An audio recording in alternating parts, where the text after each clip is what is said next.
Hello, my dear students. Hope you guys are all doing good. Hope you guys are all perfectly fine. I do wish and hope that you guys are all preparing for your upcoming examination in a great manner. And you're all aware that for the upcoming Jan 26 examination, we have a very short span of time. And my dear students, everybody realize this fact that this time is very, very limited, whatever we have, and we should not be wasting any of our time, my dear students. So divert all your focus, divert all your attention, divert all your efforts only towards preparation for the examination. So don't waste your time here and there. So put all your efforts, be sincere in your efforts. Definitely your efforts will get paid off. You just might be one attempt away for clearing the examination, and that could be your next attempt. So make it happen. This time you make it happen. Please dedicate all your efforts, all your sincere preparation towards the examination only. Don't waste your time here and there. So all the very best, my dear students. I wish that you will not waste any of your time and concentrate all your focus on preparation for this upcoming examination. And as you all are aware, when the exam is around the corner, we bring before you very important resources. We create so many resources for validation in your preparation. In the same manner, for those students who are appearing for Jan 26 examination, my dear CA Inter students, we have an excellent resource bringing before you, which is going to be definitely 100% validation in your preparation, from which you are all going to get benefited. So that resource, and also the most requested, most asked resource from you, that resource is CA into GST Marathon. So you guys have been asking me or asking our team from a very long period of time when the marathon will get uploaded. So finally now the time has come. So we are bringing before you the marathon for this Jan 2026 attempt. And I wish and hope that you guys will make complete use of it. You guys will get benefited out of it. And trust me, this resource will take you closer for your success in the examination. And before I go into the marathon discussion, before I take you to the concepts and make you understand, make you well versed with the concepts of the GST, before that, I would like to give you a few instructions I would like to give before I actually go into the discussion part. So if you are already my student, or if you are watching my content for a very long period of time, so you all are aware in the resources, we focus on top-notch conceptual clarity. We always try to excel. We always try to make our students excel in the conceptual clarity, where they know the concept by heart. When I say by heart, it's not memorizing the content. We will make the concept so simple, so understandable that you need not put a separate effort for memorizing it. So learning will look more like a fun actually. So in the same manner, this marathon also, we are going to deliver a very good conceptual clarity for you all. And this marathon is also going to be a completely exam oriented thing. We don't discuss any unnecessary things. Not even a minute will get wasted on other than exam point related discussion. Each and every word coming from my mouth throughout this marathon is going to be something which is related for your examination. No unnecessary discussion, no unnecessary conversation, only exam focus this marathon is going to be. Okay, right. And yeah, I will be covering all the things which are relevant for your examination. But before that, few more things which I would like to share with you. See, throughout the marathon, I will be taking the help of so many resources, like as you could see here. So I will be taking the help of this concept notes. So throughout the marathon, we are going to discuss the concepts in this concept notes. Along with that, we also have supplementary material. See, for this attempt Jan 26, there is a concept notes here actually. So you have to read this concept notes along with the supplementary material. Supplementary material basically going to contain amendments, but simply if I have to put it, there are no such specific extra amendments for this Jan 26 attempt. Whatever supplementary material that we have released for September 25, that same supplementary material will become applicable even for Jan 26 also. No separate amendment material required. So this supplementary material is there. So when I say you have to be ready for the Jan 26 examination, you have to read this concept notes along with this supplementary material, which is going to contain the amendments related coverage. And also regarding this amendments, we already uploaded a dedicated video for the September 25 attempt. We have already updated a dedicated video on amendments.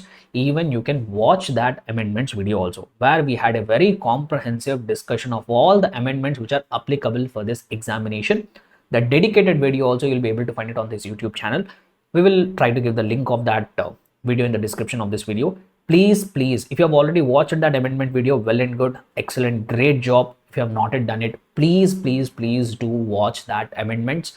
Why? Because you're all aware when it comes to taxation paper, from the amendments we expect a significant amount of questions. The same thing will happen even this time also. So definitely, if you have not yet referred to the amendments video, or if you have not yet gone through the amendments or supplementary material, please go through it. Okay, so these two combinedly, this concept notes, that is the master notes we call it, that master notes along with the supplementary material, that is going to make the entire material which is going to be applicable for this Jan 26 examination. And here and there we'll be making use of some chats. Even those chats also will be made available. Now you all will get it out. So where to download all these resources from? Simply visit our website. So simply if you go to the website here, so if you come back to our website, links of the website also will be given in the description. So just go to the website, come to the free resources here. You will be able to find on the home page resources, like this is going to be the home page. On that home page, just come to the resources section here. Here you have free resources. Just come to the free resources section. In that, select the CA Inter. In that CA Inter, you just come here and select the paper 3B. If you select the paper number 3B, you will be able to find the list of various resources which are applicable, like concept notes you have, question bank you have, master notes related. The master notes will be there, and master notes for May 26, that is not applicable for you. Those students who are appearing for May 26 examination, for them we have a separate material, so you can ignore that. Apart from that, you will have marathon related notes, and also you will have charts, and you will have supplementary material. As you could see here, even you are able to find the supplementary material. So all the resources, whatever resources that we are going to make use of it throughout this marathon, all that resources are made available on the website. Please feel free to download it. And this marathon will be very fruitful if you take the help of these resources. So that's what I would like to share it with you. So that is what regarding the resources where you can download it.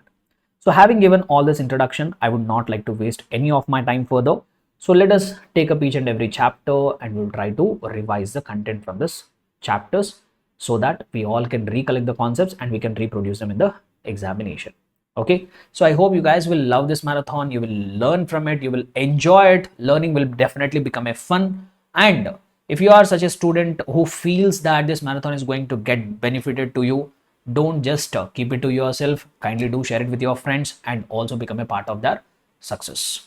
Okay, that's all request from my side, my dear students. All the very best to all my dear students, whoever is watching this marathon. All the very best. I hope and wish that you all will get through in the examination, and I'm expecting a positive feedback from you all, right?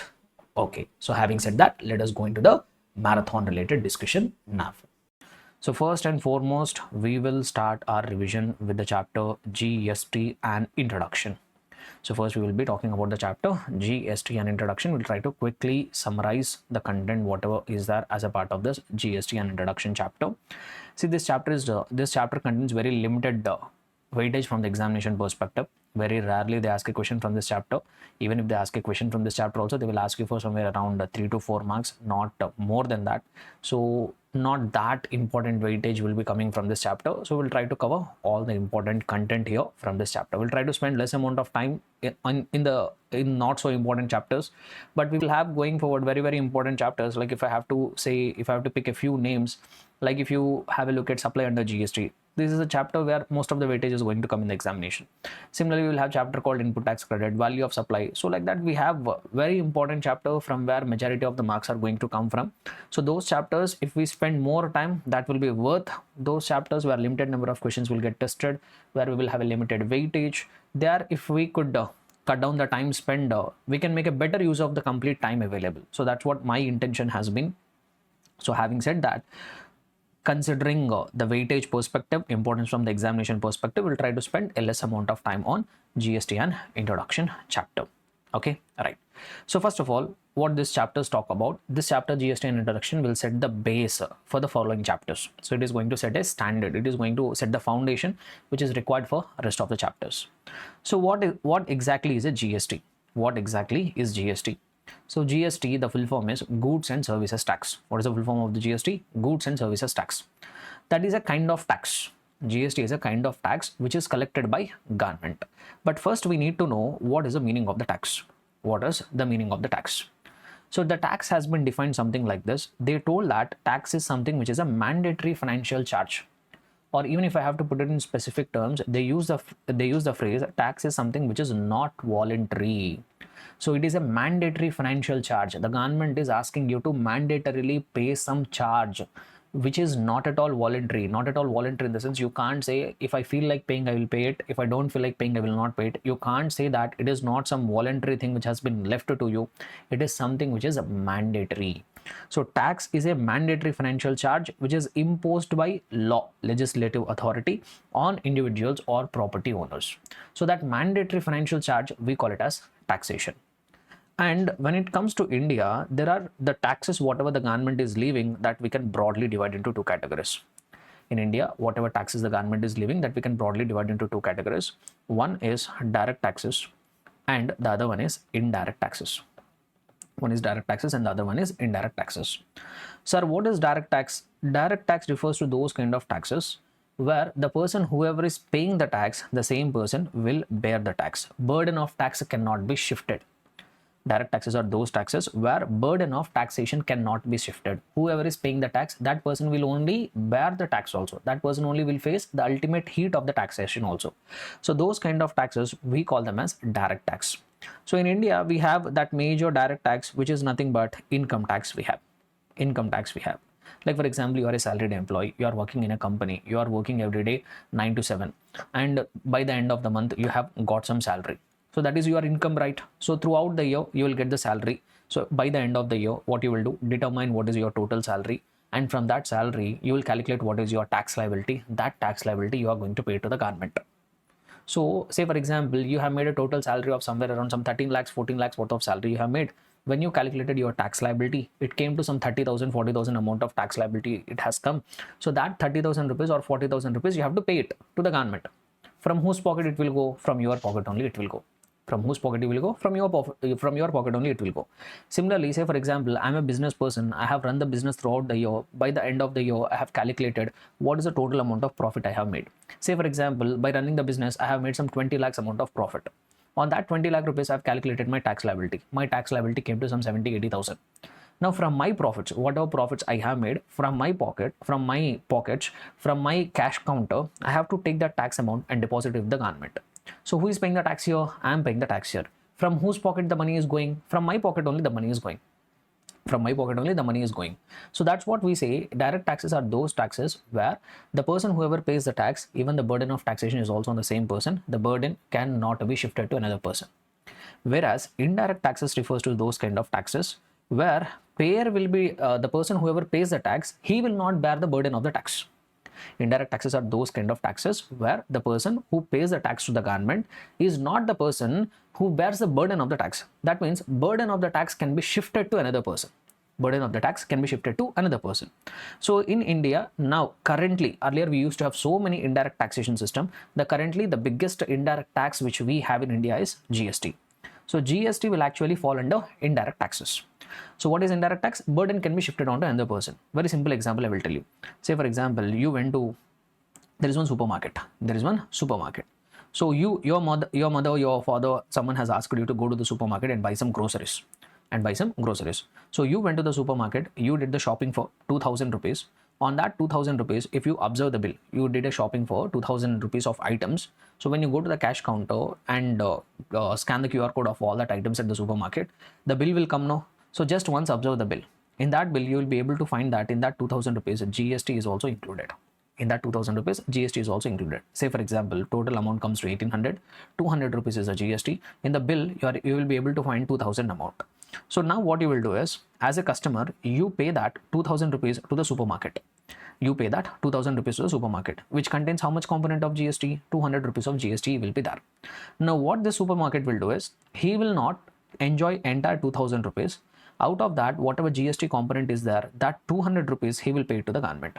That 200 rupees he will pay to the government.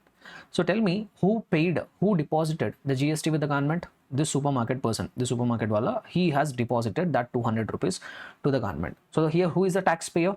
The supermarket is going to be the taxpayer. But this 200 rupees, whatever he has paid to the government, did he pay that money from his own pocket? Did the supermarket person take the money from his cash counter and pay the GST amount to the government? Definitely not. So this 200 rupees, whatever he has deposited with the government, that amount he has collected from his customers. Like you and me, we are the customers, right? So we paid that GST component to the supermarket, and then the supermarket has deposited. So here, this supermarket is a taxpayer, but who is bearing the ultimate taxation? Who is facing the ultimate heat of taxation? So we consumers, the final consumers, are going to face the ultimate heat of the taxation. So payer is one person, whereas the burden of the taxation is on another person. Those kind of taxation system, we call it as indirect taxes. And one of the major indirect taxation system which we have in India today is what? GST. Able to understand? Clear and comfortable, everybody? Right. So what exactly is GST? How GST has been defined? GST has been defined in the constitution itself. GST has been defined in the constitution itself. They told that GST is a tax which is levied on supply of goods or services or both. So what they have, how they have defined the term GST? GST is a tax which is levied on what? Goods, services or both.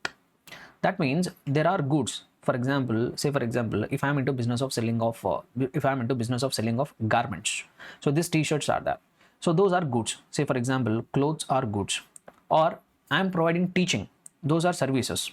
Or I'm a chartered accountant. I file the returns for my clients. I do the audit services for my clients. Services.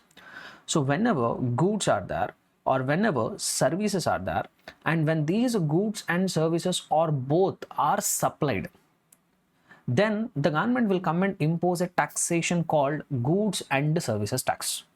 Very important things here you need to consider. So in order for GST to be collected, when the government will levy the GST, so there should be goods, or there should be services, or there should be both. But just having goods, just having services, or having both alone will not be enough. Say for example, I have opened a shop. I have opened a ready-made garments shop. In my shop, I purchased a lot of stock, lot of clothes I have purchased. I arranged all that clothes in my shop. Just because the clothes are there in my shop, does that mean I'm required to pay GST? No. Just having the goods alone will not be enough. You have to do some activity with regard to that goods. Say for example, one day a customer walked into my store and he liked some clothes. I have sold that clothes to that customer.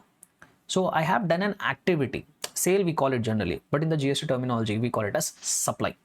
So just because goods are there, GST will not be attracted. That goods are required to be supplied. An activity should take place with regard to the goods, that we call it as supply. Similarly, say for example, I'm a chartered accountant. I know how to file GST returns. I know how to file income tax returns. I know how to do audit. I know how to do financial advisory services. I know how to provide the CFO services. So I have opened my office. One day I have took a office on rent. I have kept a name board outside of my office. Inside I'm sitting, and I said that I will offer all kinds of services. So just because I know how to file IT returns, I know how to do audit, I know how to file GST returns, that doesn't make the government to come and impose a GST on me. I should provide that services. If a client has walked into my office, if I filed a income tax return for him, if I did a audit for a client, then I have done one activity with regard to that services. I have provided the services. That I call it as what? Supply. So GST is a tax which is levied on goods or services or both, but just having the goods or services or both alone will not be enough for triggering the GST. There should be one transaction which should take place. That transaction we call it as supply, and this supply in the GST we call it as chargeable event, or even we can call it as taxable event, we can call it. Able to understand? So this is a taxable event which will attract the government to come and impose the GST. So that is what the meaning of the GST. This is how the GST has been defined in the constitution. But there is some more extension added to this definition. I will come back to that later. But for the time being now, you just remember GST is a tax on supply of goods or services or both. See, this GST as a taxation system, it was introduced in the year 2017. This GST was actually introduced in India in 2017. Does that mean prior to 2017, there were no indirect taxes in our country? Does the government not used to levy any kind of indirect taxes before 2017? No, guys. Tax is as old as history. So even before 2017 also we used to have indirect taxes, but indirect taxation system is going to be used to be a bit different. So in the prior to that 2017, prior to this GST has come into picture, we used to have multiple indirect taxes. If I have to take the names of that multiple indirect taxes, we used to have something called excise duty. We used to have this excise duty only, we used to call it as SENVAT also. And there used to be something called service tax. There used to be something called VAT. There used to be something called CST, and so many other multiple taxes used to be there. So many multiple taxes used to be there. Like even local authorities used to levy different kinds of taxes, like entertainment tax or octroi, like that multiple taxes used to be there. So indirect taxation system used to be very huge prior to the commencement of GST. So this we generally call it as a pre-GST regime. Before GST came into picture, these many indirect taxes used to be there. Out of that, major indirect taxes are excise duty, service tax, VAT, CST. But in the year 2017, the government has given up all these taxes. The government has brought one reform in the indirect taxation system. So what they have done is majority of the indirect taxes they have scrapped, and in place of all that majority of that indirect taxes, they have brought one single taxation system called GST. So why, sir? What is the main logic here? Why do you think why do you think there was a need for the government to bring this new GST indirect taxation system when there is already a existing taxation structure? Not just one, multiple taxes we have, but still what necessitated the government to bring that GST as a new indirect taxation system in India? So what is the main reason is existing taxation system, that pre-GST regime used to have so many deficiencies. That pre-GST regime used to have so many deficiencies, so many weaknesses are there in the existing taxation system. That deficiencies, that weaknesses has led the government to bring this GST into India. So what are that deficiencies? What are that weaknesses in the existing taxation system which necessitated the government to bring GST? Like for example, the first thing is double taxation. In the pre-GST regime, what used to happen is, since there are multiple taxes, some products or some services used to get taxed twice. Under two laws, they used to get taxed. Which means, say for example, in the previous taxation regime, there used to be one problem. So what problem is? Take for example, pre-packaged software, or we also call it as over-the-counter softwares, we call it OTC software, we call it. Like for example, not OTT guys, OTC softwares, over-the-counter software. Like for example, if you take Tally. So if you want to purchase a Tally, that doesn't require any customization. So generally Tally is a software which they generally load it in a pen drive. Previously what they used to do is they used to load it in a CD, and they used to sell that CD. So in that CD there will be that soft copy of the Tally software. You have to go and install, you have to go and place that CD in your computer or laptop, and if you install the program which is there in that CD, it will work.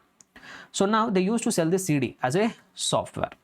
Now what used to happen is, in the pre-GST regime, what used to happen is, some government used to treat, there used to be a thin line of confusion here, whether this pre-packaged software, will that be considered as goods or will that be considered as services? There used to be major problem. There used to be bifurcation. Some people used to argue that since the CD is getting sold here, we will classify it as goods. Some people will say that no, CD is only a medium, in that software is the main thing, supply of software is a service. They used to argue, some people used to argue that way. So there used to be very confusion regarding these kind of products. So what government used to do, no? Some governments, what they used to do is, treating it as goods, they used to levy something called VAT. VAT is a tax levied on sale of goods. They used to levy VAT. Some governments used to argue that no, it will be considered as services. Along with that, they used to levy service tax. So VAT is a tax on goods, service tax is a tax on services. So because of confusion regarding certain products, some products will even fulfill the criteria of goods, some products will also fulfill the criteria of services simultaneously. So what government used to do is, certain products like this, they used to double tax it. They used to tax it, consider it as service of considering it as goods. They used to tax under service tax, considering it as services. Same product but double taxation. So this used to be the major problem. Not just that, cascading effect. Cascading effect means, in the pre-GST regime, there used to be a tax on tax. Sir, what do you mean by that? Say for example, I have manufactured a product. My manufacturing cost is 1,000 rupees. The moment I completed my manufacture, the government used to come and levy something called excise duty. Say for example, they have added excise duty. Now along with that excise duty, when I add that manufacturing cost is 1,000 rupees, and on that excise duty I have paid 100 rupees. So now my cost including excise duty used to come around 1100 rupees. To this I have to add the profit, no? To this I have to add the profit. Say for example, 400 rupees of profit I have added. So total I am selling this product at 1500 rupees.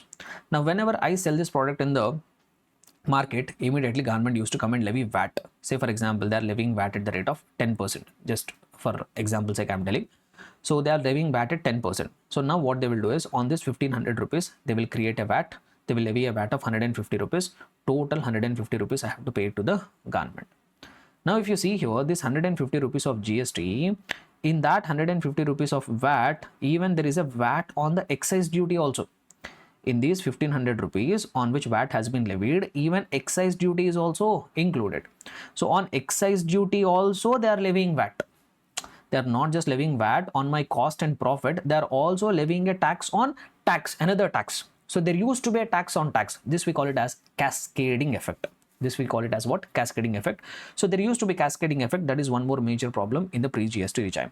Not just that, lack of cross set off. Sir, what do you mean by cross set off? Is since you are already aware of, since you might have already gone through the auditing, GST subject, I feel that you have a basic knowledge of the concepts. Input tax credit, a concept is there under GST. We will have a dedicated discussion regarding that chapter, but I hope that you all are aware of the ITC. See, in GST, one of the important feature is whatever tax that we have paid at an earlier stage, that we can take it as ITC, that we can take it as input tax credit. But in the pre-GST regime, what used to happen is, say for example, I manufactured product. So say for example, for 10,000 rupees is my manufacturing cost. On that, I paid excise duty. Say for example, I paid the excise duty of 1000 rupees. Later, I sold that product. I sold that product at 15,000 rupees. On that, whenever I sell the product, either VAT or CST will be levied. If I am selling within the state, VAT will be collected. If I sell it to another state, CST used to be collected. Say for example, I collected VAT. Applicable rate of VAT is 10%. Just imagine. So 1500 rupees of VAT I have to pay to the government. Sir, I am required to pay VAT or I am required to pay CST. How much I am required to pay? 1500. But previously I paid excise duty. No, can I take it as a credit against my VAT? Can I take the 1000 rupees, whatever I have paid as excise duty, that also is a tax I paid to the government? No. So can I take that 1000 rupees as a credit against the payment of VAT or CST? The government told, get lost. We will not allow you excise duty credit for VAT or CST. Similarly, say for example, sir, I am required to pay some VAT, sir, but at a previous stage, I have already paid the service tax. Can I utilize the ITC? Can I utilize the credit of service tax for making payment of VAT? No. Government used to say no. Why? Because there used to be, how the taxation system used to work is, VAT used to be levied by state governments. Service tax and excise duty used to be levied by central governments. So set off was very much difficult. So that is also one more problem. And even there used to be multiple taxes. Today we have only one indirect tax, but previously we used to have multiple taxes. When there are multiple taxes, multiple compliances, multiple issues, multiple records, so it used to be hell a lot of compliances. And even exclusion of services. So earlier what used to happen is, whenever services are getting provided, on that services, service tax used to be levied. On that services, what used to be levied? Service tax used to be levied. Service tax is something which is completely collected by central government. State governments don't used to have any power to collect the service tax. In the pre-GST regime, state government doesn't have any power to collect taxation on the services. In the pre-GST regime, on services, only central government will have the power to collect the service tax. State government will not have any power to collect the taxation on services. But India being a developing country, so service sector is very rapidly growing than the manufacturing and all. Service sector was growing manifold. It is growing at a very increased pace. Now, when the service sector is growing at a very rapid speed, but the power to tax that services has been retained by central government, so state governments lost this revenue from the taxation on the services. So many state governments used to complain. Because service sector is growing very much in their states, but that power to tax the services has been completely retained by central government. So that also used to be the problem. And then CST distortion. What do you mean by CST distortion? Is same, guys. If you are required to pay CST, against that CST also you cannot use the VAT, you cannot use the excise duty. So like that CST distortions also used to be there. That means CST also used to create a lot of disturbances. That CST input you cannot use, and for the payment of that, other taxes inputs you cannot use. So that CST also used to break that input tax credit chain. So like this, multiple problems used to be there, multiple deficiencies used to be there in the pre-GST regime, and all that deficiencies created the need for the government to bring this new GST system in India. So these are all the various problems. Then, sir, what are the characteristics? Okay, in order to overcome all the problems, GST has been brought, no? So now, what are the features of the GST? what are features of GST? What are the features of the GST system which has been brought into India? See, there are three important features of the GST system. Number one, tax is borne by ultimate consumer. Tax is borne by ultimate consumer. Who is going to bear the tax? Ultimate consumer. Whoever is the final consumer of the product or service, that ultimate consumer is going to bear the tax burden. So that is what first characteristic. Number two, the second characteristic of GST, it is a value addition tax. GST is a tax which is added only on value addition. If there is no value addition, no GST. If there is value addition, only on the value added component, GST will be collected. That is the second important feature.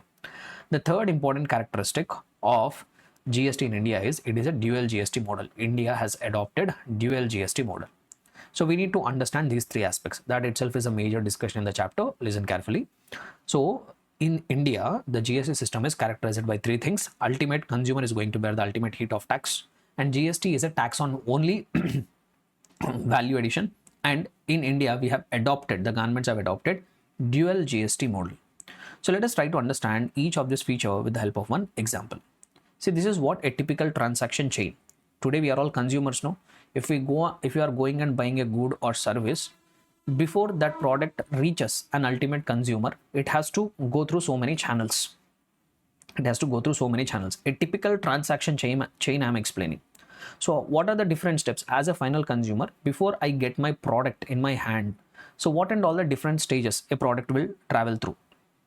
So first there will be someone called manufacturer who will manufacture the products, and that manufacturer will supply to the wholesaler, and that wholesaler will supply to the retailer, and from the retailer the product is going to come to final consumer, and from that product is going to come to final consumer. So now what actually happens is the tax has to be borne by final consumer. One of the important characteristics of the GST is what? The tax has to be borne by final consumer. Whoever is a final consumer, that final consumer only will pay the GST to the government. So let us see how this practically unfolds, how this practically happens, how this GST is structured so that the tax is borne by ultimate consumer. So how that will happen, with the help of this example, we'll try to understand. Say for example, manufacturer manufactured a product, and that product was sold to the wholesaler at a price of 10,000. The manufacturer manufactured a product and sold that product to the wholesaler for 10,000 rupees. Say for example, applicable rate of GST for this product is 10%. Applicable rate of GST for this product is 10%. The GST amount will come to 1,000 rupees. Total amount will be 11,000 rupees here. Total amount will be how much? 11,000. So at this price, including GST, this product was sold to the wholesaler. Now what wholesaler will do? Wholesaler has to pay the amount to the manufacturer. So how much amount he has to pay? He will pay 11,000 rupees. He will pay 11,000 rupees.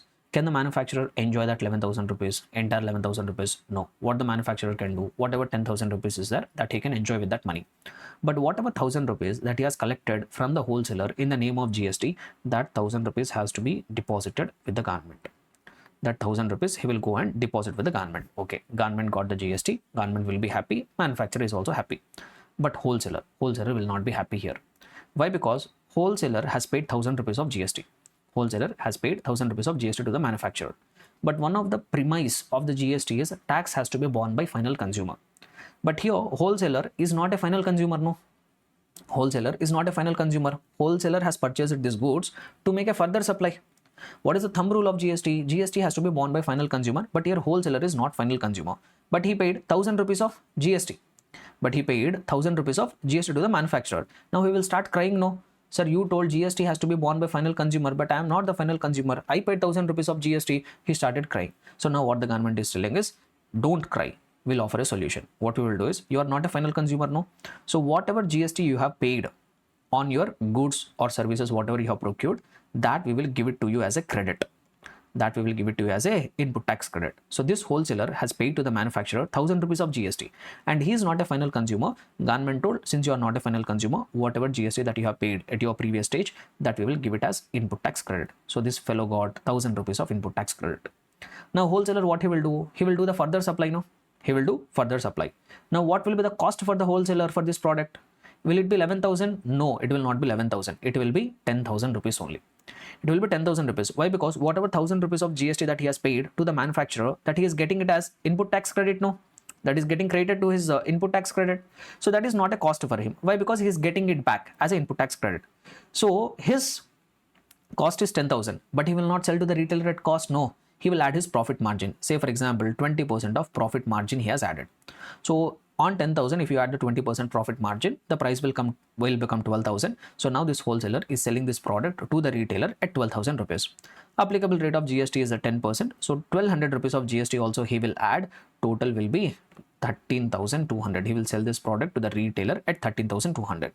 Now what the retailer will do? This retailer also will pay that much amount of money to the wholesaler. How much? 13,200. Can the wholesaler enjoy all that money? No. Out of that, 1200 rupees of GST is there. No, that will become his output tax liability. The 1200 rupees will become output tax liability. But will he pay that entire money from his pocket? No, he will not pay 1200 rupees from his pocket. Why? Because government told whatever tax that you have paid at the previous stage, that you can take it as input tax credit. So I have input tax credit of 1000 rupees. So I will pay only 200 rupees to the government. I will pay only 200 rupees to the government. Okay, so here manufacturer paid 1000 rupees to the government and wholesaler has paid only 200 rupees to the government. Now once again retailer will start crying. No, why? Because he will say, boss, you told only final consumer will face the heat of the taxes, but I am not the final consumer, but I have paid GST. Now government also will say to this person, okay, you don't cry, you are not the final consumer, don't worry about it. Whatever GST that you paid at the previous stage, that we will give it as credit. So this person has paid 1200. Now he will get 1200 rupees of ITC. Now this retailer, what will be the cost for him? The cost for him will be 12,000 only. Sir, he paid 13,200. No, but out of that you are getting ITC of 1200. No, so cost is how much? Cost is 12,000 only. Now on this 12,000 he will also add profit margin. Say for example, he is adding a margin of 20%, then that will come to 14,400. On that GST also will be there, which will be 1440. Total amount which he will charge from the ultimate consumer. Ultimate consumer means bakra, you and me. We are that ultimate consumers. We are the ultimate bakras. So now what will happen is, so total 15,840. This is the amount which is required to be paid by final consumer. Now this final consumer will pay to the retailer how much amount? 15,840. Now can the retailer enjoy entire money? No, retailer cannot enjoy entire money. So he will have that 1400 to be paid to the government. So that will become his output tax liability, which will come to 1440. But will he pay that entire amount? No. Why? Because he paid tax at an early stage, that he can take it as ITC. So if you take that ITC, he will be paying only 240 rupees to the government. So now this final consumer has paid how much? Total 15,840 he has paid. Out of that GST is 1440. And how much money government has got? From the manufacturer they got 1000 rupees, from the wholesaler they got 200 rupees, and from the retailer they have got 240 rupees. Total 1440 rupees only government has got, and that entire money has been paid by final consumer only. So these manufacturers, the government is collecting it from different people, but who is facing the ultimate hit? Final consumer. So these are all just passing vehicles. Manufacturer will collect from the wholesaler, paid. Wholesaler will collect from the retailer, paid. Retailer will collect from the final consumer and paid. So these are just vehicles. Who is facing the ultimate hit? Final consumer. So government got 1400 rupees of GST, and that all amount has been paid by final consumer. So this is how government will ensure that the tax has been borne by ultimate consumer. This is the thumb rule of GST, and which will drive us to the next conclusion. GST is a tax on value addition. That means at your stage, how much value you are creating, on that value addition only GST will be there. Like take for example, the manufacturer has created from scratch a final product. The manufacturer from the scratch, he created a final product. So he has done a value addition of 10,000 rupees. How much value addition manufacturer has created? Value addition of 10,000 he has created. Why? Because from the scratch he created a product. So he has created a value addition of 10,000 rupees. On that 10,000 rupees, 10% of GST has been collected. Now if you come to the wholesaler, wholesaler is not creating everything from scratch. He is selling at 12,000, but he converted that 10,000 rupees of product from the manufacturer into 12,000 product. So what is the value addition done by the wholesaler? Value addition done by the wholesaler is 2,000 rupees. Why? Because from manufacturer he got it at 10,000, he is selling that at 12,000. So what value addition he has done? 2,000 rupees. And if you see here, this wholesaler has paid only 200 rupees. That means on this value addition, if you multiply that GST rate, this figure will come. So whatever value addition he has done, on that whatever GST figure has come, that has only paid by the wholesaler. Yes or no? Now if you come to the retailer, retailer has done some value addition. The product which he purchased for 12,000, that he converted into 14,400. How much value addition he has done? 2,400. So on that, if you apply the GST rate, which will come to 240, that much amount only he has paid. Able to understand here? So at every stage, whatever value that has been added, on that value only GST is going to the government. If, say for example, at certain stage, if no value addition has taken place, say for example, this wholesaler has purchased the product at 10,000, he's also selling at 10,000 only. He did not do any value addition. He's selling at same cost. Now, if you look at this transaction chain, what is applicable rate of GST? 1,000 rupees. So total 11,000. So now wholesaler will collect 11,000 rupees from the customer, and his output tax liability will be 1,000 rupees. But he is having an input tax credit? No, he is having an input tax credit of 1,000 rupees. Will he pay anything to the government? Nothing he will pay to the government. So why? If you see the transaction chain here, he did not create any value addition. At whatever price he got the product, at the same price he has supplied. Since there is no value addition, no extra money is going to the government. So this is what the second premise of the GST, which is value added tax. So GST is a tax on value addition. If there is no value addition, no GST. Able to understand? Now this drives me to the third important characteristics of GST in India. In India, we have dual GST system. In India, what we have? In India, we have dual GST system. Sir, what is a dual GST system? Dual GST system refers to such a system where both central government and state government will simultaneously collect the GST. It is not something like where central government will collect the GST and pay to the state government. It is not like that. So previously, generally what will happen is central government will have supreme powers, right? So generally in normal cases what will happen is, like if you take income tax, entire income tax will go to central government. Now central government will distribute that money to the state governments. But when it comes to GST, it is not like this. It is not like this. In GST, what will happen is both central government and state government simultaneously collect. Central government need not wait for the mercy of the central government to get the funds.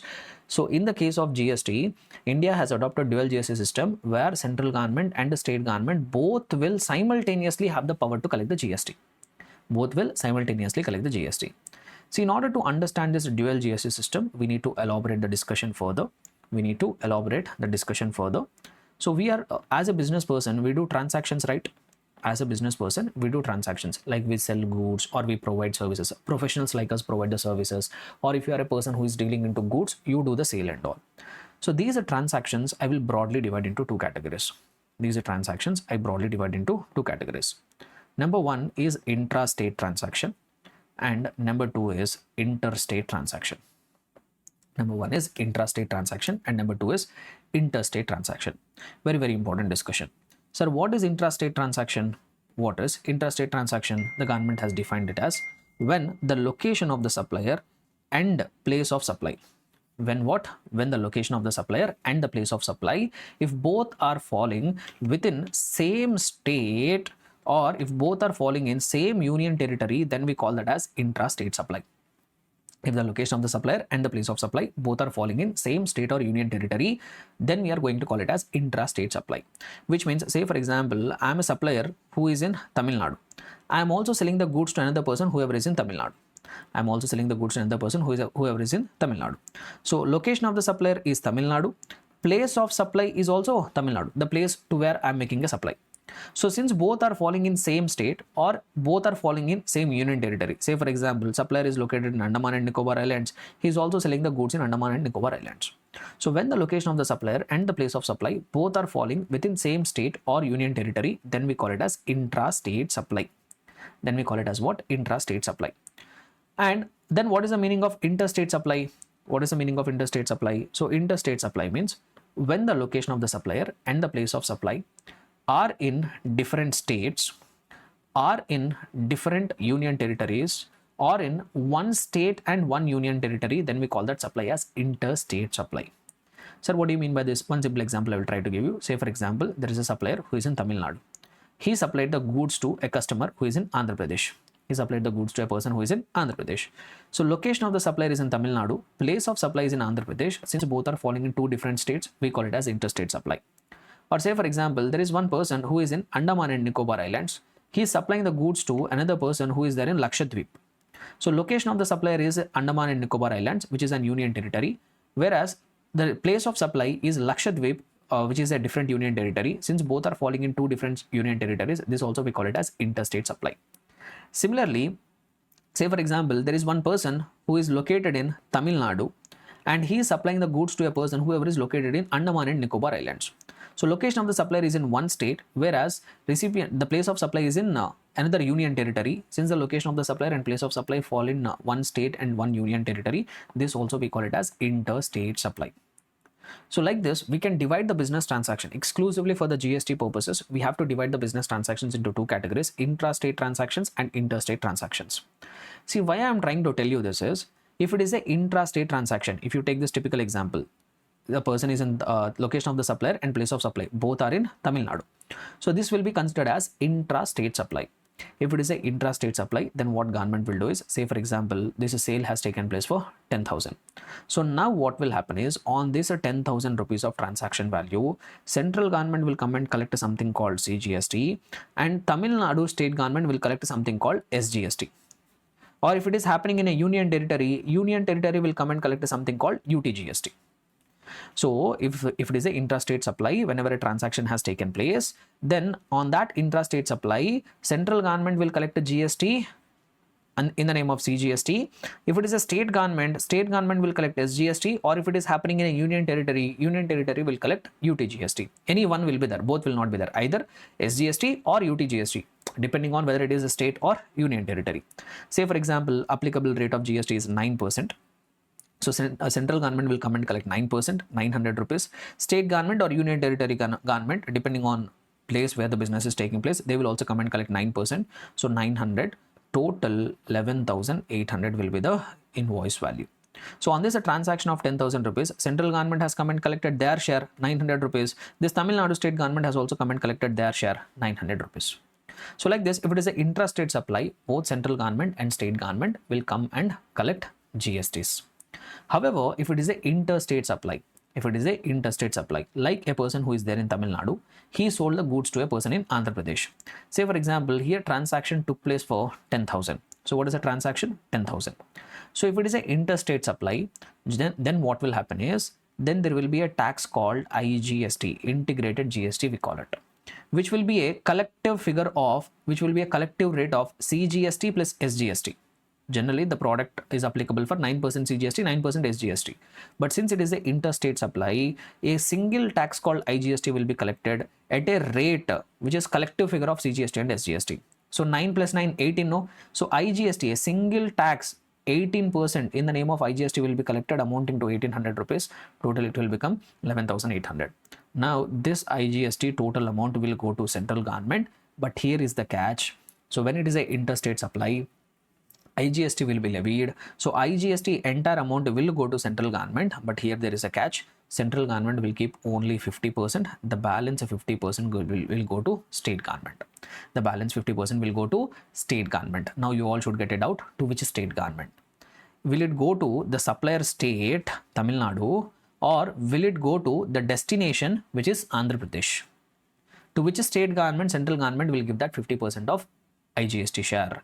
GST is a destination based tax. One more important feature of the GST is a destination based tax. That means the revenue will go to the destination state, not the origin. The transaction is originated in Tamil Nadu, but where is the destination? Andhra Pradesh, no? So out of this IGST, the central government will keep that 900 rupees, and the balance of 900 rupees will be transferred to AP state government, being a destination. So this drives us to the important point once again.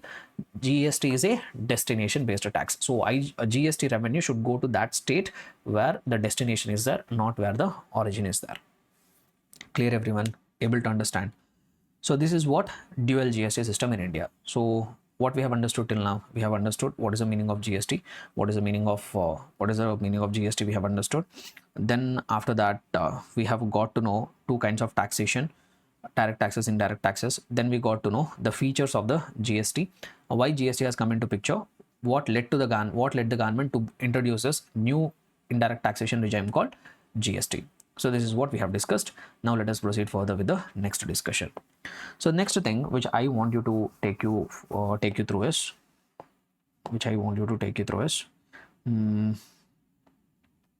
taxes which are subsumed into GST. Yeah, this point I wanted to explain. So as I have told earlier, what used to happen is, before GST came into picture, there used to be some taxes which central governments used to levy. There used to be some taxes which state governments used to be levy. Now government wants to bring one single taxation system called GST, where central government and state government both will have the power to introduce, both will have the power to collect the GSTs. So in order to bring this GST, central government has to give up some taxes, state government also has to give up some taxes. So prior to the GST regime, central governments used to have power to levy certain taxes. State governments used to have power to levy certain taxes. But the government want one single taxation system where both can collectively levy the taxes. So in order to bring this GST into India, central government has to give up some taxes, state governments has to give up some taxes. That means this GST is going to absorb certain taxes which are levied by central government, certain taxes which are levied by state government, and after absorbing all the taxes, GST has come into picture. So that absorption of taxes, we call it as subsuming of taxes. Subsuming means nothing but those taxes which are absorbed by GST. That means these taxes are no longer there. Subsumed means what? Once a GST came into picture, those taxes are no longer there. So what are those taxes which are subsumed into GST, which are no longer there after introduction of GST? So if you see here, some central taxes, central government used to levy taxes like central excise duty, additional excise duty, service tax, excise duty under Medicinal and Toilet Preparations Act, CVD and special CVD, central sales tax, and central surcharge and cesses insofar as they relate to supply of the goods and services. So central government used to levy these many number of taxes. In order to introduce the GST, central government gave up all these taxes. Central government gave up the power to levy these taxes. Similarly, state governments have also given up certain powers to levy certain kind of taxes. What are those taxes which are given up by state governments? State surcharges and cesses. Similarly, entertainment tax, except those levied by local bodies. So earlier what used to happen is there used to be entertainment tax which is collected by state governments, and there used to be entertainment taxes which used to be collected by local bodies like municipal corporations and panchayats. So whatever state governments used to collect, whatever entertainment tax which state governments used to collect, that was gone now. But still, entertainment tax which is levied by local bodies, that is still there. That was not subsumed into GST. Even after introduction of GST also, entertainment tax which is levied by local bodies is still there. Entertainment tax which is levied by state governments has been subsumed into GST. It is no longer there after introduction of GST. Similarly, there used to be tax, state governments used to have power regarding to tax lottery, betting, gambling. This also they have given up. Entry tax they have given up. VAT or sales tax they have given up. They have given up luxury tax. They have given taxes on advertisements also. These many taxes state governments has given up. So these are the various taxes which are subsumed into GST. Now here there is one important thing here. Here there is one important thing. See, central government is very much determined to bring the GST. Central government is very much determined to bring the GST. In order to bring the GST, central governments are required to give up some taxes. State governments are also required to give up some taxes. Now, when government want to bring the GST, what state governments told is, sir, we will give the power to levy different kinds of taxes. Whatever taxes we are levying, all that power we will give up. But we will not give the power to tax the alcoholic liquor for human consumption. What the state governments told, we will give our power, we will lose our power. Since you are so determined to bring the GST, whatever power we have to levy the taxes, we will give up all our taxes. But we have one power where we can impose a tax on alcoholic liquor for human consumption. State governments told, we will not give up this power. We will not give up this power. If you want us to give up the power to tax alcoholic liquor for human consumption also, then we will not allow you to bring the GST only. So state governments are very stubborn on this point. They wanted to retain the power to levy the tax on alcoholic liquor for human consumption at any cost. They are not ready to give up this tax. If the central government insisted, they told, we will not let you bring the GST only. So central government was very determined to bring the GST. So that's why what they have told is, okay, GST will not come under alcoholic liquor for human consumption will not come under GST purview. Alcoholic liquor for human consumption will not come under GST purview. Let the state government only impose the excise duty on alcoholic liquor for human consumption. And the state governments are so specific that in the definition of the GST itself, they have made this point to be added. In the constitution, when the GST was defined, in the definition itself, they have insisted to say that GST is a tax on supply of goods or services or both, except alcoholic liquor for human consumption. Previously, I told definition of GST, but I told one more extension is there for that definition. What is that extension? You know, so state governments made the central government to write in the constitution itself. So where is it? Here, somewhere it should be there.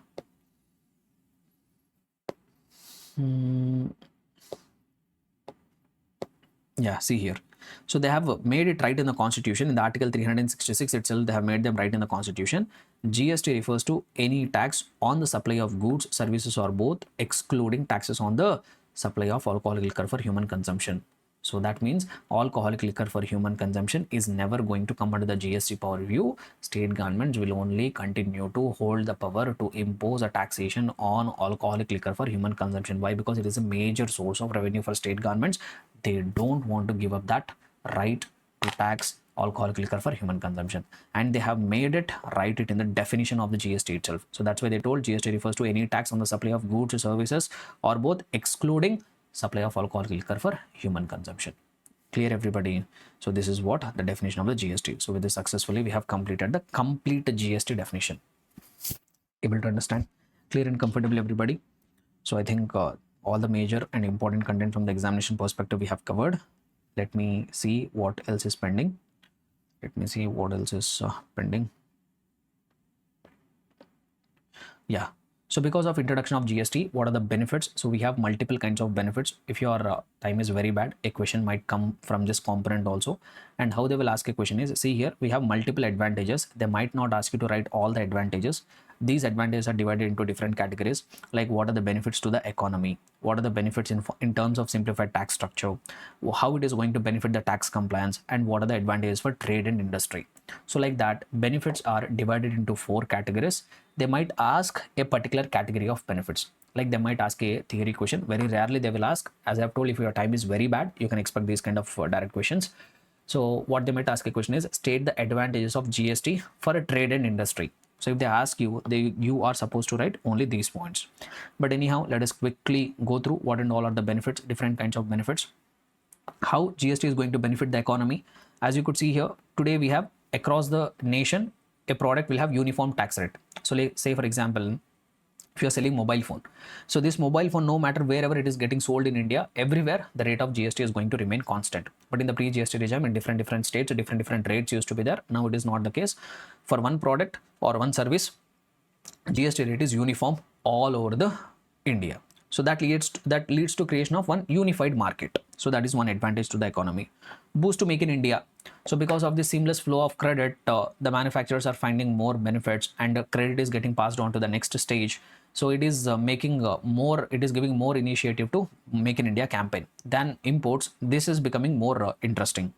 And increased investment and employment. So basically, when Make in India, when we are able to create the manufacturing sector, or when we are able to improve the service sector in the economy, definitely it will lead to more investments into the country. It will create more employment benefits. Next, simplified tax structure. So ease of doing business. Earlier, if a business has to commence in India, they used to comply with multiple indirect taxation system, but now everything has been streamlined. Only one taxation system we have. So ease of doing business is there. Certainty in tax administration. And who will rule you, who will govern you. Earlier, what used to happen is, if you get stuck in one issue, multiple departments used to send the notices, but now it is not the case. You have only one GST department, they only will send the notices to you. So certainty in tax administration. So easy tax compliances. See, this GST is completely technology driven. When the government thought of bringing the GST, they are very specific that they don't want to have the traditional manual system.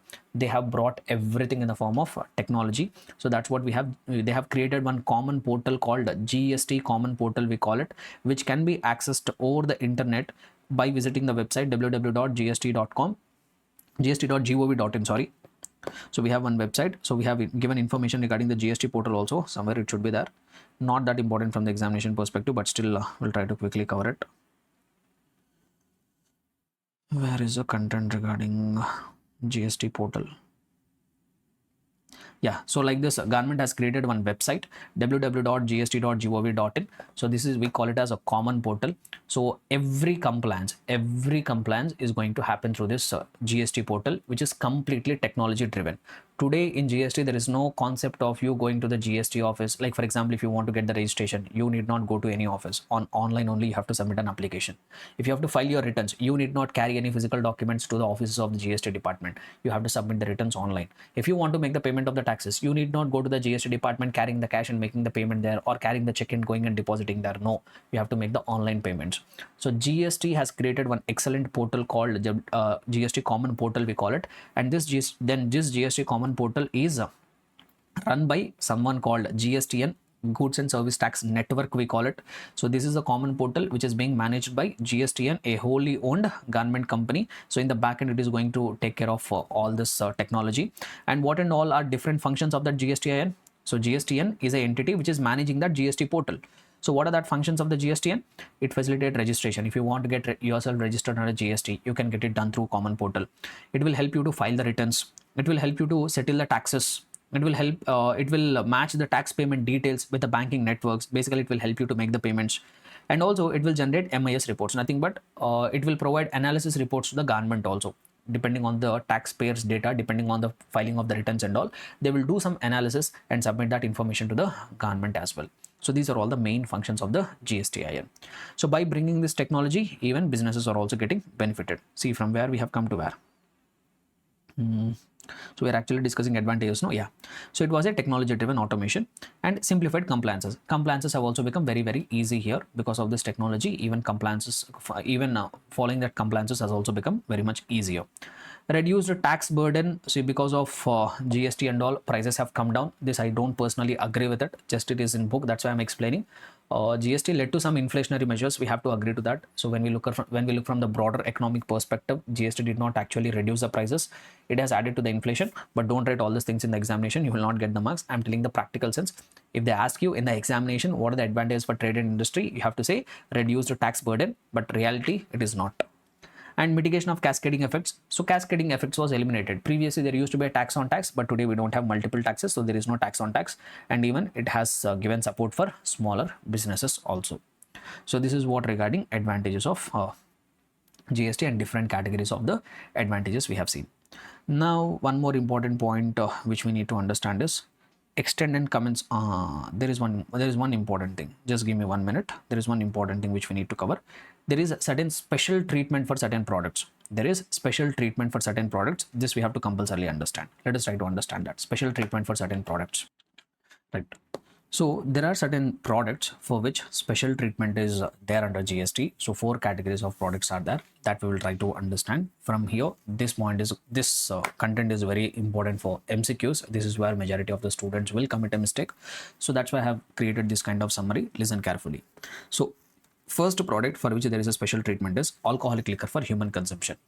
As I have told, alcoholic liquor for human consumption will never come under GST purview. So will GST be imposed on that? No. Alcoholic liquor for human consumption will never come under GST purview. Then what kind of taxation will be there, sir, on alcoholic liquor for human consumption? So even central government also will not have any power to impose excise duty on alcoholic liquor for human consumption. So the power to tax alcoholic liquor for human consumption is only there for state government. So whenever alcoholic liquor for human consumption is getting manufactured, state government will have the power to impose something called excise duty. And whenever this alcoholic liquor for human consumption is sold, either VAT or CST will be levied. If it is sold within the state, VAT. If it is sold outside of the state, CST. So alcoholic liquor for human consumption will never come under GST purview. Even central government will not have the right to impose excise duty on it. The power to tax alcoholic liquor for human consumption has been retained by state governments. So they will impose excise duty, and whenever it is getting sold, they will impose VAT or CST. Next, there are 5 petroleum products. There are 5 petroleum products on which there is a special treatment. So what are that 5 petroleum products means? Number 1, petroleum crude. Number 2, high speed diesel, which we generally call it as diesel. Then we have motor spirit, nothing but petrol. Motor spirit, they say motor spirit means nothing but petrol. Then we have aviation turbine fuel and natural gas. So there are 5 petroleum products. Now, as we all know, there's a petrol and petrol diesel is a very sensitive issue. Even 1 rupee or 2 rupees of change in the price will have a huge psychological impact on the persons. So that's why what the government told us, for the time being now, we don't impose GST. They will come under GST purview. It is not like alcoholic liquor for human consumption. Alcoholic liquor for human consumption will never come under GST purview. But these 5 petroleum products are not like that. Government told they will come under GST purview, but not now. In future, we will specify a date. In future, we will tell a date. From that date, these products will come under GST purview. But until that point of time, on these products, GST will not be imposed. Which products? 5 petroleum products. Name the 5 petroleum products. Petroleum crude, high speed diesel, motor spirit, nothing but petrol, aviation turbine fuel and natural gas. Currently, they are not under GST. they might come in the future. Government will announce a date. From that date, GST will be imposed. Till that point of time, GST will not come on these 5 products. And till that point of time, what will be levied? If GST is not getting collected, then what will be levied? What will be levied is, on that, central government will impose something called excise duty whenever it is getting manufactured, and whenever it is getting sold, VAT and CST will be levied. Able to understand?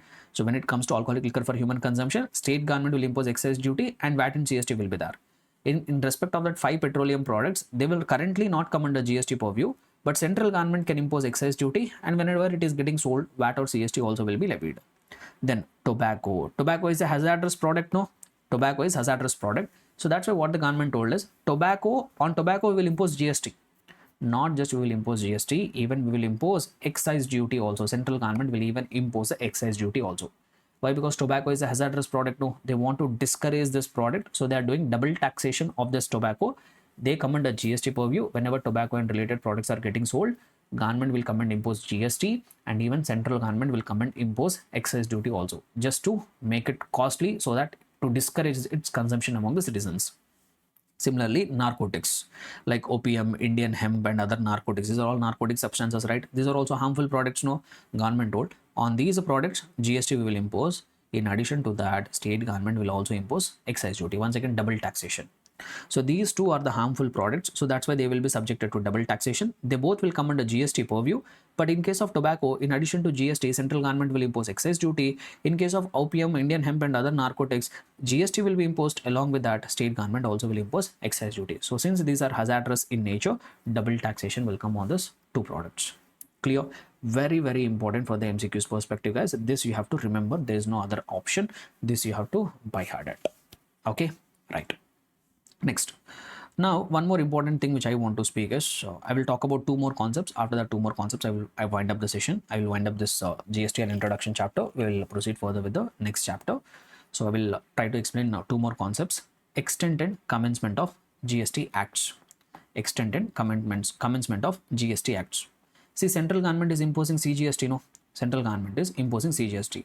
But that CGST is getting collected under CGST Act. According to CGST Act, CGST is getting collected. Then state governments will collect SGST. No, state governments will collect SGST as per SGST Act. Every state government will have its own respective SGST Act. Like Andhra Pradesh will have AP GST Act, Tamil Nadu will have Tamil Nadu GST Act, Telangana will have Telangana GST Act, Karnataka will have Karnataka GST Act. Like that, every state will have their respective SGST Acts. Under that, they are collecting SGST. Similarly, union territories also will collect UTGST under UTGST Act. For all the union territories, we have something called UTGST Act. According to that UTGST Act, UTGST will be collected. Now let us try to understand extent and commencement of that CGST Act. What is the extent and coverage? SGST Act will be applicable for whom? UTGST Act will be applicable for whom? So we'll try to understand it. So when it comes to CGST Act, they say that CGST Act extends to whole of India. CGST extends to whole of India, including the state of Jammu and Kashmir. So entire India, CGST Act will become applicable. So they are saying that CGST is applicable to whole of India. But what do you mean by India? What will come under India definition? So they say that when they say India, India includes that territory of India, nothing but that land mass. So all the land mass will come. So we have that India map, no? So all that territory of India, will come in India definition. Not just that, territorial waters also will come under India definition. That means territorial waters means from the coastal line up to 12 nautical miles. We call it as territorial waters. Even these territorial waters also will come under India definition. So India includes territory of India, then it also includes territorial waters. Not just that, it also includes exclusive economic zone. Sir, what do you mean by exclusive economic zone? From coastal line up to 200 nautical miles. This we call it as exclusive economic zone. Even that also will come under India definition. Not just that, under that territorial waters, under that water, there will be land mass, no? So even that land mass beneath the water, that also will come under India definition. Even beneath this exclusive economic zone also we will have that land mass, no? Even that land mass also will come under India definition. And even airspace above all this, like airspace above, like a flight is a flight is going from one location to another location in India. On the flight, if the goods are getting supplied, on that also GST will come. Why? Because that has also been included in the definition of India. Airspace above it also will come under India definition. So if you read it, what will be included in the definition of India? So CGST Act extends to whole of India. CGST Act extends to whole of India. So where is it? Yeah. So what do you mean by India definition? India includes territory of India, nothing but landmass. It includes a territorial waters. What do you mean by territorial waters? As I have told, up to 12 nautical miles. And it also includes seabed and subsoil underlying such waters. Below up to that 12 nautical miles, that water, below that water, that landmass will be there, no? Even that also will come under India definition. It includes continental shelf and exclusive economic zone. So what do you mean by exclusive economic zone? So up to 200 nautical miles, this we call it as exclusive economic zone. No, beneath that, whatever landmass is there, that we call it as continental shelf. Beneath this exclusive economic zone, we will have the landmass, right? So that we call it as continental shelf. So that also will come under India definition. And not just that, or any other maritime zone as referred to in the territorial waters, continental shelf, exclusive economic zone, and other maritime zone act. That means there is one act. According to that act, there will be something called maritime zone. Say for example, between India and Sri Lanka, there is one agreement. There is one maritime agreement is there. So according to the agreement, they have drawn one line. They have determined one line. So they told according to that act that, so this portion will belong to India, this portion will belong to Sri Lanka. So now this portion in the water, like India we have here, so this is Sri Lanka, no?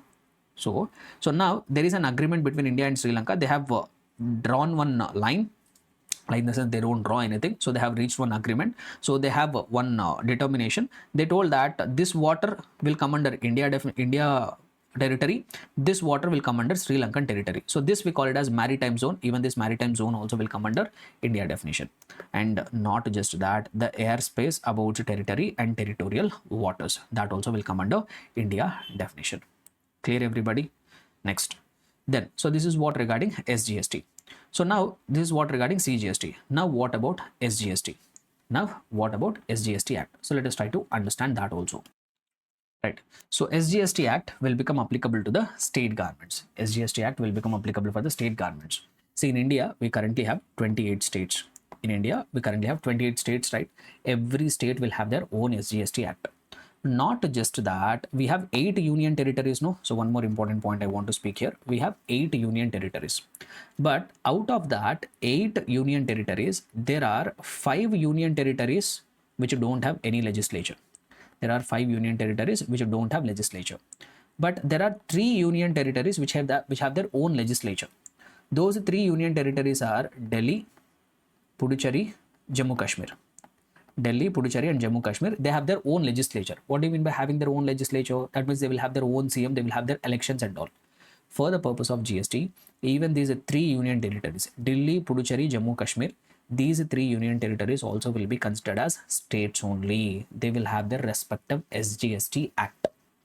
So for GST purposes, when I say states, we have total 28 states plus these 3 union territories which have their own legislature also will be considered as states only. So for GST purposes, we have total 31 states, 28 states, normal states, and these 3 union territories, Delhi, Puducherry and Jammu and Kashmir, who have their own legislature, that also will be considered as states. So these 31 states, 28 along with these 3, they will have their respective SGST acts. Apart from that, whatever other union territories are there, those union territories without any legislature, those will be Andaman and Nicobar Islands, Lakshadweep, Dadra, Nagar Haveli and Daman Diu, Ladakh, Chandigarh and other territory. So these will come under, these will have their respective UTGST Act. These will have their respective UTGST Act. Okay, so other territory means exclusive economic zone here. Other territory means exclusive economic zone. Don't go into all the discussion and all. So just remember, these are 5 union territories which don't have any legislature. Now they will be governed by UTGST Act. We have one UTGST Act that will become applicable for these 5 union territories which don't have their own legislature. And under that UTGST Act, these union territories will levy something called UTGST. Understood? Right. So this is what regarding extent and commencement of the GST law. Anything else which need to be covered? Yes, one thing which has to be covered is GST compensation cess. So this I want to cover. There is something called GST compensation cess. Sir, what is this GST compensation cess? GST compensation cess means, see, because of introduction of the GST, some state governments have started losing the revenue. When compared with the pre-GST regime, some state governments used to get a lot of revenue. But after introduction of GST, some state governments have started losing the revenue. So now these state governments went to the central government and complained, sir, you are bringing GST, but because of introduction of GST, we are losing some revenue. Then central government gave them a promise that, okay, boss, you are losing the revenue, no, we will compensate. Because of the GST, you are losing the revenue, right? Don't worry, that GST, whatever you are losing, we will compensate. But how the central government will compensate? They will not compensate from their own pocket, no. How they will compensate is they will collect extra tax from us in the name of compensation cess. So ultimately they will collect from us only. So central government told to the state governments, boss, you are losing revenue because of introduction of GST. Don't worry, we will compensate. But how the central government will compensate? They told they will impose extra tax called GST compensation cess from us only. They will collect and they will compensate it to the state government. But this compensation cess will not be imposed on all the products. This compensation cess will be imposed on luxury products and hazardous products, like cars. If you purchase, then in addition to the GST, they will impose something called GST compensation cess. Similarly, if you buy any hazardous products like tobacco and all, on that also they will impose something called compensation cess. And what is the objective of this compensation cess? To contribute, to compensate the state governments which are losing the revenue because of introduction of GST. So that's what they say. GST compensation cess is imposed to compensate states for revenue loss due to GST implementation. But this will not be imposed on every product. It will be imposed on specified luxury items or demerit goods. Demerit goods means hazardous products. And it will be applicable for both intrastate and interstate supplies. Initially, they told that they will impose GST only for 5 years. Initially, they impose compensation cess only for 5 years. Initially, they told they will impose compensation cess only up to 30th of June 2022, but later they have amended it. They told that till 31st of March 2026. Till 31st of March 2026, they continue to collect the compensation cess. They have extended it for 5 more years. They have extended. Okay, right. So this is what is there. What will happen after 31st of March 2026? Will they continue the compensation cess or will they drop the compensation cess? That we have to wait and watch. So if they drop this compensation cess, certain products will become less costly, like cars and all will become less costly. Why? Because on cars, if you observe, they will collect somewhere around 22% in the form of compensation cess. Huge amount they are going to collect on cars in the name of compensation cess. If the government decides to drop that compensation cess by 31st of March 2026, cars become more affordable and even some normal middle class people also can afford them, right? So this is what regarding GST compensation cess. One more last thing I will try to explain.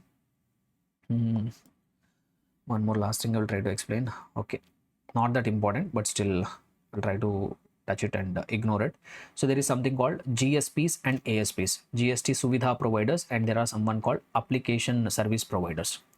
There are some entities called GSPs or ASPs. GSP means GST Suvidha providers and ASP means application service providers. So what these entities will do is GSPs, these GST Suvidha centers, they act as a connection between the taxpayers and the GST network. Like we have told that GSTN is there, which is managing GST common portal. They are managing the website gst.gov.in. But see, some big business persons will be there. They have to do various compliances, but this GSTN, they are not able to offer very advanced solutions. What GSTN will do is they will do the basic services relating to maintenance of the GST website and all. But if you take the companies like Reliance, if you take the company like Infosys or Tata group of companies, they are very big companies. They need some more robust softwares. They need some advanced softwares to make the GST compliances. But GSTN will not be able to cater to this large taxpayers. So what they have done is they have given licenses to some private limited companies, to some fintech companies. They have given the licenses. Like for example, Infosys is one such company. Infosys, TCS. To these companies, this GSTN has given access to the portal. Now what these companies can do is they can build softwares which can cater to the needs of the so-called big companies. The so-called big companies, for them, they provide some customized softwares by which they can easily do their GST compliances. Now these fintech companies like Infosys, TCS, all that we call them as GST Suvidha providers. So they act as a link between taxpayer and GST portal. GSTN will maintain basic website, But some taxpayers, as I've told, they need some advanced tools, but GSTN can't develop it. So what they have done is they involved the private players here. They identified this fintech companies, they gave the licenses to them, and they can build the softwares, they can provide infrastructure for these taxpayers to connect with the GST common portal. So that big companies, we call them as GSPs. But GSPs will not be able to develop all the softwares on their own. They will take the help of another intermediary that we call them as application service providers, like Tally and all will come here. Tally, Zoho Books, that will come under ASP category. So application service providers act as a connection between act as a connection between GSP and GST. So GSP will act, it is something like this. Okay, so here it is a taxpayer, no, here there is GST common portal. Now for them they need one connection for them. So between taxpayer and, come on, okay, so between taxpayer, okay, let me put it this way, between the taxpayer and the GST common portal, who will act as a connection? GST Suvidha providers will act as a connection. But GST Suvidha providers will not be able to develop all the apps on their own. So what they will do is they will create one more entity called ASP. No, not exactly, this is not the sequence actually. So what is the sequence is, right, so let me give you correct perspective. Taxpayer is there, no, so between the taxpayer and the GSTN, who will act as a connection? Who will act as a connection is here GSPs will act as connection. GST Suvidha provider will act as a connection between taxpayer and GSTN. Between the taxpayer and GSP, ASPs will act as a connection. Between the GSPs, between the taxpayer and GSP, who will act as a connection? ASPs will act as a connection. Basically, they are intermediary bodies who will help the businesses to meet the GST compliance requirements. Clear and comfortable, everybody? So that's what even you will be able to find here. Where is that GST, ASP, GSP, ASP?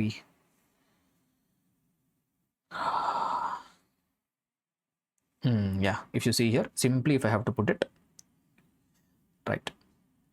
So like if you see, GST Suvidha providers are selected IT enabled companies and financial technology companies with access to GST systems to develop taxpayer application. That means GSPs act as a connection between taxpayer and GST common portal. But these GSPs will take the help of someone called application service providers. They assist the GSPs by acting as a link between taxpayer and GSPs. So between the taxpayer and GSP, one more link is there, that is nothing but ASP. Understood? So this is what the role of GSPs and ASPs. Why I'm insisting this is they might ask you as a MCQ, so that's why I'm so specific on this. So apart from that, in this chapter you will be able to find something called constitutional provisions. See, constitutional provisions, there is nothing much which I have to explain it. So you can simply go through that constitutional provisions. Also not that important from the examination perspective. Very rarely they ask a question from the constitutional provisions. Just give a look once and ignore it. See, if I start revising that constitutional provisions, it will take another half an hour. So that time we can effectively spend on more important chapters. That time, that half an hour, if we spend it on supply chapter, that will be better usage of the time than spending that time in constitutional provisions, which are very rarely tested. Okay, so with this I'm winding up introduction to GST. Next we'll take up the next chapter. Okay, right. Yeah, so since we have successfully completed revising the chapter introduction to the GST, now we will take up the next chapter, which we will be revising now. Very important chapter from the examination perspective and even from the entire conceptual perspective also. This chapter is going to be very important. See, why I say this is, this chapter is going to lay down the foundation for rest of all the discussion whatever we are going to have, and the crux of the entire GST we are going to discuss in this chapter, supply under GST. So from the examination perspective and also from the concept perspective, this chapter is going to be very important for us. So what exactly this chapter covers? So when I say what exactly this chapter covers, so here we have a brief outlook here. As you could see, the main contents what we are going to cover in this chapter is, one is section number 7, which is the most important section. Then we have which is talking about supply, actually, which is talking about supply under GST. So guys, as you all are aware, we need one taxable event for the government to come and impose any tax. They need some taxable event. Whenever any taxable event is happening, then only the government will come and impose tax. The same thing applies even for GST also. If the government wants to impose GST, first that event, the taxable event has to take place. What has to take place? The taxable event has to take place. The event which will make the government to come and impose the tax, that event we call it as taxable event. And under GST, the taxable event is supply. So whenever an activity called supply takes place, then the government will have the power to come and impose a GST. So if there is no supply, there is no concept of GST being imposed by the government. So supply is such important. If there is no supply, no GST. So supply is a taxable event. Now, which activities will be considered as supply, which activities will not be considered as supply? And once an activity has been classified as supply, whether it will be considered as supply of goods or it will be considered as supply of services. Why? Because the rate of GST which you are required to pay, that depends on this classification. For goods, we have different rates. For services, we have different rates. So this supply is going to play a very crucial role here. So that's what section 7 will talk about. So in that we have various subsections, subclauses clauses we have.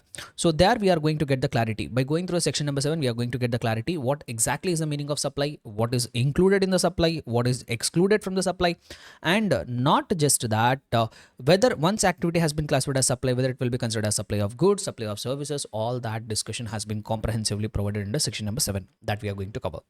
Then we are required to cover section number 8. Section number 8 is a section which is talking about two things: composite supply and mixed supply.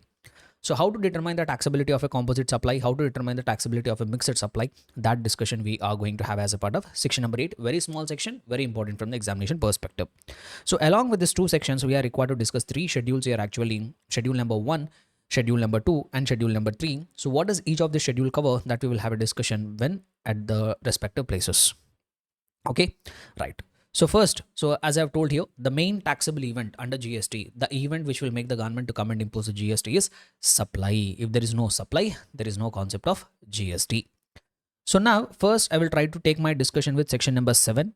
So section number 7, we have various subsections. First, I will start with section 7, subsection 1. Section 7, subsection 1. Okay, right. So we'll start with section number 7, which is talking about supply. So in that also various subsections we have. First, we'll be starting with section 7, subsection 1. In that also we have various clauses. We have clause A, then we have clause AA, then we have clause B, then we have clause C. So first our agenda will be to complete subsection 1, which contains different clauses. Section 7, subsection 1, clause A says that in order to classify it as a supply, there are certain essential requirements. What are they? First, there should be goods or services. First, there should be goods or services. And some form of supply of that goods or services should take place. First, there should be goods or services, and some form of supply of goods or services should take place. And there should be a consideration. There should be a consideration. And number 4, essential condition. It should be in the course or furtherance of business. It should be in the course or furtherance of business. Then those activities will be classified as supply under section 7, subsection 1, clause A. So tell me guys, in order to classify as supply under section 7, subsection 1, clause A, what are the essential requirements? First, they should be goods or services, and some form of supply of the goods or services or both should have taken place, and there should be a consideration existing, and that activity should have been, that form of supply should have been taken place in the course or furtherance of the business. When all these 4 conditions are present, when all these 4 requirements are fulfilled, then that activity we are going to call it as supply. But before that, we need to understand what is the meaning of goods, what is the meaning of services, what are different forms of supply. So what is consideration, and what do you mean by in the course or furtherance of the business? If we could understand all these 4 components in a different manner in a separate discussion, then we will have completed section 7, subsection 1, clause A. So first I will be starting with what is the meaning of the goods. First, we'll try to understand the definition of the goods and definition of the services we'll try to understand. So first of all, what do you mean by goods? They say that when I say goods, goods means every kind of movable property. Sir, what is movable property? Something which is other than immobile property. Something which is other than immobile property. Sir, what is immobile property? Immobile property means land, buildings, things which are permanently fastened or attached to the earth. That we call it as immobile property. Something which is other than immobile property, that will become a movable property. If something is a movable property, that will be a good. This pencil is a movable property. Good. This mic is a movable property. It can be moved from one place to another place. Good. The laptop which I am using, it is a movable property, one place to another place. Vehicles. So like that, every kind of movable property will fall under meaning of the goods. However, goods does not include money and securities. Other than money and securities. So when you have money, money will be neither goods nor services. This we'll talk about it later. First, we'll concentrate on the goods. Money will not fall under goods definition. Securities. Securities means what, sir? This is shares, debentures, bonds, whatever we have. So money and securities will not fall under definition of goods. will not fall under definition of goods. So goods means every kind of mobile property, but it does not include money. It does not include securities. But however, it includes actionable claims. What does it include? Actionable claims it include. Sir, what is actionable claim? That we will talk about it. We have a dedicated discussion. So it includes actionable claims. It also includes growing crops, grass, and things which are attached to or forming part of the land, which are agreed to be severed, which are agreed to be cut. Severed means what? Which are agreed to be separated before supply or under a contract for supply. So pay close attention here, my dear students. So what is included in the goods definition? Every kind of mobile property. Actionable claims also will get included. And the crops, growing grass, crops, or anything which is attached to the earth, which are agreed to be severed, which are agreed to be separated. Like for example, I have a plantation, I have agricultural sector, I'm into agriculture, I have various acres of land. So there I have sown the seeds, plants have grown up. Okay. So when the plants have grown up, these are also things which are attached to the earth. No, practically speaking, they are immobile property. But let us say, for example, let me take a good example here. Let us say, for example, I'm growing the red sandalwood. I have a forest. So in that I'm growing the red sandalwood. Okay. So now red sandalwood, that trunk of the tree is something which is attached to the earth. So practically speaking, it will fall under immobile property definition. But if I entered into a contract with some person saying that, sir, I will supply that red sandalwood to you. So this is actually a thing which is attached to the earth. But under a contract or for the purpose of supply, I'm saying that, sir, I will cut that tree and I will give it to you. So those things which are attached to the earth, but which are agreed to be severed, which are agreed to be separated before supply or under a contract of supply, that also will fall under goods definition. So what it all will it include, my dear students? A mobile property it will include. It includes actionable crimes, growing grass, crops, and things attached to the earth which are agreed to be severed. However, what is excluded from the definition of the goods? Money is not included in the goods definition. Securities are also not included in the goods definition. Now, first of all, sir, you are saying money. What is the meaning of the term money? What is the meaning of the term money? That term is also defined under section 2, subsection 75. So what is that definition of the term money? Money means Indian legal tender money, money which is there in the current circulation. Like whatever currency we have, which we are using it for circulation, that Indian legal tender money, that will fall under money definition. And also not just Indian legal tender money, any foreign currency, check, promissory note, bill of exchange, letter of credit, draft, pay order, traveler check, money order, postal or electronic remittances, or any other instrument which is recognized by the RBI. All this will fall under money definition. And whatever is falling under money definition, that will not fall under goods. Next one. And when used as a consideration to settle an obligation or exchange with Indian legal tender money or another denomination. Now, the most important things come here, but it shall not include currency that is held for its numismatic value. So if you are holding any currency for its numismatic value, sir, what do you mean by numismatic value? For its intrinsic value. Let us say, for example, I have one coin which used to be in circulation prior to independence. So pre-independence era, then also people used to do the transaction. So I have one coin which is belonging to some pre-independence era. So that coin, why I'm holding is not for the purpose of circulation, but I'm holding it for its numismatic value. Sometimes you might have heard that old coins will fetch a lot of value. So I am holding one currency not for the purpose of exchange or doing the transactions, but for the purpose of its intrinsic value, numismatic value, like this old coins and all. They say that this currency which is held for its numismatic value, it will not fall under money definition. When I say it is not going to fall under money definition, that means it will fall under goods. So what do you mean? What they have told? Goods does not include money. Yes or no? Now I am saying that currency which is held for its numismatic value, it is not money. If it is not money, means that is falling under goods. So the conclusion here is, if you are holding any currency with the intention of holding it for the purpose of numismatic value, that will fall under goods definition, because it will be excluded from the money definition. Next, then what else we have? And one more term word they have used is actionable claim. They have used. No, sir, what do you mean by actionable claim? This I will try to put it in very simple terms. A claim to any debt other than secured debt. So if you have any unsecured debt, if you have any right to claim any unsecured debt, that will be called as actionable claim. Like for example, arrears of rent you have, betting, gambling, lottery, all this also will fall under actionable claim definition. So a claim to any debt other than secured debt. So other than secured debt, whatever right you have for unsecured debts, if you have to put it in very simple terms, whatever unsecured debts you have, which are not secured by anything, those will fall under actionable claims. And not just that, any beneficial interest in the immobile property. sorry, not immobile property, any beneficial interest in the movable property. If you have any beneficial interest in the movable property which is currently not in your possession, but you have some beneficial interest in the immobile property, that also will fall under actionable claim definition. See, I don't want to go into the details.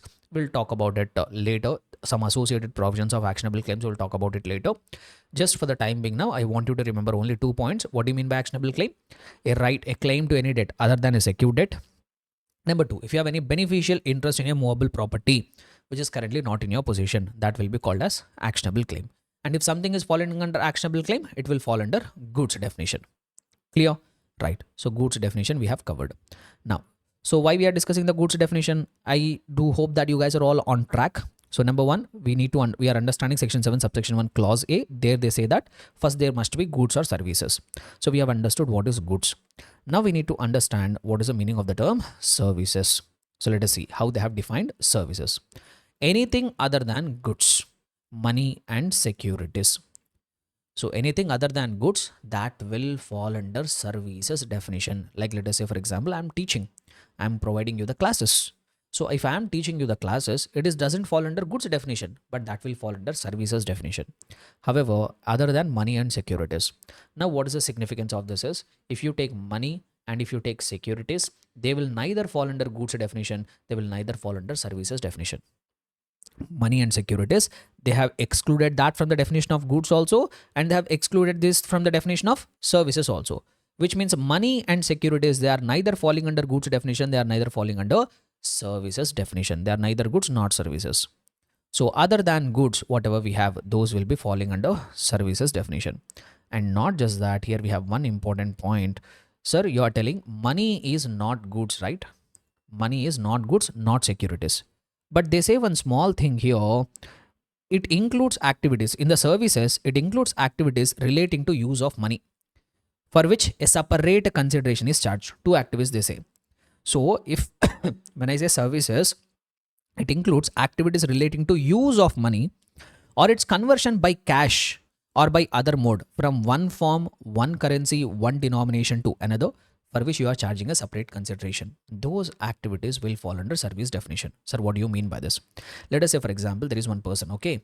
Now this person is giving money. Let us say, for example, 10,000 rupees of money he is giving to another person. And after that, this person is giving back 10,000 rupees.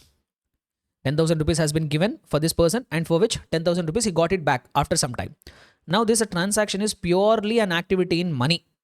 This transaction is purely an activity in money. This is neither goods nor services. On that GST will not come. But let me put it another way around. Let us say, for example, there is a person, he has given 10,000 rupees to another person for the purpose of using it. This person is in need of funds. So this person, Mr. A, has given 10,000 rupees of money for use to Mr. B. Now he is asking this person since he is giving that money to use, he has to repay 10,000 rupees original, plus along with that, he is also required to pay 1,000 rupees of interest. So now this transaction, which is purely this 10,000 rupees, whatever is there, this is a transaction purely in money. But this 1,000 rupees, whatever this person is charging for use of that money, this will fall under services. This will fall under services. So activities in relation to use of money for which you are charging a separate consideration. So this interest component will fall under services definition. Not just that. So it includes activities in relation to conversion of currency from one form to another form, one mode to one currency to another currency, one denomination to another denomination, once again for which they are charging a separate consideration. Sir, what is that? Let us say, for example, I have 1 lakh rupees of cash. I went to the bank and converted it into a demand draft. Into DD I have converted. Now for the purpose of conversion of this physical cash into DD form, the bank is providing this activity for which they have charged me some 500 rupees of fees. Now this 500 rupees will fall under services. Similarly, I have 1 lakh rupees of INR. This I have converted into US dollars, for which the bank has charged me some conversion fees amounting to some 1,000 rupees. This extra consideration will fall under services. Or from one denomination to another denomination. Let us say, for example, I have some 10 lakh rupees of 10 lakh rupees of cash of 500 rupee notes. For some reason, I want to get it converted to 10 lakh rupees in 100 rupees notes denomination.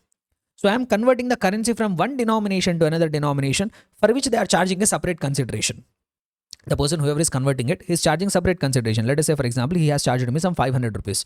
So this 500 rupees will fall under services. So activities in relation to conversion of currency from one form to another, one currency to another, one denomination to another, for which you are charging a separate consideration, those activities will fall under services definition. Clear? Similarly, when you are giving money for use for which a separate consideration is charged, those activities also will fall under services. And one more thing we have, see, we have securities, right? Securities are also like shares, bonds, debentures, etc. Whatever we have, they are also not goods, not services.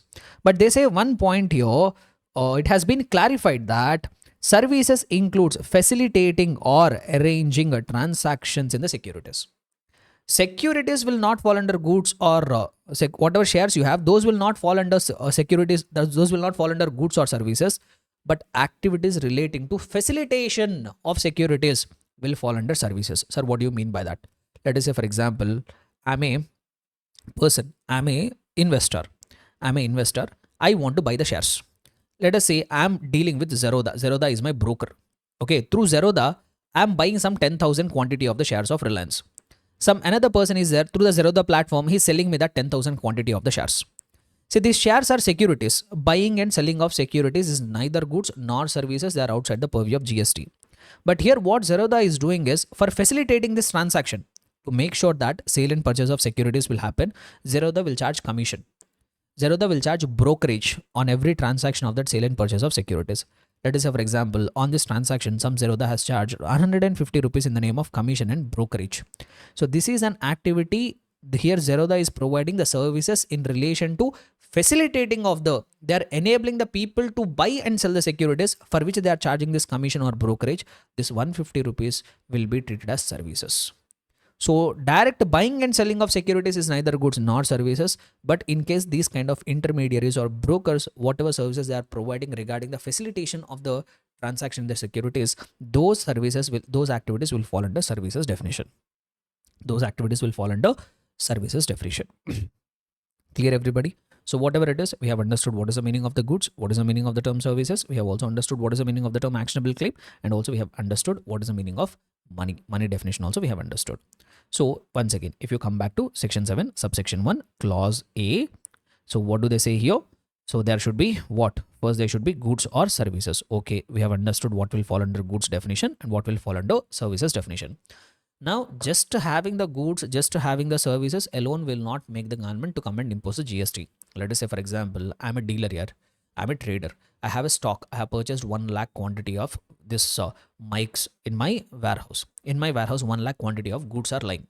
Just because the stock is lying in my warehouse, government will not come and impose a GST. So just having goods and services will not make the government to come and impose GST. Some form of supply should have taken place. Sir, what could be the different forms of supply? It could be in the form of sale. It could be in the form of transfer. It could be in the form of barter. It could be an exchange. It could be license, lease, rental, disposal. So some form of supply should have taken place. It could take up the form of sale, it could take up the form of transfer, it could take up the form of barter, it could take up the form of exchange, it could take up the form of license, lease, rental and disposal. Some form of supply should have taken place. And one more thing here, my dear students, whatever things they have given it here, these are only illustrative. These are only illustrative. Some form of supply. There could be some other form of supply also, but something should have taken place. These are just indicative lists. These are just illustrative lists. Sale, transfer, barter, exchange, license, lease, rental and disposal. Something should have taken place. So once again, if you come back here, you should have goods, you should have services, and some form of supply should have taken place. Then not just that, there should be consideration. There should be what? Consideration. Sir, what do you mean by consideration? Something in return you should get it. Something in return you have to get it. So if you are supplying goods, if you are supplying services, but in which there is no consideration, then it will not qualify as supply under section 7 subsection 1 clause A. So in order to qualify as supply, there should be something in return. So you are supplying goods, services or something. In return, what you are getting. So consideration is going to be very, very important. So second most essential condition is there should be consideration. If there is no consideration, it will not qualify as supply under section 7 subsection 1 clause A. Now, so let me try to give you a few scenarios here. Let us, a few things we'll try to understand. Donations which are received by charitable institutions. Here they have given one clarification. Let us try to understand it. Let us say, for example, there is one temple. There is one temple. Okay. Now there is one devotee. Now there is one devotee. Now what this devotee has done is 10,000 rupees of consideration, 10,000 rupees of donation he has given to the temple. For what purpose? Out of charity, out of religious activities. So this person has given a donation of 10,000 rupees to the temple. So now you tell me, can this be called as supply? Will it fall under supply definition? No, my dear students. Okay, from this person, 10,000 rupees is flowing to the temple. But what in return this person is getting? Nothing he is going to get in return. You might say, sir, he will get that punyam he will get. He is doing good deeds, he will get some punyam. But punyam is not tangible. No, that is something which you will see it in the afterworld. But practically speaking, so you are giving this 10,000 rupees as donation, but from that donation, what this person is getting in return? Nothing he is getting in return. Okay, something, the activity, the money is flowing to the temple, but still there is nothing in return which this person is getting. There is no quid pro quo here. So this activity will not fall under supply. Let me give you another example. The same person is giving 10,000 rupees of donation. 10,000 rupees of donation. Let us say, for example, he's a business person. He's a business person. He's into business and his name is Mr. X. Okay. He has given donation of 10,000 rupees to the temple. Now, sometimes we often see that these kind of charitable institutions, religious institutions, not as a service. So as a kind gesture, what they will do is they will, let us say, for example, using this 10,000 rupees, they have purchased some sitting arrangement in the temple. On that benches and tables, they have written words donated by Mr. X.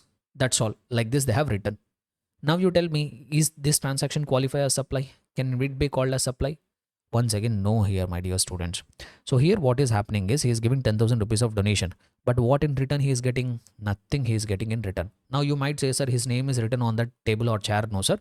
Donated by Mr. X. Will it amount to advertisement? No, it is not amounting to advertisement. It is a good gesture. In good gesture, they try to do it. So here he is nothing getting in return. Just mentioning the name donated by so and so person. That is not a advertisement. This activity also will not fall under supply. Now let me extend the scenario. The same person is giving 10,000 rupees of donation to the temple.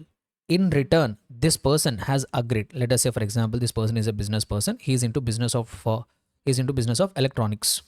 He is into business of electronics. Okay. So now this temple is conducting one event, one religious event he is conducting. They are conducting. For that purpose, he has given 10,000 rupees of donation. In return, temple has agreed to place at various places throughout that religious event, at various places, this temple will display banners. This temple will display banners containing, so this event is sponsored by so and so person, Mr. X, who is a top business person, who is having the biggest store in our city, where he will sell electronic goods. All the items are available. So like that, at various places throughout the event, they are placing these banners. Now will that activity fall under supply? Yes, here the activity will fall under supply. Why? Because this explicit things, whatever this kind of banners and or whatever they are publishing, mentioning the business of the person and all, so that will amount in the form of advertisement services. There will be a quid pro quo here. This transaction will fall under supply definition, and on that GST will get attracted. Clear, everybody? So overall summary here, if it is just a kind gesture, no GST, but if it is resulting into advertisement, there will be GST. Right? Next one. So one more classification we'll try to do here. Artwork sent by artist to galleries for exhibition in A is not a supply as no consideration is flowing. Sir, what do you mean by this? So this also I will try to tell you. Let us say, for example, there is an artist. There is one popular artist. Okay. So he drew some painting. So this is the painting. So some people have that crazy paintings, right? Abstract painting. So he drew that painting. Now there is one gallery. There is one place where the gallery we generally call it, where this artist will send their artwork, and in that gallery these artwork will be displayed. So there is an artist, he came to know that there is one gallery in the nearby area. So what he has done is, for display whatever artwork he has done, that he has sent it to the gallery. Sir, will he send it for any consideration? No, he will not send it for any consideration. Now later what will happen at the gallery? People will come. Those who are interested into this artwork, they will come. They will have a look at the gallery. If they like that painting, then they will pay the consideration and then they will get that artwork. Okay. So now what is the point here is, what is the point of clarification here is, so this artist is sending the artwork to the gallery. So when he is sending the artwork to the gallery, at that point of time, is there any consideration flowing to the artist? No. So here there is no supply taking place. Here there is no supply taking place.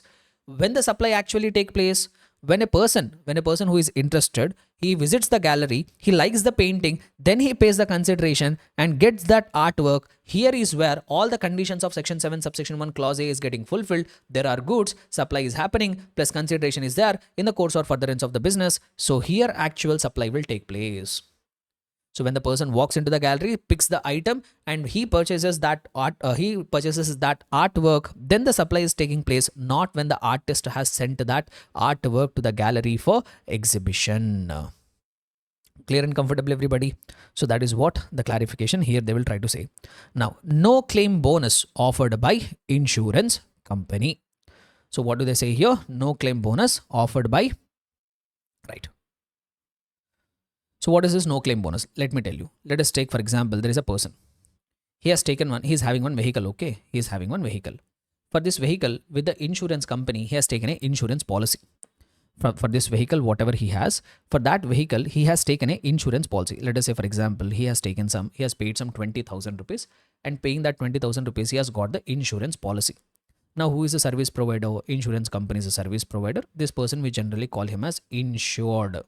So, this sale of insurance policy is a supply of service. On that, GST will get attracted. Now, generally, in the insurance agreements, there will be a clause. If you did not make any claim, every year he has to take the policy. So, if let us say, for example, for the financial year 24-25, he has taken the policy. Now, in the agreement, there is a clause that if this person did not make any claim, if his car did not meet with any accident, and if he did not make any claim, next time he will take the policy, no? So next time when he is required to take the policy of 20,000 rupees, they will give something called no claim bonus. Since in the last year, you did not make any claim. Since you did not make any claim, they will give you bonus of 2,000 rupees. That means next time you need not pay 20,000 rupees. If you pay 18,000, it will be enough. If you pay 18,000, it will be enough. Why? Because since you made no claim in the previous year, they will give you that something called no claim bonus. 2,000 rupees of no claim bonus has been given. Now here what happened is, one assessing officer who wants to trouble this customer here. So what he started arguing is, hey insured, you got 2,000 rupees as no claim bonus from insurance company, no? You got 2,000 rupees as no claim bonus from the insurance company. And why you have got the 2,000 rupees? So he says that you have got the 2,000 rupees, you gave a consideration, you got a consideration. That means you supplied some service. So you supplied some service and got 2,000 rupees of consideration. You will be liable to pay GST. That's what the GST officer started harassing. So what is the proper officer's contention? He says that you received 2,000 rupees. Why you have received 2,000 rupees? Because you have not made any claim. You have made not any claim. By not making any claim, you are doing a service to the insurance company for which you are receiving a consideration of 2,000 rupees. On that 2,000 rupees, you are required to pay GST. Like this, income tax, like this, GST officers have started harassing some people. Now that's why they have given some, now that's why GST department has given clarification. This proper officer is wrong here. So he is not providing any service here.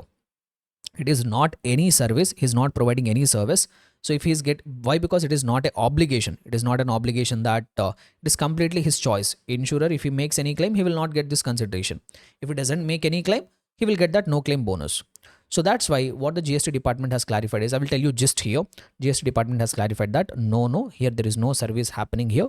Why? Because he is getting 2,000 rupees, but he is not providing any service for that. So that's why this activity will not be classified as supply. Here there will not be any GST requirement as here, and they instructed the GST officers not to harass these people in that name of providing supply.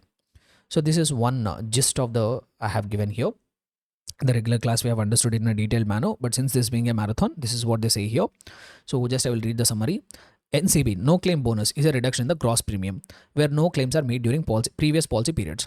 The insured is not contractually obligated to refrain from making any claims to receive the NCB, nor do they provide any supply to the insurance company by not lodging any claims.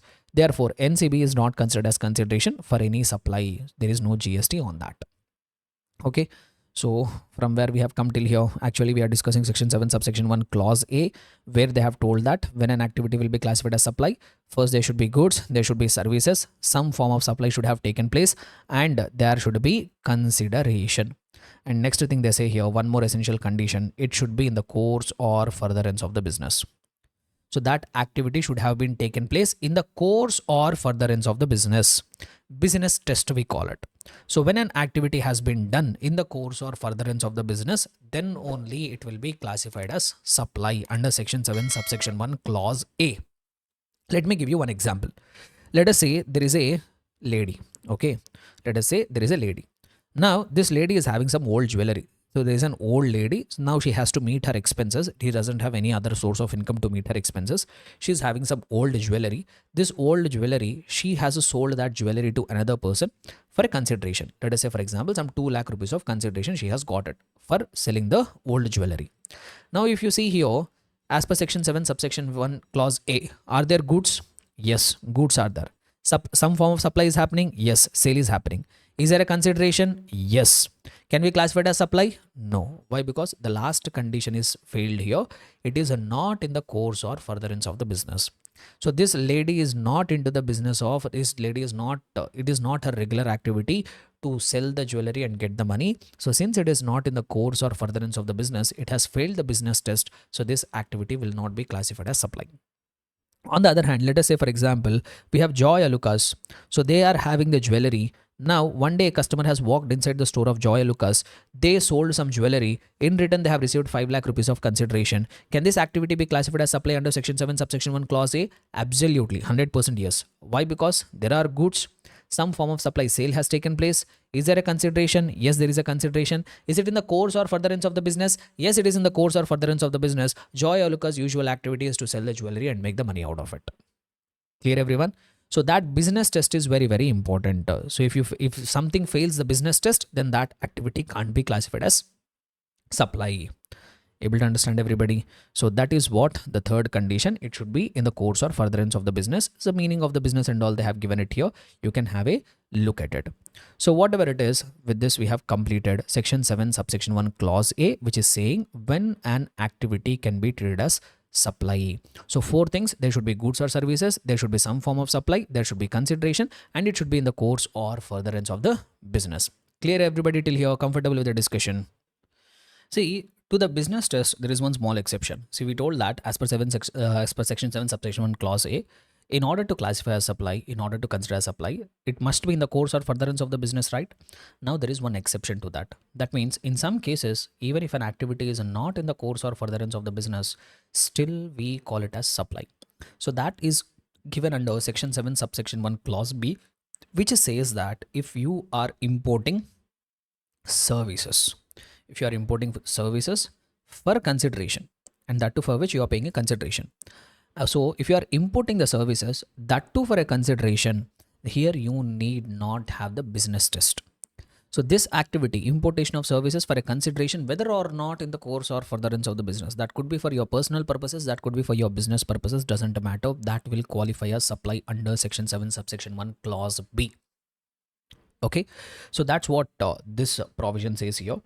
So if you commit here one exception, deemed circumstances in which activities are even in which activities which are not in the course or furtherance of the business still will be treated as supply.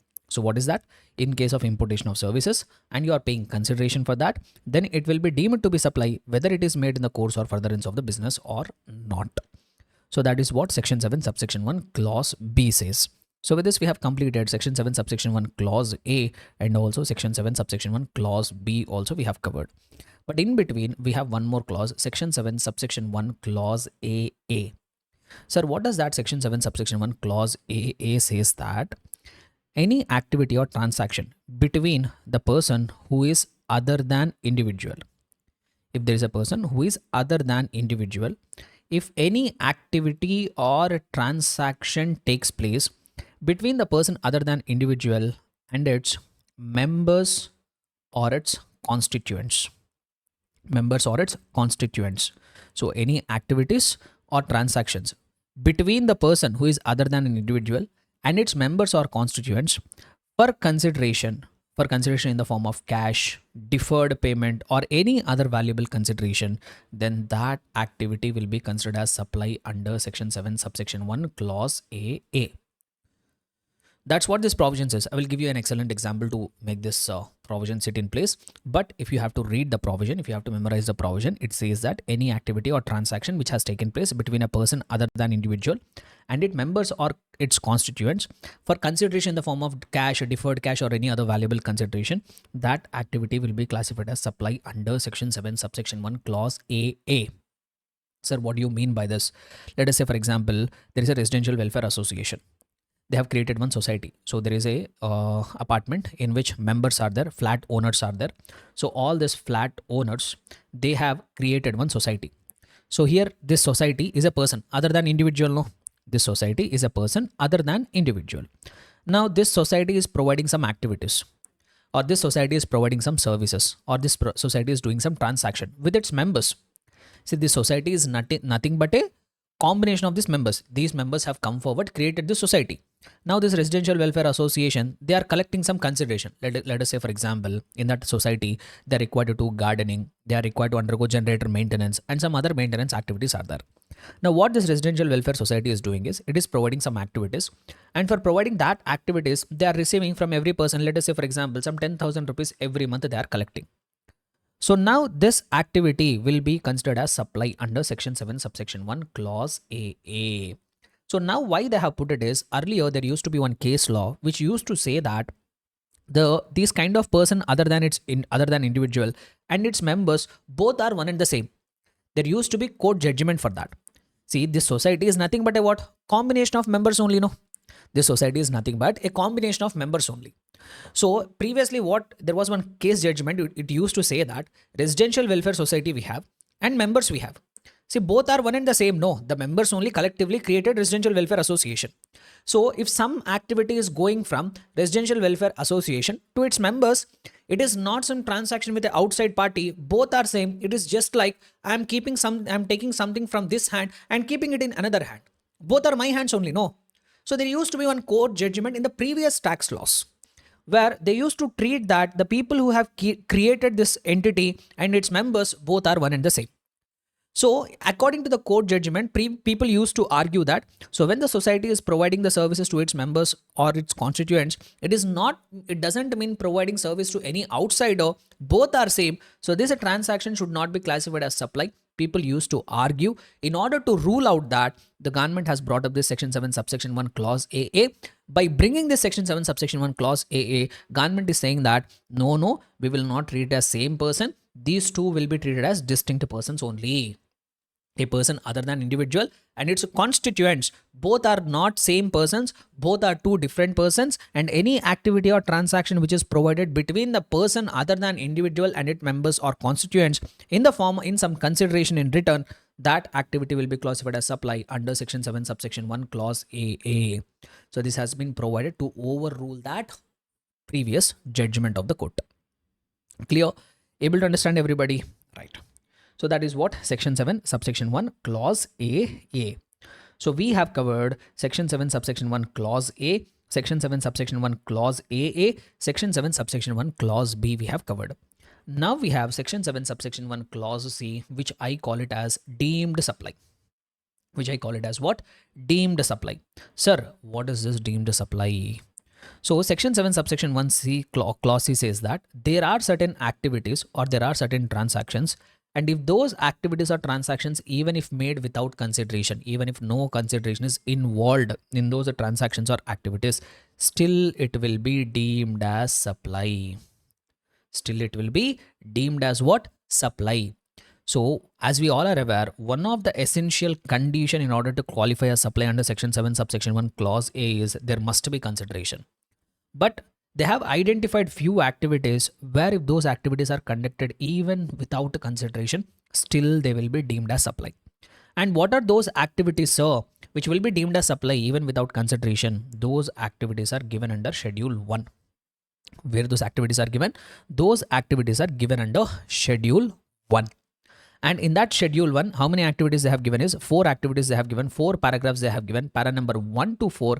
So if those activities are performed even without consideration, still they will be deemed to be supply. So let us try to understand what are those 4 activities given under schedule 1 which will be deemed as supply even if performed without consideration. So starting with para number 1, which says that permanent transfer or disposal of business asset, permanent transfer or disposal of a business asset on which ITC has been availed. On which ITC has been availed. Sir, what do they say here? Let us say, for example, you are a business person. Okay. So you are a business person. You have a business asset. When I say business asset, it could be current asset, fixed asset, whatever it is.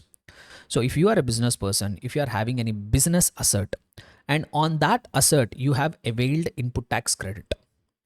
So let us say, for example, I purchased some machinery. Let us say, for example, 1 lakh rupees worth of machinery I have purchased. Or let us take computer. Let us take a best example, computer. I have purchased a computer amounting to 1 lakh rupees. 10,000 rupees of GST I have paid. This 10,000 rupees of GST I have taken as input tax credit. After a certain period of time, after certain years of usage, what I thought is this laptop is no longer working for me. So what I thought is, let me give it free of cost. I am permanently disposing it. So whatever laptop I have used in my business on which I have availed input tax credit, this I am permanently disposing it of. Permanently disposing means what? I am giving it away to someone without any consideration. So I'm permanently disposing a business asset on which I have availed input tax credit without any consideration. Still that activity will be qualified as supply as per para number 1, schedule number 1. Clear? Able to understand? So here, few things which we have to remember, and in order to qualify under para number 1 of schedule 1, there are some conditions, essential conditions which are required to be met. What are they? Number 1, disposal or transfer of business assets must be permanent. It should not be a temporary disposal where you are giving the goods, later you are getting it back. It is not like that. The disposal should be on a permanent basis. You are permanently disposing the business asset. Number 2, that is the same thing they say here. Transfer or disposal must be permanent. Number 3, ITC must have been availed. You must have taken the input tax credit on that asset. Then only that activity will be called as supply. Now, why I specifically say is, let us say, for example, I have purchased some business asset. I am a registered person. I have purchased a business asset. So let us say 1 lakh rupees of price I have paid. On that 10,000 rupees of GST also I have paid. Let us say I have not availed that 10,000 rupees of ITC. I did not take the input tax credit. If I did not take the input tax credit and later if I am permanently transferring or disposing that asset without consideration, then that activity will not call it as supply. Or I have purchased some asset, on that ITC is blocked. What has happened? ITC is blocked. That means I'm not permitted to take ITC only. If ITC is blocked, then you will not be able to take it. Such an asset you are permanently disposing it. Without any consideration, still that activity also will not be classified as supply. So essential condition is that permanent transfer should be on permanent basis, and one more thing is you should have availed input tax credit, which means that if you have purchased any business asset on which you have not availed input tax credit, or ITC is blocked in respect of that asset, such an asset you are permanently disposing or transferring, then it will not be treated as supply. Clear, everybody? So that is what the first thing is. Here, if you see, the following will not qualify as supply. Which will not qualify as supply? If ITC is blocked or not available, or ITC has not been availed. It is available, but you are not taken it. If that you are transferring it on a permanent basis, then it will not be qualified as supply. And this provision covers business assets from a holding company to subsidiary company for nil consideration. If a holding company is transferring a business asset to a subsidiary company on which they have availed input tax credit without consideration, still that activity also will fall under supply as per para number 1 of schedule 1. Okay, next one. Para number 2. One more activity which will be treated as supply even if without consideration. So they say that if there is any supply of goods or services or both between related person or between distinct persons as per section number 25, if made in the course or furtherance of the business, even without consideration, will qualify as supply. So what do they say here? If there is any supply of goods or services, both they are saying, if there is any supply of goods or services or both. Between whom? Between related persons. or between distinct persons as per section number 25. Even if done without consideration in the course or furtherance of the business, they will qualify as supply. But before that, we need to understand who will be treated as related person. Here, one fact we have to recognize: the Act has not given us the permission to decide who is related, who is not related to us. They have given the definition. In that definition, whoever is coming and falling, they all will become related. So this is very important for you to remember. So when a person will be considered as related, so persons including legal persons are deemed as related if such persons are officers or directors of one another's business. Let us say, for example, there is a person Mr. A who owns A Limited. There is a person Mr. B who owns B Limited. A is director in B Limited, B is director in A Limited. So such persons are officers or directors of another's business. They will be deemed as related. So these two persons will be related as deemed as related. Such persons are legally recognized partners. If they are partners in a partnership firm, they will be considered as related. Such person is an employer and employee. Employee and employer will always be considered as related. A third person controls, owns, or holds greater than or equal to 25% of stock or shares of both of them. So here it is quite point we need to understand here. So there is a company X Limited, there is a company Y Limited. Some third party is there. Let us say, for example, there is a person Mr. A who is holding greater than or equal to 25%, who controls, owns, or holds greater than or equal to 25% of the stock of shares in both of them. So if a third party is holding greater than or equal to 25% of the voting stock, shares, or both of them, then this X Limited, Y Limited, they both will be considered as related. This X Limited and Y Limited will be considered as related when a third party is holding or owning greater than or equal to 25% of the voting stock or shares of both of them. Now, they have 3 points related to control. So what is that? One of them controls the other, or a third person controls both of them, or such persons together control a third party. Sir, what is this? What they are trying to say here? Let us say, for example, there is a company A Limited, B Limited. Okay.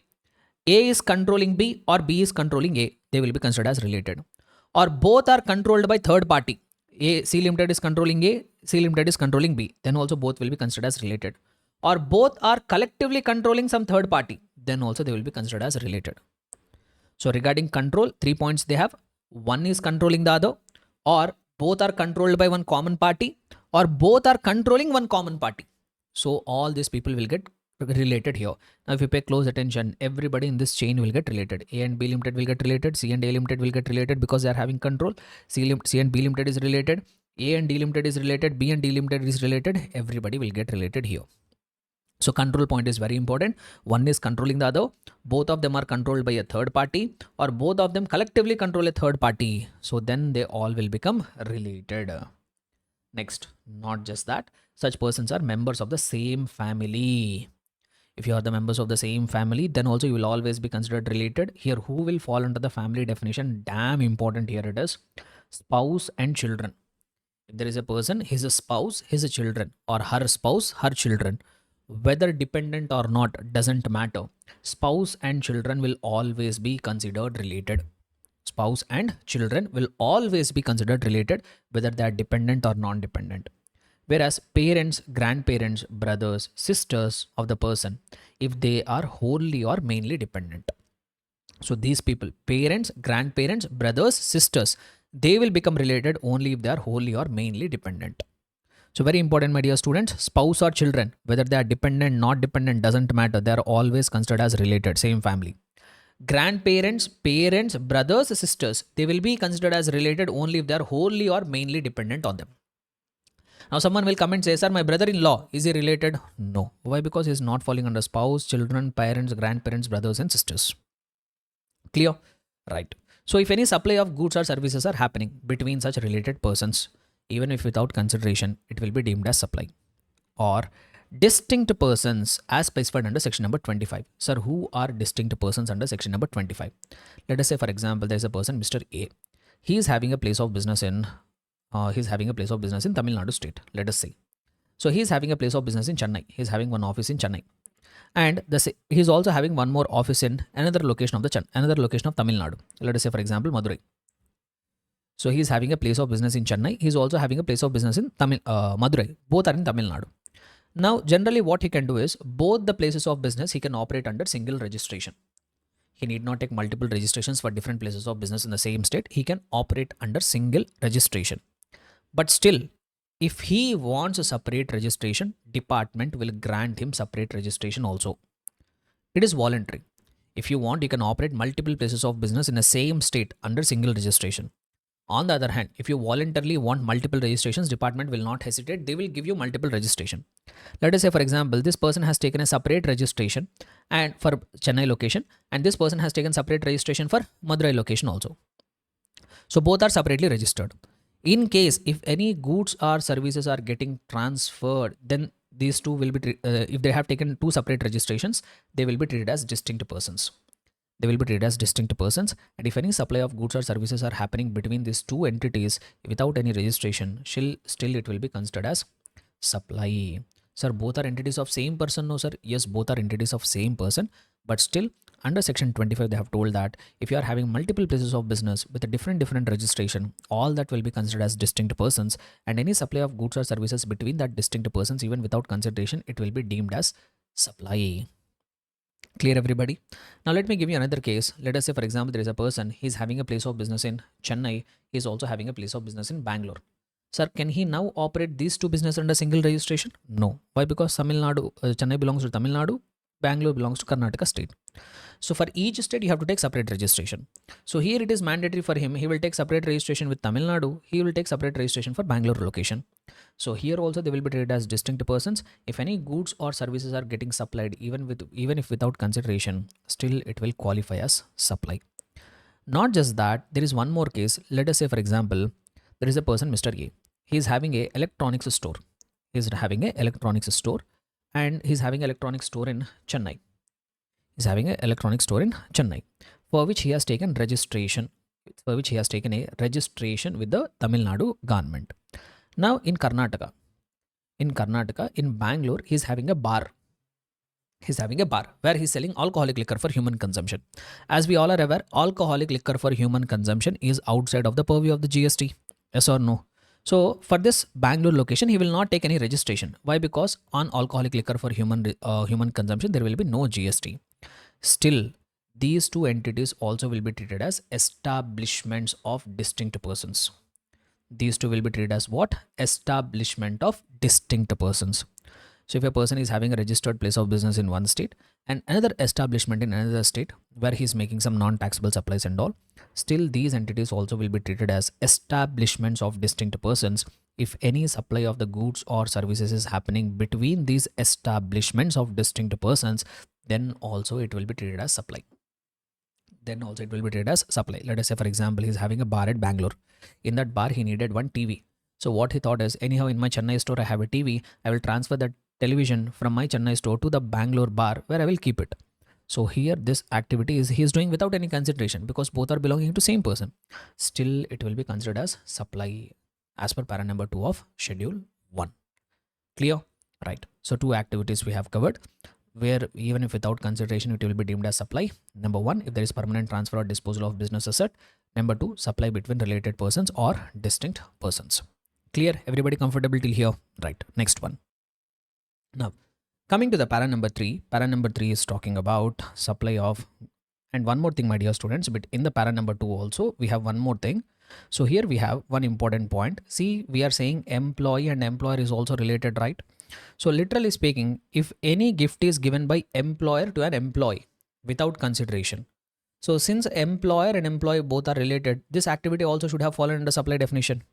But here they have given one relaxation. What relaxation they have given is, any gift given by employer to the employee up to a value of 50,000 rupees, even if without consideration, if the gift value is only up to 50,000 rupees, then it shall not be treated as supply of goods or services or both. Okay, so let us say, for example, employer is giving a gift of phone. A phone he is giving a gift. The value of that gift is 40,000 rupees. So this activity will not be considered as supply. Let us say, for example, an employer is there. If he is giving a gift to his employee, an iPhone he is giving a gift for which amount is 60,000 rupees. Now this entire 60,000 rupees will be treated as supply.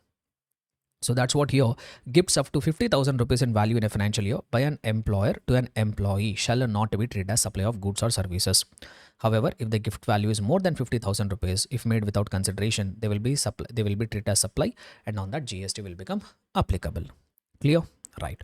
Now let us come to para number 3, which is talking about supply of goods between principal and agent. Now what they say here is, let us say for example, there is one principal. Now there is one agent. Now what is happening is, the principal is selling the goods to an agent. Let us say for example, principal is selling the goods to the agent. Now what agent will do is, agent will find a customer and to that customer he will sell the goods. He will find the customer and to that customer he will sell the goods.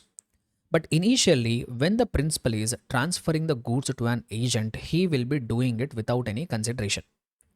Principal is sending the goods, principal is supplying the goods to an agent without any consideration. Later, agent will sell the goods to the customer. So here consideration will be there. But here, when the principal is transferring the goods to an agent, he is doing it without any consideration, but still that activity will be classified as supply. That activity will be classified as supply. So it's supply of goods from principal to agent, even without any consideration, where the agent undertakes to make the further supply, that activity will fall under supply. Not just that, let us say for example, there is one principal, he needs to buy some material. Now he doesn't know the buyer. So what he has done is he has appointed the agent. Now agent is getting the goods from the supplier. From the main supplier, agent will supply the goods and then agent will transfer the goods to the principal. Agent will first procure the goods from the supplier and after procuring the goods from the supplier, agent is supplying that goods further to the principal. Here also let us say he is doing it without any consideration. Still, this supply of goods by agent to the principal even without consideration also will qualify as supply. So the point which I want to make it here is, so if there is any principal and agent, if any supply of goods is happening either from principal to agent or from agent to principal, even without consideration, still it will qualify as supply as per para number 3 of schedule 1. But here you have to be very careful, my dear students. Para number 3 only talks about supply of goods. If there is any supply of goods happening between principal and agent without any consideration, then only it will qualify as supply. It will not talk about supply of services. So if there is any supply of services happening between principal and agent without any consideration, it will not qualify as supply as per para number 3 of schedule 1. Only if there is supply of goods between the principal and agent. What is happening? Supply of goods is happening between principal and agent even if without consideration, then only it will qualify as supply. See, but here you have to be very careful here, my dear students. Under para number 3, whether an agent will get covered or not, it depends on who is giving the invoice. If the invoice is given in the name of agent, in both the cases, if the invoice is given in the name of the agent, only those agents will get covered under para number 3 of schedule 1. Sir, what do I mean by this? Let us say for example, there is a principal, Mr. P. Now there is an agent, Mr. A. He is an agent. Mr. P supplied the goods to Mr. Agent without any consideration. And Mr. A is making further supply to the customer. Now invoice will be given to the ultimate customer. No, that invoice should be given in the name of the agent, not in the name of the principal. So if the invoice is given in the name of the agent, then that agent will get covered under para number 3 of schedule 1.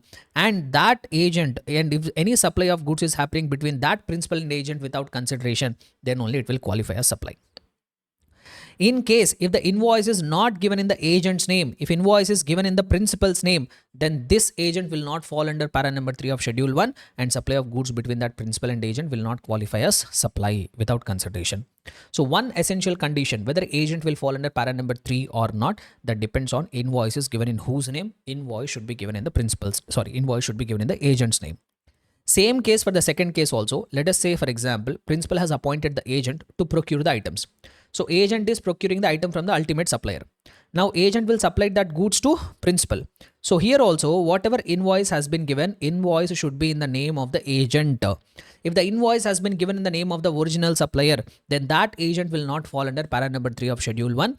Only when the invoice has been given in the agent's name, only those agents will get covered under para number 3, and only supply of goods between those principals and agents will get covered under, if without consideration, will get covered under para number 3 of schedule 1 and they will qualify as supply.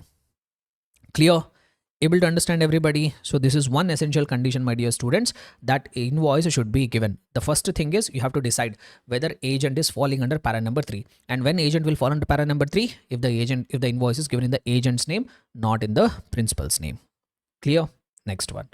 Now coming to the last activity, which will be deemed as supply under para number 4, even if without done consideration, importation of services. Sir, what is this importation of services? See, regarding of importation of services, we have already covered one thing, section 7 subsection 1 clause B, which says that if you are importing the services for a consideration, whether or not in the course or furtherance of the business, it will qualify as supply. What says that? Section 7 subsection 1 clause B says. So if you are importing the services with consideration, whether or not in the course or furtherance of the business, it will qualify as supply, which we have already covered under section 7 subsection 1 clause B. Now, para number 4 of schedule 1 says that if you are importing the services even without consideration, then also it can become supply as per section 7 subsection 1 clause C. Sir, when, sir? They say that if you are importing the services even if without consideration, there must be 2 other conditions. Number 1, it should have been from related or distinct persons. Who is related, who is distinct person, we have already covered. And it should be in the course or furtherance of the business. Then it will qualify as supply under section 7 subsection 1 clause C, para number 4, schedule 1. So if you are importing the services even if without consideration, but you are importing it from your related or distinct person, that too in the course or furtherance of the business, then it will qualify as supply under section 7 subsection 1 clause C. So if you are importing the services without consideration, but you are not importing it from distinct or related person, or if it is not in the course or furtherance of the business, then it will not be a supply. Say, I will tell you what is a logical flow you have to follow. In case if a question is asked regarding importation of services, how to decide whether it is taxable or not, whether it is supply or not. First, you should see, is it for a consideration? Is it for a consideration? The answer is yes. If you got the answer as yes, import of services is happening for a consideration, no need to check any other condition, whether or not in the course or furtherance of the business, that will be supply. No need to check any consideration, but supply as per section 7 subsection 1 clause B. However, if you are importing the services without any consideration, now you need to check 2 things from whom you are importing. Number 1, are you importing it from your related person or distinct persons?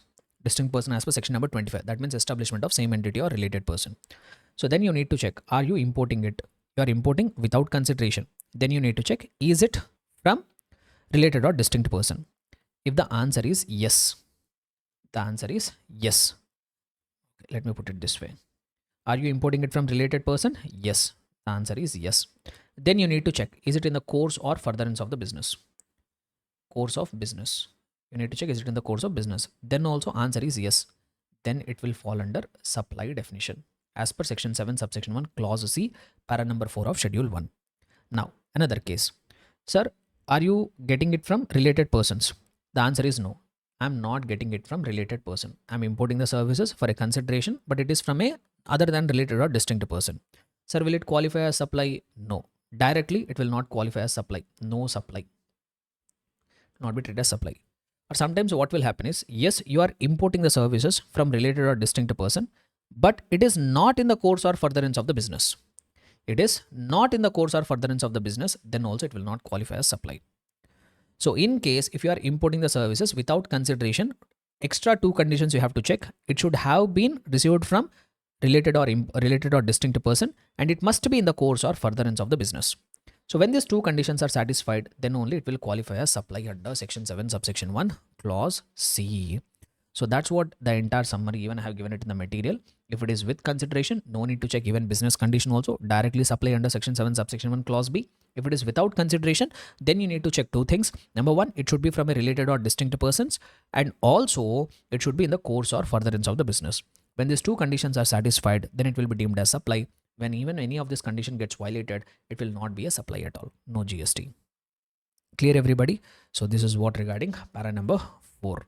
So with this, we have successfully completed section 7 subsection 1 clause C also. So entire section 7 subsection 1 has come to an end. Which activities will fall under supply? Which activities will not fall under supply? So where we have covered section 7 subsection 1 clause A, clause AA, clause B, clause C also we have covered it. Clear? Right. So now going forward with the next discussion. Right. See, as per section 7 subsection 1 clause 1, we will identify whether an activity will be supply or not. But once an activity has been classified as supply, whether it will be considered as supply of goods or it will be considered as supply of services, that we have to determine. Whether we have to, once an activity has been classified as supply under section 7 subsection 1, then we need to determine whether that activity will be supply of goods or it will be supply of services. Why that classification is important is because the rate of GST which you are required to pay, that depends on the classification only. Sir, how to determine that classification? Okay, sir, I have followed the conditions given under, I have followed the rules given under section 7 subsection 1. I have classified an activity as supply. Now next thing is I have to determine whether it is supply of goods or supply of services. So for that, what is coming to our help is section 7. So let me directly commit here. Schedule 2 will come to our rescue. Schedule 2 will help us out whether an activity should be treated as supply of goods or supply of services. So the list has been given here. Number 1, if there is any transfer of title in the goods, if any supply is happening where the title in the goods is getting transferred, where the ownership in the goods is getting transferred, then it will be treated as supply of goods. Let us say, for example, I have a pencil, I am transferring the title in the goods. It will be treated as supply of goods. Any transfer of right in goods or undivided share in goods without transferring the title. It's like giving on rent example itself. You are transferring the right in goods. You have some right in goods or you have some undivided share in goods without transferring the title, without transferring the ownership of the goods. Just you are transferring the right in goods to use that goods. So that will fall under supply of services. Example here itself, you have a machinery. You have right in that. You are the owner of that goods. You are giving that machinery on rent. You are giving that machinery on rent. You are transferring the right in share, not ownership. That will fall under supply of services. And any transfer of title in goods under an agreement which stipulates that property shall pass at a future date, nothing but hire purchase transactions, where property shall pass after the payment of the last EMI. So even that hire purchase transaction also will be treated as supply of goods only. Next, if you are giving any lease, tenancy, easement, license to occupy the land, it will always be considered as supply of services. Or any lease letting out of building, including a commercial, industrial, residential complex for business or commerce, wholly or partly, that will also consider as supply of services. Basically, renting, lease, tenancy, license, all this will fall under supply of services. Next, any treatment or process which is applied to other person's goods, like job work. Like for example, there is a fabric manufacturer. He is having a piece of cloth. That cloth has been sent to another person. What he will do is he will do some process that, for example, he will do the dye of that cloth or he will do the printing on the cloth. So this person is performing some procedures on the goods belonging to others. He's doing the printing on that cloth. So here what he is doing, is it supply of goods or supply of service? That will be a supply of service. Next one, transfer of business assets. So now here what they say here is, right. So first point, they say that goods forming part of the business assets are transferred or disposed to a person carrying on the business to no longer forming part of that business assets. Let us say, for example, you are a registered person, you have a asset, you have a business asset. Now you are making that goods which are forming part of the business, either you are transferring or disposing to another person for other than business purposes. Like let us say, for example, just if you remember, I have told you permanent transfer or disposal of a business asset. There is a business asset, but what you are doing is you are transferring or disposing that so that they no longer form part of your business. It will be falling under supply of goods. Nothing but this is related to para number 1 of schedule 1. If you are permanently transferring or disposing the business asset, that will fall under what? Supply of goods. Similarly, goods held or used for business are put to private use or made available to any person for use for any purpose other than business. Then also it will be classified as supply of services. Sir, what do you mean by that? Let us say there is a company. Now this company is having a vehicle. It should be used for business purposes, for company's official travel and all. That car should be used. So one day what this company has done is, one of the director came and requested, sir, on a weekend, I want our company vehicle. I will take this company vehicle because I'm going on a vacation with my family. I don't have a vehicle. Anyhow, it is a weekend. No, I will take the car of the company and use it for my vacation. So company has permitted. So here what they are saying, the assets which are related to business, those are put to use for other than business purposes. Let us say, for example, for this they are charging some 1,000 rupees of consideration for him. So what this activity will be treated as? This activity will be treated as supply of services. Next. Then comes the next one. Goods forming part of assets of any business carried on by a business who ceases to be a taxable person shall be deemed to be supplied. See, this is related to registration chapter, but anyhow, I will try to explain it in a simple manner. Let us say, for example, there is a registered person. Now, this person is ceasing to be a taxable person. Let us say, for example, on 1st of January 2025, he ceased to be a taxable person. He stopped being a taxable person. Okay. Let us say, for example, he's canceling his registration. One day before that, as on 31st of December 2024, whatever stock that is available with him, whatever goods that are available with the registered person, they will be deemed to have been supplied. They will be deemed to be have been supplied and they will be considered as supply of goods. So this you will get more clarity when you refer to the registration chapter here or input tax credit chapter here. So if you see here, goods forming part of assets of any business carried on by a person who ceases to be a taxable, who is stopping to be a taxable person, they shall be deemed to be supplied by him in the course or furtherance of his business immediately before he ceases to be a taxable person. Like as I have told, let us say there is a person, he is closing down his business, he is cancelling his registration on 1st of January 2025. One day before that, whatever goods that are available, all that would be deemed to have been supplied and they will be considered as supply of goods. On that, you will be liable to pay GST. Unless there are two exceptions for that. There are two exceptions for that. What are the two exceptions? Number one, business is transferred as a going concern to another person. Let us say, for example, you are stopping to be a registered person. On from 1st of January 2025, you are stopping to be a registered person. But you are selling that business as it is, as a going concern to another person. That means all its assets and liabilities will get transferred to another person. In that case, these goods which are existing on or day before that ceasing of registration will not be considered as supply.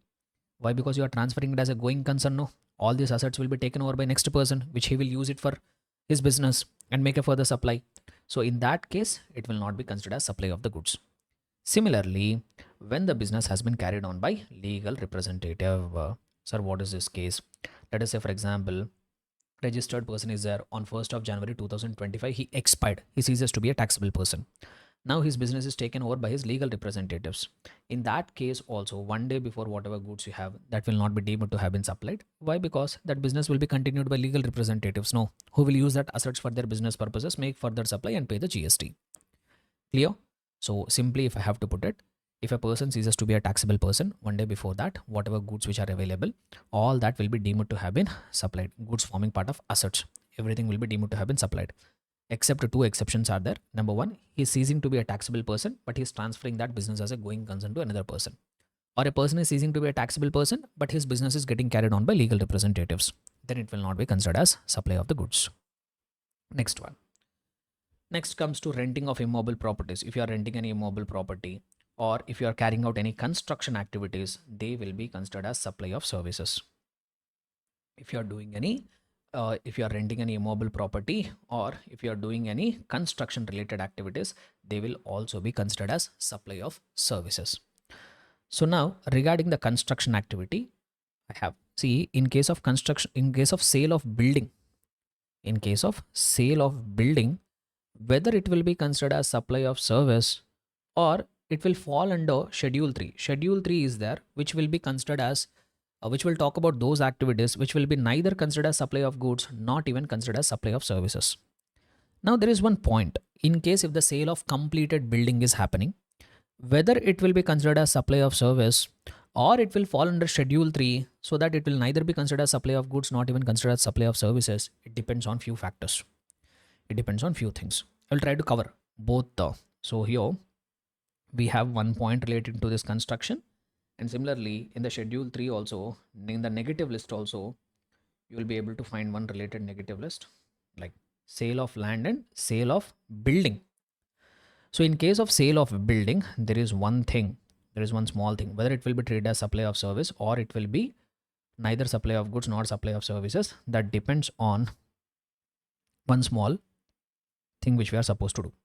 See, in case of sale of building or sale of completed fat and all, first we need to see two dates. We need to determine something called a cutoff date. We need to determine something called a cutoff date. Sir, what is that cutoff date? Either date of issuance of completion certificate or date of first occupation.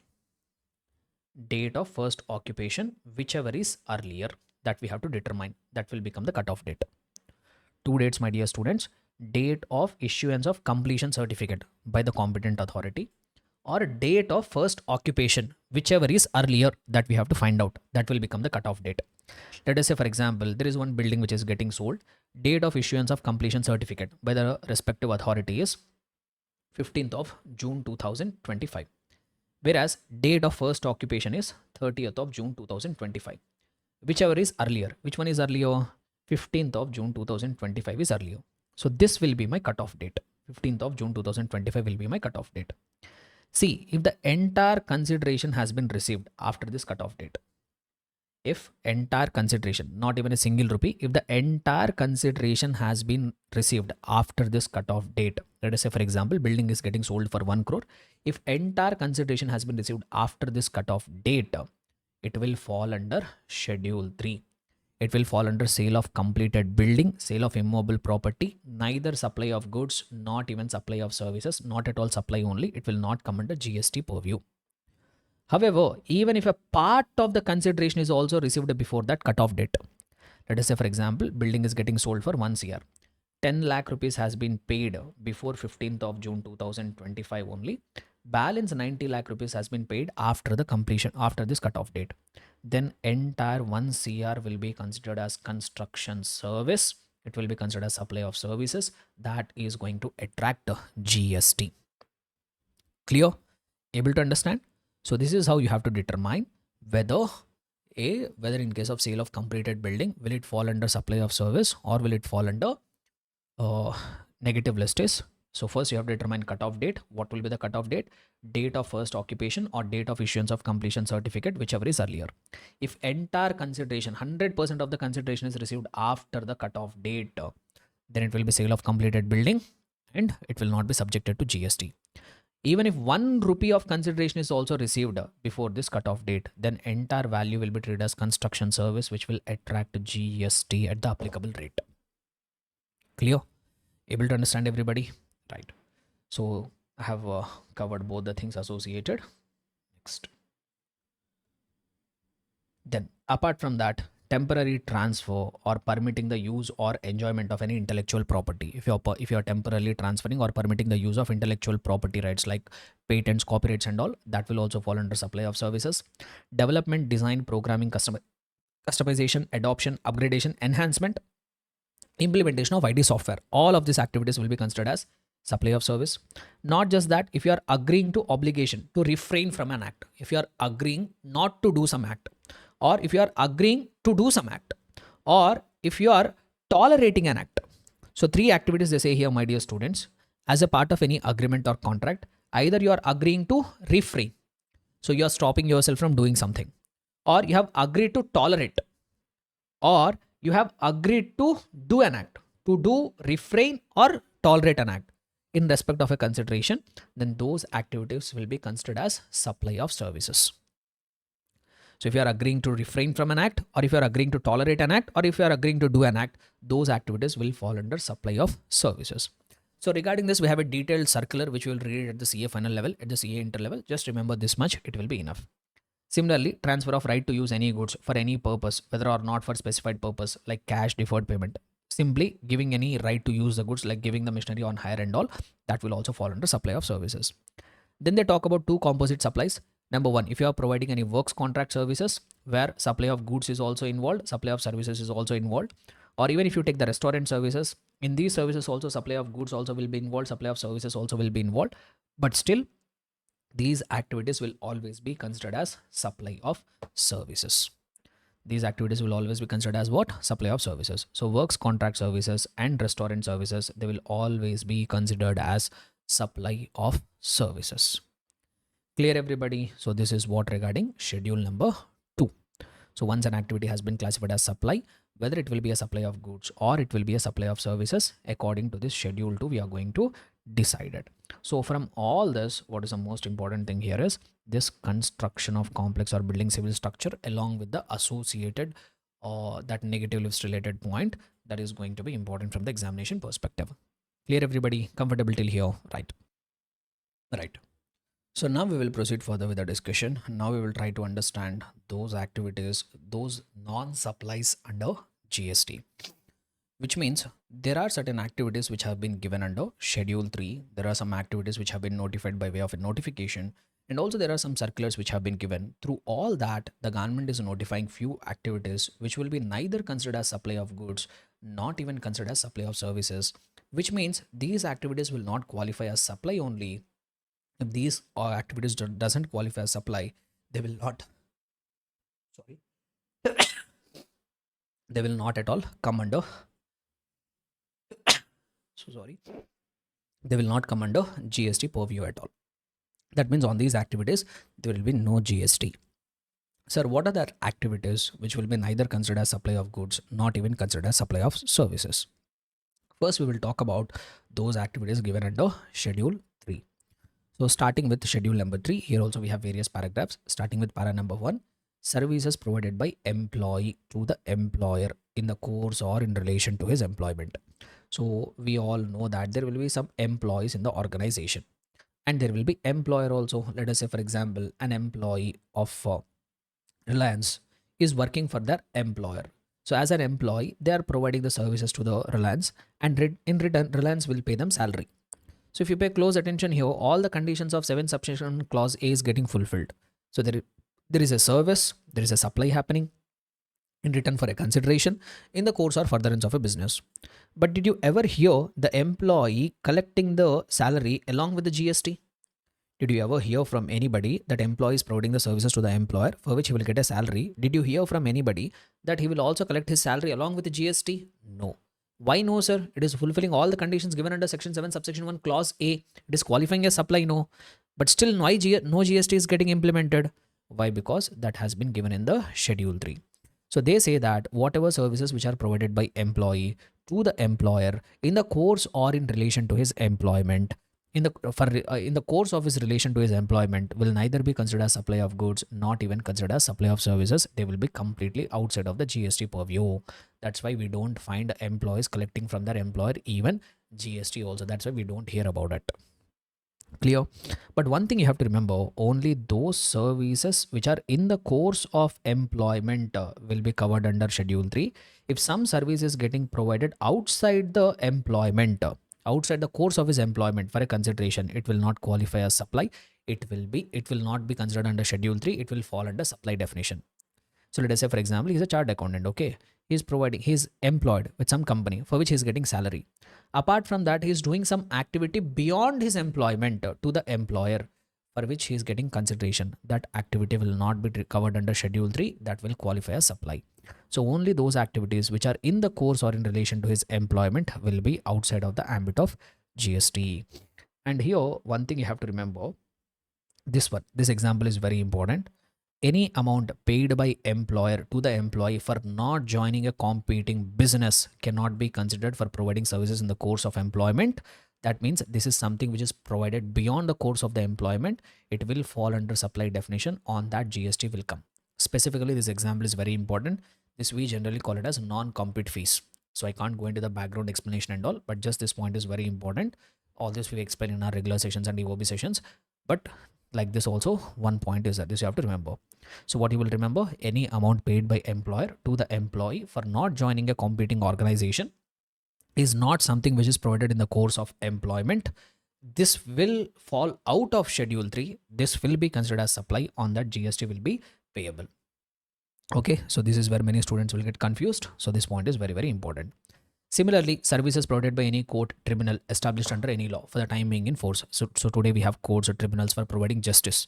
If you have to approach the court or tribunal, you need to require to pay some fees to the court or tribunal, by which court or tribunal is providing the services. But justice should not become costly. Justice should be available to everybody. So that's why what the Schedule 3 have told us, if the court and tribunal is collecting any consideration for providing services, that will be outside of the GST purview. Next, similarly, some constitutional provisions, some constitutional positions, like if a person is providing functions as a MP, MLA, or members of the panchayats, members of the municipalities, members of local authorities, these are all constitutional, these are all some government related positions by which they are performing some functions and getting the consideration. On that also, there is no GST. That will not be qualified as supply only. And any person who is holding any position in pursuance of the Constitution, as per the Constitution, if someone is holding capacity, some position, like President of India, Prime Minister of India, Vice President of India, Chief Justice of India, C and AG. These are all the people who are holding constitutional provisions, they provide the services and get the remuneration, those are also not considered as supply. No GST will be there. Or if any services are performed by a person as a chairperson or a member or a director in a body established by central government or state government or local authority, then also their services will not be considered as supply. So if you are a chairperson or member of any body established by central government, state government or local authority for which you receive remuneration, those are also not considered as supply. Basically essential duties of some people. Next, services relating to funeral, burial, crematorium, mortuary, including the transportation of the deceased. Nothing but if a person has expired, is a funeral, burial, crematorium. If a person has expired, till the time he is alive, government is taking from him taxes. At least when he has passed away, government told we don't want anything from him. So let him go peacefully. Let him leave this world peacefully. So that's why funeral, burial, crematorium, mortuary, all these are not at all a supply. Next, sale of land. If someone is selling the land is neither land is a immobile property. It is neither goods. Sale of land will not be subjected to GST. Similarly, sale of building, sale of completed building. I told you, when it comes to sale of building, you have to read it along with the schedule 2. I have given that comprehensive example, no? Cut-off date, when consideration is received. So in that case also, sale of building will become exempted. They will not be considered as supply. When I say land, not just a vacant land, even sale of developed land also will not attract any GST. This point also you have to remember. And actionable claims. Actionable claims have been specifically included in the definition of goods. So practically speaking, if any supply of actionable claims is happening, supply of goods is happening, on that on that GST should come. But in the schedule 3, what they have told is only specified actionable claims will become taxable. Only specified actionable claims will be considered as supply. Other than specified actionable claims, whatever other actionable claims are there, they will not be considered as supply. Sir, what are that specified actionable claims? Betting, casino, gambling, horse racing, lottery, online money gaming. Only these actionable claims will be considered as supply. Apart from that, whatever other actionable claims are there, they will be neither considered as supply of goods, not even considered as supply of services. They are outside of the purview of the GST. Only these 6 actionable claims will fall under supply definition. What are they? This also you have to remember: betting, casinos, gambling, horse racing, lottery, and online money gaming. Clear? Next, one most important thing, my dear students, we have 2 more new things which were added. 2 more points are added to the negative list here under schedule 3, para number 9 and para number 10, which is talking about co-insurance premium and also talking about reinsurance commission. My humble request, these 2 are very, very important, and this takes a lot of time to give you the background in the amendments video, where in the amendments video which we have uploaded, I have explained these 2 points in a beautiful manner with a very comprehensive example, where you will get to understand the background also, logic also, everything. You will get a perfect crystal clear clarity. I would request you to please go and refer that amendments video. 100% you have to refer to it, or else you will be you might be losing out on the marks. But this marathon, even if I rushed through these 2 things also, you will not be able to understand it. So in amendments video, I have given excellent examples to make you understand about this co-insurance premium and reinsurance commission. Please do kindly refer to that. Okay, right. So that is what regarding activities which are neither considered as supply of services, not even supply of services, given under schedule 3. And also I have told certain supplies are notified by way of a notification. No, by releasing the notification also, government has clarified certain activities will not be considered as supply. What are they? So here it is: services by way of any activity in relation to function entrusted to panchayat under article 243G of the constitution, or to a municipality under article 243W of the constitution. They will be neither considered as supply of services, not even considered as supply of services. So if you are performing any activity in relation to those functions which are given to a panchayat under constitution, which are given to a municipality under constitution. So if any activity is performed in relation to functions which are entrusted to panchayat or municipality under respective articles of the constitution, those will be neither considered as supply of goods, not even considered as supply of services. On that, GST will not come, because panchayats and municipalities, whatever activities they have given to them under constitution, they are essential activities for for the citizens of this country. So that's why those activities they have not treated as supply. Next, if the state government is providing services by way of grant of license for alcoholic liquor for human consumption, even those licenses also will not be considered as supply. Like for example, if I want to run a bar, I need to get a license from the state government. State government will give the license to run a bar only by charging some consideration. So here state government is also providing service, no? but this activity will be not considered as supply for the purpose of GST. Logic is very simple. When alcoholic liquor for human consumption, when that good itself has been kept outside of the purview of the GST, even the services related to grant of that license for alcoholic liquor for human consumption is also kept out of GST purview. It will not be considered as supply. But you have to be very careful here. This is restricted only for grant of alcoholic liquor licenses. If any other license is given by the government, state government, that will fall under supply. Like for example, mining license or spectrum license, they will be subject to GST. This relaxation has been given only the services of grant of license for alcoholic liquor for human consumption. Then only this relaxation has been given. For all other licenses, they will be subjected to GST, like mining license, spectrum license and all. Similarly, the government has given some circular. By way of circular also, they have treated certain activities which will not be considered as supply of goods or supply of services. This I will try to explain it with the help of some examples. Okay, so one is interstate movement of various modes of conveyance and the other one is interstate movement of rigs, tools and spares. Sir, what do you mean by this? I will give you one simple example to make you understand. Let us say, for example, there is one travels. XYZ Travels is there. Okay, so this Travels is having an office in Chennai. And this Travels is also having an office in Bangalore. Okay. So for Chennai office, they have taken registration with Tamil Nadu state government. For Bangalore office, they have taken registration with Karnataka government. So since they are operating under separate registration, they both are treated as distinct persons, no? And as per para number 2 of schedule 1, which we have seen, if any supply of goods or services is happening between these two entities, even without consideration, it will be deemed as supply. Now what is happening is they are having a bus. Since they are into travel business, they have a bus. Now the bus will start at Chennai. Now passengers will get onboarded. So this bus will start at Chennai. And what this bus will do is from here, the bus will go to Bangalore office. This bus will go to carrying the passengers. This bus will go to Bangalore office. And there the passengers will get down. Now what some mischievous assessing officer have started thinking is, hey, this entity is registered in Tamil Nadu. It also registered in Karnataka. So both are distinct persons. And as per para number 2 of schedule 1, if any supply of goods are happening, supply of goods or services is happening between two entities which are distinct persons, even without consideration, it will be deemed as supply. Now what this assessing officer has started interpreting is, here this bus is there, no.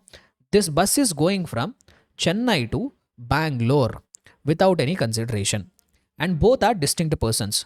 Now he calculated the value of the bus and he told that, let us say for example, some 50 lakhs is the value of the bus. And he told that as per parent number 2 of schedule 1, this bus is deemed to have been supplied even without consideration. On this 50 lakh rupees, you have to pay the GST. So very interesting interpretation. So he has started harassing these kind of people who are into travels business or who are into this goods transportation businesses. So these kind of assessing officers have started harassing. They have started determining value of the bus or value of the truck and they asked them to pay the GST on that. So that's why government has released a circular and clarified, dear assessing officers, don't do the overaction here. So here it will not be considered as supply of goods or services between distinct persons. Don't harass the people calling it a supply and asking them to pay the GST. Don't do it. Okay. But whatever this for this bus value, you are not required to pay any GST. But from the passengers, you will consider you will receive the consideration for providing transportation services. So on that, you are required to pay the GST. Or if it is a truck for transportation of goods, you will receive the consideration that you pay GST. Or if you are moving the bus from one location to another location for the purpose of repairs, on that repair value, you pay the GST. So for passenger transportation services, for goods transportation services, or for repair services, you pay the GST. Don't unnecessarily determine the value of the truck or bus, whatever it is, and ask the people to pay the GST. That will not be considered as supply. This is one circular. The same circular, what they have done is, let us say for example, there is one registered person who is into construction activity, who is doing construction. A builder is there. He's doing some constructions in Chennai also. He is registered with Tamil Nadu. He's also doing some constructions in Bangalore. He's also registered with Karnataka. So now what he is doing is, he's having one construction site at Tamil Nadu, right? So at Chennai, he's doing one construction. At the Chennai site, there is a crane. Now that crane work was over in Chennai. Now that crane is required to be used at Bangalore site. At the Bangalore, one construction is happening. There that crane is required to be moved. Now what he has done is, this crane, he has transferred from the, what is this? Just 1 minute. This crane he has transferred from the Chennai site to the Bangalore site. So once again, assessing officer has come for harassing. He told that, boss, These both are separately registered. They both will be treated as distinct persons as per section number 25. Supply or goods or services between the distinct persons, even without consideration, will qualify as supply. Determine the value of the truck. So it came to somewhere around 70 lakhs. On that, pay the GST. He started harassing. So here also the government has clarified, no, here also don't harass. Whatever clarification we have given in the above case, the same clarification will become applicable here also. So if there is any rigs, cranes, etc. are getting moved from one side to another side between distinct persons, it will not be considered as supply. So that is what the two circulars which they have given for the purpose of the clarification. So with this, we have successfully completed section number 7, supply and its related activities. Now we have section number 8, which is talking about composite supplies and mixed supplies. So I will try to explain it in one simple manner. What is this composite supply? What is this mixed supply? See, sometimes what will happen is you pay a price, but for the price, whatever you have paid, you will get a combination of supplies. You will pay a price for one supply, but as a part of that price, you get a combination. You don't just get one supply, you get a combination of goods or services for a single price which has been paid. I will give you one simple example. Okay. So let me take the examples from here itself. Right. So you go to a 5-star hotel. Let me put it this way. So you go to a 5-star hotel. Okay. You are a customer. You are traveling to some location. So what you have done is you needed an accommodation. So you went to a 5-star hotel and they are giving you accommodation. They have a package here. You pay 5,000 rupees. As a part of that 5,000 rupees, you get accommodation, you get room rental services. Along with that, they will also provide you supplementary breakfast. Breakfast also they are providing. So you are paying 5,000 rupees for this 5-star hotel. And for that consideration, you are not just getting one supply. You are getting a combination. You are getting food, and along with that, they also supply laundry. They also supply some other services. So you are getting accommodation services along with food, along with laundry. So total 5,000 rupees you have paid. For that 5,000 rupees, you are not getting single supply. You are getting a combination of supply. Now, how to determine the taxability? This 5,000 rupees, how it should be treated as? Should it be treated as accommodation service? Should it be treated as supply for food? Should it be treated as consideration for providing laundry service? How you have to do it? Or let us say you went to an electronic store, you paid some 50,000 rupees, you need to buy some television, you went to the electronic store, you paid some 50,000 rupees. For that 50,000 rupees, they have given you TV, along with that 2-year warranty also they have provided. So for the 50,000 rupees, whatever you have paid, you are getting a good, which is television. Along with that, you are also getting 2 years of warranty, which is service. So for a single price paid, you are getting a combination of supplies. Now, how to determine the taxability? So that's what has been clarified under section number 8. So section number 8 says that when for a single price, you are getting a combination of supplies, it will be either a composite supply or it will be a mixed supply. It will either be a composite supply or it will be a mixed supply. Sir, what is this composite supply? What is this mixed supply? How it will be taxed? So first we will talk about composite supply. Sir, when we can treat a combinations as composite supply, one of the most essential condition which they say here is if more than one supply has been naturally bundled. How it is done? If it is naturally bundled. Then we call it as composite supply. Let us say, for example, this 5-star hotel accommodation. For a single price of 5,000 rupees, whatever you have paid, you are getting a combination of supplies. You tell me, is it naturally bundled or not? Yes. Sir, why it is naturally bundled? Why? Because this combination is in such a nature that one is principal supply, remaining are ancillary supplies. So for this 5,000 rupees, if you are getting accommodation, food, laundry and all, every supply will not have equal importance. One is very, very superior. What is the principal supply? The principal supply is accommodation. The main supply is accommodation. This food, laundry and all, they are ancillary. They are making your principal supply more enjoyable. Or generally, as a customer, I expect them as a combination. If as a customer, I have to go and stay in a hotel, I generally expect along with the accommodation, food, laundry, all the services also. Or everybody in the market is doing same. Not just this vendor, everybody will do it same. So since all these conditions are satisfied, I can call it as naturally bundled. I'm not artificially bundling them together. It is very naturally bundled. So the best example is this five-star hotel along with the five-star hotel where you get accommodation along with all that ancillary services. Or you are buying a TV along with warranty. This is also naturally bundled. So between these two combinations, one is principal supply. What is the main supply? TV is the main supply. Whereas 2 years warranty is what? Ancillary supply. And as a user, I expect when I purchase a TV, I always want it to come with warranty. And not just this supplier, every other electronic store is doing the same thing. Able to understand? So this is also an example of naturally bundling. So when a combination of supplies are bundled together for a single price, and they are bundled in such a manner that they are naturally bundled, it will fall under composite supply. And once an activity will be falling under taxable supply, its taxability will be determined according to the principal supply. Whatever GST rate which is applicable for the principal supply, that rate will be applicable on the entire value. Sir, elaborate. Let me tell you.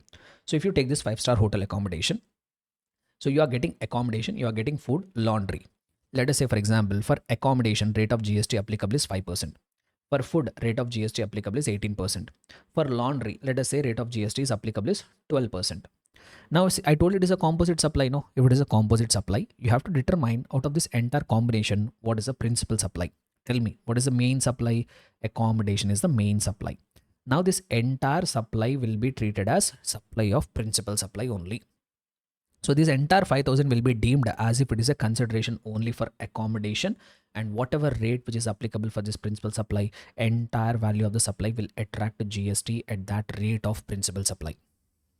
Able to understand everybody? Clear and comfortable? That is what section 8 says regarding composite supply. So when a combination of supplies are bundled together, and if they are naturally bundled, that entire value, that entire supply will be treated as principal supply, and whatever rate that is applicable for principal supply, entire value attracts the same rate of GST.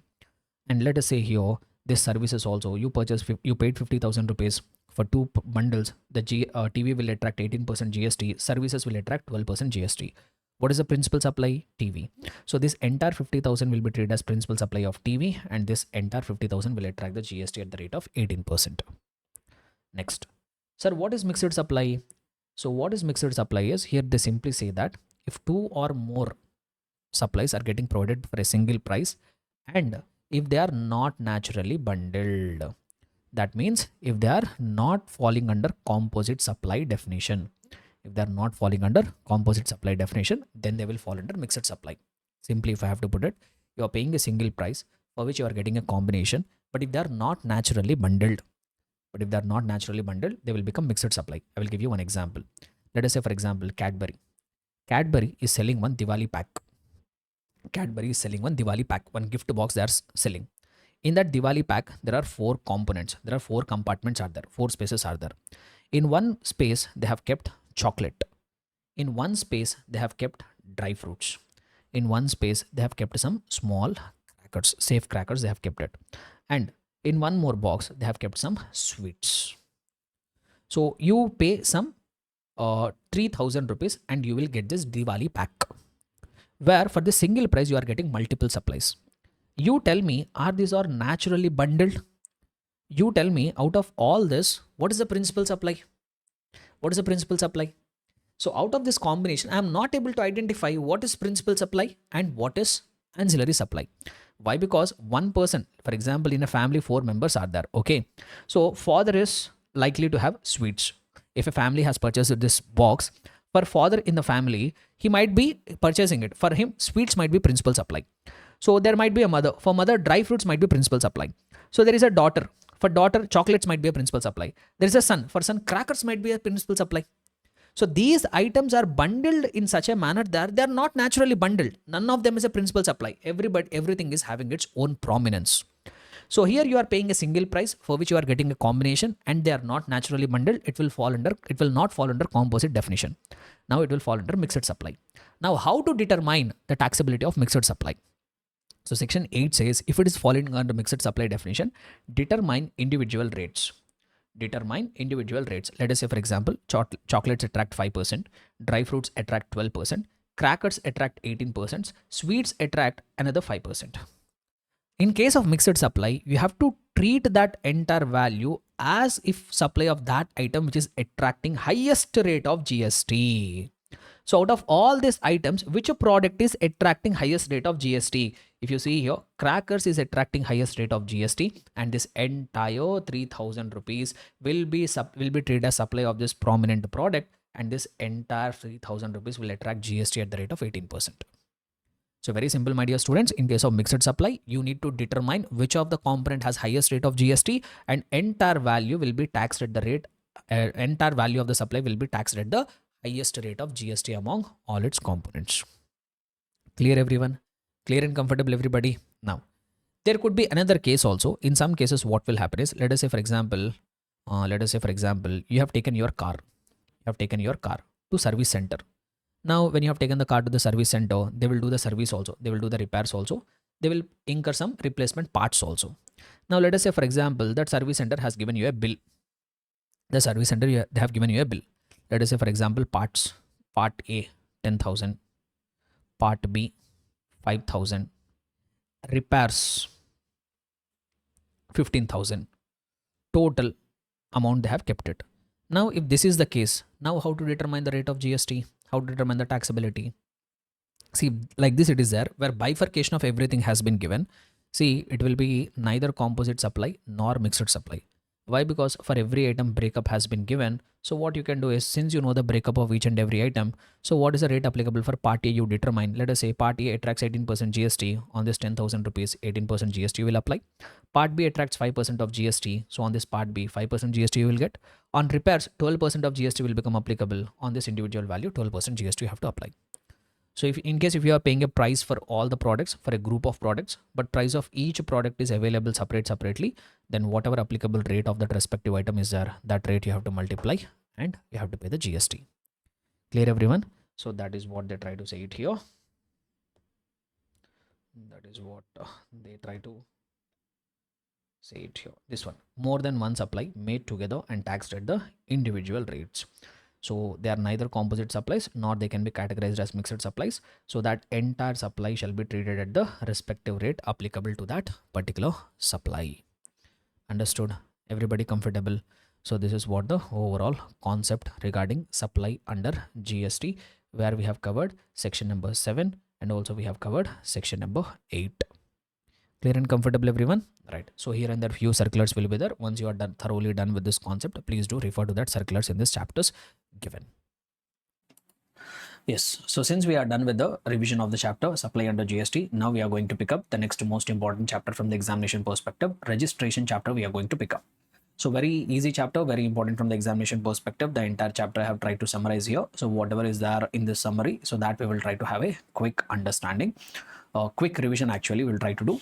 So first of all, let us try to understand the significance of what is this registration, why this registration is important from the GST chapter. See, I told you in the supply chapter that in order for the government to come and impose a GST, there must be goods or there must be services or there must be both. And just having the goods and services alone will not be enough, and a taxable event should take place, which we generally call it as supply. So there should be goods or there should be services or there should be both, and supply of that goods or services should have taken place. Then that will trigger the GST. That activity will trigger the government to come and impose a GST. So GST will be attracted, but GST will not be collected always. GST will not be collected always. So there will be goods, there will be services, supply will take place, but GST will be attracted, but GST will be collected only when the supplier is a registered person. Only when the supplier is a registered person, then only GST will be collected. So say for example, there are goods, there are services, supply is also taking place, but if this person, whoever is making that supply, basically supplier, if he is not a registered person, he will not collect GST. So collection of GST is going to take place only when the supplier, whoever is making the supply, is a registered person. But now a question comes into your mind, sir, when a supplier will become liable for registration under the GST Act? When he will become liable for registration, at what point of time he will become liable for registration, when he will take registration, when he will not take registration. So this question will immediately come into your mind. So that is what getting clarified in this chapter, registration. So when a person will become liable for registration, when he will not become liable for registration, what will be the procedure for registration, what formalities is required to fulfill, what documents is required to take. So when his registration will be cancelled, if your registration is cancelled, how you can get it back. So all that provisions we are going to cover as a part of this registration chapter. So in this chapter, we are basically trying to cover the sections from section number 22 to section number 30. So that is what going to be the agenda for this chapter. So first we will talk about section number 22. So section number 22 talks about who is liable for registration. Section number 22 talks about who is liable for registration, who becomes liable for registration, which person has an obligation to get them registered.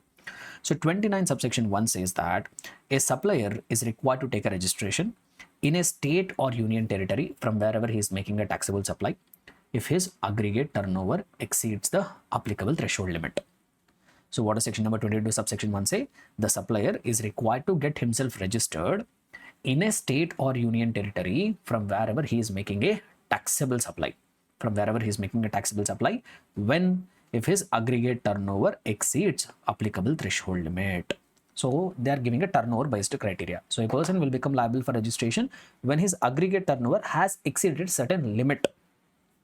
So entire thing lies here when aggregate turnover exceeds the applicable threshold limit. Now you will get it out, sir, what do you mean by this aggregate turnover? What do you mean by this aggregate turnover? So they have clarified here, sir, what is the meaning of aggregate turnover?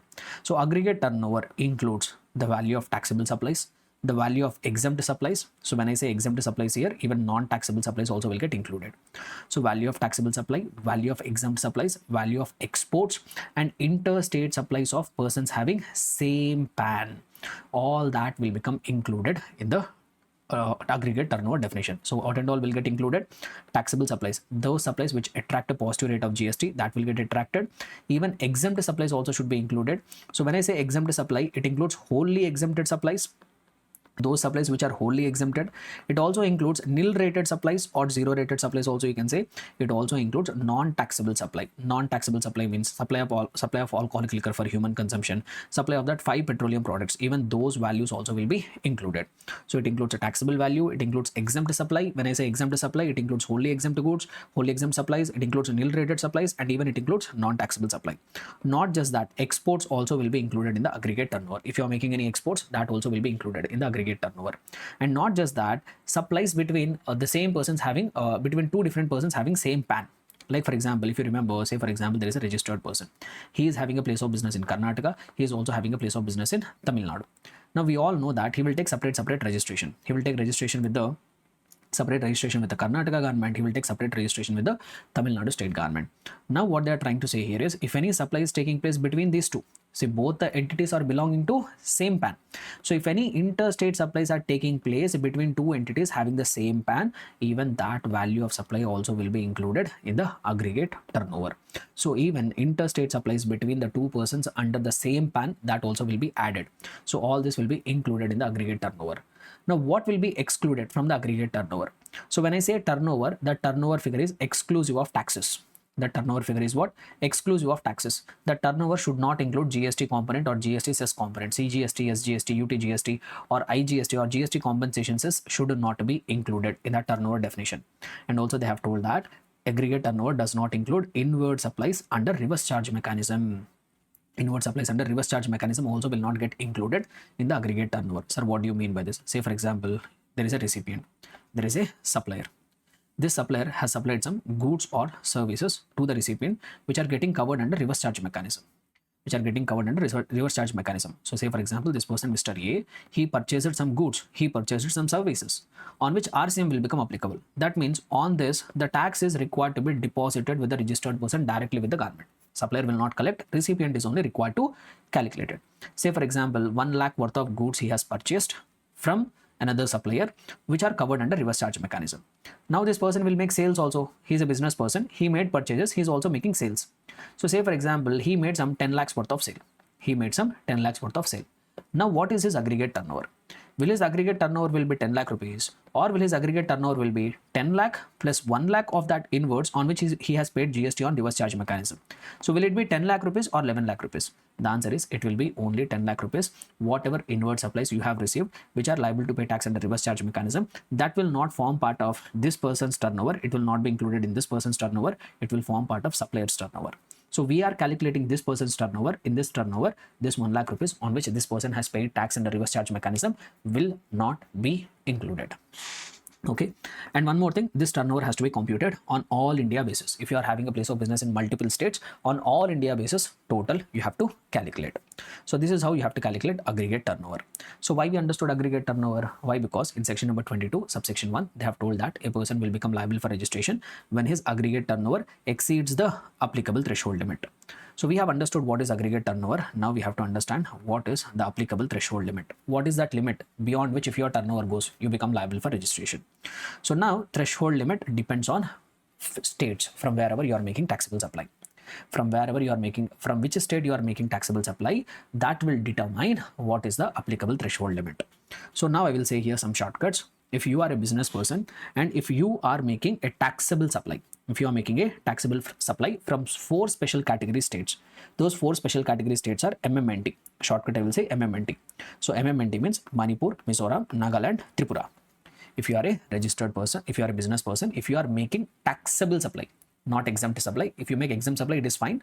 But if you are making taxable supply from any of these 4 special category states, MMNT, then whether you are making supply of goods or you are making supply of services or you are making supply of both, your aggregate turnover or your applicable threshold limit will be 10 lakh rupees only.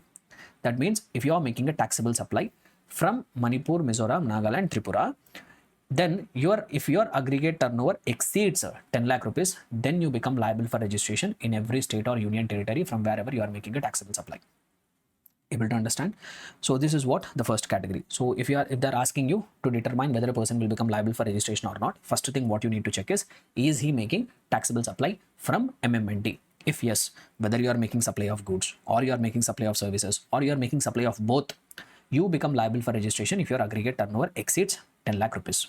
Okay, right. Next, first I have checked. So I'm telling you the sequence here. So if in the question they are asking whether a person will become liable for registration, first step, what we will check, is he making any taxable supply from MMNT?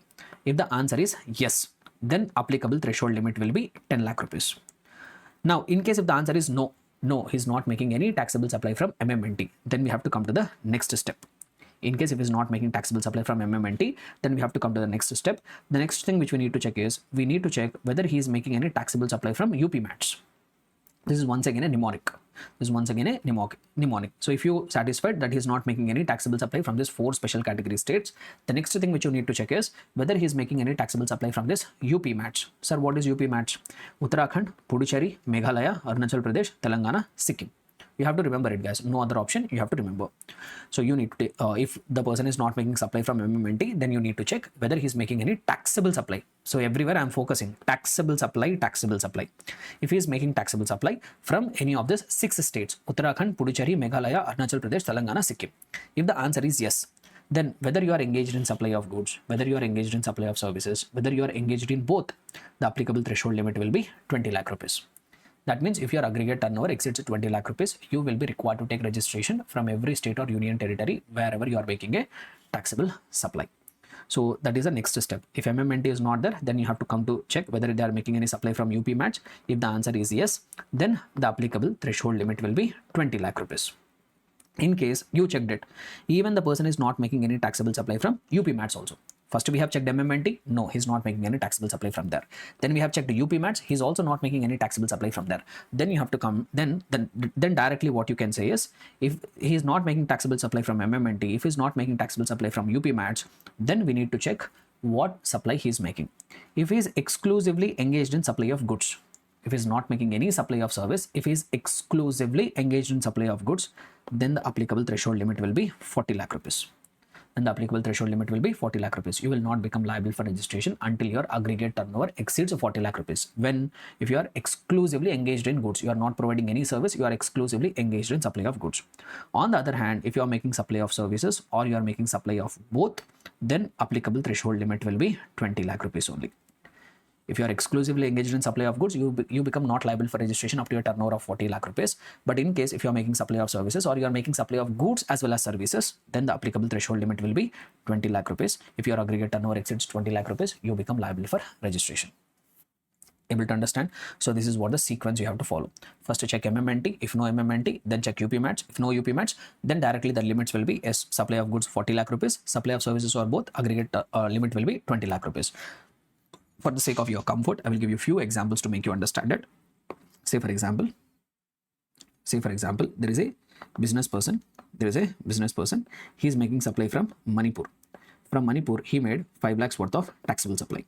Okay, from Manipur, he made taxable supply of 5 lakh rupees. From Uttarakhand, he made some taxable supply of another 5 lakh rupees. From Jammu Kashmir, he made another taxable supply of 5 lakh rupees. Now, whether he will become liable for registration or not. If yes, from which state? What did I say? First, we need to check, is he making any taxable supply from MMNT? Is he making taxable supply from MMNT? The answer is yes. Why? Because he is making a taxable supply from Manipur. Then you need not go to the second step and third step.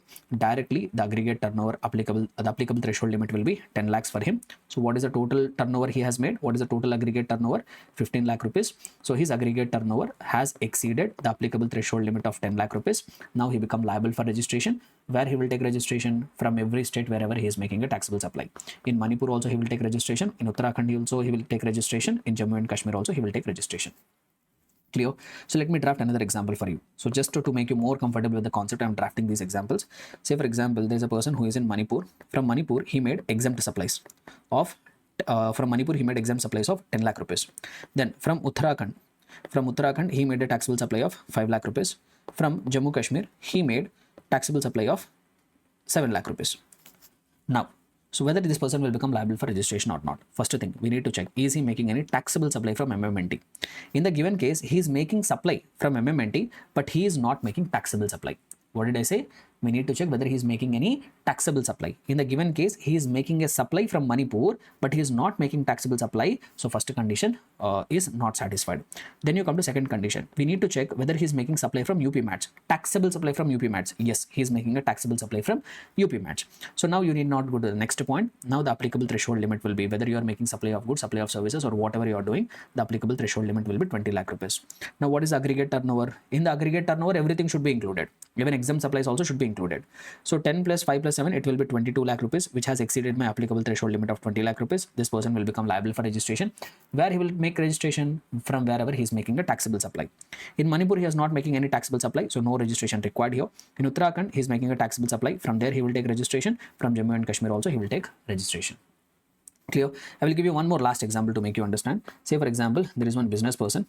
He is exclusively engaged in supply of goods. He is exclusively engaged in supply of goods. He is not making any supply of services. Now from Manipur, he supplied goods. From Manipur, he made exempt supply amounting to 10 lakh rupees. From Uttarakhand, he made exempt supply amounting to 7 lakh rupees. From Jammu Kashmir, he made some taxable supply amounting to 8 lakh rupees. Amounting to 8 lakh rupees. Now once again, whether this person will become liable for registration or not. Sequence of the steps you have to follow. First we need to check, is he making any supply from MMNT? From Manipur he is making supply but exempt, so no. Come to next step. Is he making supply from UP match? Yes, he is making supply, but it is also exempt supply. So second condition is also not satisfied. So now directly come to the third step. There I told that if he is exclusively engaged in supply of goods, the applicable threshold limit will be 40. In the given case, he is exclusively engaged in supply of goods. 40 lakh rupees of limit will become applicable. What is the aggregate turnover? His aggregate turnover is 10 plus 7 plus 8, which will come to 25 lakh rupees, which is less than the applicable threshold limit of 40 lakh rupees. This person need not obtain registration. This person is not liable for taking registration. Clear? So this is what the sequence you have to follow. If a question has been tested, this is how you need to follow the steps. You have to program your mind. This is how you need to follow the instructions and you have to write the answer. Able to understand? So that's what we have told. So MMNT, all other states, right? And however, now there is one more catch. Say for example, you are not making any taxable supply from MMNT. You are also not making any taxable supply from UP match. You are making taxable supplies from other states and you are exclusively engaged in supply of goods only. You are exclusively engaged in supply of goods. Then what is the limit applicable? 40 lakh rupees. What is the limit applicable? 40 lakh rupees. But still, in some cases, they will not give you limit of 40 lakh rupees. They will give you limit of only 20 lakh rupees. Even though you are not making any taxable supply from MMNT, even though you are not making any taxable supply from UP match, even though you are exclusively engaged in supply of goods, still they will not give you a limit of threshold limit of 40 lakh rupees. That means there are few exceptions. What are they? Number one, if you are a person required to take compulsory registration. If you are falling, we will in a short see section number 24. In section number 24, there are certain categories of persons who are required to take compulsory registration. If you are falling under that section number 24, who are required to take compulsory registration, then they will not give you any limit. That 40, 20, no limit will be applicable. You will become liable for compulsory registration. So this 40 lakh rupees of limit will not become applicable if you are a person liable to compulsory registration under section number 24. Similarly, you are a person exclusively engaged in supply of goods, but if you are engaged in making supplies, either trading or manufacturing. You are either trading or you are manufacturing any of the 7 products. If you are either trading or manufacturing any of the 7 products, then also you become ineligible for that 40 lakh rupees of enhanced limit. 20 lakh rupees limit only will become applicable. So what are that 7 products which I should not make supply? When I say you should not make supply, you should not do trading also, you should not do manufacturing also. So what are that 7 products which I should not be dealing with if I have to enjoy a limit of 40 lakh rupees, which are ice cream and other edible ice, pan masala, tobacco, fly ash bricks or fly ash aggregate, bricks of fossil mills or siliceous earth, building bricks, and earthen or roofing tiles. Earthen or roofing tiles, fly ash bricks, aggregate or fly ash blocks also they say. So even blocks also they say. So you should not be engaged in manufacturing or trading of any of the 7 products. What are they, guys? Ice cream and other edible ice, pan masala, tobacco, fly ash bricks, fly ash aggregate or fly ash blocks, bricks of fossil mills or siliceous earth, building bricks, earthen or roofing tiles. So if you are making any of this 7, if you are dealing in any of the 7 products, then you can't enjoy that enhanced limit of 40 lakh rupees. 20 lakh rupees of limit only will become applicable for you. 20 lakh rupees of limit only will become applicable for you. Able to understand? Now there is one more thing. Now there is one more important note point which you all have to pay attention. Very, very important. Please pay complete attention whatever I'm trying to say here. Right. So what is this is, say for example, I'm a business person. I'm not making any taxable supply from MMNT. I'm not also making any taxable supply from UP Match. I'm exclusively engaged in supply of goods only. I'm making supply of goods only. So if I'm not making taxable supply from MMNT, if I'm not making any taxable supply from UP Match, I'm also not trading in any of the 7 products. Even I'm also not liable for compulsory registration under section number 24. In that case, what should be the limit applicable for me? The applicable threshold limit should be 40 lakh rupees, no? But one issue came. What issue has come is, say for example, this person is making money. This person is running the business and he is making money. That money he has kept it in the bank account. And bank has paid him interest. He's exclusively engaged in supply of goods. From the business he made money. That money he kept it in the bank account and the bank was paying him interest. Now what one GST officer told is, boss, you are not exclusively engaged in supply of goods. What GST officer told, you are not exclusively engaged in supply of goods. Why? Because you have given money for use to the bank, for which you are receiving a separate consideration in the name of interest. You have given money for use to the bank, for which you are receiving separate consideration in the form of interest. So this will be considered as services. We have read in the definition of services, no, in the supply chapter. So you are providing services also. So you are not exclusively engaged in supply of services, supply of goods. You are making supply of both. So you can't enjoy that enhanced threshold limit of 40 lakh rupees. 20 lakh rupees of limit only will become applicable. You become liable for registration if your aggregate turnover exceeds 20 lakh rupees. This is what GST officer told. Excellent interpretation. But if you pay close attention, this is creating a lot of impracticability. Why? Because every person will have a bank account and he will keep the money with the bank account and bank will pay the interest to him. If you go by this logic, no person will be able to avail that enhanced limit of 40 lakh rupees only. Why? Because every business person will have a bank account. Every person will keep the money in the bank account and bank will pay them interest. And if you go by that logic, even though the government has given the enhanced threshold limit of 40 lakh rupees, no one will be able to enjoy it. Why? Because everybody will have a bank account. So that's why government has given a relaxation. What relaxation they gave, So even though you are keeping the money in bank, for which you are receiving interest, still you will be considered as exclusively engaged in supply of goods only. You can enjoy that enhanced threshold limit of 40 lakh rupees. So government gave the clarification. Why? Because if you go by this proper officer's interpretation, no one will be able to get that 40 lakh rupees of limit. So the government gave that clarification and gave that clarified that matter. So that's what they say here. A person shall be considered to be engaged exclusively in the supply of the goods, even if he is engaged in exempt supply of services provided by way of extending deposits, loans or advances, in so far as the consideration is represented by way of interest or discount. So even though you are keeping the money with the bank for which you are receiving interest, still you will be deemed to be exclusively engaged in the supply of the goods only. You can enjoy that enhanced limit of 40 lakh rupees. Okay. So this is what subsection 1 says, the persons who are liable for registration of section number 22. Then if you come to section number 22, subsection 2, they say one more category of the persons who are liable for compulsory registration. Who are they? Persons already registered under existing law. So you all know GST came into picture on 1st of July 2017. But before that, indirect tax laws were there, no, excise duty was there, VAT is there, SENVAT is there, and also CST is there.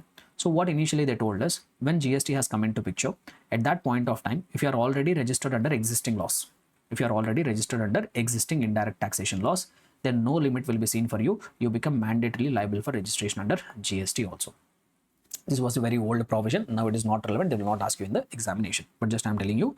So if you are a person who is already registered under earlier indirect tax laws, now from the time GST has come into picture, you have to mandatorily get yourself registered under GST. Similarly, transfer of business. Transfer of business. Say for example, there is one registered person.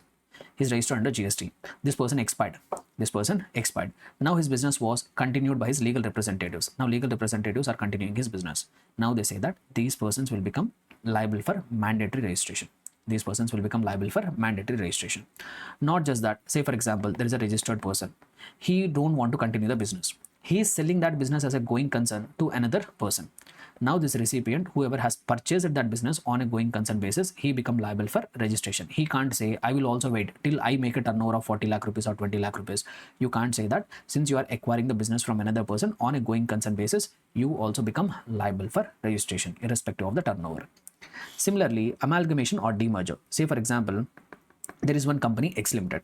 By order of court or by order of tribunal, this company was demerged into X Limited. Okay, so let me put it this way. Right. So first I will start with amalgamation example. Say for example, there are two companies, X Limited and Y Limited.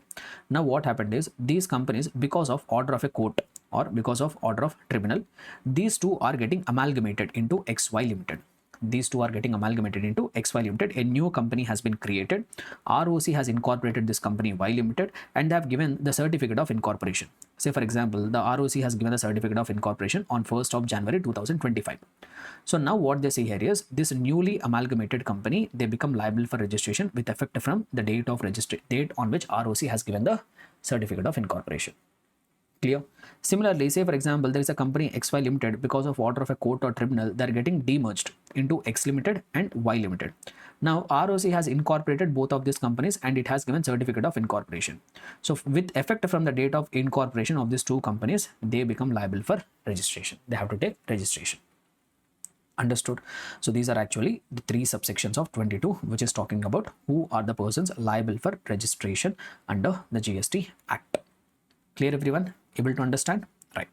So now what we will try to do is we will try to understand section number 24. Try to understand section number 24. Section number 24 talks about who are the persons liable for compulsory registration. When I say compulsory registration, for this category of persons, we will not see any turnover criteria. These persons will become liable for compulsory registration. Without any turnover criteria, they have to take the registration under GST.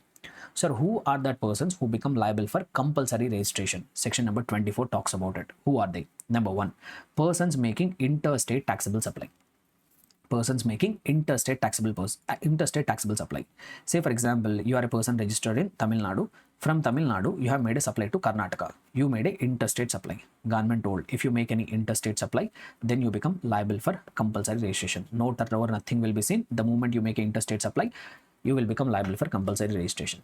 But what happened is some people, because of this provision, some people went and cried before the government, especially those persons who are providing services. Those persons who are providing services. Say for example, if I'm a chartered accountant, I'm sitting at my office in Hyderabad. There is one client at Bangalore. So one day, Bangalore client has connected me over call. He told, sir, please file my ITR. So I filed the ITR for a client in Bangalore. I made an interstate supply sitting at my office. For that, I have received some 5,000 rupees of consideration. Now the government says, since I have made interstate supply, I become liable for compulsory registration. So service providers have started crying, sir, is today's service I can provide it from anywhere, and now you are telling if I make interstate supply I become liable for registration, please give me relaxation. So government has given relaxation. Okay, if you are a person providing supply of services, you are not making supply of goods, but if you are making taxable services, and that too if you have made interstate supply of services also, we will not make you liable for registration up to a turnover of 20 lakh rupees or 10 lakh rupees. 10 lakh rupees in case of MMNT, 20 lakh rupees in other cases. See, relaxation has been given only for interstate supply of services. If you are a person who is making interstate supply of goods, then you become liable for compulsory registration. If you are a person making supply of services, and if you are making interstate supply, then you don't become liable for registration unless your aggregate turnover exceeds that 20 lakh rupees or 10 lakh rupees of limit. And not just that, some people have also had a problem with this. Those people who are dealing in notified handicraft products. Those people who are dealing notified handicraft products, like people in Rajasthan, they are very famous for bangles. They are handmade products. But these people who make that bangles are very small dealers. And whatever bangles that are made in Rajasthan, they will not have demand in Rajasthan. They will have demand in other states. Now what these small handmade bangle vendors do is they come and they from Rajasthan they start supplying the goods to another state. But now the government has told if you make interstate supply, you become liable for compulsory registration. This created trouble for small suppliers who are in notified handicraft products. So government gave relaxation to them also. Okay, boss, if you are a person making interstate supply of goods, but those goods are notified handicraft goods, then also will not make you liable for compulsory registration unless your aggregate turnover exceeds 20 lakh rupees or 10 lakh rupees. Unless your aggregate turnover exceeds 10 lakh rupees or 20 lakh rupees. Able to understand? So that is the first category of persons liable for compulsory registration and related exceptions. Then one more category of person who is required to take compulsory registration is CTP. Casual taxable person. Sir, who is this casual taxable person? Casual taxable person means who don't have a fixed place of business in a state. Say for example, there is one circus company. There I'm a business person, I run a circus. My place of business is actually Maharashtra. Assume that I'm also registered in Maharashtra. So what I have done is I wanted to perform a circus in the state of Delhi. So I will come to Delhi for 30 days, I will perform the circus and I will go back. I will not have any fixed place of business in the state of Delhi. Since I don't have any fixed place of business in the state of Delhi, I will not take registration. Why? Because you need to have a fixed place of business to get the registration. But I belong to Maharashtra. I am coming to Delhi for performing a circus and I will go back. In Delhi, I don't have any fixed place of business. So these people will not take any registration. If they don't take any registration for whatever circus they have done, whatever supplies they have made in the state of Delhi, they will not pay GST. Why? Because they will not take any registration. So that's why what the government told us, okay, we are not going to give you any relaxation. If you are a CTP, if you don't have a fixed place of business in one state, still you are required to take compulsory registration irrespective of your turnover within that state and pay the GST there. So that's what they have told. CTPs are liable to take compulsory registration. But however, here also they have given relaxation. To whom they have given relaxation, you know, once again, those people who are dealing in notified handicraft products. Now say for example, one expo is happening. One exhibition is happening. A person from Rajasthan who is making the bangles, he came to that expo. In that expo, he wants to sell his bangles. Now he will also become a CTP, no? He will also become a casual taxable person. But the government told this person is required to take compulsory registration. Now these people have also started crying. Sir, we are making notified handicraft products. We are small vendors. We are retaining the culture of our country. How can you make us liable for compulsory registration? So the government told, okay, no issue. If you are a CTP, but if you are making interstate supply of notified handicraft products, then also you are not liable to take registration up to a aggregate turnover of 20 lakh rupees or 10 lakh rupees. So relaxation has been given for notified handicraft CTPs. Then third category of persons who is required to pay tax under reverse, who is required to take compulsory registration is if you are a recipient. Say for example, you purchased some goods or you purchased some services and that goods and services are getting covered under reverse charge mechanism. Which means as a recipient, you are required to pay the GST to the government under reverse charge mechanism. If that is the case, irrespective of your turnover, they will not see any of your turnover criteria. Since you have an obligation to pay the GST to the government, you become liable for compulsory registration. So if you are a recipient who has received the supplies on which a tax is required to be paid under reverse charge mechanism, since you have an obligation to pay GST on your head, you become liable for compulsory registration without any turnover criteria. So here they have given one relaxation. Say for example, if I'm a supplier, I'm making supply of some goods, I'm making supply of some services. But whatever goods I'm supplying, whatever services I'm providing, everything is getting covered under reverse charge mechanism. Whatever goods I'm providing, whatever services I'm providing, all the outward supplies are getting covered under reverse charge mechanism. That means whatever goods I have provided, whatever services I have provided, on all that goods and services, my recipients only will pay the GST with the government. My recipients only will pay the GST to the government. I'm not making any such a supply of goods or services which are coming under forward charge mechanism. So if I am not making any supply under forward charge mechanism, I don't have any obligation to pay the GST to the government only. Why? Because all my goods and services are getting covered under reverse charge mechanism, and on all that goods and services, on all my supplies, recipient is only paying the GST to the government. And I am not making even a single supply which is covered under forward charge mechanism. That means I don't have any GST obligation only. If that is the case, government has exempted these suppliers. If you are exclusively engaged in supply of the goods or services which are completely covered under reverse charge mechanism, you are not making even a single supply which is covered under forward charge mechanism, where you will have an obligation to pay the GST to the government. Government told even these suppliers also will be exempted from taking registration. But if you are a recipient, if you are receiving goods or services on which you are required to deposit the GST with the government, irrespective of your turnover criteria, you become liable for compulsory registration, but the supplier can enjoy exemption if he is not making any supplies on which forward charge mechanism will become applicable. Understood? So that is what the third category, who are required to take compulsory registration and also related exception. Then NRTP. If you are a NRTP, then also you are required to take any registration. Sir, who is NRTP? NRTP is similar to CTP only, but CTP is a person who belongs to India. NRTP is a person who is outside of India, who is non-resident. He is coming to India for a short span of time and is making the supply. After making supply, he will go back to his respective country.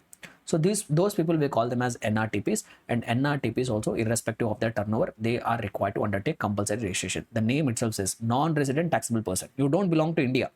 You are coming to India for a short span of time and you are making supply. You become liable for compulsory registration. Then person who makes taxable supplies on behalf of another taxable person. So what do they say here? Basically, they are talking about agent. If you are an agent, if you are acting as an agent on behalf of your principal, who is a taxable person, and on behalf of that taxable person, you are acting as an agent, and on behalf of that taxable person, you are making taxable supplies. On behalf of the taxable person, if you are making taxable supplies, then also you become liable for compulsory registration without any turnover criteria. So if you are a person who is making a taxable supplies on behalf of another taxable person, then that agent also will become liable for compulsory registration. Here there is one important thing which we need to understand. Say for example, I am acting as an agent on behalf of another registered person. My principal is also a registered person, but on behalf of my principal, I am making exempt supplies. On behalf of my principal, I am making exempt supplies. Am I liable to take registration? No compulsory registration. Why? Because the section number 24 puts requirement of mandatory registration only if I am acting as an agent on behalf of a taxable person and making taxable supply. Then only I become liable for registration. Here I am an agent acting as an agent on behalf of a taxable person, but I am not making taxable supply. I am making exempt supply on behalf of my principal. Then I don't require any registration. Or say for example, I am an agent. I am acting as a principal on behalf of a principal. I am acting as an agent on behalf of a principal who is unregistered person. That means he is not a taxable person. But on behalf of principal, I am making a taxable supply. On behalf of my principal, I am making a taxable supply. Am I required to take registration? No, not required to take registration. Why? Because both the conditions are required to be satisfied. If you are acting as an agent on behalf of a taxable person and you are making a taxable supply, then only you become liable for registration. Both conditions, your principal should be a taxable person, and whatever supplies you are making on behalf of your principal, that also should be a taxable supply. When both are satisfied, then only you become liable for compulsory registration. Understood? Next, what else? Another few more categories of persons who are liable for compulsory registration. Who are they? TDS deductor under section number 51. That we will see it in the TCS and TDS chapter. There are some category of recipients who are required to deduct TDS under section number 51. If you are having an obligation to deduct TDS under section number 51, you become liable for registration. But who are that liable to deduct TDS under section number 51? That we will see it in the TDS and TCS chapter. Similarly, if you are an e-commerce operator, like Amazon, Flipkart and all, and you are such an e-commerce operator who are required to collect a TCS under section number 52. Once again, this we will see it in the TDS and TCS chapter. Or if you are an e-commerce operator who is required to pay tax under 9 subsection 5. So there are some supplies which are notified under 9 subsection 5 on which e-commerce operator will have an obligation to pay the tax. If you are such an e-commerce operator, then also you are required to take compulsory registration. So what is all this? What are the supplies notified under 9 subsection 5? This will see it in the charge of GST chapter. What is the requirement of what is TCS? That will see it in the TCS and TDS chapter. So basically two kinds of e-commerce operator. If you are an e-commerce operator who is required to collect a TCS under section number 52, or if you are an e-commerce operator who is required to pay tax on notified supplies under 9 subsection 5, you become liable for compulsory registration. Not just that, see, these things are not important. They will not ask you in the examination because this is at the CA final level. So if you are a supplier of OIDR services, online information data access retrieval services like Netflix, Amazon, so these people, they are required to take compulsory registration. If you are an input service distributor, compulsory registration, but who is ISD, not relevant for CA inter level. And similarly, if you are supplying online money gaming from outside of India, like betting apps and lottery, this kind of things. If you are running any online money gaming app, like betting apps and all, from a place outside India, then also you become liable for compulsory registration. And also the government may also specify any other class of persons the government may notify. In future, if they notify, even those people also will become liable for compulsory registration. So this is actually the provisions of section number 24, who becomes liable for compulsory registration. Understood. Now, since we have understood section number 24, immediately we'll try to understand section number 23. Sir, what does section number 23 talk about? Section number 23 talk about who are the persons not liable for registration. Government has given relaxation to certain category of persons to not take any registration. Sir, who are that persons to whom government has given exemption? If you are a person who is exclusively engaged in making only exempt supplies. Say, for example, you are a business person, but whatever supplies you are making, those are all exempted. On any of supplies, you are not required to pay any GST. Like, for example, you are supplying milk is exempted. You are supplying vegetables, that is exempted. You are providing some services to the government, that is also exempted. You are making supplies, but all the outward supplies, whatever you are making, they are not liable to pay GST. All are exempted. We'll see it in the exemptions chapter, what are the exemptions, but basically just for this time being now, understand, government keeping in mind the needs of the people of the country, keeping in mind the requirement of the product, the government will exempt. Like, for example, government has told fish, eggs and all exempted, milk is exempted, vegetables is exempted, fruits are exempted. On these goods, GST will not be collected. If I am a supplier, if I am making supply of only exempt goods, I am not making any supply on which tax is required to be collected. I am making all exempt supplies. Say, for example, I made 1 crore worth of turnover. Still, I am not required to take registration. Why? Because I am wholly engaged only in exempt goods. But if I made even 1 rupee of transaction, which is taxable supply, I become liable for registration if my aggregate turnover exceeds the applicable threshold limit. If I'm exclusively engaged in exempt supplies, I'm not even making 1 rupee of taxable supply, then the government told, we don't want you to take any registration. Why? Because you will not have any obligation to pay the GST to us. Similarly, they have given relaxation to one more person, an agriculturist to the extent of supply of agricultural produce.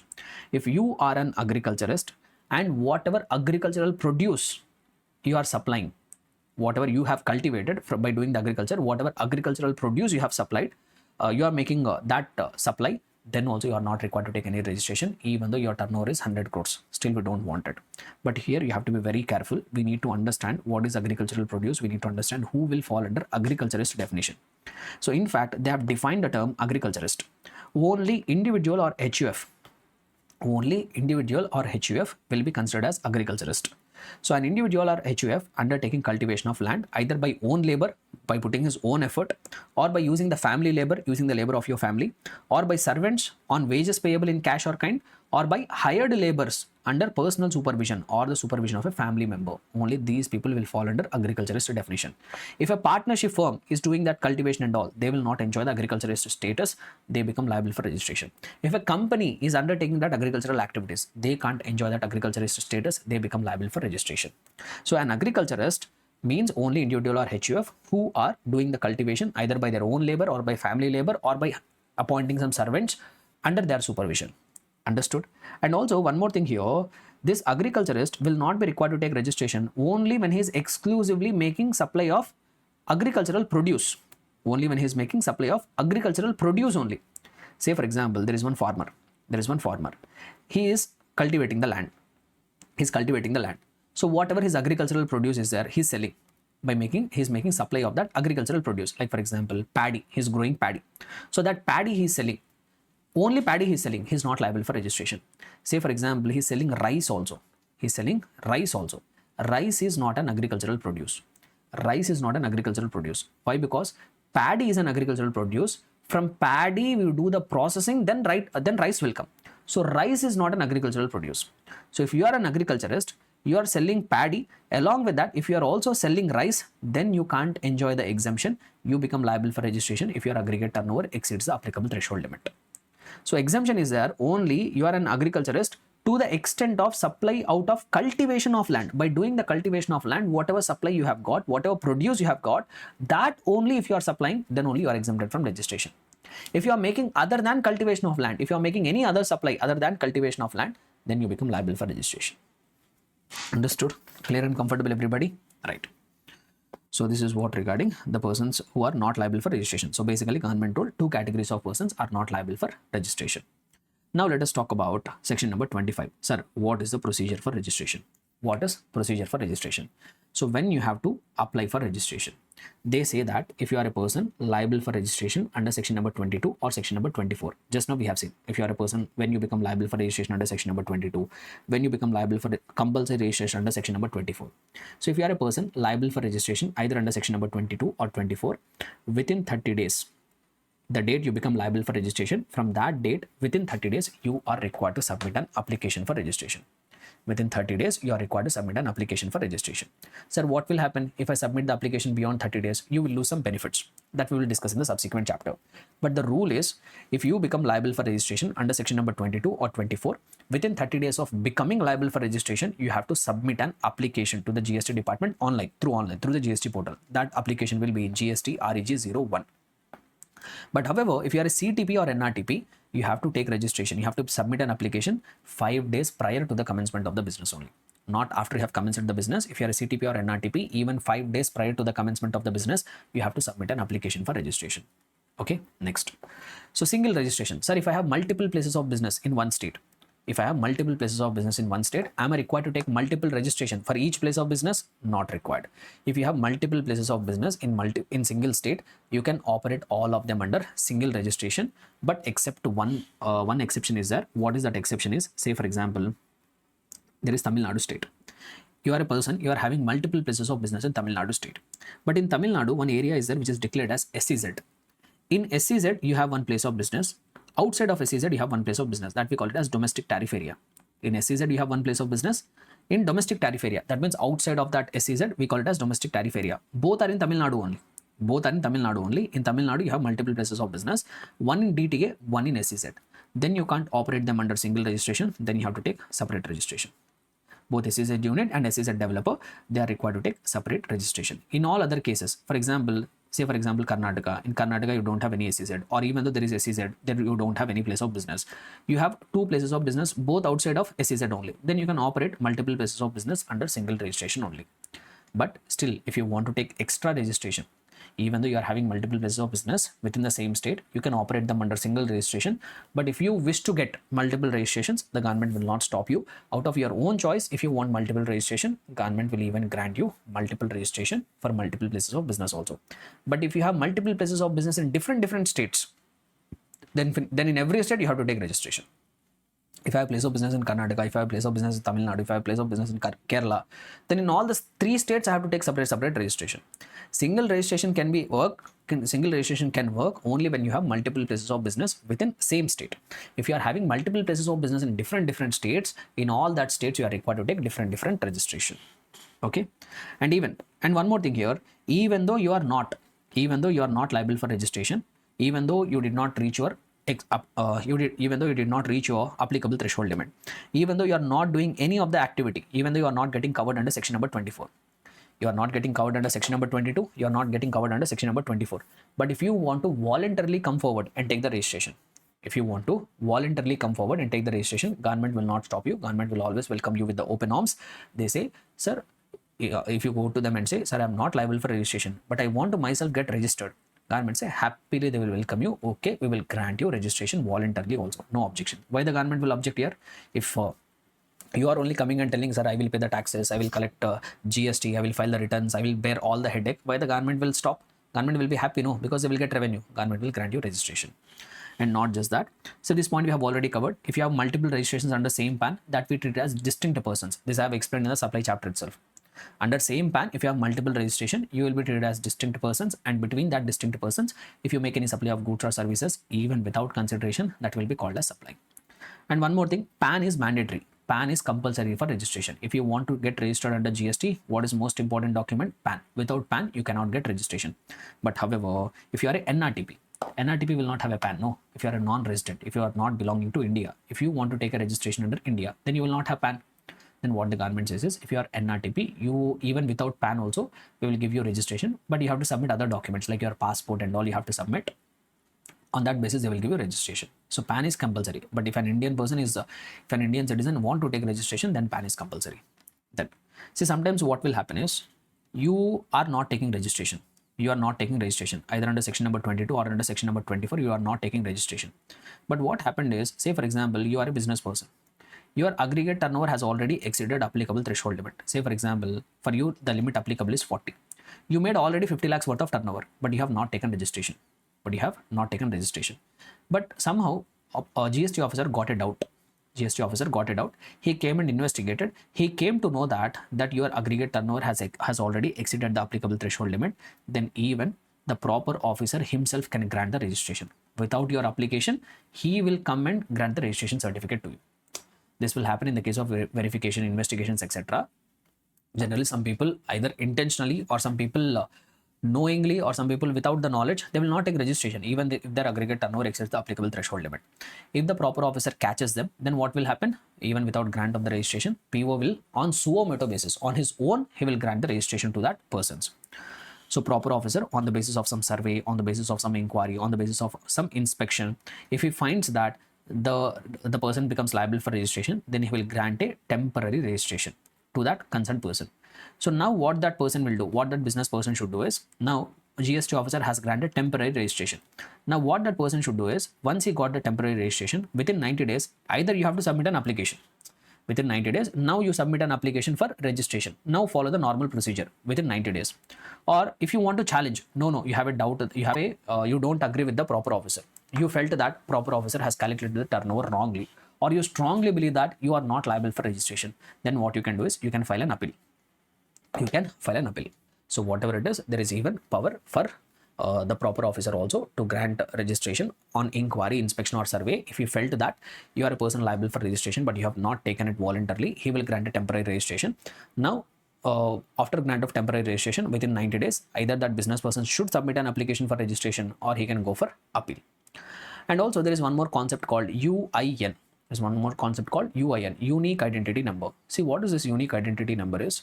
Government told to some bodies like specialized agencies of United Nations organizations or multilateral financial institutions or organizations, foreign consulates, foreign embassies or other notified persons, the government will give them something called, the government will allot them something called unique identity number, not GST registration. For these bodies like specified agencies of UNOs, multilateral financial organizations, consulates, US embassy, other foreign country embassies or other notified persons. For these people, the GST department will grant them called UIN. See, why for these people they grant them UIN is not for the purpose of collection of taxes. Say for example, there is one foreign embassy. I'll try to quickly explain what is this thing here. So say for example, one US embassy is there in India. Now for this US embassy, the Indian government will grant UIN. So why they will grant UIN is not for collecting GST. This US embassy is not required to collect any GST. So why they will grant UIN is, this US embassy, they might have received various input services for providing that visa, etc. to the people in our country. This US embassy, they receive various kind of goods and services. On that goods and services, they might have paid GST. On their inputs, they might have paid GST. Now, what the government wants to do is, whatever GST that they have paid on their inputs, government wants to give refund to them. So, in order to allocate that refund to them, the government will give them something called UIN.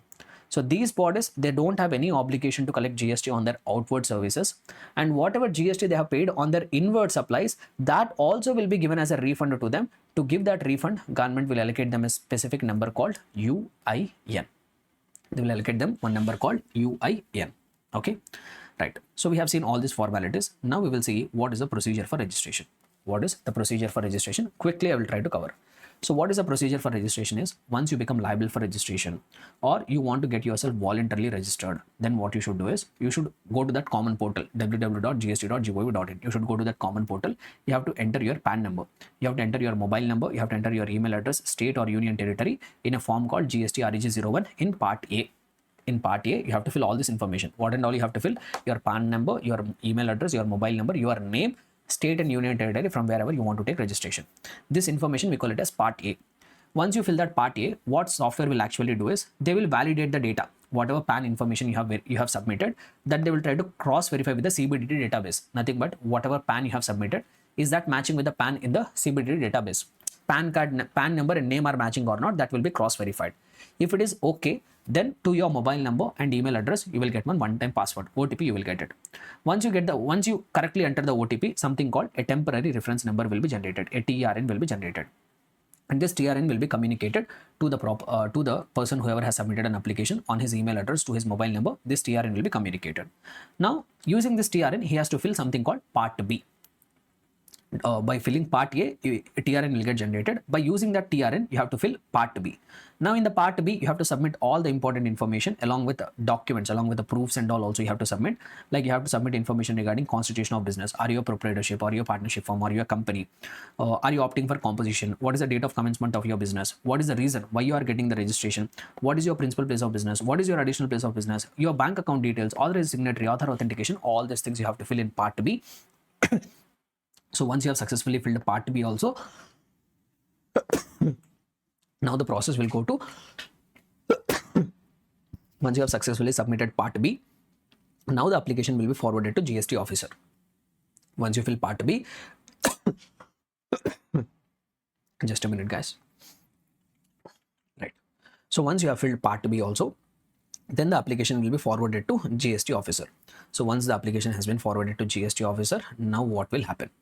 So once the application has been forwarded to GST officer, next what will happen is that proper officer, that GST officer will examine all the application, will go through your application, and he will also verify whatever documents, whatever supporting documents you have submitted. Like you will submit rent agreement, you will submit the PAN card copy, you will submit the municipal tax receipt, all these documents he will verify. Now after verifying your application and after verifying all the documents, if everything is found in order, if you felt that yes, every information is okay, whatever information he has submitted, whatever information application has submitted, okay, nothing is missing, all the information is correct. So if everything is found in order, if the answer is yes, then what proper officer will do? He will grant you registration certificate. Why? Because you submitted application, you submitted supporting documents, proper officer did not find anything wrong there. So then he will not make any delay, he will grant you registration certificate. Within how many days you will grant your registration certificate? They say that if you have successfully validated the Aadhaar, if you have successfully undergone Aadhaar authentication, then within 7 days they will grant you the registration certificate. If you have successfully undergone Aadhaar authentication, within 7 days they will grant you registration certificate. However, if you have not opted for Aadhaar authentication, or if you have opted for Aadhaar authentication but you have failed to do it, or if PO feels it necessary to carry out the site verification, if you have not opted for Aadhaar authentication, you have opted but failed to do the Aadhaar authentication, or proper officer feels that, depending on the information available with him, proper officer feels that you should not be granted registration easily, field verification should happen. He should come and do the site verification. If any of these three cases happens, then he will grant you registration certificate within 30 days of the application after doing the physical verification. Why? Because in these cases, physical verification will be required. If the physical verification is required, then he can't grant the registration certificate within 7 days. So that's why either you have not opted for Aadhaar, you opted but you failed to undergo Aadhaar authentication, or proper officer feels that you are something suspicious, he wants to do physical verification. In these three cases, he will do the physical verification and he will grant you registration within 30 days of the application. Okay, so this is what will happen if everything is found in order. Sir, proper officer has verified the application, he has verified the documents, but he found something is missing. Might be some information you did not provide it. Might be the supporting documents, whatever you have provided are not matching. So something was missing. Then what PO will do is, he will give notice. He will issue a show cause notice. Sir, within what time limit he will give show cause notice?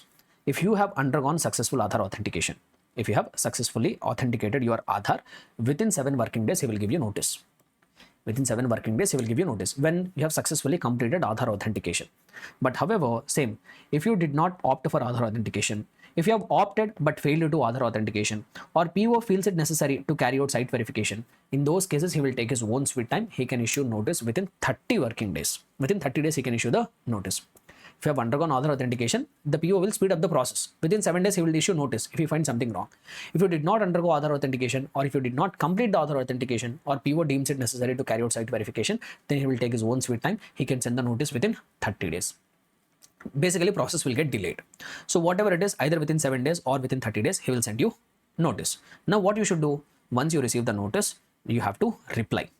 What you have to do as an applicant, once you receive the notice, he will send you the notice. No, to that notice, you have to reply back. Within how many days? Within 7 working days, you have to reply back. Sir, have you replied back within 7 working days? Yes, you have replied back within 7 working days. Then what he will do is, he will check whether that with that reply, whether PO is satisfied or not. You gave a reply.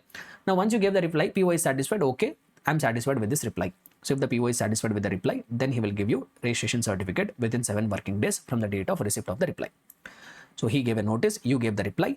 If the PO is satisfied with your reply, within 7 working days, he will give you registration certificate. PO has sent a notice, you did not reply only. you did not reply, 7 days are over, you did not reply, then the PO will reject your application. Or you gave a reply within 7 days, but the PO is not satisfied with your reply, then also he will reject your application. So basically, this is what the process for registration. I don't want to spend much more time on this because not that important from the examination perspective. I think we'll go forward, right? Now, what is the effective date of registration? What is effective date of registration? Once again, this is important. If you have submitted, so I told that the moment you become liable for registration, within 30 days, you are required to submit an application. If you made an application within 30 days, if you have submitted the application within 30 days, then the effective date of registration will be from the date on which you become liable for registration. So this I will try to explain with the help of example. Say for example, you become liable for registration on 1st of January 2025. Within 30 days, say for example, on 25th of January 2025, within 30 days you have submitted the application. Now once you have submitted the application, this verification and all will happen and PO is satisfied. He gave the registration certificate on 5th of February 2025. Since you have submitted the application within 30 days, you got the registration certificate on 5th of February, but still your registration will be effective retrospectively. From the date you become liable for registration, from this date only registration will become effective. You might have got the registration certificate on 5th of February, but still your registration will become effective from the date you become liable for registration. This when you made an application within 30 days. In some cases, what will happen is, say for example, I submitted an application for I become liable for registration on 1st of January. So what I have done is I submitted the application after 30 days. Say for example, on 5th of February 2025, I submitted an application for registration. Thereafter, the proper officer will do the verification. Say for example, he granted the registration certificate on 15th of February 2025. In that case, your registration certificate will be effective from this date only. There will be no retrospective effectiveness. Your registration will be effective from the date of grant of registration certificate. From 15th of February 2025 only, your registration will be effective. However, if you submitted application within 30 days, your registration will be effective retrospectively. From the date you become liable for registration, from that date itself, your registration will come into force. Understood? Next. One more thing here. Rule 10A, very, very important from the examination perspective. Amendment is also there here. Many times I have asked a question. What does Rule 10A says is, at the time of submitting the application, when you are filling that form, like here you are filling GST REG 01 Part A and Part B, no? So when you are filling that application for registration, you are not required to submit bank account details. After you got the registration certificate, then you can submit the bank account details. But there is a time limit. So what is the time limit is? You have to furnish the bank account details on the common portal either within 30 days from the grant of registration, or from the due date of furnishing of returns. So just let me cross verify. Is it the due date of furnishing or actual date of furnishing? There is slight thing there here. So just I'll cross verify once.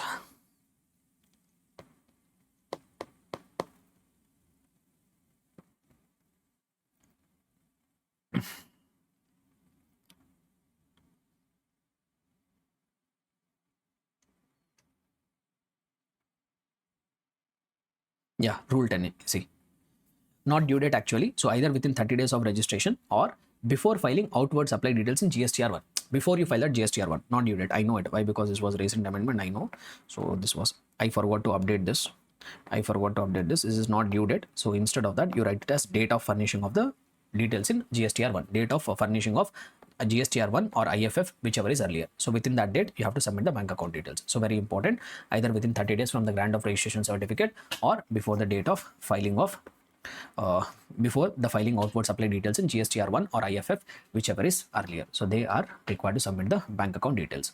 And once you get the registration certificate, that registration GSTN will be given to you. A unique number will be given to you. Unique GSTN number will be given to you. That GSTN number, you have to display it at your principal place of business, at your additional place of business, and even on your name board also you have to mention that GSTIN number. GSTN means a GST identification number will be given to you. One unique number that you have to display at your principal place of business, at your additional place of business, and also on your name boards. Okay. Now coming to the process of registration for CTP and NRTP. As I have already told, CTP and NRTP, they are required to submit an application at least 5 days prior to the commencement of the business.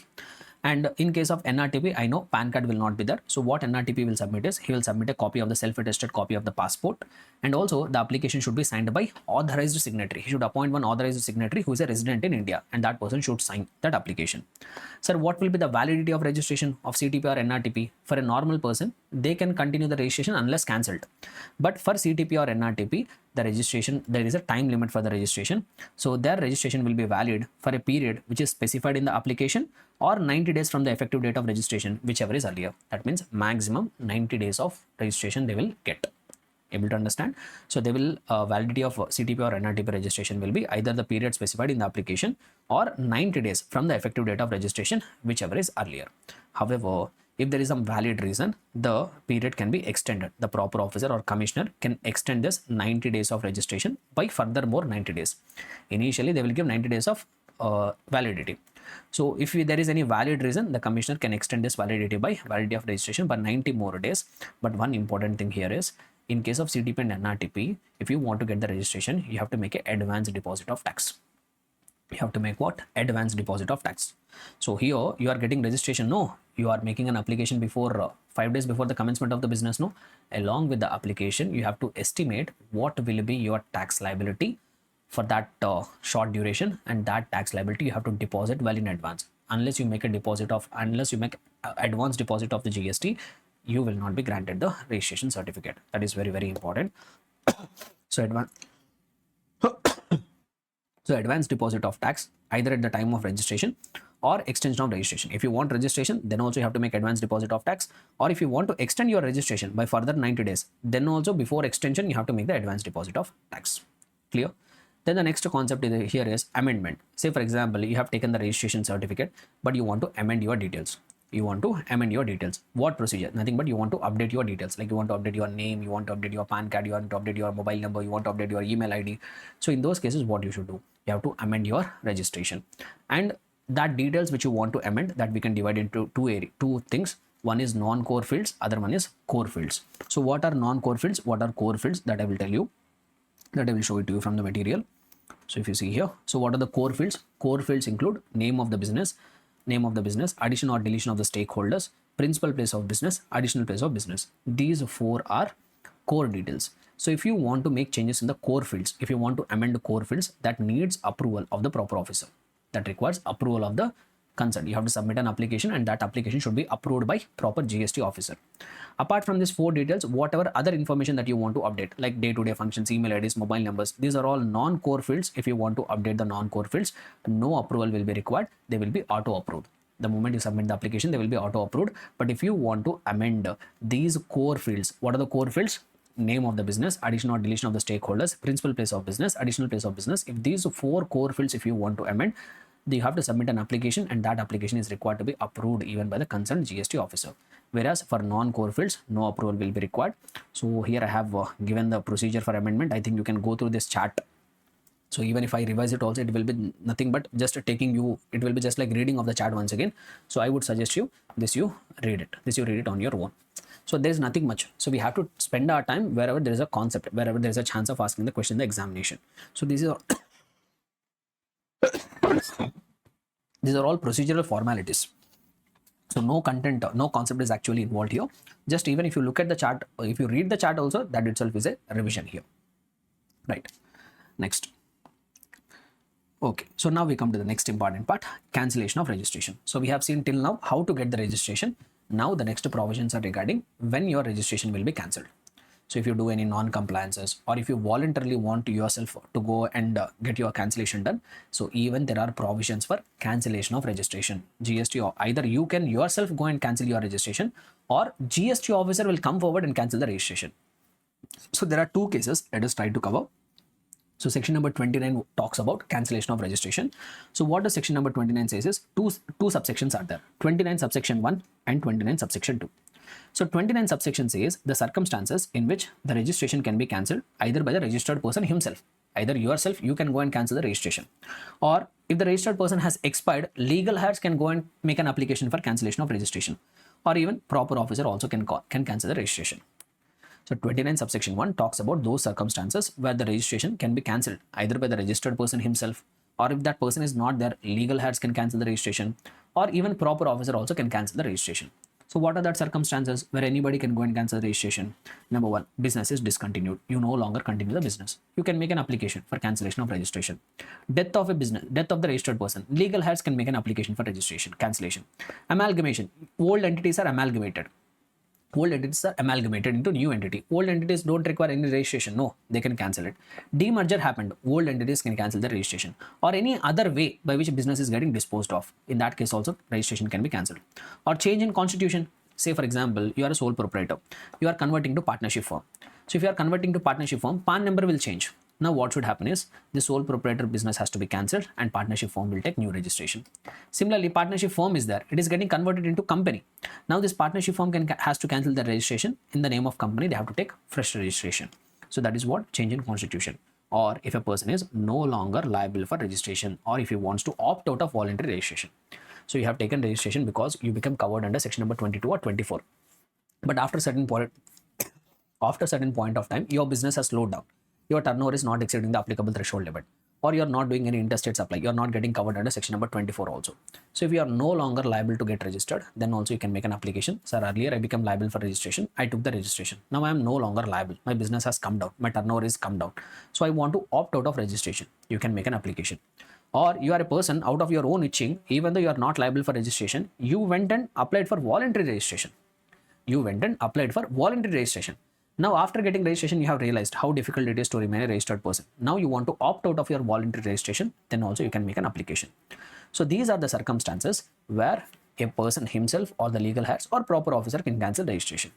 Now we are going to discuss 29 subsection 2. What 29 subsection 2 says is, in 29 subsection 2, they have given some circumstances where proper officer on his own, he will come and cancel the registration. 29 subsection 2 talks about certain circumstances where the proper officer himself will come forward and cancel the registration.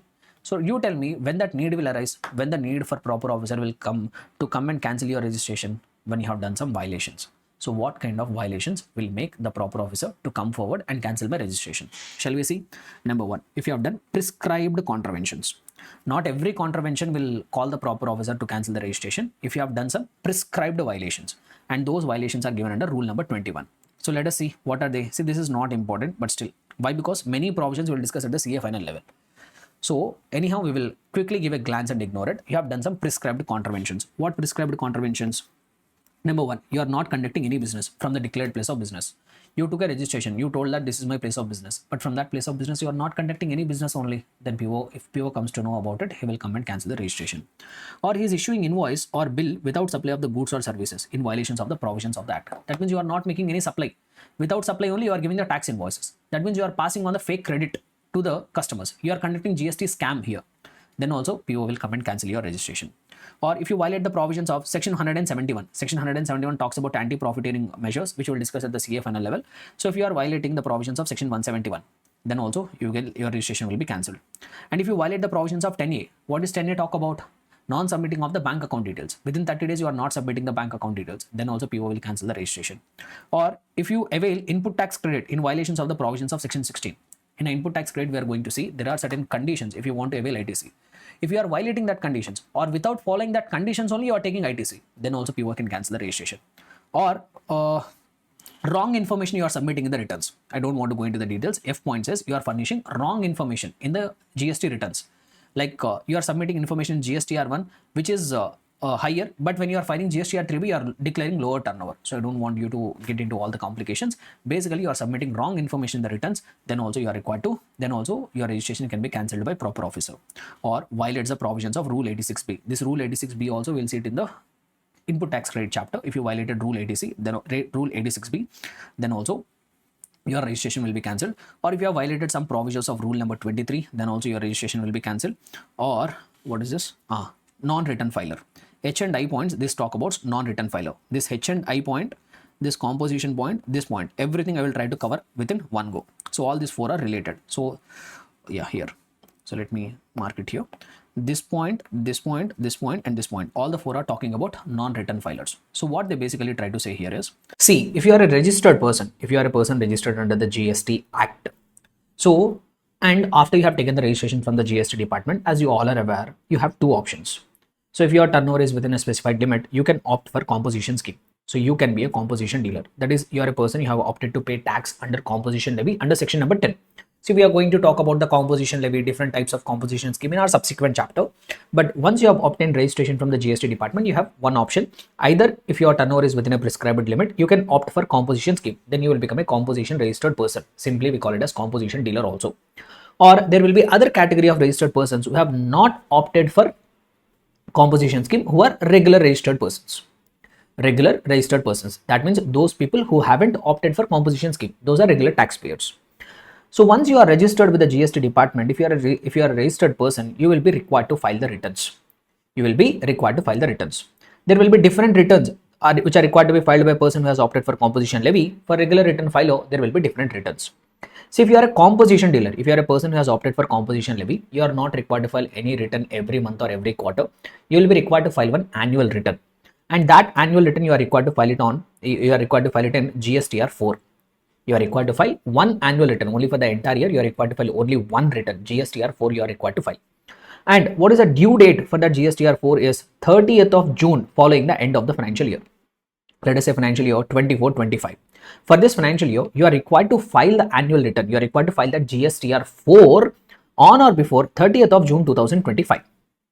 Whereas if you are a regular registered person, in the regular registered persons also there could be two categories. One is a monthly return filer and the other one is quarterly return filer. One is a monthly return filer, other one is a quarterly return filer. So two options will be given if you are a regular person. Either you can opt for filing of the monthly returns or you can opt for filing of the quarterly returns. So now they say that if you made some default in filing of the returns, as a composition dealer, if you made some default in filing your GSTR 4, or if you are a regular registered person, if you made some default in filing monthly returns or quarterly returns, then also your registration will get cancelled. Then also PO can come and cancel your registration. Sir, when composition dealer's registration will get cancelled? They say that if a person has not filed his GSTR 4 beyond 3 months from the due date. What they're saying? Beyond 3 months from the due date. So due date for this, let us take 24-25 financial year. The due date for filing that GSTR 4 is 30th of June 2025. Due date is over. After the due date, 3 months is also over. From 30th of June 2025, the department has waited for 3 months, but even beyond 3 months from the due date also, if you still did not file the return, then the proper officer can cancel your registration. So that's what they try to say it here. So if you read it here, if you are a composition dealer, if you have not furnished a return for a financial year, which is GSTR 4, beyond 3 months from the due date is over. From that due date, 3 months is also over. But still, if you did not file your GSTR 4, then PO can come and cancel your registration. Or if you are a regular return filer and you have opted for monthly returns, if you did not file the returns for 6 consecutive months, 6 continuous months, if you did not file the returns, then also PO can cancel the registration. On the other hand, if you are a quarterly return filer, if you did not file the returns for 2 consecutive quarters, how many, my dear students? If you did not file the return for 2 consecutive quarters, then also your registration will get cancelled. So that's what they say in the next point. So if you read it here, if you are a registered person who has not furnished return for such continuous periods. In this point, they are talking about other than composition dealer. And what is that such continuous period? If you are a monthly return filer, if you did not file the return for 6 continuous months. If you are a quarterly return filer, if you did not file the returns for 2 continuous quarters, then also PO can cancel your registration. Clear, everybody? Not just that, we have few more cases where the PO will cancel the registration. If you have taken voluntary registration, you are no longer liable for registration. You are not liable for registration, but you voluntarily came forward and took the registration, but you are not commencing the business only within 6 months. You took voluntary registration, but you are not commencing your business within 6 months. Then also PO will cancel the registration. And not just that, if you have obtained the registration, but later PO came to know that you have obtained the registration by way of fraud, by way of willful misstatement, or by hiding facts. You submitted wrong information, you submitted fraudulent information and got your registration. If PO comes to know about it later, then also he will cancel the registration. So these are the circumstances where the PO will cancel the registration. Then, if you want to cancel your if you want to cancel your registration, what procedure you have to follow? As a registered person, you yourself want to cancel the registration, what procedure you have to follow? Number 1, you have to submit an application within 30 days of occurrence of the event, and if the PO is satisfied, he will issue order of cancellation within 30 days. Next one, if PO wants to cancel the registration, then what procedure he has to follow? First, what he will do is proper officer will give show cause notice. Now, once he gives a show cause notice, within 7 days, the registered person should reply. Why I should not cancel your registration? He will give you notice. You are supposed to reply. How much time will be given? 7 days. Within 7 days, you have given reply. If the reply is satisfactory, he will drop the cancellation proceeding. He will not cancel, he will drop the proceedings. But you gave the reply, but with your reply, PO is not satisfied. Then he will proceed ahead and cancel the registration. And sir, if I am not giving any reply only, I got the notice, 7 days time I have got, but I have not given any reply, then what PO will do? No, PO then also he will issue order of cancellation. Now, in some cases, what will happen is, say for example, you did not file the returns. That's why PO has sent notice. Boss, why can't I cancel the registration? You have to reply within 7 days. But instead of giving the reply, what you are doing is you are furnishing all your pending returns. Instead of giving reply, if you are furnishing all your pending returns, then also PO will drop your proceedings. Very simple, guys. So first he will give show cause notice. He will give you 7 days of time. Within that 7 days of time, you have to give reply. If you give reply, well and good. PO will see whether it is satisfactory or not. If he is satisfied with your reply, he will drop the cancellation proceedings. He will not cancel. He will drop it. If he is not satisfied with the reply, he will issue the cancellation order. But instead of, for example, if the PO has given a notice that he will cancel your registration because you did not file the returns, instead of giving reply, what you can do is, you can file all the pending returns. Then also PO will drop the proceedings, drop the cancellation. Or if you are not giving any reply, you are reckless, you are not at all giving reply, you are not giving any reply, you are not filing any returns within 7 days, then the PO will issue the cancellation order. Understood?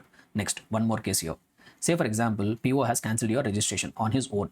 Later, you want to get your registration back. PO has cancelled your registration, but you realized your mistake. Now you want to get your registration back. What you can do? You can make an application. Sir, you have cancelled my registration, but now I have become a genuine person. Going forward, I will comply with all the proceedings. Please give me back my registration. You can make an application. That procedure, we call it as procedure for revocation of cancellation of registration. So basically, your registration is cancelled, but you want to revoke it. That means you want to get it back. For that also, there is one procedure. See here, one more thing, you can get the revocation of cancellation only when PO on suo motu basis he cancelled the registration. If you yourself went and cancelled the registration, you can't get it back.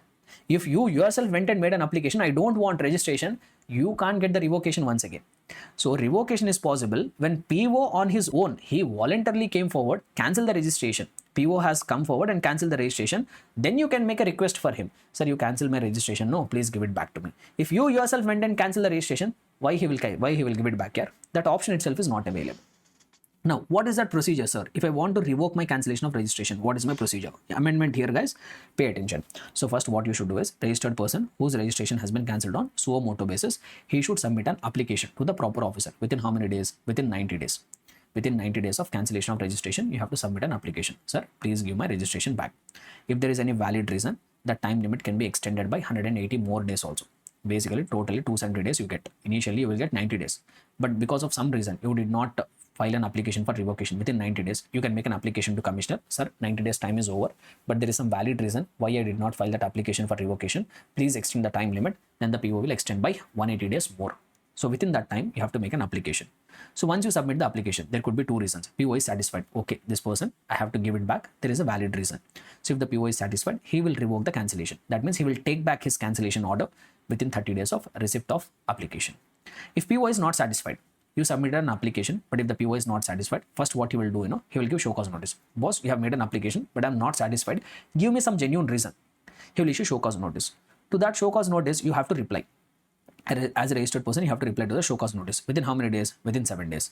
Now, within 7 days, you have replied. And if the PO is satisfied, okay, with that reply, if he is satisfied, within 30 days of receipt of clarification, either PO will accept or reject the application. If with your reply, if he is satisfied, he will give your registration back. If he is not satisfied, he will not give your registration back. So once again, these are all procedural formalities. What is most important here is a time limit. Within what time limit you are supposed to make an application for revocation of cancellation. This is very important. Able to understand? And one more important point here, those people who have got UIN, I told US embassies, certain UN agencies, they will get UIN. No, there is no provision for cancellation of UIN. UIN will not be cancelled. There is no provision for cancellation of UIN. Cancellation will be there only for normal registered persons. For UINs, there is no option for cancellation of UIN. Able to understand? Yes. So these are the important provisions from the registration chapter. Somewhere around 1 hour 20 minutes we have spent here, which is a significant amount of time. And I do hope that I have covered all the, I don't hope it. Why? Because all the important points I have planned well in advance. So I did not miss out anything, all the important content. I'm sure, I don't just hope, I'm sure that I have covered all the important content from registration chapter for your examination perspective. Clear? So this is what regarding registration chapter. So since we are done with revising the chapter registration, now the next chapter which we will take up for revision will be composition levy. Very small chapter, once again important from the examination perspective. So it will not take much of a time. Like in registration, we have spent close to 1 hour 20 minutes for revising the chapter registration. Here we are not going to take that much amount of time. Hardly in 20 to 30 minutes, we'll try to wind up the entire revision. Very small chapter, very easy chapter. So what exactly is this composition levy? So if I have to give a little background about this composition levy, see, basically, the moment you are a registered person, if you register yourself, we have seen which people are liable for registration in the registration chapter. So once you have become liable for registration and once you have registered yourself with the GST department, there are so many compliances for you. Like every supply you are making, on that you have to collect the output tax liability. You have to maintain a track of your input tax credit. You have to file the returns, and also you have to give tax invoice. You have to maintain various documents. So like that, once you become a registered person, there are hell a lot of compliances which you are required to undergo. So this created trouble for so many small taxpayers. Small taxpayers in the sense their aggregate turnover has exceeded the applicable threshold limit. Say for example, I'm a trader or I'm a manufacturer. My turnover has exceeded the applicable threshold limit. But still, say for example, if my turnover has exceeded 40 lakh rupees, say for example, my aggregate turnover is 50 lakh rupees. So if my aggregate turnover is 50 lakh rupees, I get myself registered. But once I get registered, as I've told, there are so many compliances, and these compliances started creating a lot of trouble for small registered person. So what the government has told is, okay, if you are a registered person, but if you are doing only a decent amount of turnover, you are not a very big person, you are making some reasonable amount of turnover only, then we don't want to overload you with all the compliances. We will do one thing, we will introduce a new scheme called composition scheme, in which we will give you relaxation. We will give you relaxation in payment of taxes also. We will give you relaxation in maintaining of records also. We will give you relaxation even in filing the returns also. So like that, in so many procedural formalities, they have given the concessions, they have given relaxations. So that scheme we call it as composition scheme. So now let us try to understand what is that composition levy, who are becoming eligible, who is not becoming eligible. So I will say there are two kinds of composition schemes. There are two kinds of composition schemes. One is composition scheme under 10 subsection 1 and 2, and the other one is composition scheme under 10 subsection 2A. And the composition scheme which is there under 10 subsection 1 and 10 subsection 2, that I also call it as composition scheme for supply of goods. Composition scheme for goods. And whatever composition scheme is there which is prescribed under 10 subsection 2A, that is a composition scheme for services. That I call it as composition scheme for services. Even if you have a look at the material also, at so many places you will see composition scheme for goods, composition scheme for services. They often use these phrases. So basically, whatever composition scheme which has been given under 10 subsection 1 and 2, that we call it as composition scheme for goods. Whereas whatever composition scheme given under 10 subsection 2A, that we call it as composition scheme for services. So first we will try to understand composition scheme for goods given under 10 subsection 1 and 10 subsection 2. So what is that composition scheme for goods? Who becomes eligible for that? So the entire chapter I have tried to summarize in this single page. This single page will be enough for you to recollect all the important provisions from the composition levy. So first I am going to start the composition scheme for supply of goods. That is the composition scheme which is given under 10 subsection 1 and 10 subsection 2. So what does that say? Sir, who can avail composition scheme under 10 subsection 1 and 2? Who can opt for composition scheme for goods? So they say that those registered persons whose aggregate turnover in the preceding financial year, those registered persons whose aggregate turnover in the preceding financial year does not exceed 1.5 crore. If you are a registered person, if your aggregate turnover in the preceding financial year does not exceed 1.5 crores, then you become eligible for opting for composition levy for the current year. Say for example, if I have to opt for composition scheme, whether I become eligible for opting for composition scheme for 24-25 or not, to know that I have to go to the preceding financial year, which is 23-24, and check what is my aggregate turnover in the preceding financial year. So they have given the limit of 1.5 crores. But some states come forward and told, some special category states come forward and told, sir, we don't want that 1.5 crore of limit. If someone is registered with our state, then we will make that person eligible for composition levy only when he makes a turnover in the preceding financial year less than or equal to 75 lakhs. Initially, government told if you can opt for composition levy if your aggregate turnover is up to 1.5 crore. But these 8 special category states came forward and told, no, for composition scheme, we don't want in our states 1.5 crore of turnover. So we will make a person eligible for composition levy. In our states, if that person is registered, we will make them eligible for composition levy only if their aggregate turnover in the preceding financial year is up to 75 lakh rupees. Sir, which are that eight special category states who came and objected to this?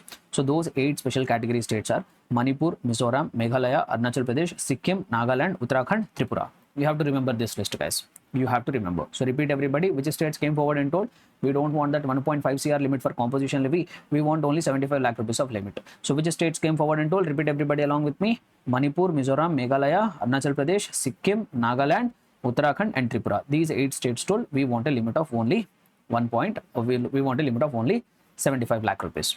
Now, so who can opt for composition scheme? Sir, who becomes eligible for composition scheme under 10 subsection 1? So what the act has actually told is, if you are a manufacturer who is engaged in the supply of goods, you can opt for composition scheme under 10 subsection 1 and 2. You are not a manufacturer, you are a trader. That means you are buying the goods, like you are a wholesaler or retailer. You are not doing any manufacturing activity, you are buying the goods and you are reselling the goods. So then also you can opt for composition scheme under 10 subsection 1 and 2. And also government has given relaxation even for restaurant service provider also.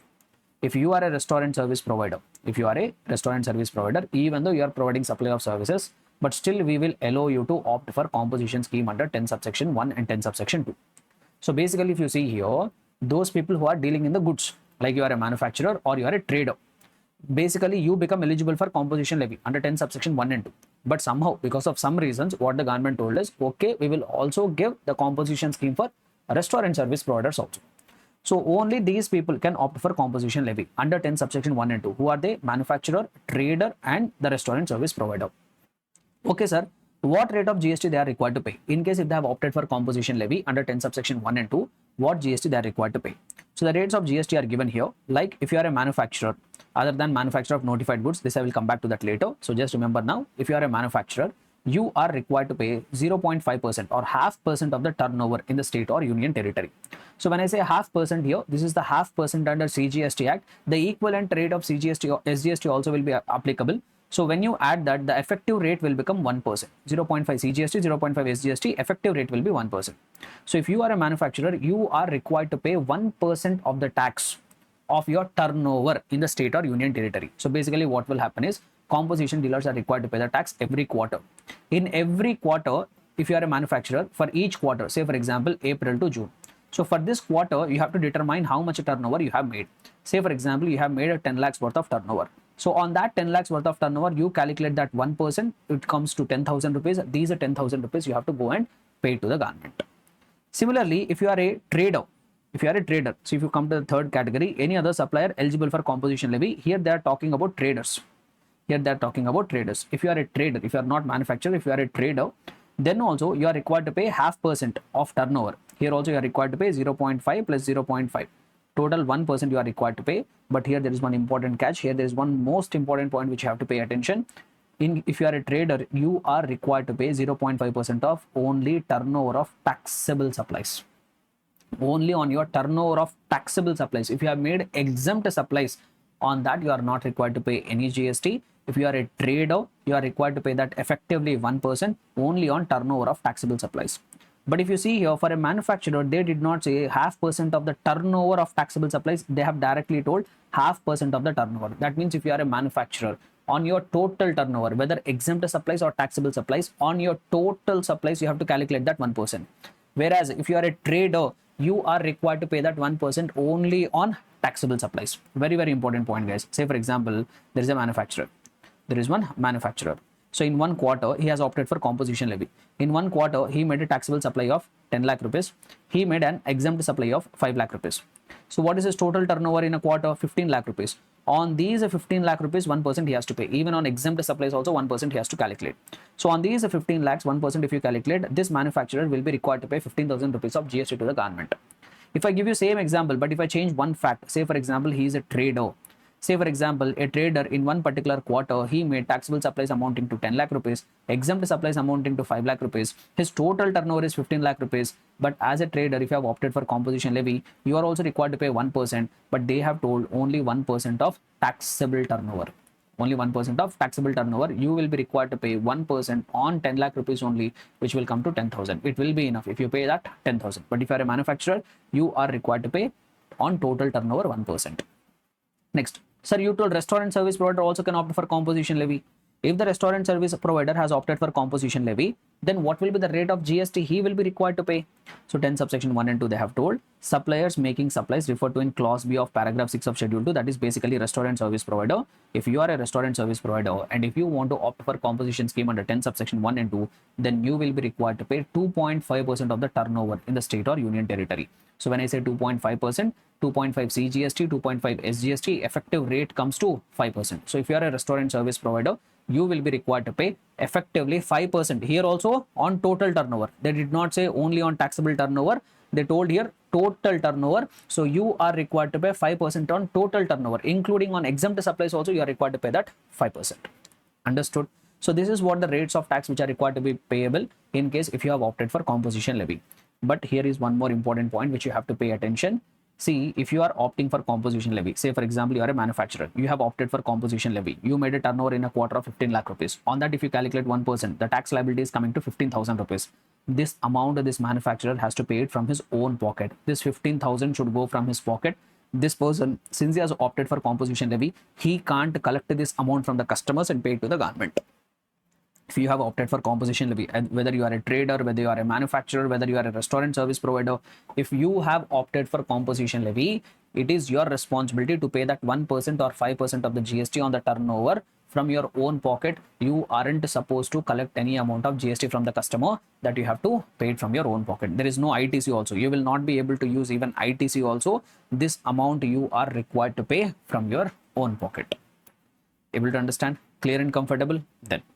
So now, but still there are some conditions actually. If you want to opt for composition levy, you have to fulfill some conditions. So you will become eligible for composition levy only when you fulfill certain conditions. Sir, what are the conditions which are required to be fulfilled if I want to opt for composition scheme under 10 subsection 1 and 2? First thing what they say here is, you should not be engaged in manufacturing of the below mentioned products. If you want to opt for composition levy, you should not be engaged in manufacturing of certain products. So what are the products which I should not manufacture? Ice cream and other edible ice, pan masala, tobacco, aerated water, fly ash bricks aggregate, bricks of fossil mills or siliceous earth, building bricks, earthing or roofing tiles. Something sounds familiar, no? Somewhere we have seen these products, no? So if you remember, these products we have seen in the case of registration chapter also. If you remember, in the registration chapter, I have told that if you are a person who are not making any supply from MMNT, if you are also not making any taxable supply from UP match, then and you are exclusively engaged in supply of goods, then applicable threshold limit will be 40 lakh rupees. But this 40 lakh rupees will not become available if you are engaged in making supplies of 7 products. If you are engaged in making supplies of 7 products, let me show that to you. Just give me 1 minute. Let me reopen that file. Right. So if I show you that reference, yeah, here. So here, if you remember, even though you are not making any taxable supply from MMNT, even though you are not making taxable supply from UP match, you will not be eligible for, even though you are exclusively engaged in supply of goods, still 40 lakh rupees of threshold limit will not become applicable if you are engaged in trading of the 7 products. So what are they? Ice cream and other edible ice, pan masala, tobacco, fly ash bricks are aggregate, bricks of fossil mill, siliceous earth, building bricks or earthen or roofing tiles. Here also the same list they say here. To that 7 products, they have added one more product, which is aerated water. So the remaining 7 products are all same. Whatever we have read in the registration chapter, the same. The remaining 7 products are all the same. But to that list, they have added one more product. Which product they have added? Aerated water. And one more difference you have to observe here. See, if 40 lakh rupees of limit will not become applicable when you are making supply. That means whether you are trading or you are manufacturing. You are not manufacturing, but you are trading. Then also you will not become eligible for that applicable threshold limit of 40 lakh rupees. So in order to not become eligible for that 40 lakh rupees of limit, or if I put it in other way around, if you want to enjoy that enhanced threshold limit of 40 lakh rupees, you should not be either manufacturing these 7 products, you should not be either trading also. You should not either trade, you should not either manufacture. But when it comes to composition levy, if you want to opt for composition levy, if you don't manufacture, that will be enough. That 7 plus 1, 8 products, including aerated waters. If you don't manufacture, that will be enough. You can trade. If you are not manufacturing, if you are trading these 8 products, still you become eligible for composition levy. Restriction is there only on manufacturing. If you want to opt for composition levy, you should not be engaged in manufacturing of these 8 products. Sir, I am not manufacturing. I am just trading in these 8 products. Will I become eligible for composition levy? Yes, you will become eligible for composition levy. you will become eligible for composition levy.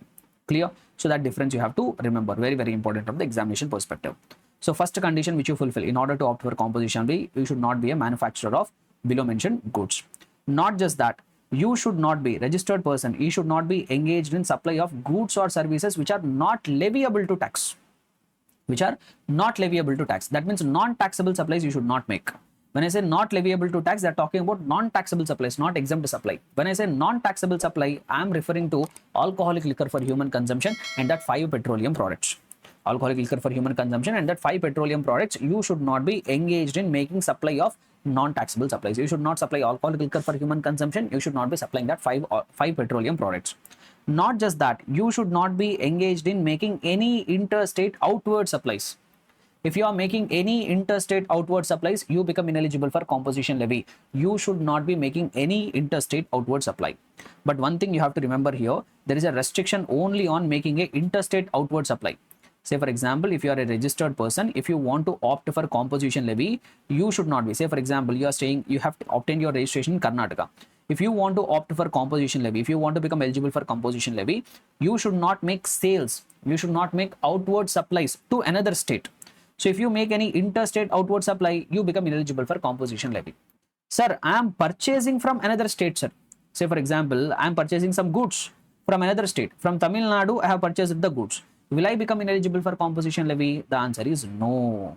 So I will become ineligible for composition levy only when I make outward interstate supplies. If I have inward interstate supply, that will not make myself ineligible. The condition, the restriction only is on making, not making any outward interstate supply. If I have if I have inward interstate supplies, like if I am purchasing goods or services from other state, there is no restriction. The restriction is only on making outward interstate supplies. Clear everyone? Not just that. One more thing they say, registered persons making supplies through, you should not make any supplies through e-commerce operator covered under section number 52. That means you should not be making any supply through the e-commerce operator who is required to collect the TCS under section number 52. So that also you should not be doing it. So these are the, not just that, you should not be a CTP or NRTP. You should neither be a CTP, you should not be a NRTP. So you should not be a CTP or NRTP. CTP, NRTP also becomes ineligible for composition levy. But there is one more important condition. So I told that in order to opt for composition levy under 10 subsection 1 and 2, you should be exclusively engaged in goods. You should be engaged in goods only. Apart from that, you can provide restaurant services. But primarily, you must be exclusively engaged in goods. Apart from engaging in goods, other than restaurant services, you should not opt for any other. You should not be providing any other services. If you are providing any other services, you become ineligible for composition levy under 10 subsection 1 and 2.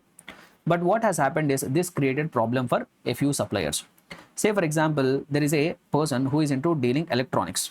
There is a person who is dealing electronics like mobiles or laptops and all he is dealing.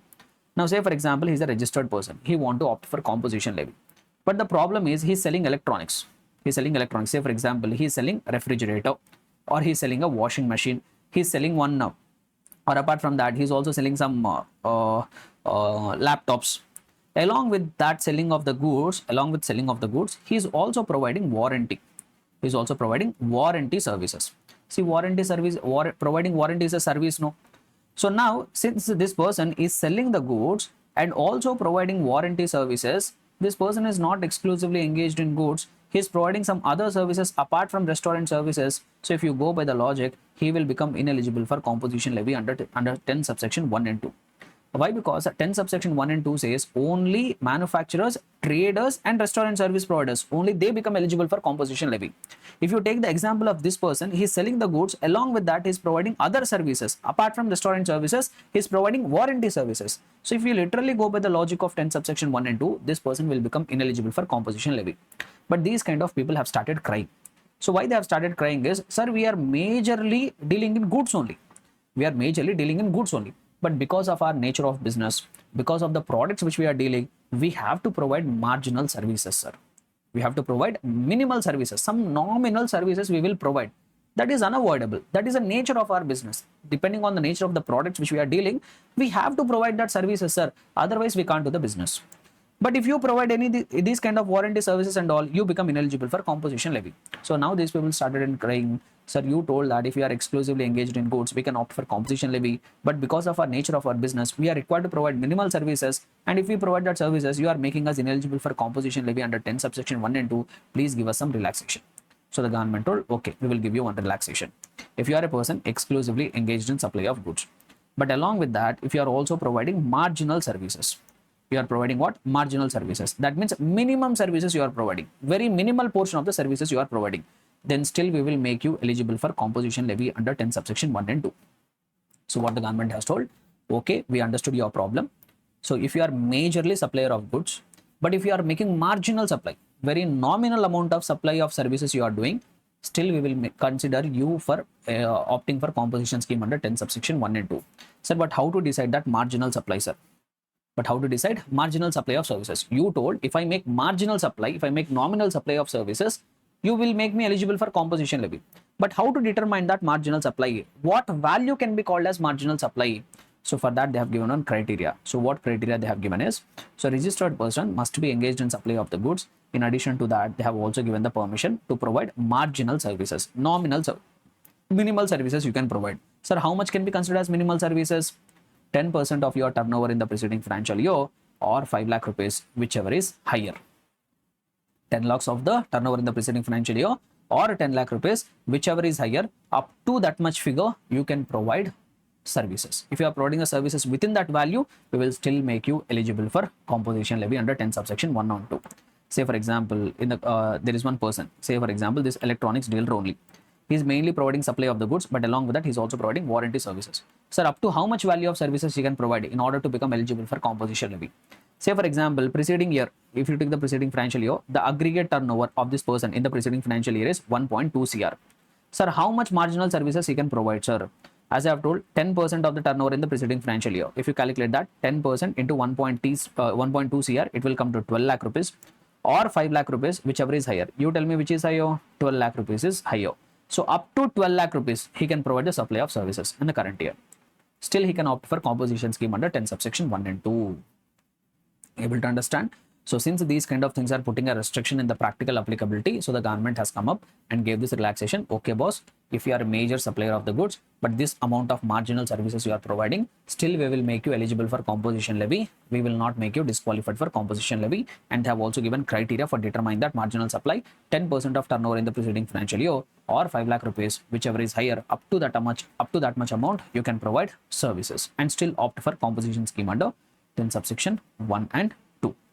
Okay, next. Okay, so now what we will do is we'll try to understand another composition levy.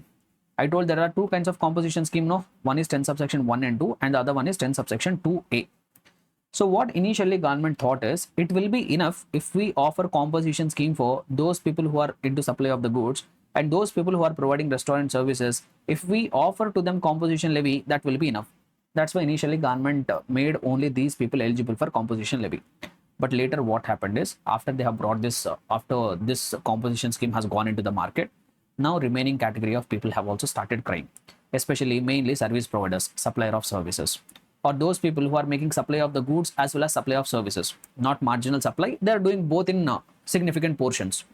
So those people who are exclusively engaged in supply of the goods or those people who are making supply of the goods and supply of services, basically those who become ineligible for composition levy for 10 subsection 1 and 2, they went and cried before the government. Sir, why are you showing favor to those people who are dealing in only in goods? Why are you showing favor only for the restaurant persons? What mistake we have done? Why are you not offering composition scheme for supplier of services? Why are you not offering composition scheme for those suppliers who are involved in the supply of the goods as well as supply of services? Okay, government told, okay, we are not partial. We will do one thing. For those people who become ineligible for composition scheme under 10 subsection 1 and 2, we will give you one more option. So we will bring you one more composition scheme under 10 subsection 2A, mainly for service providers, and also those people who become ineligible for composition scheme under 10 subsection 1, we will bring one more option for you. We will bring 10 subsection 2A. Say for example, if I am a chartered accountant, I am providing services. Since I am a service provider, I will not become eligible for composition scheme under 10 subsection 1 and 2. But I need not worry. I have one more option. I can opt for composition scheme under 10 subsection 2A. But let us see who will become eligible for composition scheme under 10 subsection 2A. And if they become eligible for composition scheme under 10 subsection 2A, how much amount of GST which they are required to pay? Let us try to understand it. So what they have told us, who is eligible for composition levy? So mainly this is for supplier of services and supplier of goods as well as services. Who is eligible? Those registered persons whose aggregate turnover in the preceding financial year is up to 50 lakh rupees. If you are a service provider, or if you are a service provider as well as supplier of the goods also, and if you become ineligible for composition scheme under 10 subsection 1 and 2, still you can opt for composition scheme under 10 subsection 2A. But when I will become eligible? Only when your aggregate turnover in the preceding financial year is up to 50 lakh rupees. In the preceding financial year, if your turnover is up to 50 lakh rupees, then in the current year, you can opt for composition scheme under 10 subsection 2A. Sir, say I'm a chartered accountant. If my aggregate turnover in the preceding financial year is up to 50 lakh rupees, I can opt for composition scheme in the current year. Sir, if I have opted for composition scheme under 10 subsection 2A, what will be my rate of tax? For 10 subsection 1 and 2, they have given rate of tax as 1% in the case of manufacturer traders and 5% in the case of restaurant service providers. Now, what is the rate of tax for service providers? They told that if you want to opt for composition scheme under 10 subsection 2A, you are required to pay total 6% of the GST, 3% of CGST and 3% of SGST, effectively 6% of the turnover on your total turnover, once again including exempt supplies. So on your total turnover, whatever you have made, on that 6% you are required to pay to the government as a GST. And once again, this 6%, whatever the suppliers are required to pay, they can't collect it from the customer. They have to pay it from their own pocket, and even they can't adjust their input tax credit. So this is what regarding composition scheme under 10 subsection 2A, up to 50 lakh rupees of turnover in the preceding financial year. And in case if they have opted, they are required to pay 6% of their turnover in a state or union territory. Here also, who will become eligible, sir? What extra conditions are required to be fulfilled? If I want to opt for composition scheme under 10 subsection 2A, what extra conditions I am required to fulfill? So here also more or less the same. As a registered person, you should not be engaged in supply of the goods and services not liable to tax. Basically, you are not required to make any non-taxable supply. You should not supply alcoholic liquor for human consumption. You should also be not supplying that 5 petroleum products. And you should not be engaged in any interstate outward supplies. You should not be making any interstate outward supplies. Sir, can I have inward interstate supplies? Yes, you can have. The restriction is only on making outward interstate supplies. And also, you should not be making any supplies through e-commerce operator who is covered under section number 52. You should not be making any supplies through e-commerce operator who is collecting TCS under section number 52. And not just that, here also you should not be a CTP. You should not be a NRTP. You should not be a CTP. You should not be a NRTP. So these are the conditions which are required to fulfill in case if you want to opt for composition scheme under 10 subsection 2A. And not just that, here the 10 subsection 3, they say some common provisions regarding both composition scheme for goods and composition scheme for services.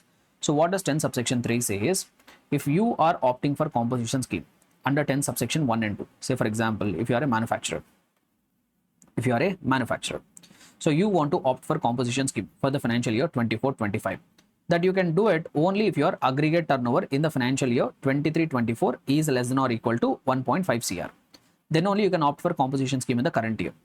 Now what they have told is, in the current year also, you can continue to opt for composition scheme. You can continue to remain your composition scheme only till your turnover is up to 1.5 CR. Say for example, from 1st of April 2024, you have opted for composition scheme. Till 31st of December 2024, you have already reached that 1.5 CR of turnover. So till this point of time only you can opt for composition levy. For the remaining 3 months, since your turnover has exceeded that 1.5 CR, balance months you become a regular person and you are required to pay, you are required to collect output tax liability, you have to maintain records of input tax credit, you have to file normal returns, all that normal provisions will become applicable. And if you remember, I have told that if you states told we want only 75 lakh rupees, say for example Manipur. In Manipur, they have told that they want only 75 lakh rupees. If you are a registered person in Manipur, say for example, in the financial year 24-25, you want to opt for composition levy. And your in the preceding financial year, your turnover is less than or equal to 75 lakh rupees. Then in the current year, you can opt for composition levy. From 1/4/2024, you can opt for composition levy. But you can remain under composition levy only till your turnover is up to 75 lakhs in the current year. Say for example, on 1st of January 2025, I have reached my turnover of 75 lakh rupees. Now, till this point of time only, you become eligible for composition levy. For the balance duration of this financial year, you will become a regular person and normal provisions will become applicable. Same logic will apply for 10 subsection 2A also. If your aggregate turnover in the preceding financial year is less than or equal to 50 lakh rupees, in the current year you can opt for composition levy, and you can remain under composition levy only up to a turnover of 50 lakhs in the current financial year. If your turnover exceeds 50 lakh rupees, from that moment onwards, you cease to be a composition dealer. You become a regular person. You have to take care of all your normal compliances. Understood? So that is what the thing they say there. Composition levy shall lapse if aggregate turnover in the financial year exceeds 1.5 crore, 75 lakh rupees or 50 lakh rupees. And there are few important points which we have to keep in mind regarding composition levy. He should pay tax under forward charge mechanism on inward supplies. So even though you are a composition dealer, say for example, you are a registered person, you have opted for composition levy. So on your outward supplies, you will pay the GST at a discounted rate. Say for example, you are a registered person, you have opted for composition levy. So you are a manufacturer. Now what you will do on all your outward supplies, you will determine what is your turnover, and on that 1% of GST you will pay. But say for example, you are a registered person, you are receiving some goods or you are receiving some services on which you are required to pay tax under reverse charge mechanism. Say for example, you are receiving advocate services. You are receiving advocate services. Advocate services will get covered under reverse charge mechanism. Say for example, you received 1 lakh worth of advocate services. On this, as a recipient, you are required to pay the amount of GST to the reverse charge mechanism. Now on this RCM, how much GST you have to pay? Whatever applicable rate is there. Say for example, if advocate services attract 18%, here on reverse charge mechanism basis, you are required to deposit that 18,000 amount of GST with the government under reverse charge mechanism. So on your outward supplies only, you can pay the discounted rate of GST. On your inward supplies, on which you are required to deposit the GST under reverse charge mechanism, you shall pay the tax at applicable rates. Understood? Not just that, you should mention composition taxable person on your bill of supply. Generally, you will give a document called bill of supply. On that, you have to clearly mention that you are a composition dealer, even at the principal place of your business and also at your additional place of business. No matter wherever you are having your place of business, at your places of business, at the prominent places, you have to declare that you are a composition dealer. And you shall not collect any tax from the recipient. That whatever 1%, 5%, 6% you are required to pay, that you have to pay it from your own pocket. You don't have any right to collect it from your customers. And also, you will not be entitled to any input tax credit. You are required to pay that GST at the discounted rate. No. Can you say, I will use ITC for making that payment? No, you can't use that input tax credit. You have to make the payment from your own pocket. Okay. And one more important point here. In case if you are having multiple registrations, in case under the same PAN, there are multiple registrations. Sir, what do you mean by under same PAN, multiple registrations? Say for example, you are a business person, you are registered in Karnataka, you are also registered in Tamil Nadu. Say for example, you are also registered in Kerala. In 3 states, you are registered. All the registrations are under same PAN. Now, can I say, sir, I am having 3 registrations under same PAN. For one state, I will opt for composition levy. For remaining 2 states, I will be a regular dealer. Can I say no?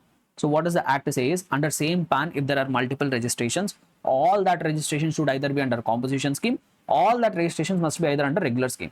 You can't say for a few registrations I will take composition scheme, for few registrations I will be a regular dealer. That is not permitted. If you want to opt for composition levy, for all the registrations under the same PAN, you have to opt it simultaneously.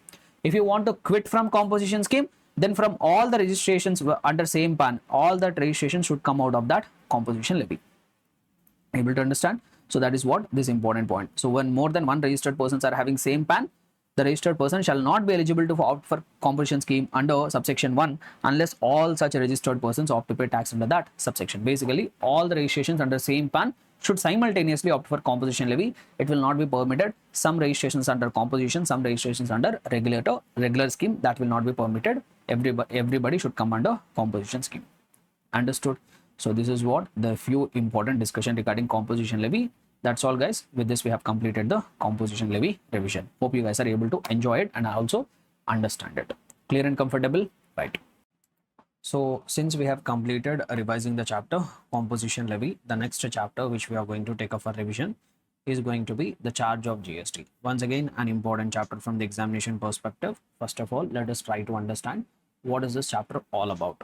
So guys, if you remember whatever discussion we had till now, so even we have already come across that when it comes to the charge of GST, when it comes to charging of GST from the business, there are actually 2 modes of charging of GST. One is forward charge mechanism and the other one is reverse charge mechanism. So what happens in the forward charge mechanism? See, 90% of the business transactions fall under reverse charge mechanism. So what do you mean by basically reverse charge mechanism? The supplier, whoever is making supply, the supplier whoever is making the supply of the goods or services to a recipient. So from the recipient, he will collect the consideration along with the GST.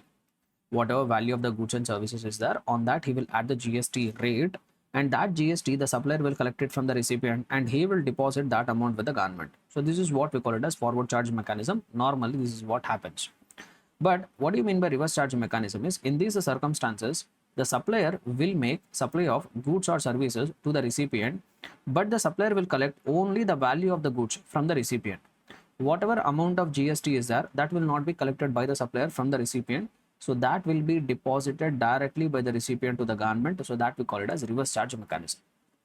And reverse charge mechanism will not become applicable in all the circumstances. And even it is not at the choice of the supplier and recipient also. It is not something like supplier and recipient both will sit together and decide who will pay the GST to the government. No, that choice was not given even to the supplier and recipient. They can't decide it by mutual discussion. So it is everything will be decided by government. So generally in normal circumstances, unless otherwise specified, the supply will be covered under forward charge mechanism. If any goods or services should get covered under reverse charge mechanism, government will release a notification. In that notification, they will mention, so this activity, this supply of the goods, this supply of the services, this will get covered under reverse charge mechanism. So whenever the government has released a notification, in that notification they have specified these so and so goods, so and so services will get covered under reverse charge mechanism, then only the recipient will deposit the amount of GST with the government. Unless otherwise specified, we will assume it as forward charge mechanism only. We think about reverse charge mechanism only when the government has specifically mentioned these goods, these services will get covered under reverse charge mechanism. So what we are basically trying to learn in this chapter is mainly going to be the discussion about, we are going to talk about a few services. We are going to talk about the services which will get covered under reverse charge mechanism. This chapter is mainly about what? The services which will get covered under reverse charge mechanism. So that means the government has notified some services. If those services are supplied by the supplier to the recipient, in that case, the recipient will pay only value of the services to the supplier. The applicable amount of GST will be directly deposited by the recipient to the government. So what are those services which are notified by the government on which a tax is required to be paid by the recipient under reverse charge mechanism? Those services we are going to cover as a part of this chapter, reverse charge mechanism. There are all as a part of this chapter, charge of GST. There are also various goods which are notified on which a tax is required to be paid by the recipient on reverse charge mechanism, but goods we are not going to discuss. Goods is not goods, they will not ask you in the examination. Goods is not there in our syllabus also. Just for reference sake, you will find them in a material. You need not remember them.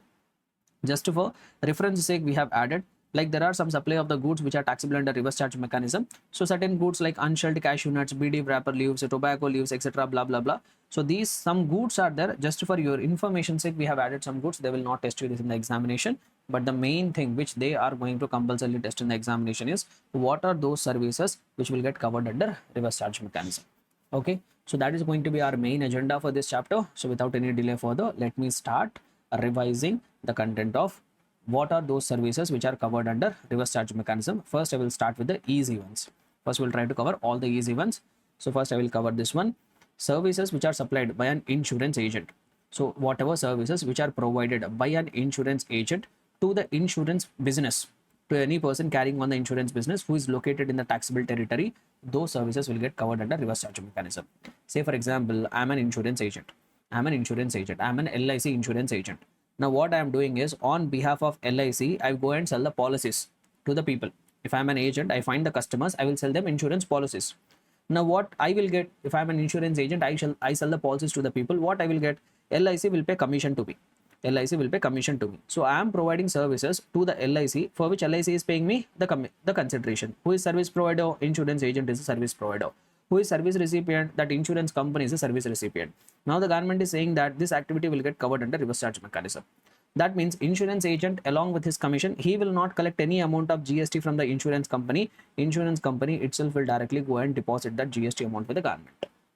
So that is the first category of service covered under reverse charge mechanism. Service provider, the supplier is an insurance agent, and if the recipient is the person carrying on insurance business, whoever is located in the taxable territory, here RCM will come. This recipient is only required to deposit the amount of GST with the government. Next, one more category of service which is covered under reverse charge mechanism is services supplied by a recovery agent. We will have bank recovery agents now. Say for example, SBI has given a loan. So we'll try to quickly cover, guys. I will not take much of a time. So say for example, SBI has given a loan to one customer. This customer is not repaying the loan. So what SBI has done is they have appointed one big gym person they have appointed. So he is acting as a recovery agent. So what this recovery agent will do on behalf of SBI, he will go to the person whoever has taken the loan. He will give a dhamki to him. He will threaten him. Somehow he will collect the money. So somehow he will make this person go and make the payment to the SBI bank. So this recovery agent, to whom he has provided the services, to the bank he has provided the services. So who is supplier? Recovery agent. Who is recipient? That bank is a recipient. Now the government told this activity will get covered under reverse charge mechanism. So that means a recovery agent will only collect the fees from the bank on that whatever applicable rate of GST is that bank itself will go and deposit that with the government. So that is the second category of service which we have seen. So service provider is going to be a recovery agent, and who will be recipient? Either the recipient is banking company or a financial institution or even an NBFC, whoever are located in the taxable territory, they are required to deposit the amount of GST with the government under reverse charge mechanism. Next, supply of services by a music composer. If you are a music composer, or if you are a photographer, or if you are an artist, I will take one example to make you understand. Say for example, I am a music composer. I created one song that I have temporarily transferred. I have transferred or permitted the use or enjoyment of that copyright. Whatever song I have composed, for that I have taken a copyright, and I'm transferring that right to enjoy the copyright to one music producer. Say for example, T series is there. So I'm a music composer, guys. I created one song. I have taken a copyright of it. One day T series has approached me and told, boss, we want to market your song. We will sell your song. So I'm a owner of that song. No. So what T series company has told is, okay, boss, we will give you some money. Will give you some money. You permit us to use your copyright. So here, who is service provider? This music composer is a service provider. Who is recipient? That music company is a recipient. So now the government is telling this service will get covered under reverse charge mechanism. Say for example, T series paid me some 10 lakh rupees. So that why? Because I have permitted them to use my copyright. So here the recipient is T series. T series, whatever GST is applicable on that transaction, that T series only will go and deposit that GST amount with the government. Same thing will happen for photographer. Say for example, I'm a photographer. I have taken one photo. I have a copyright for that photo. One day some magazine company has approached me. They wanted to use my photograph to be published on their magazine. I told pay me some money. So they have paid me the money. So on that also, that producer is going to be that recipient, and he will only deposit the amount of GST with the government. Not just that, an artist. So I'm an artist. I drew one painting. This I'm transferring to some person for display at exhibition or somewhere. So that service also will get covered under reverse charge mechanism. So services of a music composer, photographer, artist, what kind of services? Transfer or permitting the use or enjoyment of a copyright with regard to his musical, artistic or dramatic works. And who is the recipient? Music company, producer or the like, whoever are located in the taxable territory, they are required to deposit the amount of GST under reverse charge mechanism. Then the next category of service which is covered under reverse charge mechanism is author. Services provided by an author. Say for example, I'm a author. I have written one story. I have written one fiction book. One day Penguin company has approached me. Penguin publisher has approached me. Penguin company told, sir, you have created one fiction. We like that fiction very much. We will publish that book and we will sell it. You please permit us to use the copyright of your book. You will have the copyright for that fiction book. You please permit us to use that copyright. Basically, you please permit us to publish your book so that we can sell it. So now I will not do it for free of cost. I have charged some consideration from that Penguin company. Say for example, Penguin company paid me 10 lakh rupees. I gave them the right to use my book. So now here, who is a service provider? As an author, I am the service provider. Who is a recipient? Publisher is a recipient. They are telling this service is also covered under reverse charge mechanism. So being a publisher recipient, the publisher only will deposit the GST amount with the government. But here they have given one relaxation. For the author, they have given one relaxation. So what relaxation they have given is, if the author voluntarily comes forward and says, sir, I will only pay the GST on the services whatever I am providing. I am providing the services of permitting the use of copyright to a publisher. You notified that this service is covered under reverse charge mechanism. But if the author wants, he can come forward, he can take the registration and he can say to the government, sir, on this services also, I will only pay the GST. I don't want my recipient to pay the GST. I will only pay the GST if the author wants to exercise the option. He can come forward, he can take the registration, and on that outward supplies, he will collect the amount of GST from the recipient and pay to the government. But however, government has put a condition that if you want to come forward, if you have voluntarily come forward, took the registration, and you have agreed to make the payment by yourself under forward charge mechanism, you have to follow it for a period of 1 year. Within 1 year, you can't come and say, no, sir, sorry, I will come back. I want my recipient only to pay the amount of tax under GST. Sorry, I want to withdraw. You can't say that. If you have exercised that option, you have to continue under the said option for a period of 1 year. And also, whatever invoice you will give, in case if you have opted for forward charge mechanism, as an author, for these services, whatever you have provided, you will give invoice, no? Even on the invoice also, you have to give a declaration. Even though the service is getting covered under reverse charge mechanism, you have opted to pay the tax under forward charge mechanism, and you will only pay it. Recipient will not pay it. That declaration, you have to give it on the invoice also. See, this option of opting out has been given only for author. Whatever 3 services we have covered till now, there is no such option. Compulsorily reverse charge mechanism. So here insurance agent can't come forward and say, no, I will also take GST registration. I will only collect the amount of GST from my recipient and pay to the government. You can't say that. It is mandatory. They have given the option only for 9A. For author only, they have given the option. Able to understand? So if they have given option, then only it becomes optional. If they have not mentioned anything, then even reverse charge mechanism also becomes compulsory on the recipient's part. Clear? Right. Next, let us see what else we can see. Then, services provided by members of overseeing committee constituted by RBI. So generally, RBI has created one committee. In that committee, some industry experts will be there. They study the banking and financial sector in the country, and they give recommendations to the RBI. What kind of financial measures can be taken? Now, what RBI will do is, for whatever services these members of overseeing committee has provided, RBI will pay them the remuneration. RBI will pay them some consideration. So here, who is service provider? Those are those members who are acting as members of overseeing committee. They are the service provider. To whom they are providing the services? They are providing the services to RBI. Government told this service also will get covered under reverse charge mechanism. RBI being the recipient of the services, they are only required to pay the amount of GST to the government. Members of the overseeing committee are not required to collect it and deposit it. Next one, the services provided by individual direct selling agents other than body corporates, partnership firms, or LLPs. If you are a direct selling agent, what are you? You are a direct selling agent. Sir, what do you mean by direct selling agent? Direct selling agent means you go and educate the people, and you basically help the banks to get the customers. You basically help the banks to get the customers who are ready to take the loans. So say for example, you are a direct selling agent, but you are an individual direct selling agent. You are neither a company nor a partnership firm. What else they say? You are a neither company, not a body corporate, not even an LLP. You should be an individual direct selling agent. And whatever services you are providing to the bank, to whom you are providing the services? To the banking company or NBFC. So as a direct selling agent, that to individual, if you are providing services to a bank or NBFC which is located in the taxable territory, basically on behalf of the bank, you get the customers. You go and explain to the customers what are the loans, and you make that customers go to the bank and take that loans. Basically, you are helping the banks to grow their business. So you are providing services. For that, bank will pay you consideration because you are bringing them customers, no? So bank will pay you consideration. So whatever services which are provided by this individual direct selling agent to the bank or NBFC located in taxable territory, that will get covered under reverse charge mechanism. Banks only will pay the amount of GST with the government. Sir, what if a company is acting as a direct selling agent? A company was created that is helping the banks to grow their business.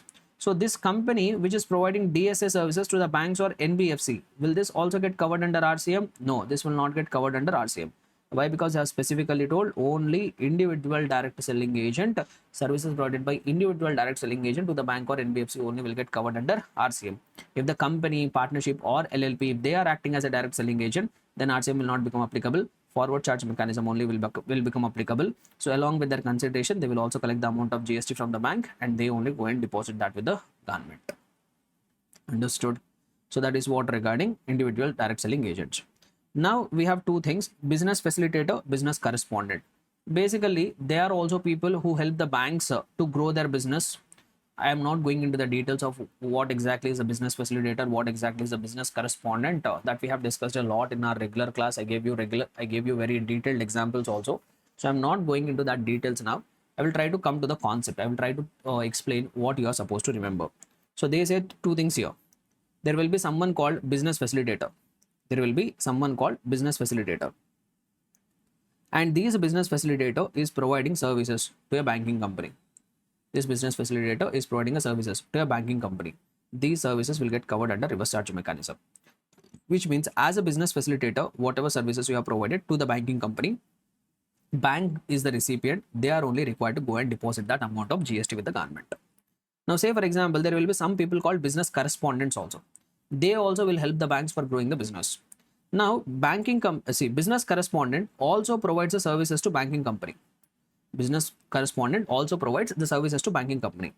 But what this business correspondent will do is they will appoint agents. They will appoint further agents of business correspondents, we say. See, basically, okay, anyhow, let me take a minute to make you understand. Business facilitator means, say for example, what this business facilitator will do is on behalf of the bank, they go to the people, educate them what is the advantage of having the bank account, what is the advantage of maintaining the savings account, so how much interest you are going to get, how fixed deposits will help you. So these business facilitator will go and educate, especially those people in the rural areas and all. They go to that people and educate them and make them reach to the banking company to open their accounts. That person we call them as business facilitator. Now, what is business correspondent is? Business correspondent will do one more activity. So once what business facilitator will do is, business facilitator will just go and educate the people what are the advantages of having a bank account, etc. What business correspondent will do is he will execute the transactions on behalf of the customers. So what business executor will do is he will go to the customer and he will ask, boss, do you want to deposit the money with the bank? So you do one thing, whatever money you want to deposit with the bank, you give me that money, I will go and deposit that with the banking company. Bank wants to give loans to one customer. Now what this business correspondent will do is he will get the money from the banking company and he will go and give it that to the customers. So he will do that extra one more step. Business facilitator only will educate. He will not execute transactions on behalf of the customers or bank. But what business correspondent will do is he will have the power even to execute the transactions. Like he will make the deposits on behalf of the customers with the bank. He will disburse the loans on behalf of the bank to the customers. That execution of the transactions also he will do. So sometimes what this business correspondent will do is they will have further agents. Now what they try to say here is whatever services which are provided by agent of the business correspondent to the business correspondent, this will get covered under reverse charge mechanism. Now business facilitator also will have agent. There will be agents of the business facilitator also who will provide the services to the business facilitator. That will not get covered under reverse charge mechanism. This will get covered under forward charge mechanism. And here, whatever services which are provided by business correspondent to the banking company, this also will get covered under forward charge mechanism. So you have to be very, very careful here. So two things only will get covered under reverse charge mechanism. Number one, whatever services which are provided by business facilitator to a banking company, this will get covered under reverse charge mechanism. That means the recipient being a banking company, they will go and deposit the amount of GST with the government. Whereas whatever services which are provided by agent of business correspondent to the business correspondent, in this who is supplier? Agent of business correspondent is supplier. Who is recipient? Business correspondent is recipient. Who will pay the GST? I told RCM. Business correspondent is only required to go and deposit the GST amount with the government. Now, if you come to other transaction, agent of business facilitator providing services to the business facilitator. Who is supplier here? Agent of business facilitator. Who is recipient here? Business facilitator.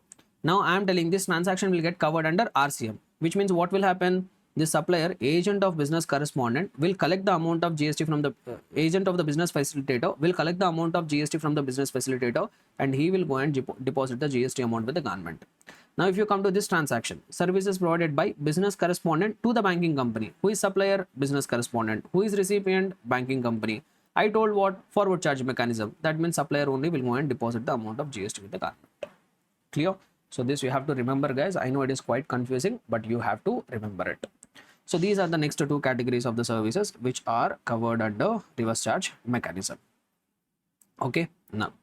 So I will try to explain one more thing here. services provided by director of a company or a body corporate to the said company or body corporate will get covered under reverse charge mechanism. So here it is very important. This point is very important. Very frequently they have tested. So say for example, there is one person, there is one individual. He is acting as a director. He is acting as a director to the company, and company is paying him some remuneration. Company is paying him some remuneration. So now director is providing the services to the company for which he is receiving a consideration. So who is the supplier of service? This director is supplier of service. Who is recipient of service? That company, that body corporate is a recipient of service. Now the government is saying that this activity will get covered under reverse charge mechanism. Say for example, for this director, whatever directorial services he is providing, the company paid him 1 lakh worth of remuneration. So on this 1 lakh worth of remuneration, whatever applicable rate of GST is there, that will be paid by the company only to the government. Director will not collect it. Director will not collect it. See, but here you might get it out. Sir, sometimes directors will be employees also, no? Sometimes directors will be employees also, no? So in case if the director is an employee, in case if the director is considered as an employee, then whatever services he is providing to the company, those are the services which are provided by an employee to the employer in the course or in relation to employment. That activity will get covered under Schedule 3, which is neither a supply of goods not even considered as supply of services. The transaction is completely outside of the GST purview. So here the point which I want to make here is, whatever services, if the director is providing services, if the director is providing services to the company, we need to decide first whether those are the services provided in relation to employment or those are the services provided not in relation to employment. Those are the services not in relation to employment, that we have to decide. Sir, how can we decide? How can we decide is, I can generally divide the directors into two categories. I can generally divide the directors into two categories. One is executive directors. I will say broadly executive directors, and the other one is non-executive directors. Other one is non-executive directors. If you take managing director, whole-time director, these are all falling under whole-time directors. These are all falling under executive directors. Generally, executive directors will be considered as employees. Generally, executive directors will be considered as employees. This managing director, whole-time director, they will be considered as employees of the company. Whereas non-executive directors, like for example, if best example I have to give, independent directors. When I say independent directors, these are not regular employees of the company. They don't come to the company every day like regular employees. Only they will come and participate in the board meetings. For participating in the board meetings, company will pay them sitting fees. So here also sometimes confusions will be there. Sometimes they will appoint a director in the company, but they will not give him managing director or whole-time director. That name they will not give. They will give some other name. So it has become quite confusing for the people to decide whether the director is an employee or not an employee. To decide it, it has become quite confusing. So what the government has told is, they have given one simple rule, one thumb rule we have given. So what they have given is, say for example, if the director is providing services to the company, if the director is providing services to the company, company will pay him remuneration. While paying the remuneration, the company will be required to deduct the TDS under Income Tax Act. When the director has provided the services to the company, whenever the company is making the payment of remuneration to the director, they are generally required to deduct TDS under Income Tax Act. We need to check under which section TDS is getting deducted. If the TDS is getting deducted under section 192, then that is a remuneration paid for employee. Then that will be considered as remuneration paid for the services provided by employee to the employer. On that transaction, GST will not come. The transaction is completely outside of the GST purview, neither FCM nor RCM. However, whatever remuneration which has been paid to the director, if that has been subjected to TDS under section 194J, then that is not the service in relation to the employment. That will be the service paid for professional services. That transaction will be considered as supply, and on that transaction GST will be leviable, and in that case RCM will become applicable. In that case, what will become applicable? RCM will become applicable. Very, very important point, guys, I am making here. I will give you one simple example to make you understand. Say, for example, there is one director. The company has paid him. He is providing some services to the company. Say, for example, the company has, he provided some services to the company. Company paid him 1 lakh rupees of remuneration, but they deducted TDS from this 1 lakh rupees of remuneration. TDS was deducted under section 192. TDS was deducted under 192. Now, immediately, since TDS was deducted under 192, this director will be considered as an employee. Whatever services he has provided to the company, those are the services provided in the course of the employment or in relation to the employment. Neither supply of goods nor supply of services. It is not at all treated as supply. It will come outside of the GST purview. Say for example, some another director is there. He has provided some services to the company. Company paid him some 50,000 rupees of remuneration, but they have deducted TDS under section 194J. If they have deducted TDS under 194J, then this director will not be considered as employee. He is not an employee. Whatever services he has provided to the company, those are not considered in the course or in relation to employment. They will be treated as supply. They will come under GST purview and RCM will become applicable. Company only will pay that amount of GST with the government. Now, in some cases, what will happen is, say for example, there is one director, he is providing some services to the company. Company has paid him 2 lakhs worth of remuneration. 2 lakhs worth of remuneration. But when I look at how they have deducted the TDS, out of that 2 lakh rupees, 1,50,000 rupees was subjected to TDS under section 192. Whereas another 50,000 whatever is there, that was subjected to TDS under section 194J. So for one director, a consolidated amount they are paying, a portion of that amount was subjected to TDS under section 192. A portion of that amount was subjected to TDS under section 194J. Then what will happen? Then what will happen is, whatever amount that was subjected to TDS under section 192, that will be treated as services by the employee to the employer in relation to or in the course of employment, and that will be outside of the GST purview. No GST on the transaction. But whatever portion of the consideration is there that was subjected to TDS under section 194G, that will be treated as supply. That will attract GST and that will come under reverse charge mechanism. On this 50,000, company will be required to deposit the amount of GST with the government. Able to understand? And one more important point here. See, RCM will become applicable only when a director is providing directorial services. Only when he is providing director services to the company for which he is receiving remuneration, on that only reverse charge mechanism will become applicable.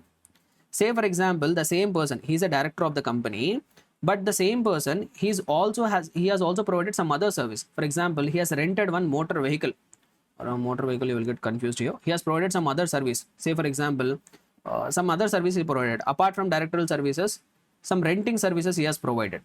So renting services he has provided to the company for a consideration. Will that also get subjected to RCM? No, this will not get subjected to RCM. So only those services, only the directorial services, whatever has been provided by the director to the company, that only will get covered under reverse charge mechanism.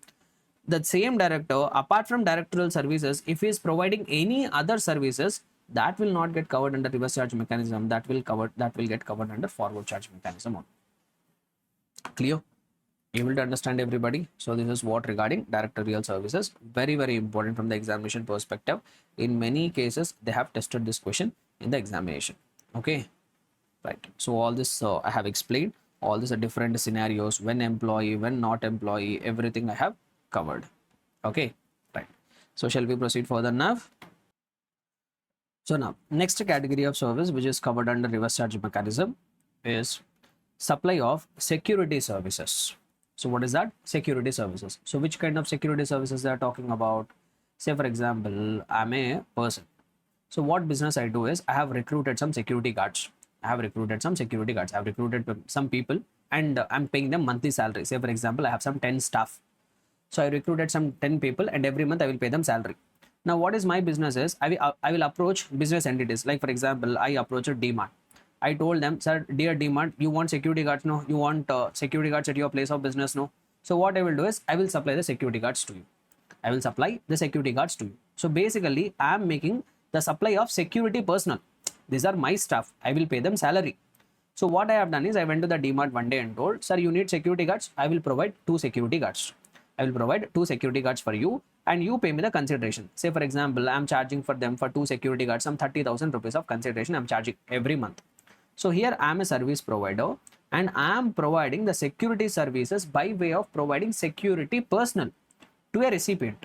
Now they say that in some cases, even the security services also will attract taxation under reverse charge mechanism. In what circumstances? The first condition, the supplier of services should be other than body corporate.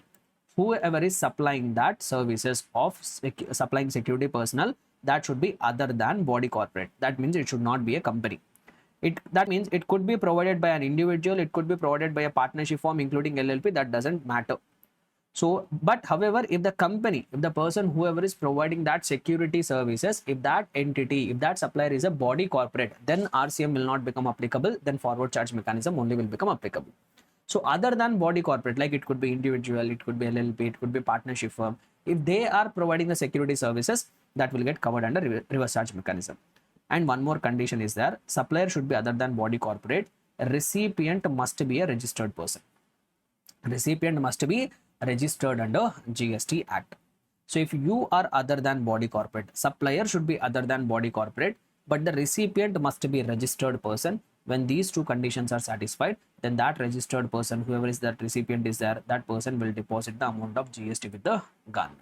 So what are the conditions, guys? Repeat everybody. The next category of service what we have discussed: supply of security services by way of providing security personnel. This service will get covered under reverse charge mechanism when two conditions are satisfied. Supplier should be other than body corporate. A recipient must be a registered person. So then that will get covered under reverse charge mechanism. However, to this rule, some exceptions will be there. Even though the supplier is other than body corporate, and even though the recipient is registered person, but there are some exceptions where reverse charge mechanism will not become applicable. So what are that exceptions? If the recipient is registered, but the recipient is a department or establishment of central government or state government or union territory, or a local authority, or a government agency who has taken registration only for the purpose of deduction of TDS under section number 51. And also, recipient is a registered person, but that recipient has opted for composition levy. That recipient is a composition registered person. Then also RCM will not become applicable. In those cases, forward charge mechanism only will become applicable. Able to understand? So once again, I'm telling, very, very important. General rule is what? If the supplier is other than body corporate, recipient is a registered person, RCM will become applicable. But in some cases, even though these conditions are satisfied, even though supplier is a registered, supplier is other than body corporate, recipient is a registered person, but if the recipient is a registered, but the recipient is a department or establishment of central government, state government, union territory, or local authority or government agency who have taken registration only for the purpose of deduction of TDS under section number 51, or the recipient is a registered person but he has opted for composition levy, in those cases RCM will not become applicable. What will become applicable? Forward charge mechanism only will become applicable. That means supplier only will collect the amount of GST from such recipients and pay the amount of GST to the government. Understood? So this is one more category of service which is getting covered under reverse charge mechanism. Okay. Now we will talk about few more category of services which are covered under reverse charge mechanism. So 15, this will talk renting of any motor vehicle which is designed to carry passengers.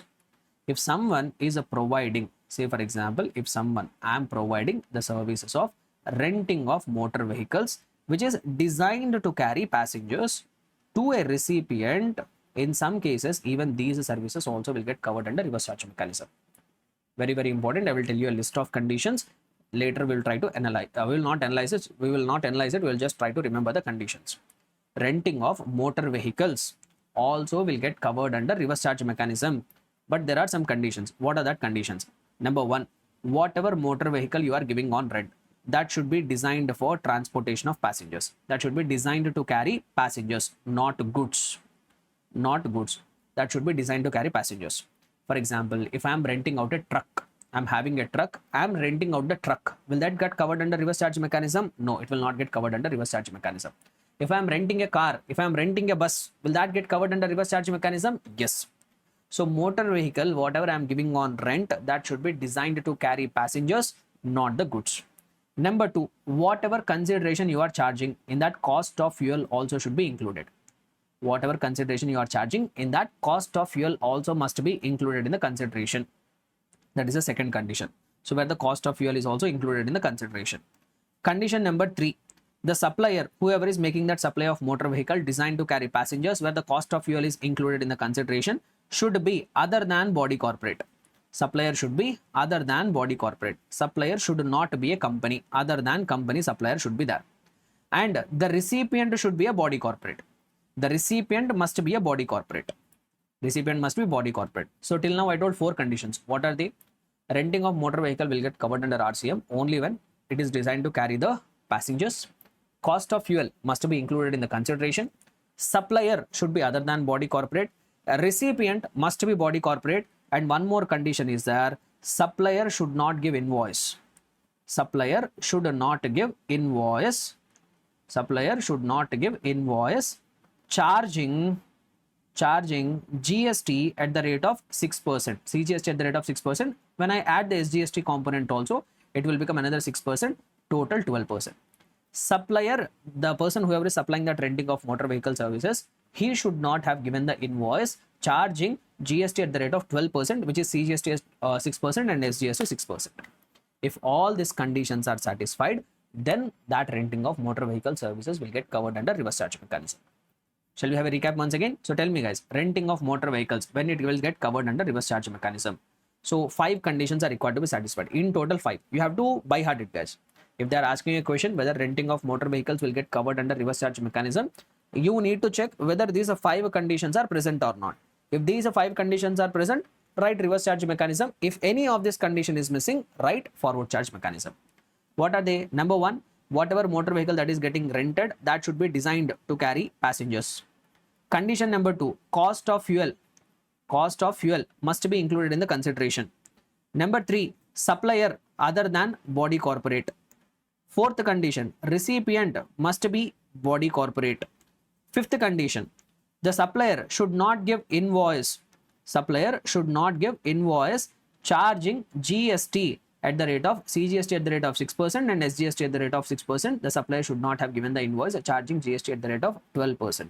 When all these conditions are present, then directly straight away go and mark there, reverse charge mechanism will become applicable. If even any of the condition is missing, then write forward charge mechanism. That's all.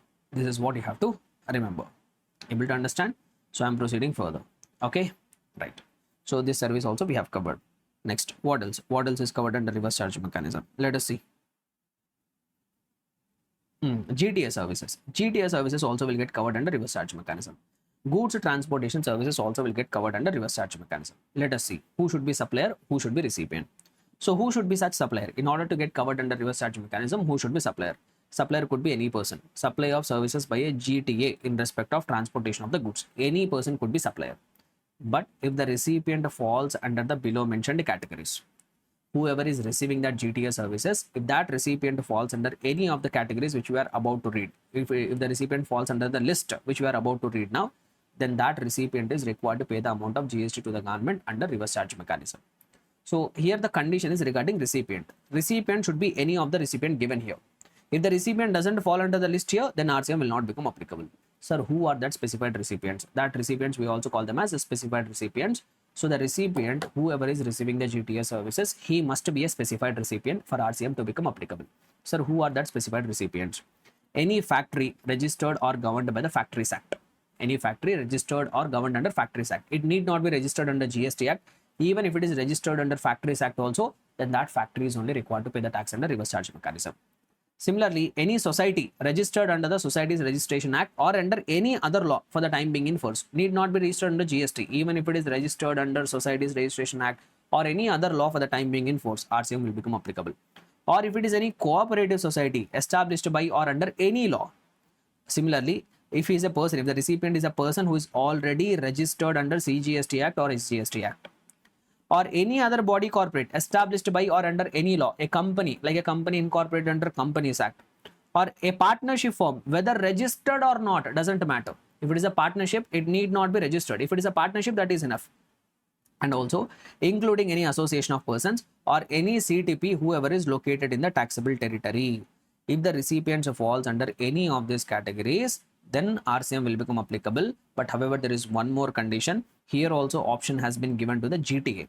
If the GTA has opted to pay the tax under forward charge mechanism, if the GTA is coming forward and opting to pay the tax under forward charge mechanism, then they can do it. Then RCM will not become applicable. Then GTA only will pay the tax. In case if the GTA has not opted for forward charge mechanism, and if the recipient falls under any of these categories, then RCM will become applicable. So who are that specified recipients? A factory which is registered under Factories Act, a society which is registered under Society Registration Act or under any other law, a cooperative society registered under any other law, any person registered under the GST Act, any body corporate registered under any law, a partnership firm whether or not registered, including association of persons, including a CTP. If recipients falls under any of these categories and the GTA has not opted to pay the tax under forward charge mechanism, then in all that circumstances, RCM will become applicable and the recipient is required to pay the GST at the rate of 5%. Recipient is required to pay the GST at the rate of 5%. Sir, what if the recipient doesn't fall under this specified recipient category? Say for example, there is a person who is providing GTA services and the recipient is not a factory, recipient is not a society, recipient is not a cooperative society, recipient is not a registered person, he is also not body corporate, they are also not partnership firm, they are also not CTP. Then what will happen? What did I say? Generally, if not RCM, then forward charge mechanism. But in that other case, forward charge mechanism also will not become applicable. Why? Because those services are exempt. Those services are exempt, which we'll see it later in the exemptions chapter. We'll see it later in the exemptions chapter, but just for the time being now, I want you to remember, if the recipient doesn't fall under any of these categories, then RCM will not become applicable. If RCM not becomes applicable, then forward charge mechanism will become applicable. But in that case also, that will also be not applicable. Why? Because those services are all exempted, which we'll try to cover later in our exemptions chapter. So this is what one more category of service where it will get covered under reverse charge mechanism. Now what we will try to do is, so the next thing we will talk about sponsorship services. So when it comes to sponsorship services, there was a recent amendment. So very important from the examination perspective, this sponsorship services, because as I was saying, there was an amendment here. So I will tell you the amended provision. I will revise the amended provision. So what do they try to say here is, let us say for example, if there is a service provider and if they are providing sponsorship services, if services which are getting provided are by way of sponsorship services to any recipient, RCM will become applicable. Sir, when RCM will become applicable, the essential conditions are supplier should be other than body corporate. This is where the amendment has come. Supplier should be other than body corporate. So when I say other than body corporate, he could be individual, partnership firm, whatever it is. So when the supplier of sponsorship services is other than body corporate, previously it used to be any person who has provided sponsorship services, but now the provision has changed. Supplier of services should be other than body corporate and recipient must be a body corporate or a partnership firm. Recipient must be a body corporate. So recipient should be body corporate or partnership firm. When we say partnership here, LLP also will get included here. So when these conditions are satisfied, even sponsorship services also will get covered under reverse charge mechanism. So tell me, what are the conditions which are required to be fulfilled to get the sponsorship services covered under RCM? Number one, supplier should be other than body corporate. Recipient should be either a body corporate or a partnership firm. Once again, when I say partnership firm, LLP also gets covered here. If all these conditions are fulfilled, then even sponsorship services also will get covered under reverse charge mechanism. Clear? So this is what the amended provision. Then after that, coming to the next one. So this one you have to read it from the supplementary material. Now when it comes to 5 and 6, these are the services related to government. It is having linkages with the government related services, which is having related with exemptions also. These two will be covered as a part of the chart in the exemptions chapter. These two I don't want to mess up with that provisions in now. So 5 and 5A, we will talk about it later in the exemption chapter along with the related exemptions. We'll try to cover it. So now what we will try to do is 5AA and 5AB we will do. In 5AB also we have an amended provision. But first let us start with 5AA. So they say that services by way of renting of residential dwelling by any person, and if the recipient is a registered person, then RCM will become applicable. Sir, what are they trying to say here? What are they trying to say here? So first of all, what is the service which is getting covered here? Services of renting of residential dwelling. Sir, what do you mean by residential dwelling? Residential dwelling means the premises, like one residential house, you can say, the place which is meant for residential purposes, not for commercial purposes. You can take it as house, a 1 BHK, 2 BHK or 3 BHK flat. So the house which has been meant for residential purposes. So generally, when the residential dwelling is given for rent for residential purposes to individuals, it is generally exempted. If an individual person is taking a house on rent for his residential purposes, where he will stay in that premises along with his family for his residential purposes, generally that is exempted. But in case if the residential dwelling has been given on rent for commercial purposes, then it will become taxable. There is no exemption, it will become taxable. And in one case, RCM will become applicable. Sir, when RCM will become applicable, service provider can be any person. Service provider can be any person. Whereas if the recipient is a registered person, who is recipient? Recipient is a registered person. Then these provisions will get covered under RCM. Here recipient is liable to discharge the GST under reverse charge mechanism. Clear everyone? So this is what 5AA says. when the services by way of renting of residential dwelling provided by any person to a recipient who is a registered person, those services will get covered under reverse charge mechanism where the recipient is required to discharge the GST. And when it comes to 5AB, there was one slight amendment here. This we will try to understand it. What does 5AB say? So this talks about renting of immobile property other than residential dwelling. So here I spoke about renting of residential dwelling, right? Now they talk about renting of other than residential dwelling. Basically, they talk about commercial premises. So let me put it this way: other than residential dwelling. When other than residential dwelling has been given on rent, those also will get covered under RCM. But the conditions to get covered under RCM are: here, supplier should be unregistered person. The owner of that premises should be an unregistered person, whereas the recipient should be a registered person. Other than a person who has opted for composition levy. That means except for composition dealer. That means if the recipient is registered, but if the recipient has opted for composition scheme, then RCM will not become applicable.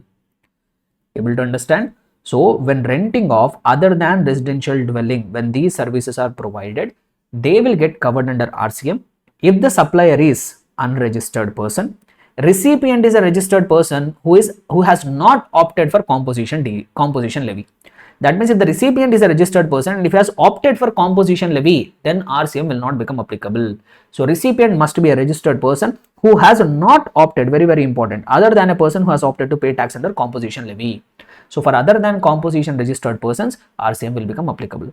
And one more condition here is what? Supplier should be unregistered person. If the supplier is a registered person, then forward charge mechanism only will become applicable. Clear, everyone? So this is what regarding 5AB. So these are the two services related to renting of residential dwelling and renting of immobile property other than residential dwelling. So here the amended areas are 5AB is amended, and along with that the sponsorship services are also amended. Now what else is left out? Now we are left with advocate services and arbitral tribunal services. So for this I will show you some charts here. In the charts I have tried to summarize all this information. Okay, let me put it this way. This chart also I will keep it in the notes. This is something which I have used in our regular class. The same chart I will try to use it for the purpose of explanation in the marathon also. So just I will copy from here.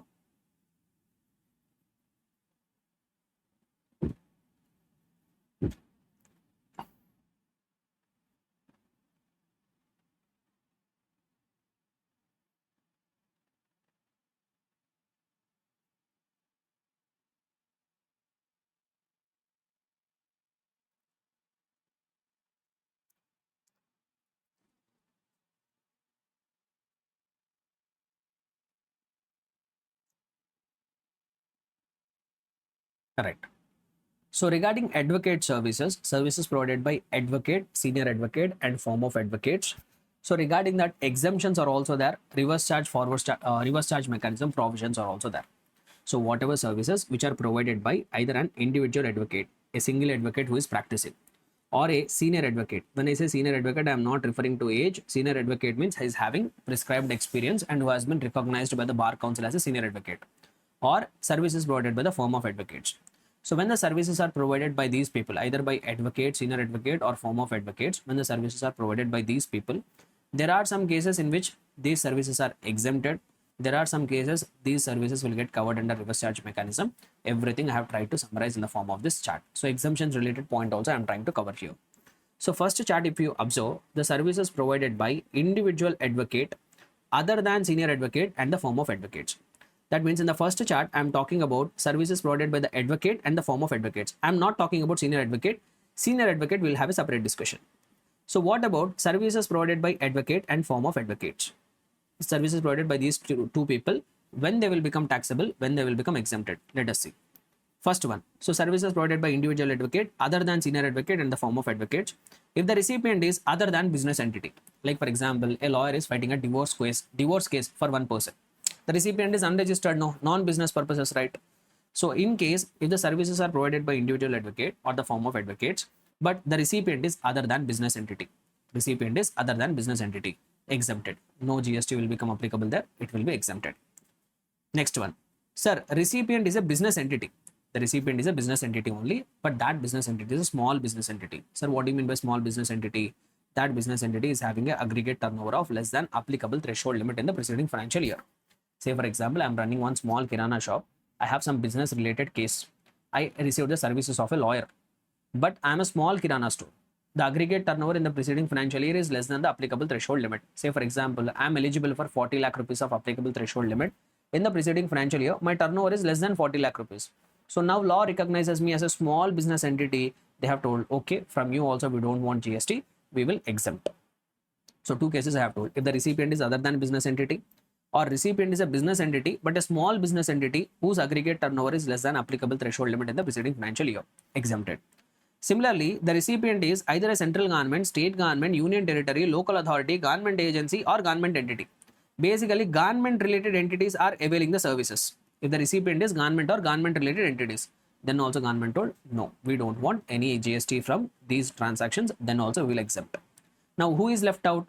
Sir, recipient is a business entity whose aggregate turnover is more than applicable threshold limit in the preceding financial year. That means recipient is a little bit big business entity. He's not small, he's a little bit big business entity. So services provided by individual advocate or the firm of advocates to a business entity whose aggregate turnover is more than the applicable threshold limit in the preceding financial year. But however, if that business entity is another advocate or firm of advocates, that means an advocate or a firm of advocate is providing services to another advocate or firm of advocates. They are big business entity also. Their aggregate turnover is more than applicable threshold limit in the preceding financial year also. Still, they have told exempted. In all that cases, it is exempted. Now, who is left out? The recipient is a business entity whose aggregate turnover is more than applicable threshold limit in the preceding financial year, and they are also not an advocate or firm of advocates. Normal business entities, other than advocates, normal business entities whose aggregate turnover is more than applicable threshold limit in the preceding financial year, if they have availed the services of individual advocate or firm of advocates other than senior advocate, then they become taxable, that too under reverse charge mechanism. That means as a recipient, as a business entity who has received the services, you are only required to go and deposit the amount of GST with the government. You are only required to go and deposit the amount of GST with the government. Able to understand? So this is what the status in case of services provided by individual advocate other than senior advocate or a firm of advocates. So when and all it is exempted, business entity exempted, non-business entity exempted, business entity having a turnover less than applicable threshold limit in the preceding financial year, I will call it as small business entity, exempted, government and government related entities exempted, firm or another form of advocates exempted. If one individual advocate other than senior advocate or a firm of advocates provides the services to another advocate or firm of advocates, exempted. And finally, who is left out? Sir, recipient is a business entity whose aggregate turnover is more than applicable threshold limit in the preceding financial year, and they are also not advocates, sir. They are normal business entity. Then those services will become taxable, that too under reverse charge mechanism. Sir, now what about services provided by senior advocate? I told senior advocate will have a separate discussion, no? So now I am going to explain. Sir, what about senior advocate? So when it comes to senior advocate, here also, when they are provided to other than business entity, exempted. Sir, they are getting provided to business entity whose aggregate turnover is less than or equal to applicable threshold limit in the preceding financial year. Small business entities are exempted. Sir, recipient is government entity, exempted. In these three cases, it is exempted. Now, who is left out? Sir, recipient is a business entity whose aggregate turnover is more than applicable threshold limit in the preceding financial year. Now it will become taxable under reverse charge mechanism. Here, even if the recipient is an advocate or a form of advocate, then also it will become taxable. That is what the single point of difference. That's why I have to create two charts here. So what is the conclusion here is, so normal circumstances, a normal business entity whose aggregate turnover exceeds the applicable threshold limit in the preceding financial year, if they are receiving services from anybody, advocate, senior advocate or a firm of advocates, then always it will become taxable under reverse charge mechanism. Only point of difference is, if an individual advocate other than senior advocate or the firm of advocates, if they have provided services to another advocate or firm of advocates, then also it is exempted. But however, if the senior advocate is providing services to another advocate or firm of advocates, they become taxable, that too under reverse charge mechanism. Able to understand? So that is one single line of difference. In order to highlight that one single line of difference, I have created two charts. So that is what regarding services provided by advocate, senior advocate or firm of advocate So we have covered RCM provisions also, we have covered exemption provisions also. On similar lines, we also have one more category, services provided by an arbitral tribunal. If arbitral tribunal is providing the services, then also in some cases it is exempted, then also in some cases there is a reverse charge mechanism. That also I have one simple diagram. Very simple, guys. Since we understood advocate services, this is even more easier to understand. Very simple. What they will try to say here is,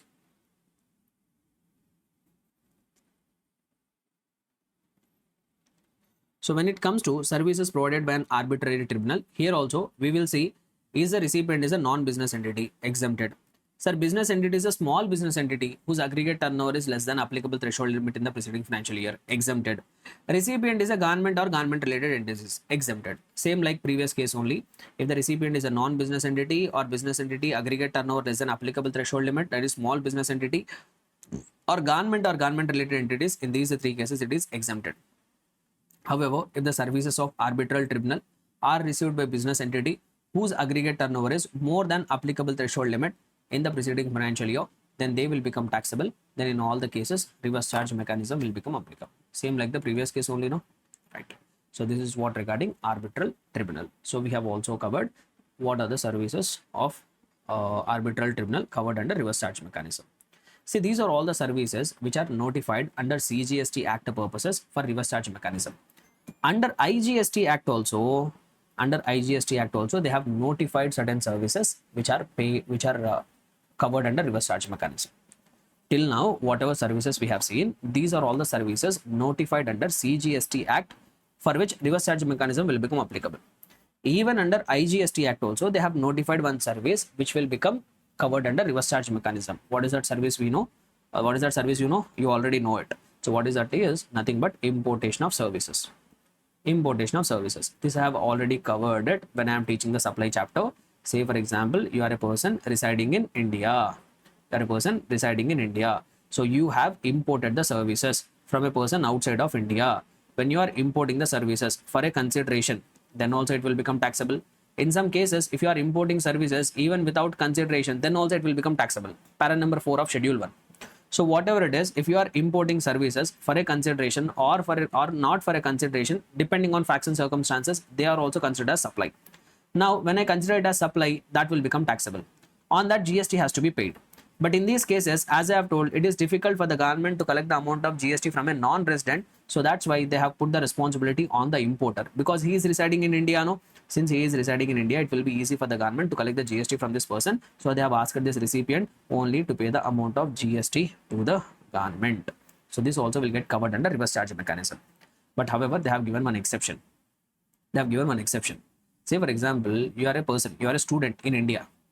You have taken Netflix services. You have taken a subscription of Netflix. Netflix is outside of India. You are a student. You are a normal person. You are a non-taxable online recipient. Generally, we call them as non-taxable online recipient. You are a student here. You don't need any registration. So you are a non-taxable online recipient. So you are a person residing in India, but you have imported the services of Netflix. OIDR services, I say, online information data access retrieval services. So Netflix is a foreign entity. You are a person residing in India. You have taken the subscription of Netflix. That means you have also imported the services. No, you have also imported the services. You tell me, are you paying the GST under reverse charge mechanism?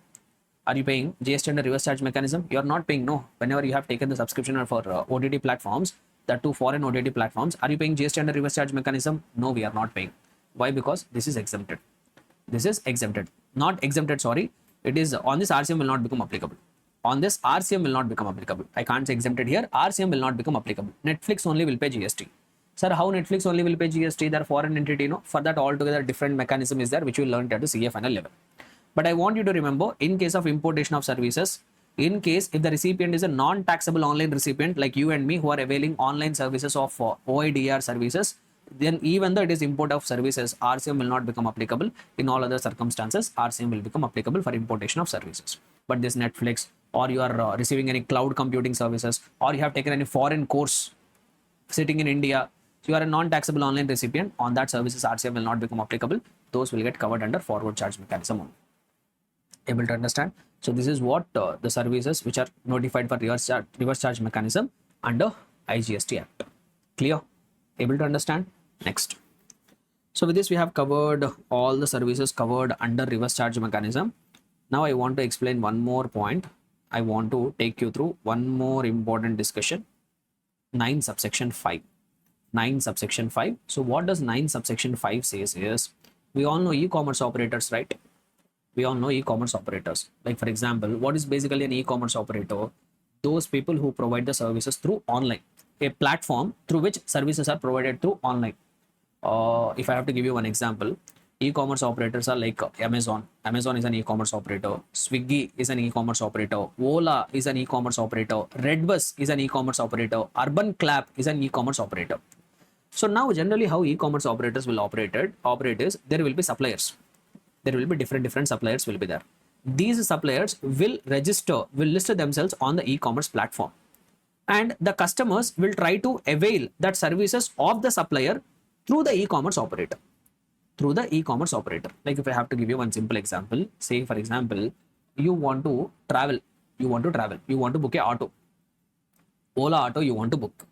So what you will do, you will open the Ola app. When you open the Ola app is not running that autos. Ola is not owning the autos. Ola is just an e-commerce operator. With that Ola, what will happen? Various suppliers like these auto drivers, they will list themselves on the e-commerce platform. But to access them, we have a platform called Ola. So various auto drivers, basically they are the suppliers. Those auto drivers are suppliers. You are the recipient. E-commerce operator is just a mediator. They are just a mediator. They are just a platform. Suppliers are from whom you are actually receiving the services. Like for example, Swiggy you take here. Swiggy, what is a business model actually? Various restaurants will be there. These restaurants will list themselves with the Swiggy. And as a recipient, you will place the order. You are a customer. You place the order through Swiggy. But who is supplying that food? Swiggy is not having their own restaurant. Some restaurant provider will be there. Some X & Co. a restaurant is there. This restaurant has listed themselves on Swiggy. So that restaurant is a supplier. Restaurant is a supplier. You are the recipient. Swiggy is just a mediator. They are just a platform. But what 9 subsection 5 has told us? Now, there are certain services which have notified. Under 9 subsection 5, they have notified certain services. If those services are getting provided through the e-commerce operator, they have notified certain services under 9 subsection 5.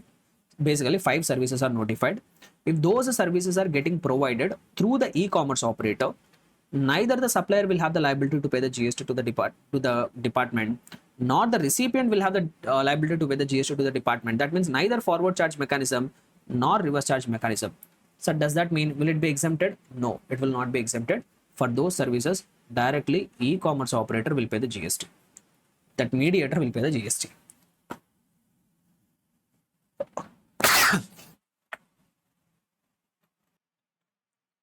Able to understand everybody? See, forward charge mechanism means what? Supplier will pay the GST. Reverse charge mechanism means what? Recipient will pay the GST. But now what I am saying, the government has notified certain services. Not all services provided through e-commerce operator. See, basically not goods. Whatever goods that are provided through e-commerce operator, that will be paid by supplier only. That forward charge mechanism only will become applicable. So they are not talking about goods. Under 9 subsection 5, only some services are notified.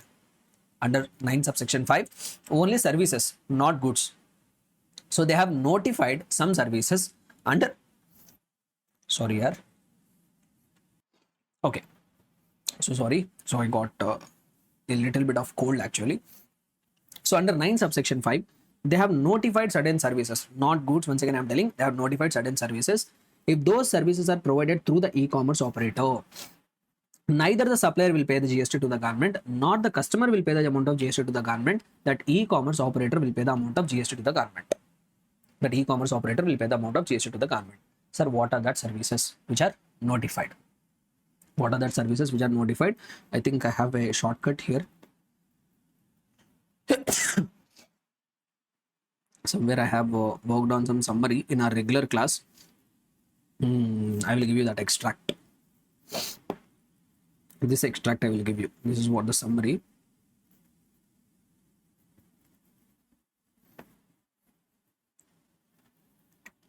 Right guys, come on. Very important from the examination perspective. I will try to quickly cover it in just 5 minutes of time. Pay attention. So how many services are notified? 5 services are notified. If that 5 services are provided through the e-commerce operator, then the e-commerce operator only required to pay the GST. So what are that 5 services? Passenger transportation services via taxis, bikes, motor cabs, etc. So if someone is providing the services through a e-commerce operator, and what kind of services are provided? Passenger transportation services are provided. Which services? Passenger transportation of services provided. By what? By way of taxis, bikes, etc. So if the transportation services are provided, passenger transportation services by way of taxi, bikes, etc. are getting provided through the e-commerce operator, then that e-commerce operator only will pay the GST. Like for example, we have Rapido, we have Ola. So, and also you take Uber. So these are all the platforms through which passenger transportations through bikes or taxis are getting provided. So in all that services, that e-commerce operator only will pay the GST. That auto driver will not pay the GST. That taxi driver will not pay the GST. That bike rider will not pay the GST. On all the transactions, that e-commerce operator like Rapido, Ola, Uber, they only will pay the amount of GST. They have the obligation to pay the amount of GST to the government. Next one, no exceptions. All kind of passenger transportation services by way of taxis or bikes provided through the e-commerce operator, on all that e-commerce operator only will pay the GST. Second service, which is covered under 9 subsection 5. Passenger transportation via omnibus. Passenger transportation services via omnibus. Omnibus means this big buses we see, no? Normal transportation buses we see, right? That we call it as omnibus. Say for example, red bus is there. Red bus is there. On that red bus, one supplier is registered. One individual is there. He is having some 5 buses. So that buses he has registered on the red bus platform.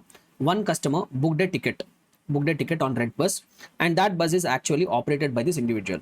So this supplier is providing the services of passenger transportation services through omnibus by way of e-commerce operator. Now they say that on this transaction also, red bus is only required to pay the amount of GST. Red bus is only required to pay the amount of GST. However, there is one exception. What is that exception is, if the service provider is a company or body corporate.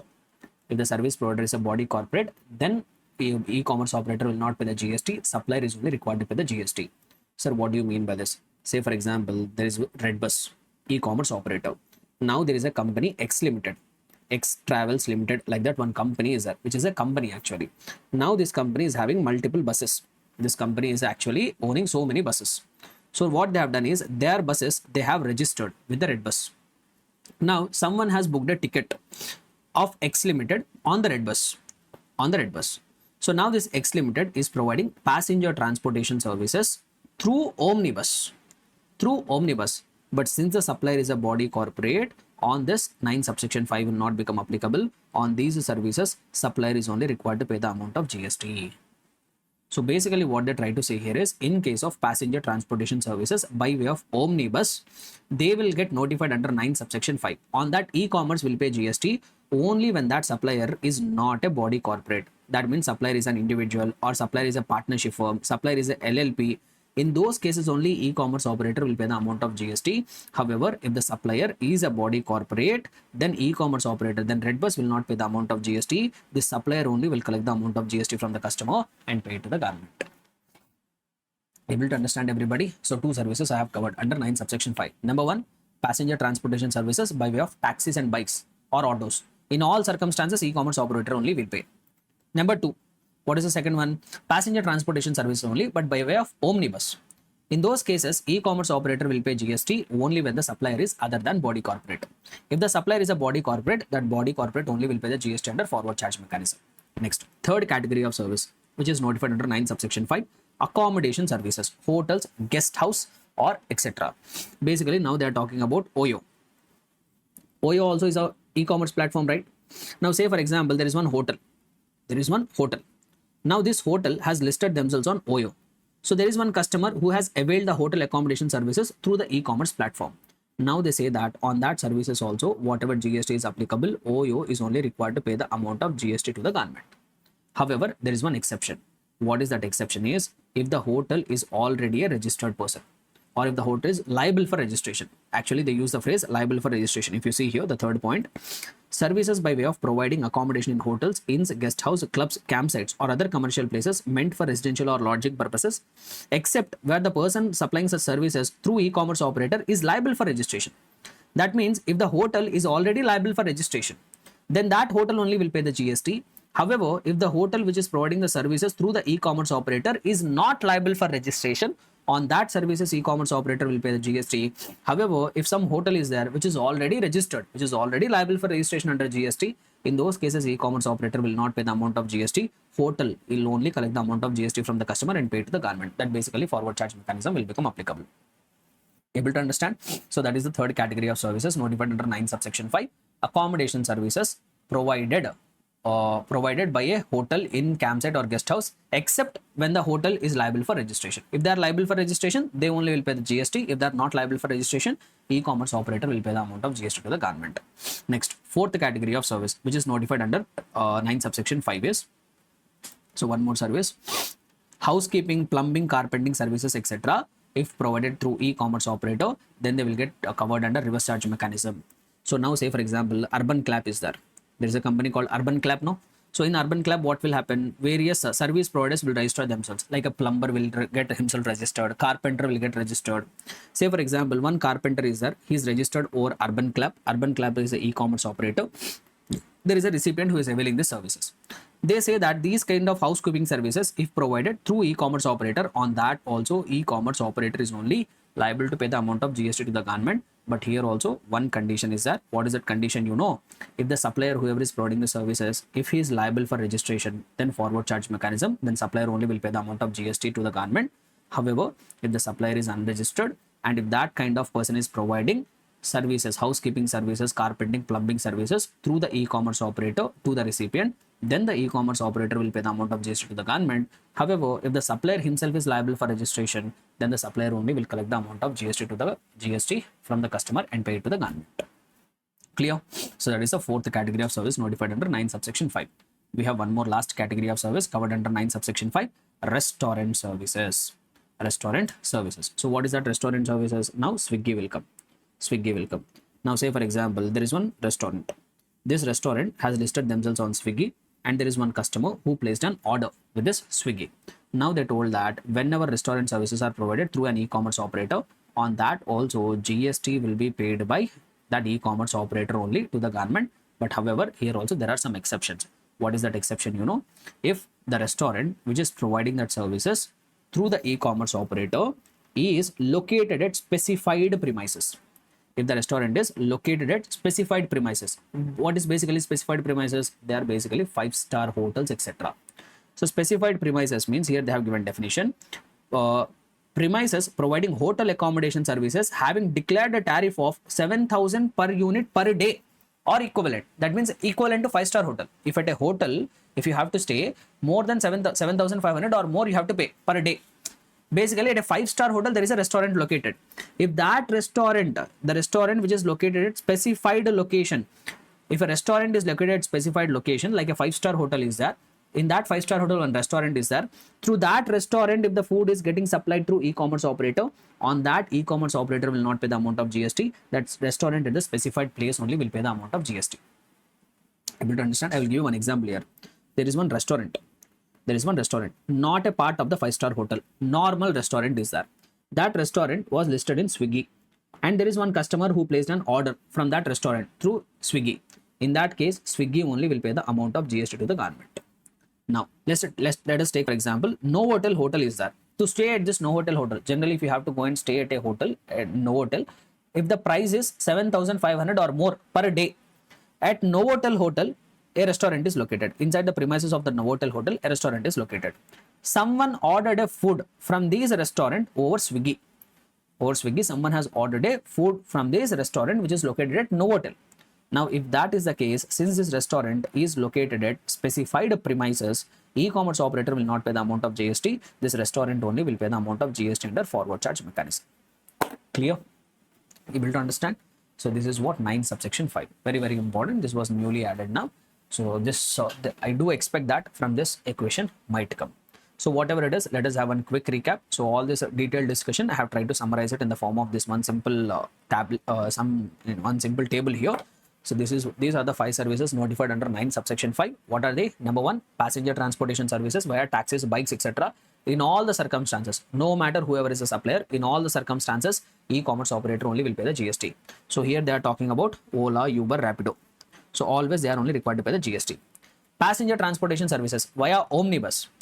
In that case also, e-commerce operator will pay the GST. However, except when the supplier, whoever is providing that passenger transportation services, is a body corporate, then e-commerce operator will not pay the GST. That supplier only will pay the amount of GST. So here they are talking about Redbus, Abibus, etc. Then accommodation services. If accommodation services are getting provided through a e-commerce operator only will pay the amount of GST. However, here also there is an exception. Here they are talking about OYO. However, if the person whoever is providing that accommodation services, if he is already liable for registration, if the supplier is already liable for registration, then e-commerce operator will not pay the amount of GST. That hotel only will pay the amount of GST. Now, fourth one, they are talking about urban clap. So if housekeeping, plumbing, carpenting, if these services are getting provided through e-commerce operator, on that also e-commerce operator will pay the GST. However, there is an exception. If the supplier is liable for registration, then he will only pay the amount of GST under forward charge mechanism. And then finally, restaurant services. Here they are talking about Swiggy and Zomato. If the restaurant services are provided through the e-commerce operator, then also e-commerce operator will only pay the amount of GST. Here also there is one exception. What is that exception? In case if the restaurant is located at specified premises. What do you mean by specified premises? Those places where if you want to stay, the tariff is 7,500 or more per day, basically 5-star hotels. From that restaurant, if the food is getting supplied, then that restaurant only will pay the amount of GST, not the e-commerce operator like Swiggy or Zomato. Understood? So these are the 5 services notified under 9 subsection 5, in which case neither RCM, neither FCM, e-commerce operator only will pay the amount of GST with the government. Understood? So this is what a quick revision of the charge of GST chapter. Hope you guys are all able to recollect the major provisions from this chapter. Comfortable? Right. So since we are done with revising the charge of GST chapter, now we will take up the next chapter for revision, which is going to be a value of supply. See, I am telling you, this chapter is very, very important for the examination perspective. If you are not preparing for this chapter, don't go for the examination at all. Don't even go for the examination. That's what my humble request is. So this chapter is such an important chapter. And should I tell you one more interesting thing here? The content in this chapter is very limited. Very, very limited content. Even if you see our main material also, hardly in 4 pages, we have completed the entire chapter. The entire chapter discussion is restricted to only 4 pages. And if you see the summary here, the entire content of the chapter we have summarized in one simple chart. That's all. If you thoroughly prepare for this one chart here, I am telling you 5 marks will not go anywhere. You will be able to easily fetch 5 marks in the examination just you cover this one simple chart, whatever is there in front of your eyes. So such a simple chapter, such a easy chapter, and even equally important from the examination perspective. So without any delay further, let us try to commence our revision of the chapter, value of supply. First of all, what exactly we are going to learn in this chapter, what all this chapter is about. See, if you remember whatever we have revised till now, in order for GST to be collected, first there should be goods or services. And just having the goods or services alone will not be enough. Supply should take place. A taxable event called supply of the goods or services should take place. Then GST will be attracted. But GST will be collected only when the supplier, whoever is making the supply, only when he is a registered person, then only GST will be collected. Okay, the supplier, whoever is making the taxable supply, is also a registered person. Now he is required to collect the GST, no? Now he is required to collect the GST. Now how to calculate the GST? How to calculate the GST amount? So whatever is the value of the supply, whatever is the value of the supply, whatever supply of the goods, whatever supply of services you are making. So what is that value of the supply of goods and services? And to that value, you have to multiply the applicable GST rate. There will be GST rate depending on the product you are selling, depending upon the good you are selling, or depending upon the service you are offering. There will be something called an HSN code. For goods, there will be something called HSN code. For services, there will be something called SAC code. So there will be one code. According to that code, you have to determine the GST rate. See, it is very easy to find the rate of GST.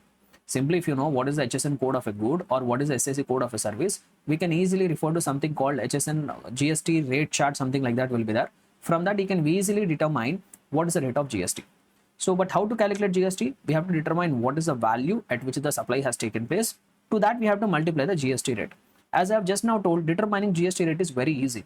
But what is difficult? Determining what is the value of the supply is going to be very, very difficult. What is the value at which the supply has taken place?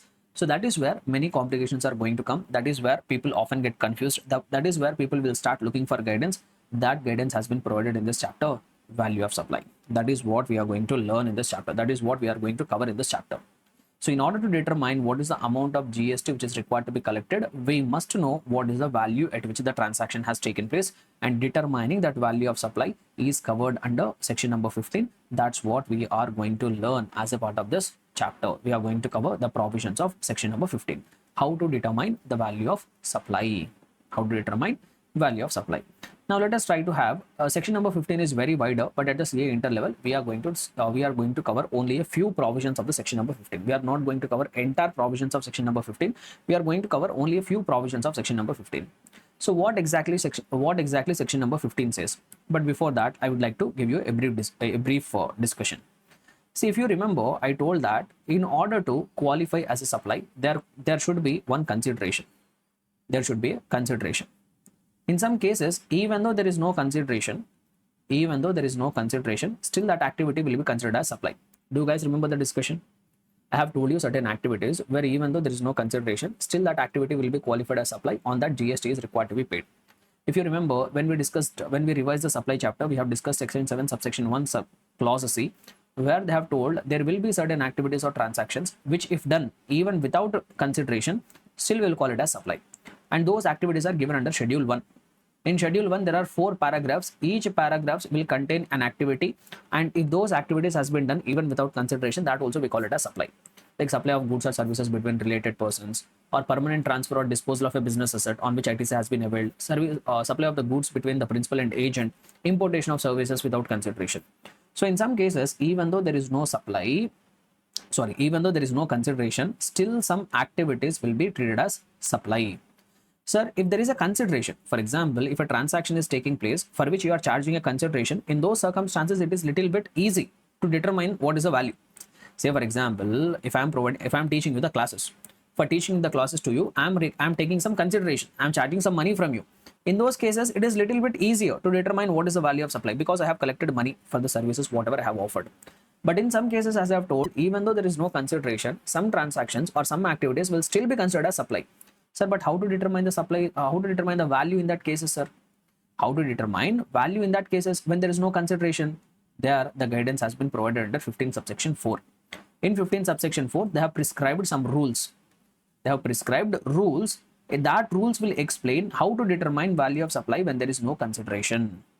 If you are making any supply, but for that supply there is no consideration, still how to determine supply, that has been explained in the rules as per 15 subsection 4, which we are not going to discuss at the CA inter level. That will be discussed at the CA final level. So this is not forming part of our discussion. We need not worry about it at the CA inter level. What we need not worry, sir, how to determine value of supply when there is no consideration. Now let us come to consideration. Sir, supply is taking place. Say for example, I am a supplier, I am selling some goods, I am selling some services, and for which I am receiving a consideration also. In that case also, there could be two cases. So you are making a supply for a consideration. Is the recipient a related person? Are you doing that supply with a related person? Or are you doing that supply with not a related person? So let me put it this way. So if you have done a transaction and for that transaction there is a consideration, then we need to check, is that recipient with whom you have done the transaction, is he a related person or is he not a related person? See, why we are asking you to check is, say for example, I am into business of selling mobile phones. One day my brother came to me, but he told me, bro, I want to buy a mobile phone. I am in a very urgent need of a mobile phone. I need a mobile phone. I told, okay, in my shop there is one mobile phone, you go and use it. My brother told, I will pay some money for this. I don't want this free of cost. I will pay some money. So what I have done is, okay, you do one thing for nominal, for namesake, you pay me some 10,000 and take this mobile phone. I told my brother, you pay this 10,000 rupees and take the mobile phone. You tell me here, whatever consideration that has been charged, is it a correct value? If the transaction has taken place with my brother, who is a related person, do you think whatever consideration I have received, will that be a correct consideration? Now, if I say to the government, I have charged from my brother only 10,000 rupees. On these 10,000 rupees only, I will calculate GST. Government told, get lost. In case if you have made a supply for a consideration, that too with a related person, there also how to determine value of supply, that we will tell. We will not accept whatever value you are saying. we will tell you rules. In 15 subsection 4, here also they have prescribed some rules, and in that rules they are going to tell us how to determine place of supply. In case we are doing a supply for a consideration, but we are doing a transaction with the related person, how to determine value that has been prescribed under 15 subsection 4. That also we are not going to discuss at the CA inter level. That also will be discussed at the CA final level. So you need not worry about this also. So at the CA inter level, what exactly we are going to learn is how to determine value of supply when it is happening for a consideration, that too with a non-related person. So you are making a supply of goods or services, you are receiving a consideration, and even recipient is also nowhere related to you. We have already seen what is the meaning of related party definition in the supply chapter. Only that definition will come. So even the recipient is also not a related person. Then how to determine supply? Then how to determine value of supply? That is told under 15 subsection 1.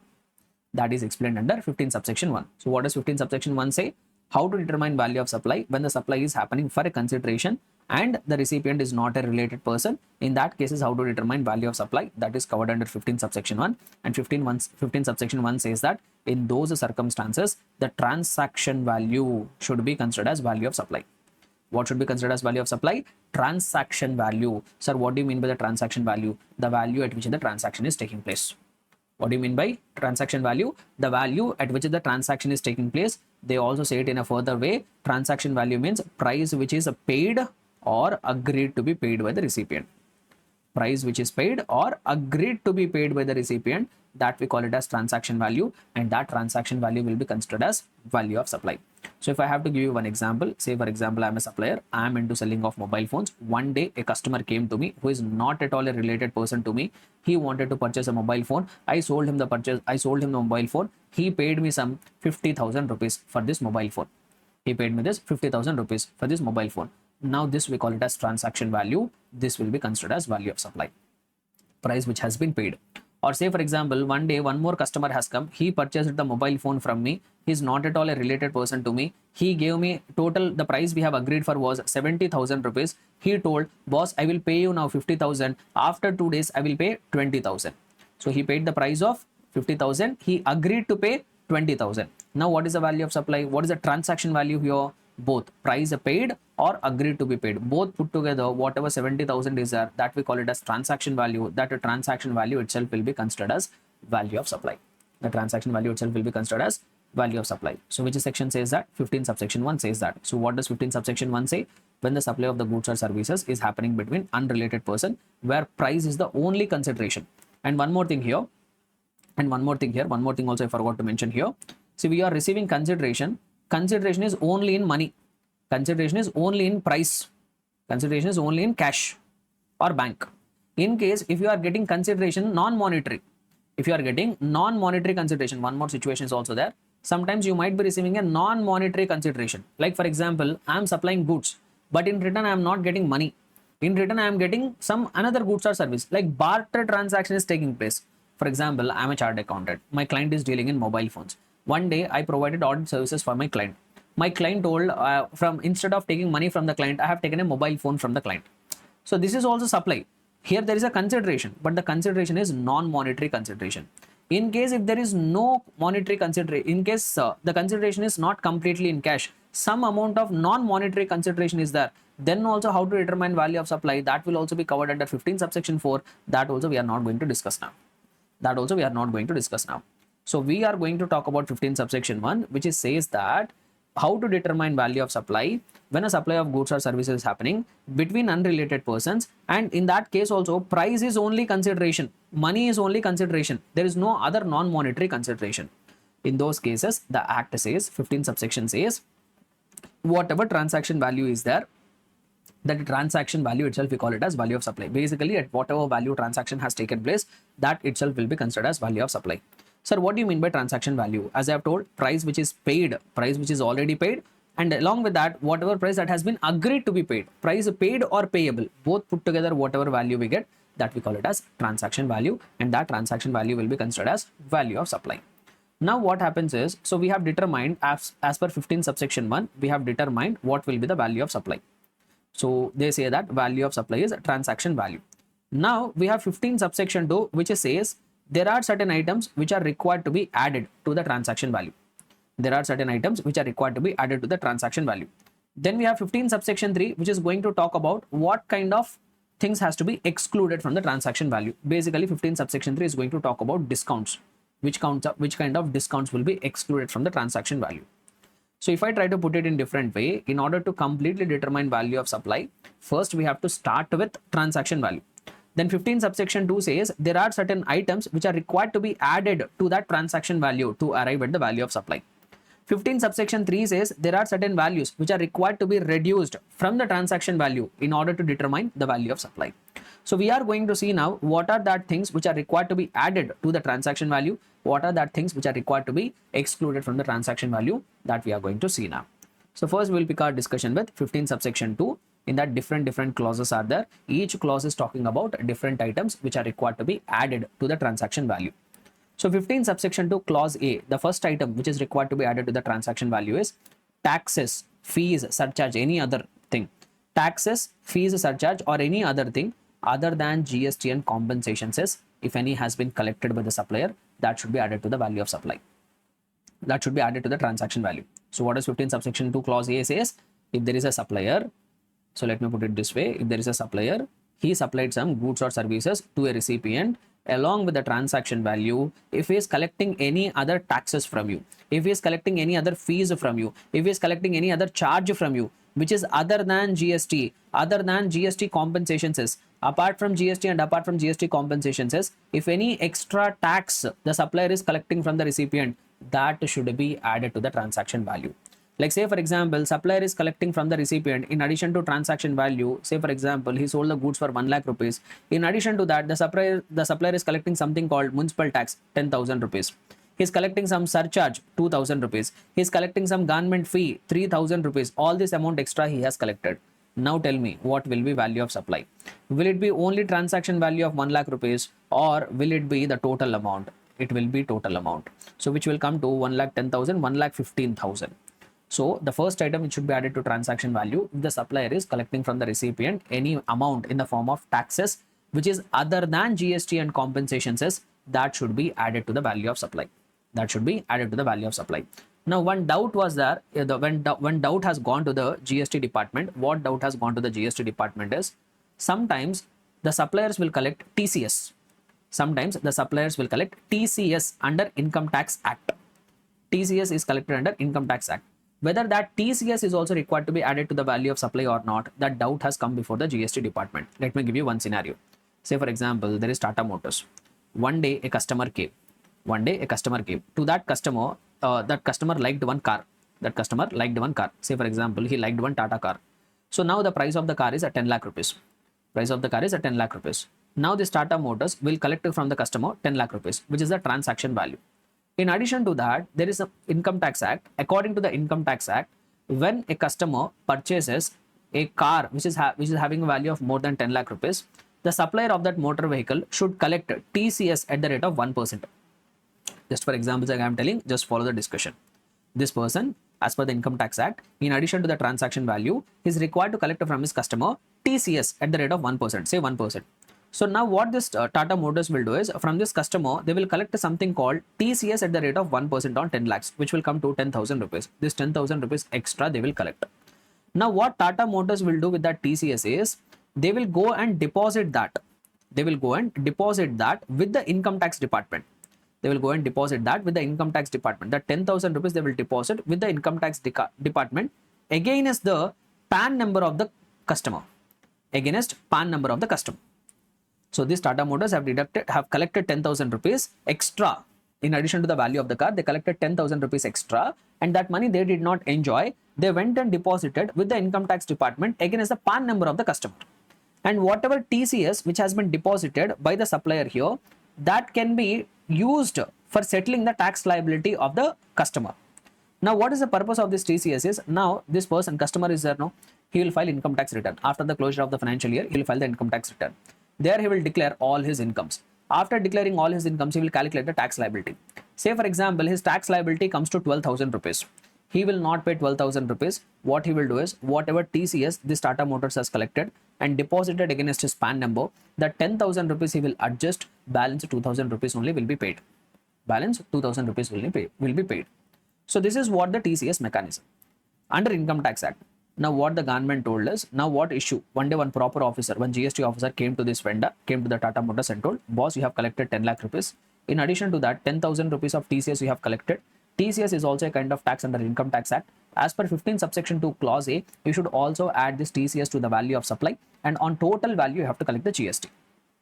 This Tata Motors is saying they will collect GST only on 10 lakh rupees. GST officer is saying no, on 10 lakh 10,000 rupees you have to collect the GST. This matter went to the Supreme Court and all, but later the government has clarified that TCS should not be added to the value of supply.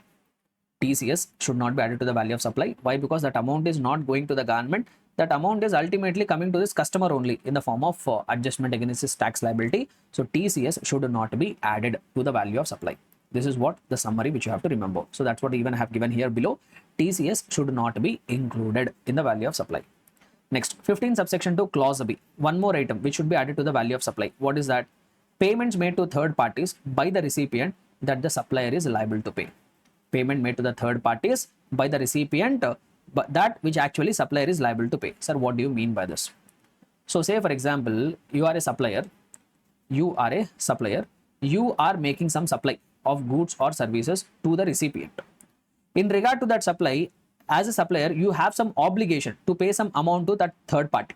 With regard to that supply, you having an obligation to pay some amount to the third party, but on your behalf, if the recipient is making that payment, on your behalf, on the supplier's behalf, if the recipient is making the payment, even that payments also will be added to value of supply.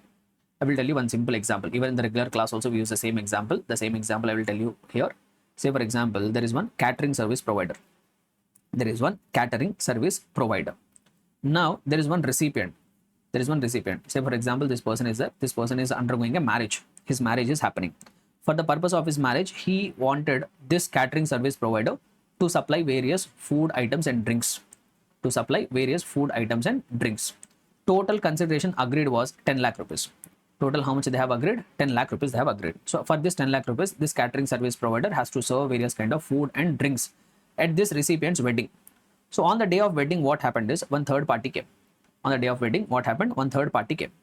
who is this third party? Is drink supplier. So now what he done is he has come with a truck.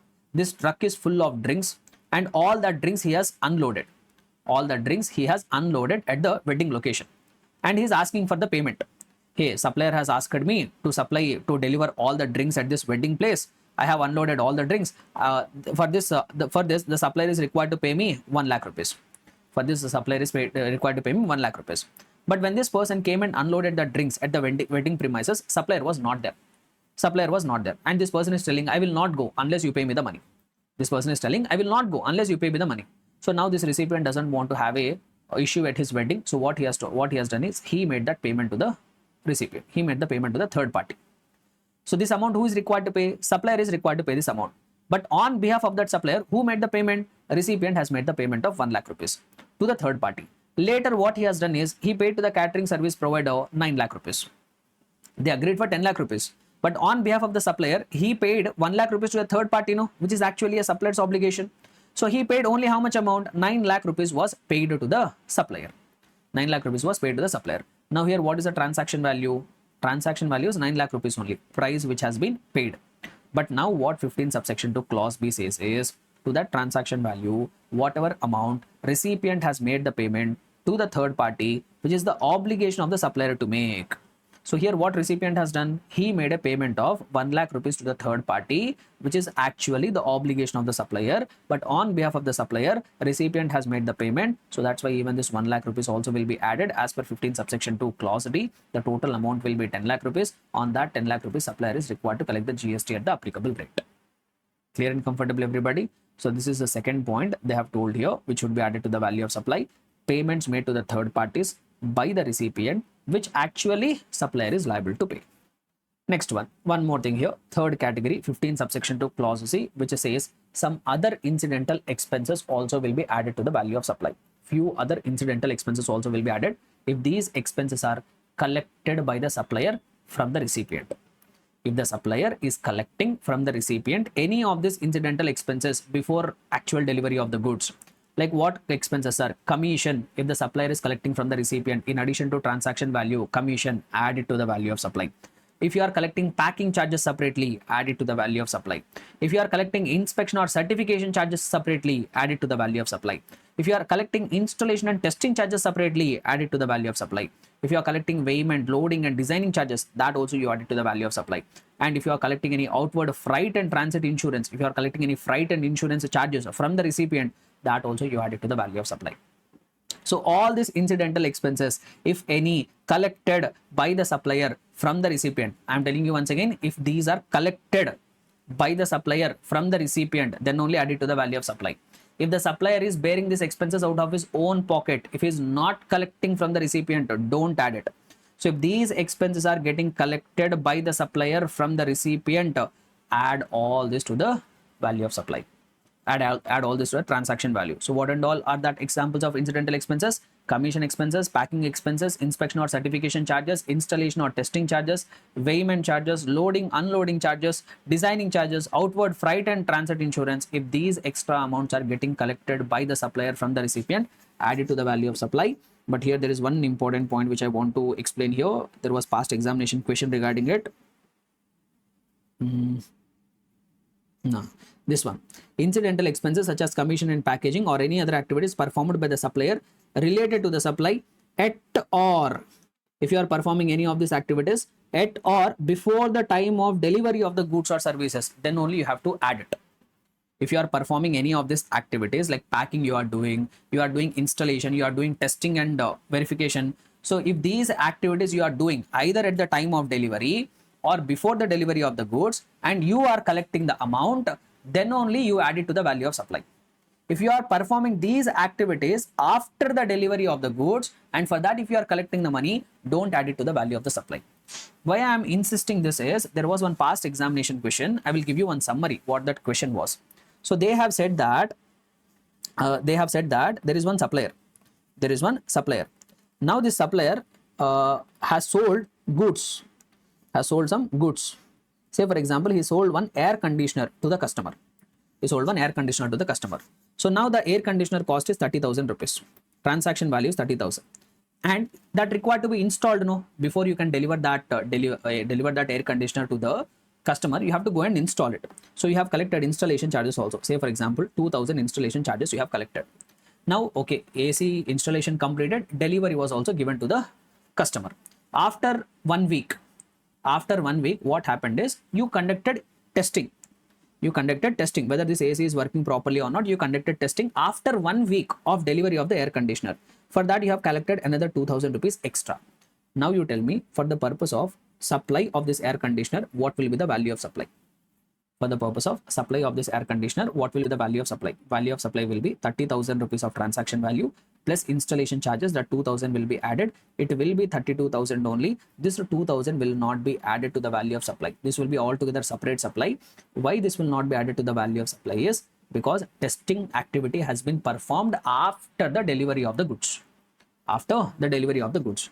So here if you pay the attention, all these incidental expenses, whatever we have read, they should have been incurred. These activities should have been performed either at the time of delivery of the goods or before the delivery of the goods. Then only they must be added to the value of supply. If these activities are performed after the goods have been delivered to the recipient, then they should not be added to the value of supply. Clear? Right. So very important point I have made here. Next one. So one more thing they say here, interest, late fee, penalty for delayed payment. So say for example, you have sold the goods, you have sold the services, you have sold the goods or services on credit basis. You have given some credit period, 30 days credit period, 40 days credit period you have given. And you told well in advance that if the customer did not make the payment on time, you will collect some extra interest. You will collect some penalty. You will collect some fees if you have told it. Say for example, you sold goods amounting to 1 lakh rupees. You gave 1 month of credit. But that customer did not pay it within 1 month. He made the payment after 1 month. So what you have done is you collected along with the 1 lakh rupees, 10,000 rupees interest you have collected. Now what will be my value of supply? Value of supply will be not just 1 lakh rupees, even this 10,000 rupees. On this 10,000 rupees also you are required to collect the GST. So for delayed payment, in whatever name you are collecting the charges, you call it interest, you call it penalty, you call it late fees. So even on that also GST should be included, not just on the main transaction value. Even these things also should be added to the value of supply. Okay, but there will in some cases, no, in some questions they will say that The supplier has sold the goods to the customer and he gave 1 month credit, and he told to the customer at the time of sale only, he told to the customer, boss, if you don't make the payment within 1 month, we will charge interest at the rate of 10,000 rupees. We'll collect interest at the rate of 10,000 rupees. So what happened is customer did not make the payment within 1 month. As agreed, the customer did not make the payment within 1 month. He came to me after 1 month and made me the payment of, and he is ready to make the payment. Now what I thought is, to maintain a good relationship with the customer, I told, sir, I told already that if you make the delayed payment, I will collect 10,000 rupees of interest, but I'm not collecting. I'm waiving it off. I'm waiving it off. I know you have made the late payment. I know I have a right to collect the interest also, but I will not collect it. I want to maintain good relationship with you, so I will not collect it. I will waive off the interest. Then also will it be added to the value of supply? No. If interest is waived off, then it will not be added to the value of supply. Only when interest is actually collected, then only it will be added to the value of supply. Okay, so these kind of questions are there plenty. And also in majority of the cases, whenever the customer has paid you interest, whenever customer has paid you the interest, imagine that that interest figure is inclusive of GST. That interest figure is inclusive of GST. Why? Because customers will not pay interest only. When you ask them to pay the GST on the interest also, they will get even more hurt. So that's why in normal circumstances, whatever interest that we collect, we will generally assume that that interest figure is inclusive of GST. You have to do the reverse calculation and find out the figure exclusive of GST. Okay. So this is what regarding 15 subsection 2 clause D. Now we will try to understand 15 subsection 2 clause E. One more item which is required to be added to the value of supply. They are saying one more item which is required to be added to the value of supply. What is that? Subsidies which are linked with the price given by other than state government or central government. So if you are receiving any subsidies that to price linked subsidies, and that subsidy you are receiving from other than central government or state government, that also you are required to add it. Say for example, you are a supplier. You are a manufacturer of notebooks. Now generally you can sell the notebook at 50 rupees. But one day what happened is one NGO came forward and told, boss, you don't sell your notebooks at 50 rupees. In rural areas, when you sell the notebook for 30 rupees only. Why the supplier will agree? He will not agree. No. Why? Because he can sell it at 50 rupees. So what this NGO told is, you don't worry about it. You sell the notebook at 50 rupees only. For each notebook, we will compensate you 20 rupees in the form of subsidy. Now this supplier is receiving subsidy from other than central government and state government, and whatever subsidy he has received, it is linked with the price. You are supposed to sell that book at a price of 50, but the NGO is requesting you to sell the book at 30 rupees only. The balance of 20 rupees difference in price, they are giving it as subsidy. Now you will say, from the customer I have collected 30 rupees only, that will be my transaction value. On that only I will pay GST. That you will say no. But what the government is telling is, you collected 30 rupees from the customer, but you got subsidy of 20 rupees, no. And this is also linked with the price only, no. That also you have to add it. Your total value of supply will be 50. On 50, you are required to collect the GST. Then say for example, there is a supplier. Okay. Once again, he's into manufacturing of notebooks. He can sell the notebook at 50. But one day, central government came and told, boss, you sell the notebook at 30 only. The balance of 20 rupees, we will give it as subsidy. Either central government and state government came forward and told, boss, you sell the notebook at 30 rupees. Balance 20, we will give it as subsidy. Will we add this? So transaction value is 30. Should I add this 20? No. Why? Because as per 15 subsection 2 clause E, they asked us to add only those subsidies given by other than central government and state government. If the central government or state government has given the subsidy, even though it is linked with the price, we will not add it to the value of supply. Let me give you one more case. Let me give you one more scenario. So there is one supplier. Once again, he is also manufacturing of the notebooks. So he is able to sell that notebooks at 50 rupees. Now he was selling the notebook at 50 rupees. So one day what NGO has done is, some NGO has come forward and told, boss, you are selling notebooks. You are doing some noble job. We will do one thing. We will give you one bulk subsidy. We will give you 10 lakh rupees of subsidy. We will give you some 10 lakhs worth of subsidy. Using this 10 lakh rupees, you buy some advanced plant and machinery. You try to reduce the cost of the book and you sell it at a discounted price. So what NGO told? We will give you one bulk subsidy of 10 lakh rupees. That 10 lakh rupees, you use it for buying some advanced plant and machinery and reduce the cost of production. And later you sell that book at 40 rupees only. Later you sell it at an amount of 40 rupees only. So like that, one NGO came forward and gave a bulk subsidy. Can this also be added to the value of supply? No, this kind of bulk subsidies cannot be added to the value of supply. Why? Because what did I say? Only subsidy given by other than central government and state government, and that subsidy should be linked with the price of the product. For every item, what is the price, how much discount you have to give, and how much subsidy you will get. But that I should be able to calculate per unit price wise. But here I can't calculate this subsidy price wise. Here they have given a bulk subsidy. Even this also can't be added to my value of supply. Able to understand?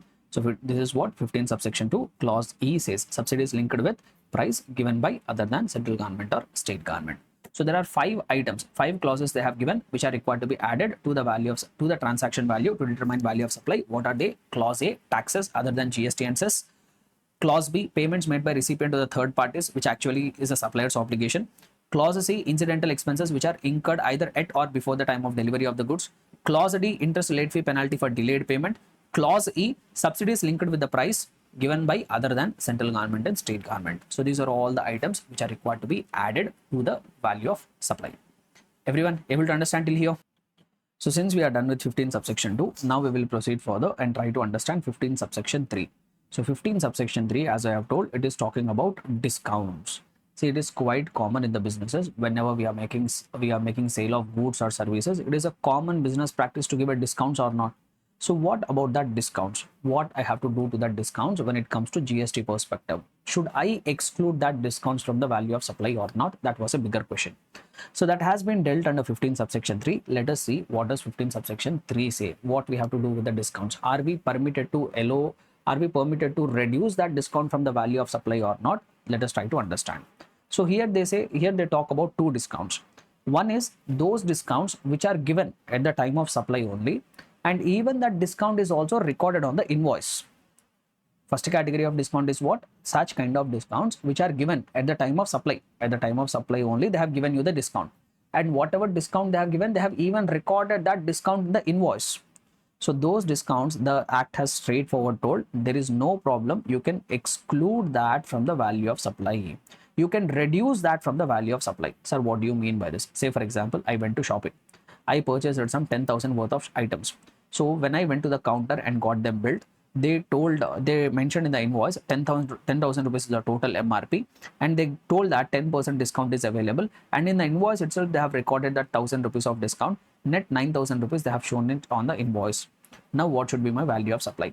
Will my value of supply be 10,000 rupees? That is the supermarket, are they required to collect the GST on 10,000 rupees, or are they required to collect the GST on 9,000 rupees? Since it is a discount which has been given at the time of making supply, and even that discount has been recorded on the invoice itself, so this 1,000 rupees can be reduced from this 10,000. The balance 9,000 rupees, whatever is there, that only will be considered as value of supply. On that only GST will be collected. Clear? So one kind of discount is very much straightforward. Then what about the second category of discount? Second category of discounts is post-supply discounts. The name itself says these are the discounts which are not given at the time of supply. These are the discounts which are not given at the time of supply. After the supply has taken place, then the discount has been given. After the supply has taken place, at a later point of time, if the discount has been given, what will be the value of supply? So I will give you one example for this post-supply discount. Say, for example, there is one manufacturer. Now this person is into manufacturing water bottles. So one day a wholesaler came. And told, boss, I want to purchase some water bottles from you. So as a manufacturer, I am a supplier. I told that I will sell each water bottle at 10 rupees. So even I gave invoice to this customer for each water bottle at 10 rupees. But I told to my customer one thing. Since you are a wholesaler, no, if you are able to buy from me some 1 lakh quantity, if you purchase 1 lakh quantity from me in the entire financial year, then on every invoice, whatever I have given, I will give you 10% discount.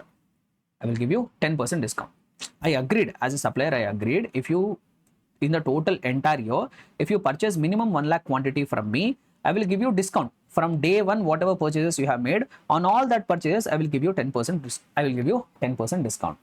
Now what happened is, as agreed, by the end of the year, this wholesaler has placed 1 lakh quantity of water bottles purchased from this manufacturer. And as agreed, say for example, total 1 lakh water bottles were purchased at different points of time. Initial invoices were given for 10 lakh rupees. Initially, all the invoices put together, they have given invoices for 10 lakh rupees. Now, as agreed, since he purchased some 1 lakh quantity, now I am required to give 10% discount. Now, what this manufacturer is giving is on that 10 lakh rupees, 1 lakh discount he is giving.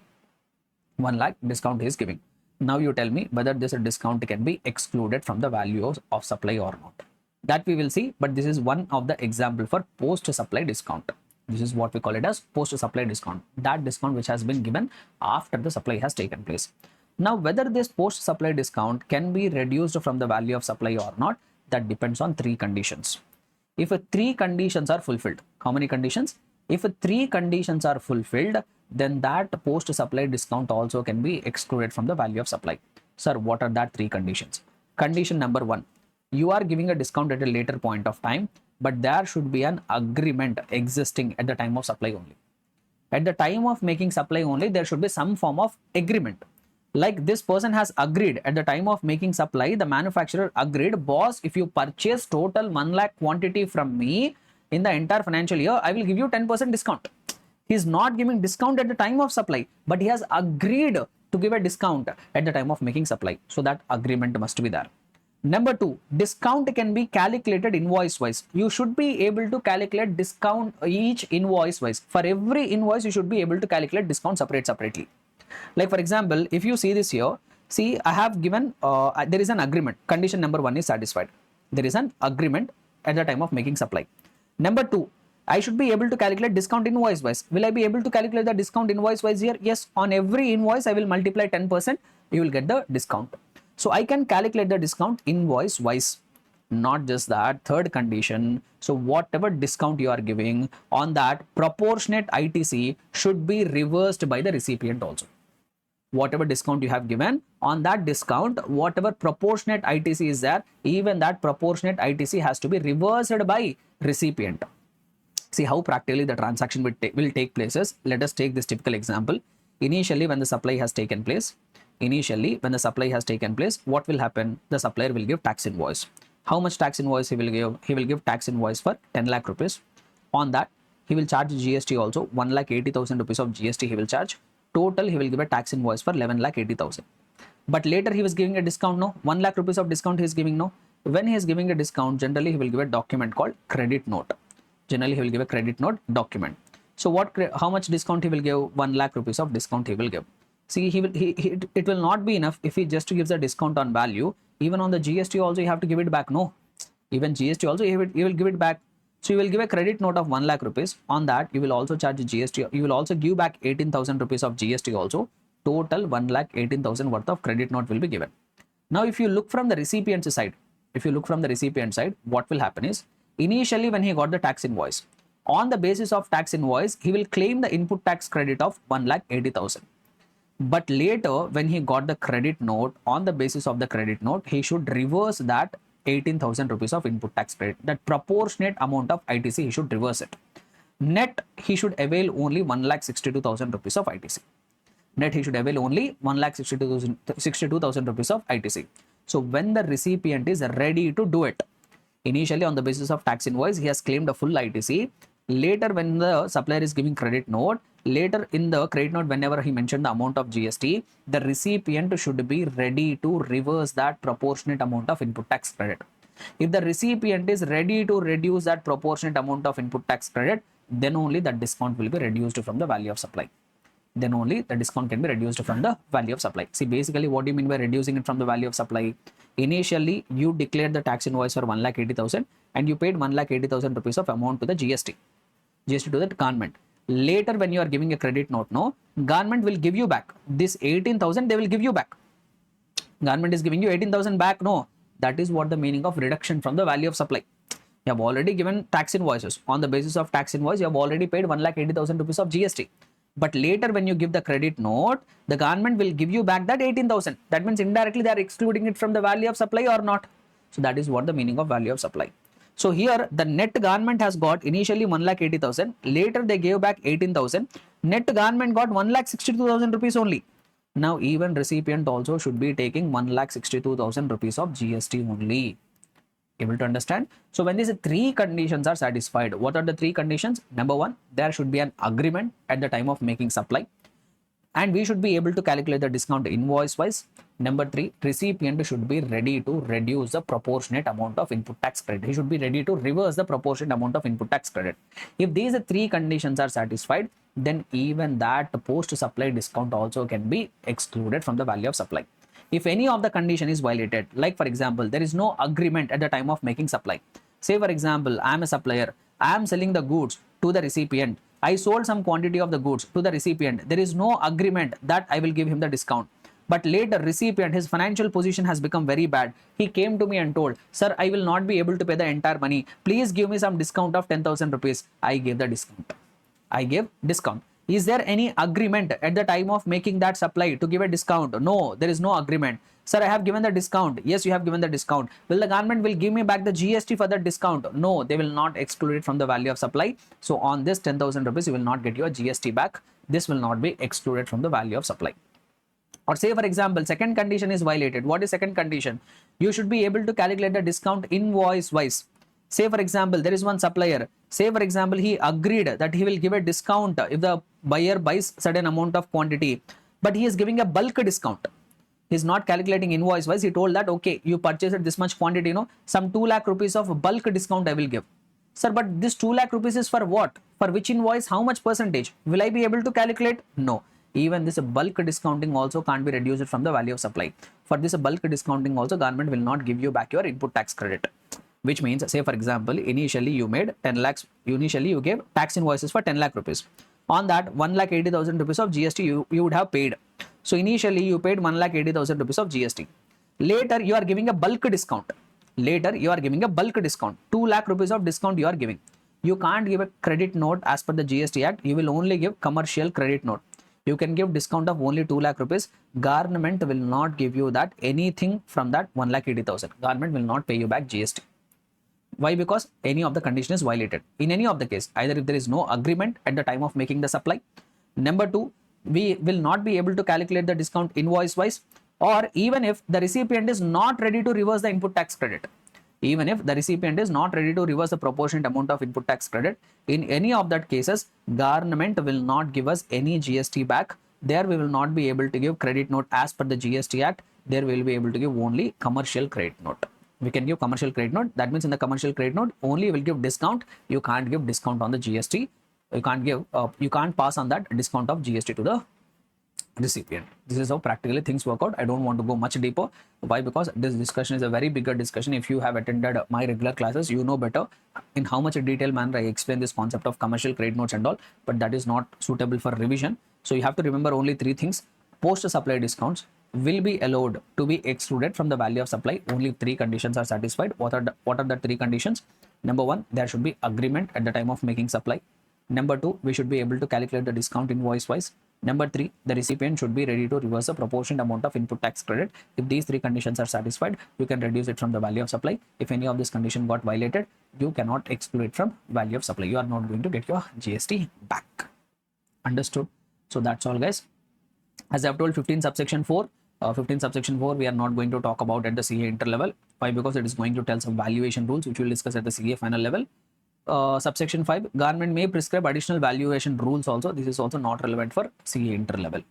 Able to understand? That's all. Value of supply chapter we have completed. But there was one recent circular. That circular also I want to give a clarification. So there is one circular regarding no claim bonus. In just 2 minutes, I will clarify and wind it up. Say for example, there is one insurance company. Tata Insurance is there. Okay. From this Tata Insurance, you are a customer. You have taken insurance policy for the year 2023-24. For the financial year 2023-24, you have taken insurance policy. And this Tata Insurance company, they have collected some 50,000 rupees of insurance premium from you. You are basically purchasing a car insurance for your car you have purchased. So you paid 50,000 rupees and got the insurance policy for the financial year 23-24. Generally, insurance companies will offer something called no claim bonus. You have taken the insurance policy this year, no? In the financial year 23-24, if you did not make any insurance claim, if you did not make any claim, zero claim, either your car has not met with any accident or even your car has met with accident, you did not claim any insurance money. then what the insurance companies will do is they will give something called no claim bonus. They will give something called no claim bonus. That means next year, for the year 24-25, when you are renewing the insurance policy, general insurance premium will be 50,000 rupees. Generally, you are required to pay a premium of 50,000 rupees. But since you did not make any claim in the financial year 23-24, since you did not make any insurance claim in the 23-24, say for example, they have given a no claim bonus of 5,000 rupees. They have given a no claim bonus of 5,000 rupees and they are asking you for the next year's renewal only 45,000 rupees. Now, when this insurance company has sold this insurance policy for the financial year 24-25 to a customer, they are making supply of services. They are required to collect GST. On what value they are required to collect GST? Are they required to collect the value of GST? Are they required to collect the GST on 50,000 rupees, or are they required to collect GST after reducing the no claim bonus on 45,000 rupees? They are required to collect GST. So the government has clarified that no claim bonus can be reduced from the value of supply, and on net figure only GST is required to be collected. What the government has clarified through a circular, if any no claim bonus has been adjusted by the insurance company against the insurance premium for the purpose of valuation purposes also, we can reduce that from the transaction value, and whatever balance amount is there, whatever net figure is there, that only will be considered as value of supply. On that only GST will be imposed. Understood? So this is one recent circular. I thought of explaining this also. Why? Because very important from the examination perspective. Understood? So with this, we have successfully completed value of supply chapter revision also. I hope you guys are able to enjoy this chapter. Very important from the examination perspective. So since we are done with revising the chapter value of supply, the next chapter which we'll be picking up for revision will be the chapter called tax invoice, debit and credit notes. So this chapter we will try to pick up and we'll try to complete the revision. So once again, in this chapter also, there is no major concept involved. This chapter is also mainly about remembrance of the provisions. The more you are able to retain the provisions, the better you will be able to write the answers in the examination. So that's what this chapter is going to be about. So if I give you a brief overview, what exactly we are going to cover in this chapter. See, once you become a registered person, once you become liable for registration either under section number 22 or under section number 24, or you are not liable for registration but you yourself have went ahead and took the voluntary registration. So whatever may be the reason, either you became liable for registration and took the registration, or you did not become liable for registration, you have voluntarily come forward and taken the registration. Whatever may be the case, the moment you become a registered person, whenever you are making any supply, you are required to create some document. You are required to create some tax paying document. So sometimes you might be required to create a document called tax invoice. In some cases, you might be required to prepare a document called bill of supply. In some cases, you will create a document called debit note. In some cases, you will create a document called credit note. There will be some circumstances where we will give something called revised tax invoice. So like that, multiple circumstances are there. Multiple documents will be created in the process of being a registered person. So the moment you get registered yourself under the GST Act, whatever transactions you do, for supporting all the transactions, some kind of tax paying document should be created. So what and all are that documents will be created, and also when which document will be created. Like I have gave you so many examples now here. So when tax invoice will be given, when bill of supply will be given, when debit note will be given, when credit note will be given. So when revised tax invoice will be given. Apart from that, there will be something called receipt voucher, refund voucher. So when in what kind of circumstances these documents will be given, what will be the time limit to issue that invoices? That's what this chapter is going to talk about. Okay, right. So without any delay further, let me start discussing here. So first I will talk about section number 31. So in the section number 31, they have told about there are various subsections. In that subsections, they have given basically the time limits within which you are required to issue various kinds of documents. What documents you are required to give and within what time limit you are supposed to give the documents. So all that provisions are contained in section number 31. In the section number 31, we have various subsections. We'll try to pick each subsection and we'll try to complete it. So first I will talk about tax invoice in the case of supply of goods. So subsection 1 says if you are a registered person and if you are making supply of goods, within what time limit you are required to issue the tax invoice. Within what time limit you are required to issue the tax invoice. So that has been clarified under subsection 1, and subsection 1 says that in case of supply of the goods, first we need to check whatever supply of goods that you have made, does it involve movement or does it not involve any movement? So what does section number 31 subsection say?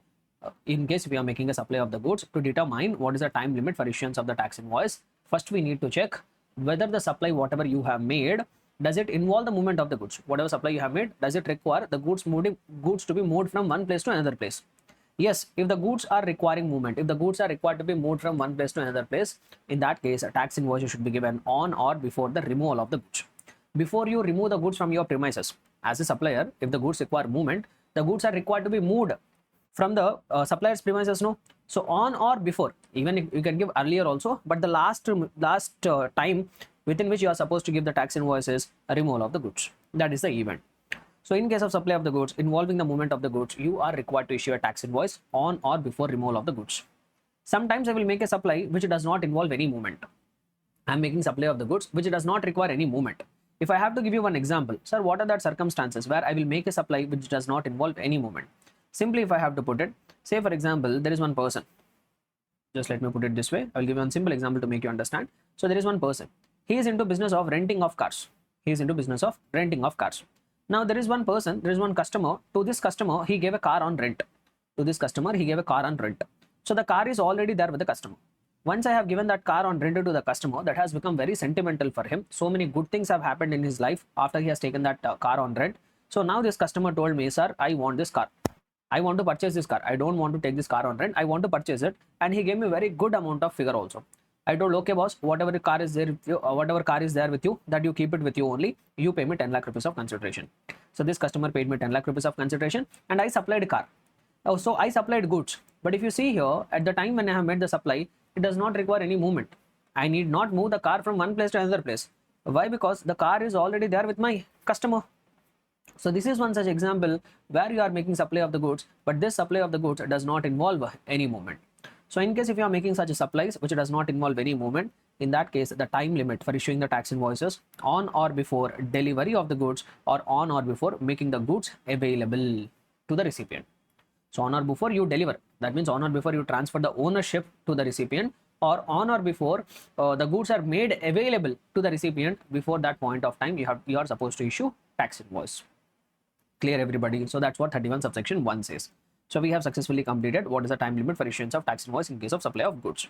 Sir, if I am a supplier of service, say for example, imagine myself, I am a chartered accountant. I don't make supply of the goods. I am not making any supply of the goods. But I will provide services. Like for example, one day if the client has come to my office, I file IT return for him, I do audit services, I solve his tax litigations. So I am providing the services. Sir, within what time limit I have to issue tax invoice? So here they have told that generally a normal person is required to issue tax invoice within 30 days. From what? From the date of provision of service. If today I have provided the service, say for example, one day a client has come to me and he told, sir, please file the ITR for me. So say for example, this client is coming to me on 5th of April. So on 5th of April 2025, I filed the ITR for my client. Now from this date, within 30 days, from this date, within 30 days, I am supposed to issue tax invoice. Sir, how to calculate the 30 days? How to calculate 30 days is, in April, how many days are there? 30 are there. So from that, take 5. Even the date of provision of the service also you excluded. So if you excluded by 30th of April, 25 days are over. 5 more days, on or before 30 days I have to give, no? So 5 more days I want in the month of May. That means on or before 5th of May 2025, I am supposed to issue invoice. Clear, everybody? So for a normal service provider, he is required to issue the tax invoice within 30 days from the date of provision of the service. However, the government gave relaxation. To whom they have given the relaxation is to insurance companies, banking companies and NBFCs, to financial institutions. For these companies, they have given relaxation. What they have told us, in case if the supplier of service falls under insurance company or banking company, financial institution or NBFC, they can issue tax invoice within 45 days from the provision of the service. For a normal service provider, apart from insurance, banking company, financial institution and NBFC, they are required to issue the tax invoice within 30 days of provision of service. But when it comes to insurance company, banking company, financial institution or NBFC, for them a little bit relaxation has been given. They can issue tax invoice within 45 days from the date of provision of the service. However, there is also one more point here. When you look at the material, you will also find one more point. In case of banking, financial and insurance companies, in case of banking, financial and insurance companies, they have given one more relaxation. So this I will tell you, not important from the examination perspective, but just we'll have a look at the provision and we'll try to wind it up. Where is it? Yes. So here if you see, for insurance or banking company, for insurance or a banking company, they have given one more relaxation. Generally, normal circumstances, insurer, banking company, financial institution, including NBFC, they can issue tax invoice within 45 days from the provision of service. But they say one more thing here, if an insurer or a banking company or financial institution, including NBFC, or a telecom operator if they are making any supply of services between the distinct persons as specified in section number 25. In section number 20, what is distinct persons as per section number 25? We have seen in supply chapter itself. That means you are having multiple registrations under same PAN. That we call them as distinct persons. So if the insurer, banking company, financial institution, NBFC, or even a telecom operator, if they are providing services to the distinct person as specified under section number 25, for them, the time limit for issuing of invoice will be different. Only when they have made the supply of services to distinct persons. So what is that special time limit? So in case of supply of services between distinct persons by any of the service providers, then the time limit, then they may issue an invoice before or at the time such supplier records that same in his books of accounts, or before the expiry of the quarter during which that supply was made. So when this provision will become applicable, when banking, insurance, financial institution, NBFC or telecom operator, they have made supply of services to their distinct persons, then the time limit for issuance invoice will be this. So it will be either before or at the time the supplier records that entry in the books of accounts, or before the end of the quarter in which the transaction has taken place. Within that time limit, they may issue tax invoice. So this is what regarding 31 subsection 2, which is talking about what is the time limit in case of for issuance of invoice in case of supply of services. Now we will talk about 31 subsection 4. We will come back to 31 subsection 3 later. First we will talk about 31 subsection 4. Sir, what does 31 subsection 4 talk about? 31 subsection 4 talks about what will be the time limit for issuance of invoice in case of continuous supply of goods. What will be the time limit for issuance of tax invoice in case of continuous supply of the goods? Sir, what do you mean by continuous supply? Say for example, I'm a chartered accountant. For running my business, I need stationery. So I have entered into a contract with that stationery shop owner.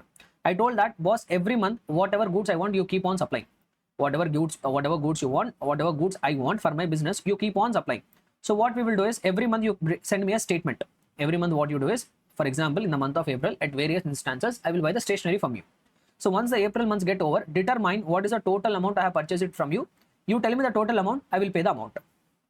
Similarly, in the month of May also, I will purchase on a continuous basis whatever stationery I want. I will purchase it continuously. After the May month get over, let us determine what is the total amount I have purchased. For that, I will pay. So this I call it as continuous supply of the goods. Sir, in case of continuous supply of the goods, what will be the time limit for issuance of the invoice? In case of continuous supply of the goods, they say that we need to check, is the supplier giving successive statements? Periodically, is he giving statements? Say for example, this supplier is giving periodical statement. On last day of the month, he is sending a statement.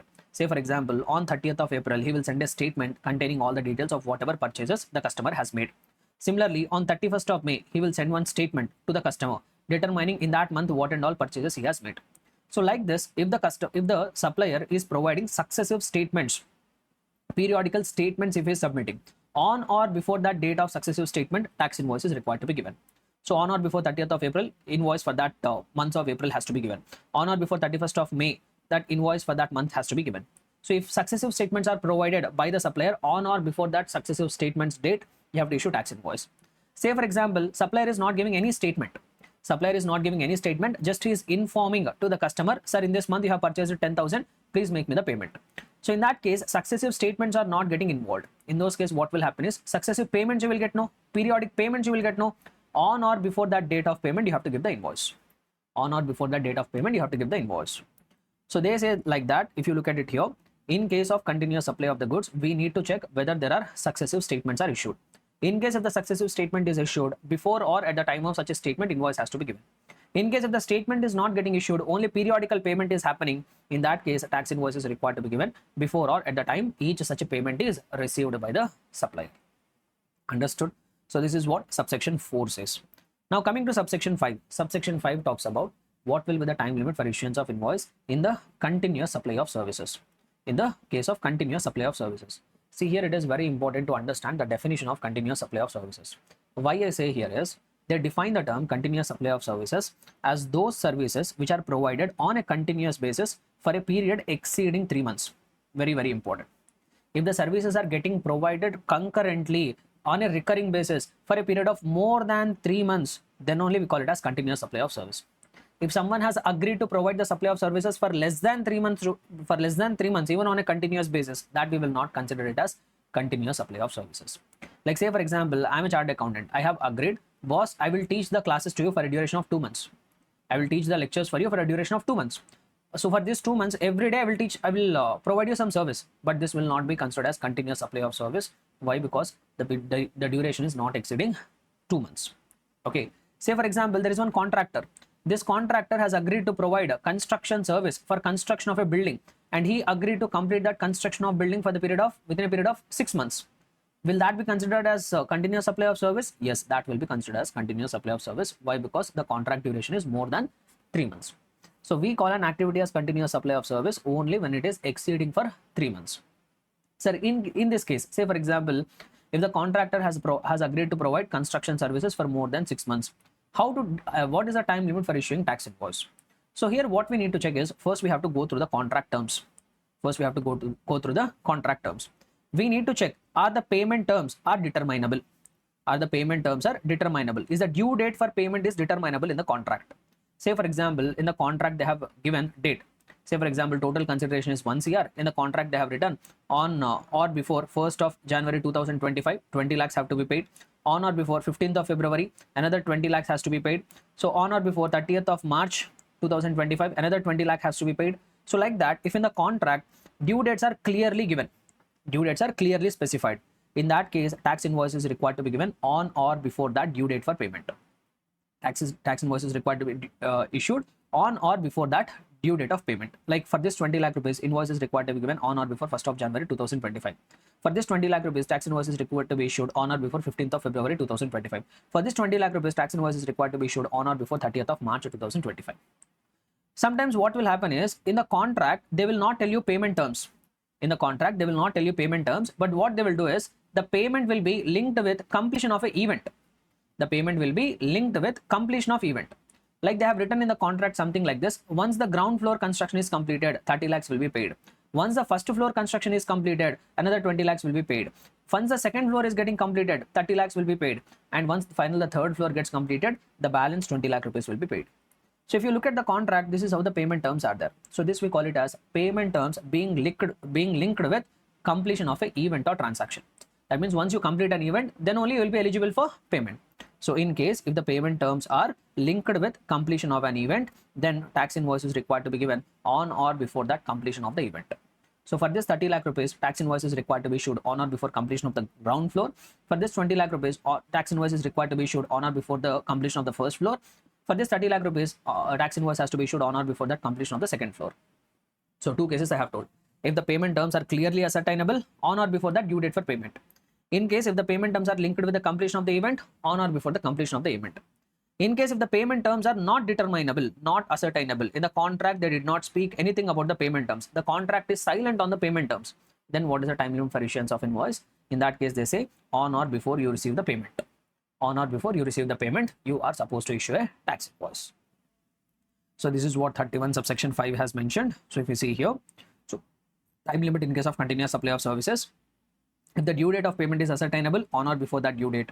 If the payment is linked to completion of event, then on or before completion of that event. If payment terms are not ascertainable, then on or before the supplier receives the payment. Clear everyone? Next. Subsection 6 is talking about what is the time limit for issuance of invoice in case service ceases. What do you mean by ceases? In case service stops before completion of supply. So say for example, what do you mean by this is, say for example, I am a faculty. I agreed to teach you classes for a duration of 2 months. I agreed to teach you the classes for a duration of 2 months. But what happened is, before 2 months, once 1 month is over, first month has been completed, the student came back and told me, sir, I no longer want to avail the classes. I have got enough of clarity. Remaining chapters I will learn on my own. That means the supply of service is stopping here. I agreed to provide the services for 2 months. But even before I could complete that service, the service is coming to an end. In that case, for whatever duration, for whatever supply I have made, for that I will receive consideration. No. Say for example, I told for 2 months I will charge you 5,000 rupees. But you are quitting the class after 1 month only. So I told, okay, you have taken the services for 1 month. No, pay me some 3,000 rupees. Pay me 3,000 rupees. Sir, for this 3,000 rupees I have to give the invoice. No. For this 3,000 rupees, if the service has ceased before completion, I will receive part of the consideration. For that I have to give invoice. What is the time limit for issuing invoice in this case? So that is discussed under 31 subsection 6. They say that invoices shall be issued to the extent of the supply made before cessation. So before that service has stopped, whatever supply you have made, for that supply you have to issue tax invoice on or before that cessation of service, on or before that stopping of the service. for whatever amount you have to collect, for that amount you have to give a tax invoice. Clear? So this is what 31 subsection 6 says. Now we will talk about 31 subsection 7. So what does 31 subsection 7 talk about? When you are sending goods sent or taken on approval or sale on return basis. That means initially you sent the goods, but they will be considered as sold only when it have been approved by the recipient or only when they have been sold by the recipient. So in those cases, initially when you move the goods, then supply is not happening. Initially when I move the goods, then supply is not happening. Say for example, I'm a registered person, I'm a manufacturer. I send some goods to wholesaler on sale, on return or approval basis. That means I have given him some time. Sir, I will give you some time. Within that time, if you accept, then only you accept it, or else you send it back to me. Or I have sent it on sale on return basis. That means I have sent some goods and this customer, if he sells it to the further customer, then only he will accept it. So in these cases, initially when I send the goods on return or approval basis, here supply is not happening. Here supply is not happening. Here tax invoice will not be given. When tax invoice will be given? When actual sale happens, when that goods are accepted by the recipient, then the sale will happen. At that point of time, tax invoice will be given. But however, you will not be given any sweet time. Maximum time limit within which you are supposed to give the invoices 6 months from the date of removal. It is not like you have sent the goods on approval basis. You are giving him 1 year of time. Within 1 year also he did not accept. You can't skip it. So what they have done is, either if he accepts it within 6 months, well and good. On or before that 6 months, if he accepts it, on the date of acceptance, you give a tax invoice. If 6 months is over, but still he is not accepting, the government will not wait till within 6 months from the date of removal, you are supposed to must give a tax invoice. So that's what they say here. So subsection 7 is talking about goods sent or taken on approval or sale on return basis. Invoices shall be issued before or at the time of supply or within 6 months from the date of removal, whichever is earlier. Within 6 months, if you have sold it, at that point of time only you are supposed to give invoice. In case within 6 months you are unable to sell it, then also on expiry of that 6 months, you are compulsorily required to issue the tax invoice for whatever goods you have sent it on sale or approval basis. Understood? Clear and comfortable, everybody? So all the subsections of 31 we are done except 31 subsection 3. So 31 subsection 3 talks about other than tax invoice. Apart from tax invoice, what other documents will be issued? So that is what discussed under 31 subsection 3. Basically special cases where other than tax invoice, some other documents will be issued. So what are that special cases that we are going to discuss under 31 subsection 3? Okay. So let us have a look at those special circumstances where you will give some special documents. So 31 subsection 3 talks about it. So in 31 subsection 3, we have various clauses. Like as you could see here, we have something called clause A, clause B, clause C. So like the different clauses are there, and each clause will be talking about different kind of document. First, I will be starting with 31 subsection 3 clause A, which is talking about revised tax invoice. Sir, what is this revised tax invoice? When it will be issued? Guys, if you remember the registration chapter, we have seen the procedure for registration. Say for example, you are doing business, you have started doing the business. This is the date where you become liable for registration. Now, if you are making an application within 30 days, if you are making an application for registration within 30 days, then you will submit an application for registration, then you will get the registration certificate. But in those cases, I have told that the registration will be effective retrospectively from the date you become liable for registration. Say for example, you become liable for registration on 1st of January 2025. You submitted the application on 25th of January 2025 within 30 days, and you got your registration certificate on 5th of February 2025. So even though you got the registration certificate here, but your registration will be effective retrospectively from 1st of January 2025 only. Your registration will come into force. But whatever supplies you have made from the date you become liable for registration till the date you got the registration certificate, during this span, whatever supplies you have made, on that you would not have collected GST. You would not have given a tax invoice as per GST Act. You would have given a normal commercial invoice you have given. Why you would not have collected GST? Why? Because in order to collect the GST, we need GST number. But we got the GST number only on 5th of February 2025. But they told my registration will be effective retrospectively. Sir, but whatever supplies I have made from the date I become liable for registration till the date I got the registration certificate, during this time span, I have made various supplies, sir, but I did not collect the GST, I did not give invoice, I did not pass on the credit to my customers. What I can do? So here what the act says is, okay, no problem. Whatever supplies you have made from the date you become liable for registration till the date you got the registration certificate, during that time span, whatever supplies you have made, for that you can give revised tax invoice within 30 days from the grant of registration certificate. within 30 days from the grant of registration certificate, we will give you one option. So whatever supplies you have made from the date you become liable for registration till the time you got the registration certificate, for all the supplies, you can issue something called revised tax invoice, where you can collect the amount of GST now by giving a tax invoice, and also you can pass on the input tax credit to your customers. Able to understand? So this is what the provision of revised tax invoice. So if you see here, 31 subsection 3 clause A says you can give revised tax invoice within 30 days from the issue of registration certificate. Sir, how I have to give revised tax invoice? For that also there are guidelines. See, if you are making B2B, if you are giving if you have made during this time span, if you have made supplies to registered person from the date you become liable for registration till the date you got the registration certificate, during this time span, if you made supplies to registered person, then compulsorily for every invoice you have to give a revised tax invoice. Invoice wise you have to give revised tax invoice. But however, during this time span you have made supplies, but you have made supplies to unregistered persons. If that is the case, what they are trying to say is, if you have made supplies to unregistered person and if you have made intra-state supplies, for whatever intra-state supplies you have made, you need not give separately revised tax invoices. You can calculate what is the total amount, and for that total amount you can give one consolidated revised tax invoice. If you have made supplies during the date which you become liable for registration till the time you got the registration certificate, if during that interval if you made supplies to registered person, then compulsorily for each invoice you have to give revised tax invoice. But during that time span, if you made supplies to unregistered person, whatever intra-state supplies you have made, within the same state or union territory, you need not give separate revised tax invoice. You can give one consolidated revised tax invoice. Sir, what if I have made supplies to unregistered person, but I have made interstate supplies?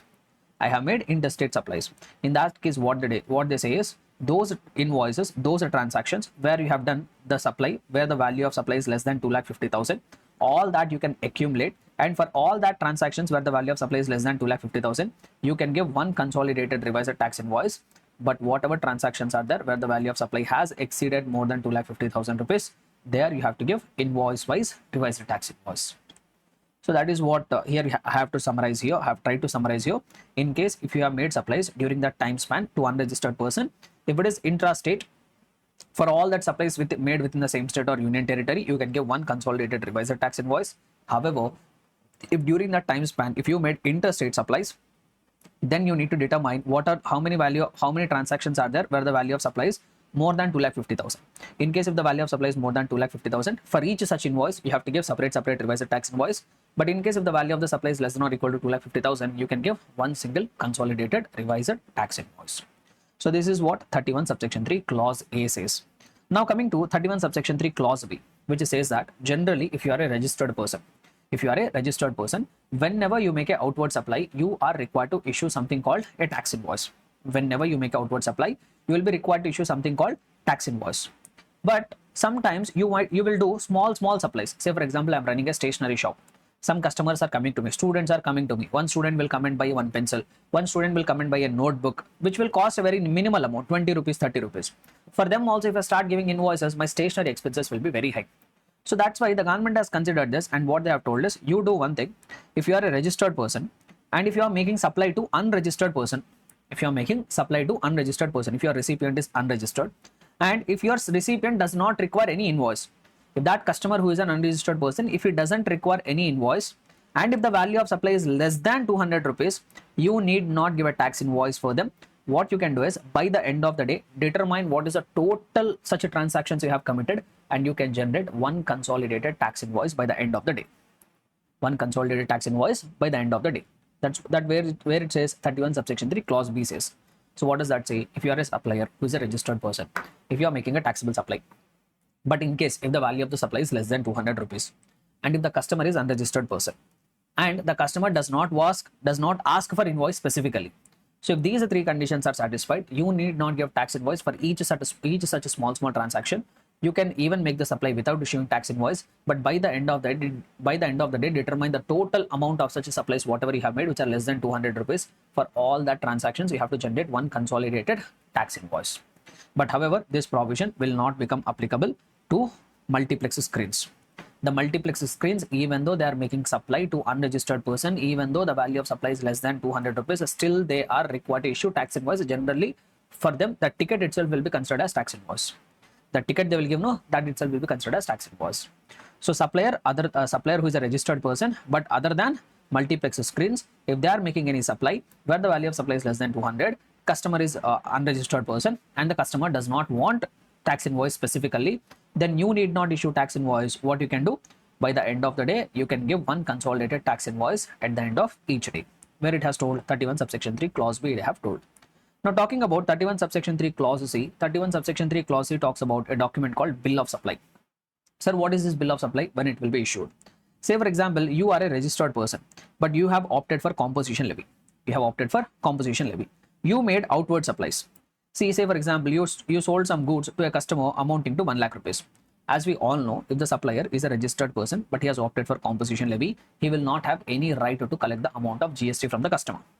If you are a composition dealer, you cannot collect the amount of GST from the customer. So for this 1 lakh rupees of sale, whatever you have made, you can't give tax invoice. Why? Because tax invoice will be given when you are collecting the tax from the customer. But you are a composition dealer, you are making an outward supply, you aren't supposed to collect any amount of GST from the customer. So that's why you can't give tax invoice. Sir, what I will do then? What you can do is you can give a document something called bill of supply.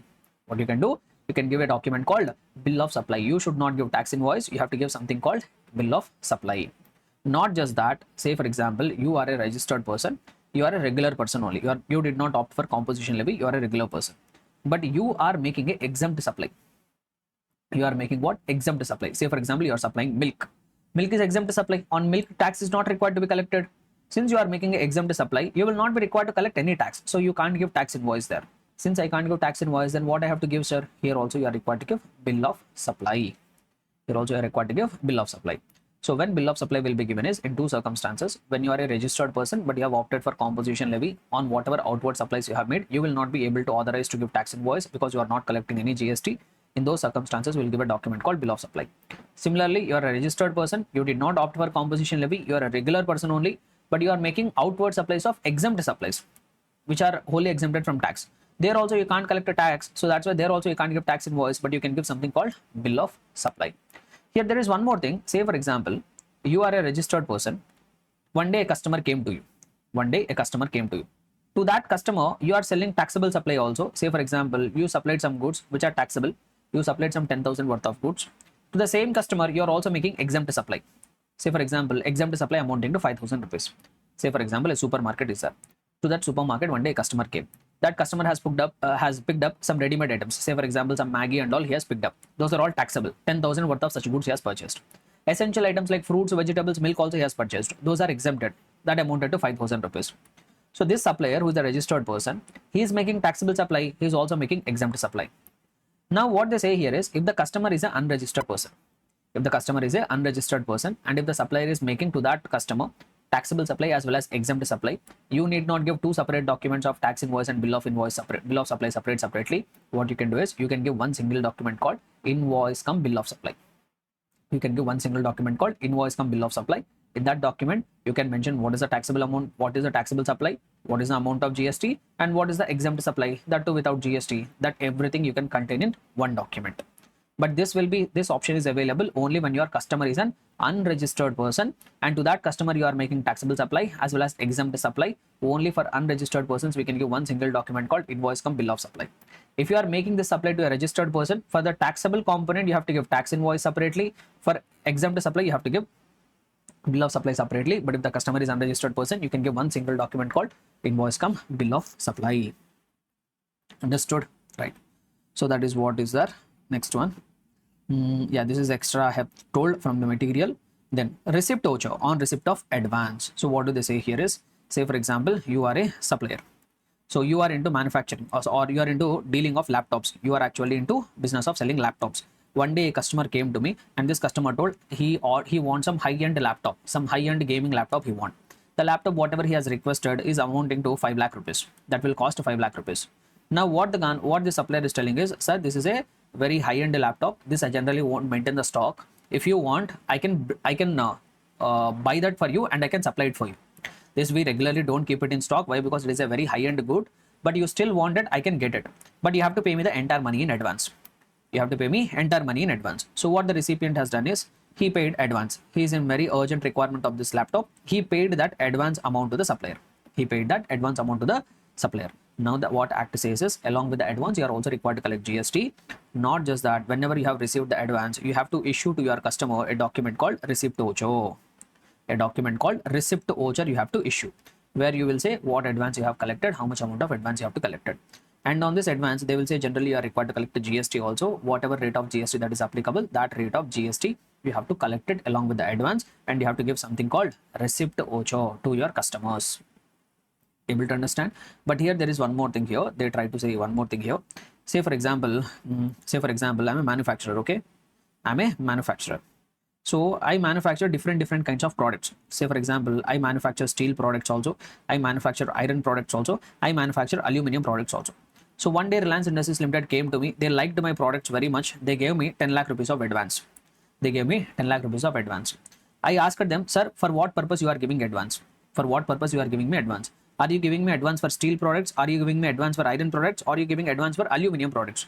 Now this customer told, now this Reliance told, boss, that we will decide it later. We have a requirement for all the products also. We will tell you later, but just to keep this advance. So now I got advance amounting to 10 lakh rupees from Reliance, but I don't know for which product.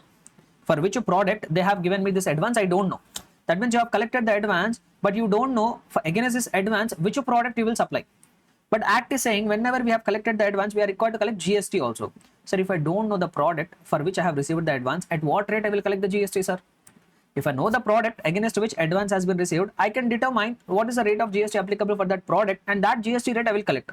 But if I don't know, I received advance, but if I don't know against this advance which product I am going to supply, how much amount of GST I will collect. The Act says you collect GST at the rate of 18%. If you know the product, collect the amount of GST collect the amount of GST rate which is applicable for that specified product. If you don't know the product, collect the GST at the rate of 18%. And also, this Reliance company, when they gave me the advance, they did not tell me where I have to supply. Say for example, I'm a manufacturer who is located in Mumbai.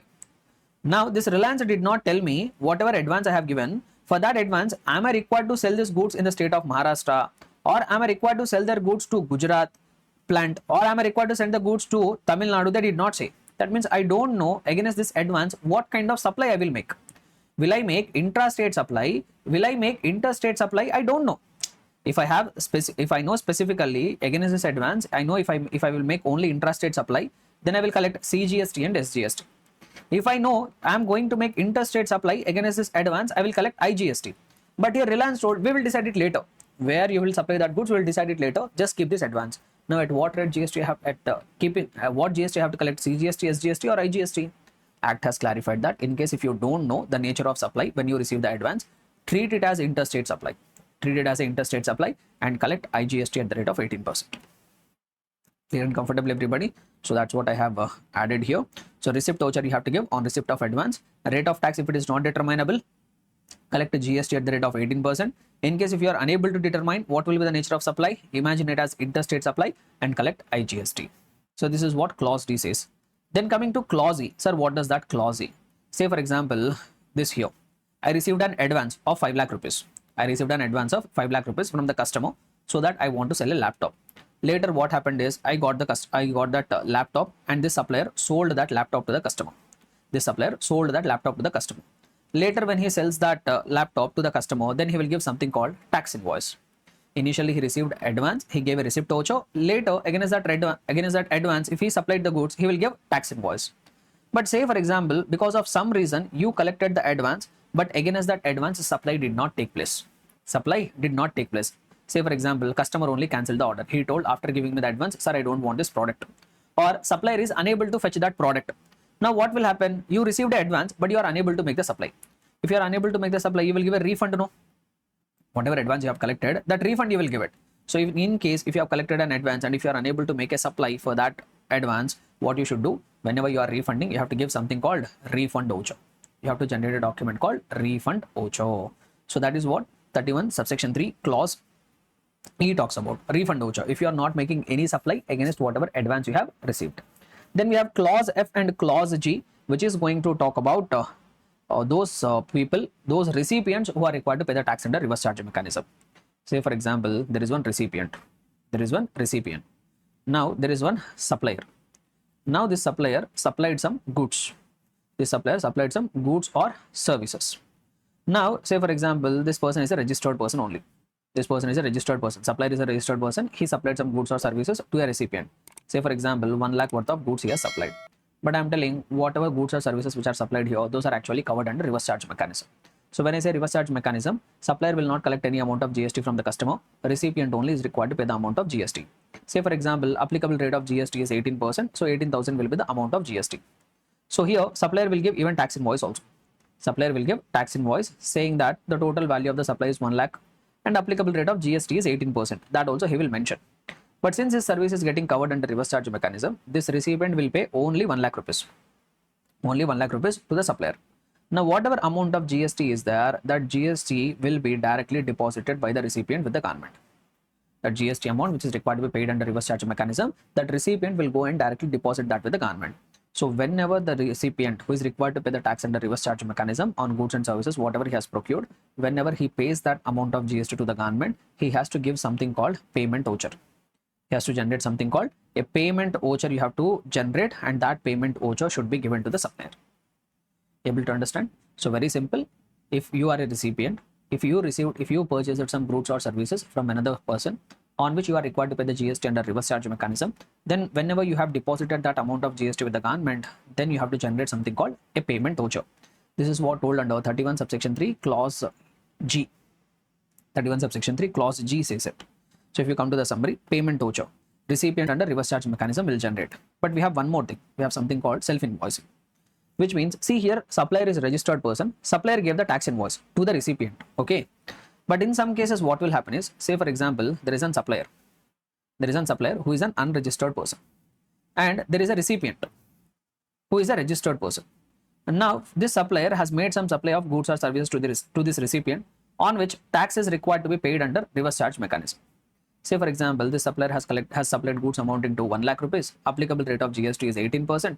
So this recipient will pay 18,000 rupees of GST to the government. Whenever they make that payment to the government, they will issue something called a payment voucher. They will issue something called a payment voucher. But if you pay close attention here, since the supplier is unregistered person, he will not give any tax invoice. Since the supplier is an unregistered person, he will not give any tax invoice. So in this case, which case? In case if you are a recipient who are receiving some goods or services liable for taxation under reverse charge mechanism, and in case if your supplier from whom you have purchased the goods and services is an unregistered person, then he will not give any kind of invoice. In that circumstances, you only as a recipient, you have to do self-invoicing. You have to generate one document which we generally call it as self-invoice. This is what the document which you have to give as per 31 subsection 3 clause clause F only, no? Yes, as per clause F, you are required to give self-invoicing when the supplier is unregistered. So very simple, guys. Both 31 subsection 3 clause F and clause G, both are talking from the perspective of the recipient who is required to pay the tax under reverse charge mechanism. So first thing what they say here is payment voucher. Whether the supplier is registered, whether the supplier is unregistered, all that doesn't matter. As a recipient, whenever you have deposited the amount of GST with the government under reverse charge mechanism, you have to generate something called a payment voucher, irrespective of status of the supplier. But in case if you are a recipient who is required to pay the tax under reverse charge mechanism, if you procured some goods or services from a supplier who is unregistered person, if he is unregistered person, he will not give any invoice, then you are also required to generate something called self-invoicing. However, if you purchase the goods from a registered person, if your supplier is registered, he anyhow will give you a tax invoice. You don't need to generate self-invoicing there. You need to generate self-invoicing only when the supplier is an unregistered person. So this is what regarding 31 subsection 3 clause F and 31 subsection 3 clause G, both are the documents applicable for the recipient who is required to pay the tax under reverse charge mechanism. Okay, so what and all are the special circumstances where special documents will be issued? 31 subsection 3 talks about it. Clause A talks about revised tax invoice. Clause B talks about consolidated tax invoice. Clause C talks about bill of supply. Clause D talks about receipt voucher. Clause E talks about refund voucher. Clause F talks about self-invoicing by the recipient under reverse charge mechanism. Clause G talks about payment voucher. Once again, this is also will be given by the recipient who is required to pay the tax on goods or services under reverse charge mechanism. So this is what 31 subsection 3 talks about. So with this, we have completed all the provisions of section number 31. Starting from subsection 1 till subsection 7, everything we have completed. Now we have some important points regarding GST, regarding tax invoice, sorry. So what are that important points regarding tax invoice? Let us have a look at it. In case if you are making supply of goods, In case if you are a supplier, and in case if you are making supply of the goods, then you have to give tax invoice, and that tax invoice should be given in 3 copies. 3 copies of tax invoice you have to generate. Original should be given to recipient, duplicate should be given to transporter, and third copy, triplicate copy, whatever is there, that should be retained by the supplier for his accounting purposes. However, in case if you are a person who is making supply of services will not involve any transportation. So that's why here there will be no transporter. In that case, you are required to generate only 2 copies of the invoice. Original will be given to the recipient, duplicate, not triplicate guys, duplicate, sorry. So I will change it. Original will be given to the recipient, duplicate will be retained by the supplier.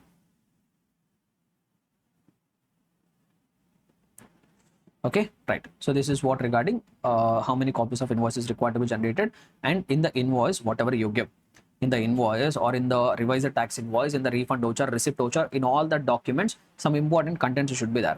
In that, one of the most important content which must be there in the tax paying document, either you are giving a tax invoice or you are giving a revised tax invoice or you are giving receipt voucher, refund voucher, whatever it is, in your document, whatever document you are issuing, there must be some details. One of the most important detail is HSN code.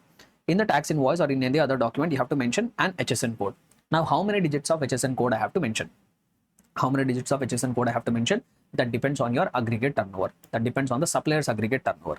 In case if the supplier's aggregate turnover is less than or equal to 5 crores in the preceding financial year, then for all the B2B supplies, it is mandatory to quote minimum 4 digits of HSN. But if you are making B2C supplies, it is optional. If you want to indicate HSN, you indicate it. Even if you don't indicate the HSN code also, there is no issue. So in case if the supplier's aggregate turnover is less than or equal to 5 CR, that too in the preceding financial year, for B2B supplies, compulsorily minimum 4 digits of HSN code you have to mention. For B2C supplies, it is optional. If you want, you can mention. If you don't want, you need not mention. If you want to mention it, minimum 4 you can mention. If you want to mention extra digits also, you can do it. But we are talking about mandatory requirements. But however, if the aggregate turnover of the supplier is more than 5 CR, then what, sir? Then even for B2B supplies and even for B2C supplies, mentioning the HSN code is compulsory, and you must mention 6 digits of HSN code. You must minimum mention 6 digits of HSN code, important from the MCQs. So this is what the display of HSN requirements on the tax paying document. It depends on what is the aggregate turnover of the supplier in the preceding financial year. If it is less than or equal to 5 CR, only for B2B it is mandatory, that to 4 digits. If it is more than 5 CR, for all the B2B, for all the B2C supplies, HSN code is mandatory, minimum 6 digits you have to indicate. Understood? So this is what regarding tax invoice. We have few more content from tax invoice, debit and credit notes, which is required to be covered. So let us have a look at the other content. Once again, important content from the examination perspective. So we'll try to have a look at that. So now we will discuss one small concept but important concept called E-Invoice. E-Invoice. See, apart from the regular tax invoice, there are a few category of registered persons. In addition to the regular tax invoice, they are required to generate one more document called E-Invoice. So first, let us try to understand who are that category of registered persons who are mandatorily required to issue the E-Invoice. Let us have a look at it. So they say that those registered persons whose aggregate turnover, very important, the terminology you have to pay close attention here, those registered persons whose aggregate turnover in any preceding financial year from the financial year 2017-18. So starting from the year 2017-18, in any of the preceding financial year, say for example, I'm in the financial year 24-25. I want to decide whether for the financial year 24-25, am I required to issue E-Invoice. So what I should do is, starting from 2018-19, I have to take all the immediately preceding financial years, 18, 19, 19, 20, 20, 21, 21, 22, 22, 23 and 23, 24. If in any of the preceding financial year, not in all the preceding financial year guys, even if at least in one of the financial year, if the aggregate turnover has exceeded the 5 CR, then for the financial year 24-25, I will become required to mandatorily issue something called E-Invoice. So very, very important. Who are that category of persons who are mandatorily required to issue E-Invoice? Those registered persons whose aggregate turnover in any preceding financial year, starting from the year 2017-18, if it any financial year, if it exceeds a 5 CR, then they are required to issue E-Invoice. And one more thing we have to remember here, E-Invoice is a document which will be issued only for B2B supplies. E-Invoice is a document which will be issued only for B2B supplies. First of all, what is a B2B supply and what is a B2C supply? B2B supply means if the supplier is a registered person and if the recipient is also a registered person. Supplier is also registered under GST, recipient is also registered under GST, that we call it as B2B transaction.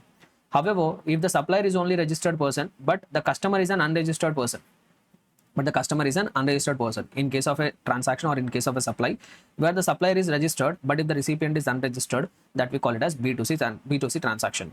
And what they are telling, E-invoice is required for which kind of transactions? E-invoice is required only for B2B transactions. Understood? Next one. Right. Now, there are certain category of registered persons, even though their aggregate turnover in any of the preceding financial year 2017-18, even though it exceeds 5 crores, even though they are making B2B supplies, but still they have been exempted from issuing e-invoices. There are certain categories of registered persons, even though they meet the above criteria, even though their aggregate turnover in any preceding financial year starting from 2017-18 has exceeded 5 CR, and they are also making B2B supplies, but still they will be exempted from issuing e-invoice. Who are that category of persons who are exempted from issuing e-invoice? Number one, SCZ units. If you are a person operating from SCZ unit, you will be exempted from issuing e-invoice. Exemption is there only for SCZ units, not SCZ developers. If you are a SCZ developer, if your aggregate turnover in any of the preceding financial year exceeds 5 CR from financial year 17-18, you become eligible to give e-invoice for B2B supplies. Exemption is there only for SCZ units, not for SCZ developer. Very, very important. This is where majority of the students will do the mistake in this minute details. This is having a chance of getting tested even in the form of MCQ. So please be careful. So that's why I have specifically written here. So number one, first category of person who is exempted from e-invoicing, SCZ unit.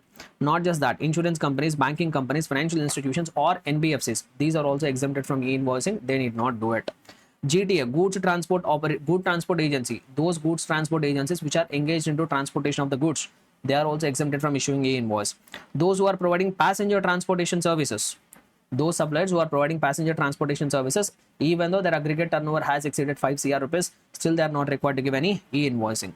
Or those people who are engaged in the business of exhibition of films in multiplex theaters, not single theater screens, multiplex owners, multiplex suppliers, they are also not required to issue e-invoice even though their aggregate turnover exceeds 5 CR. Government departments and local authority.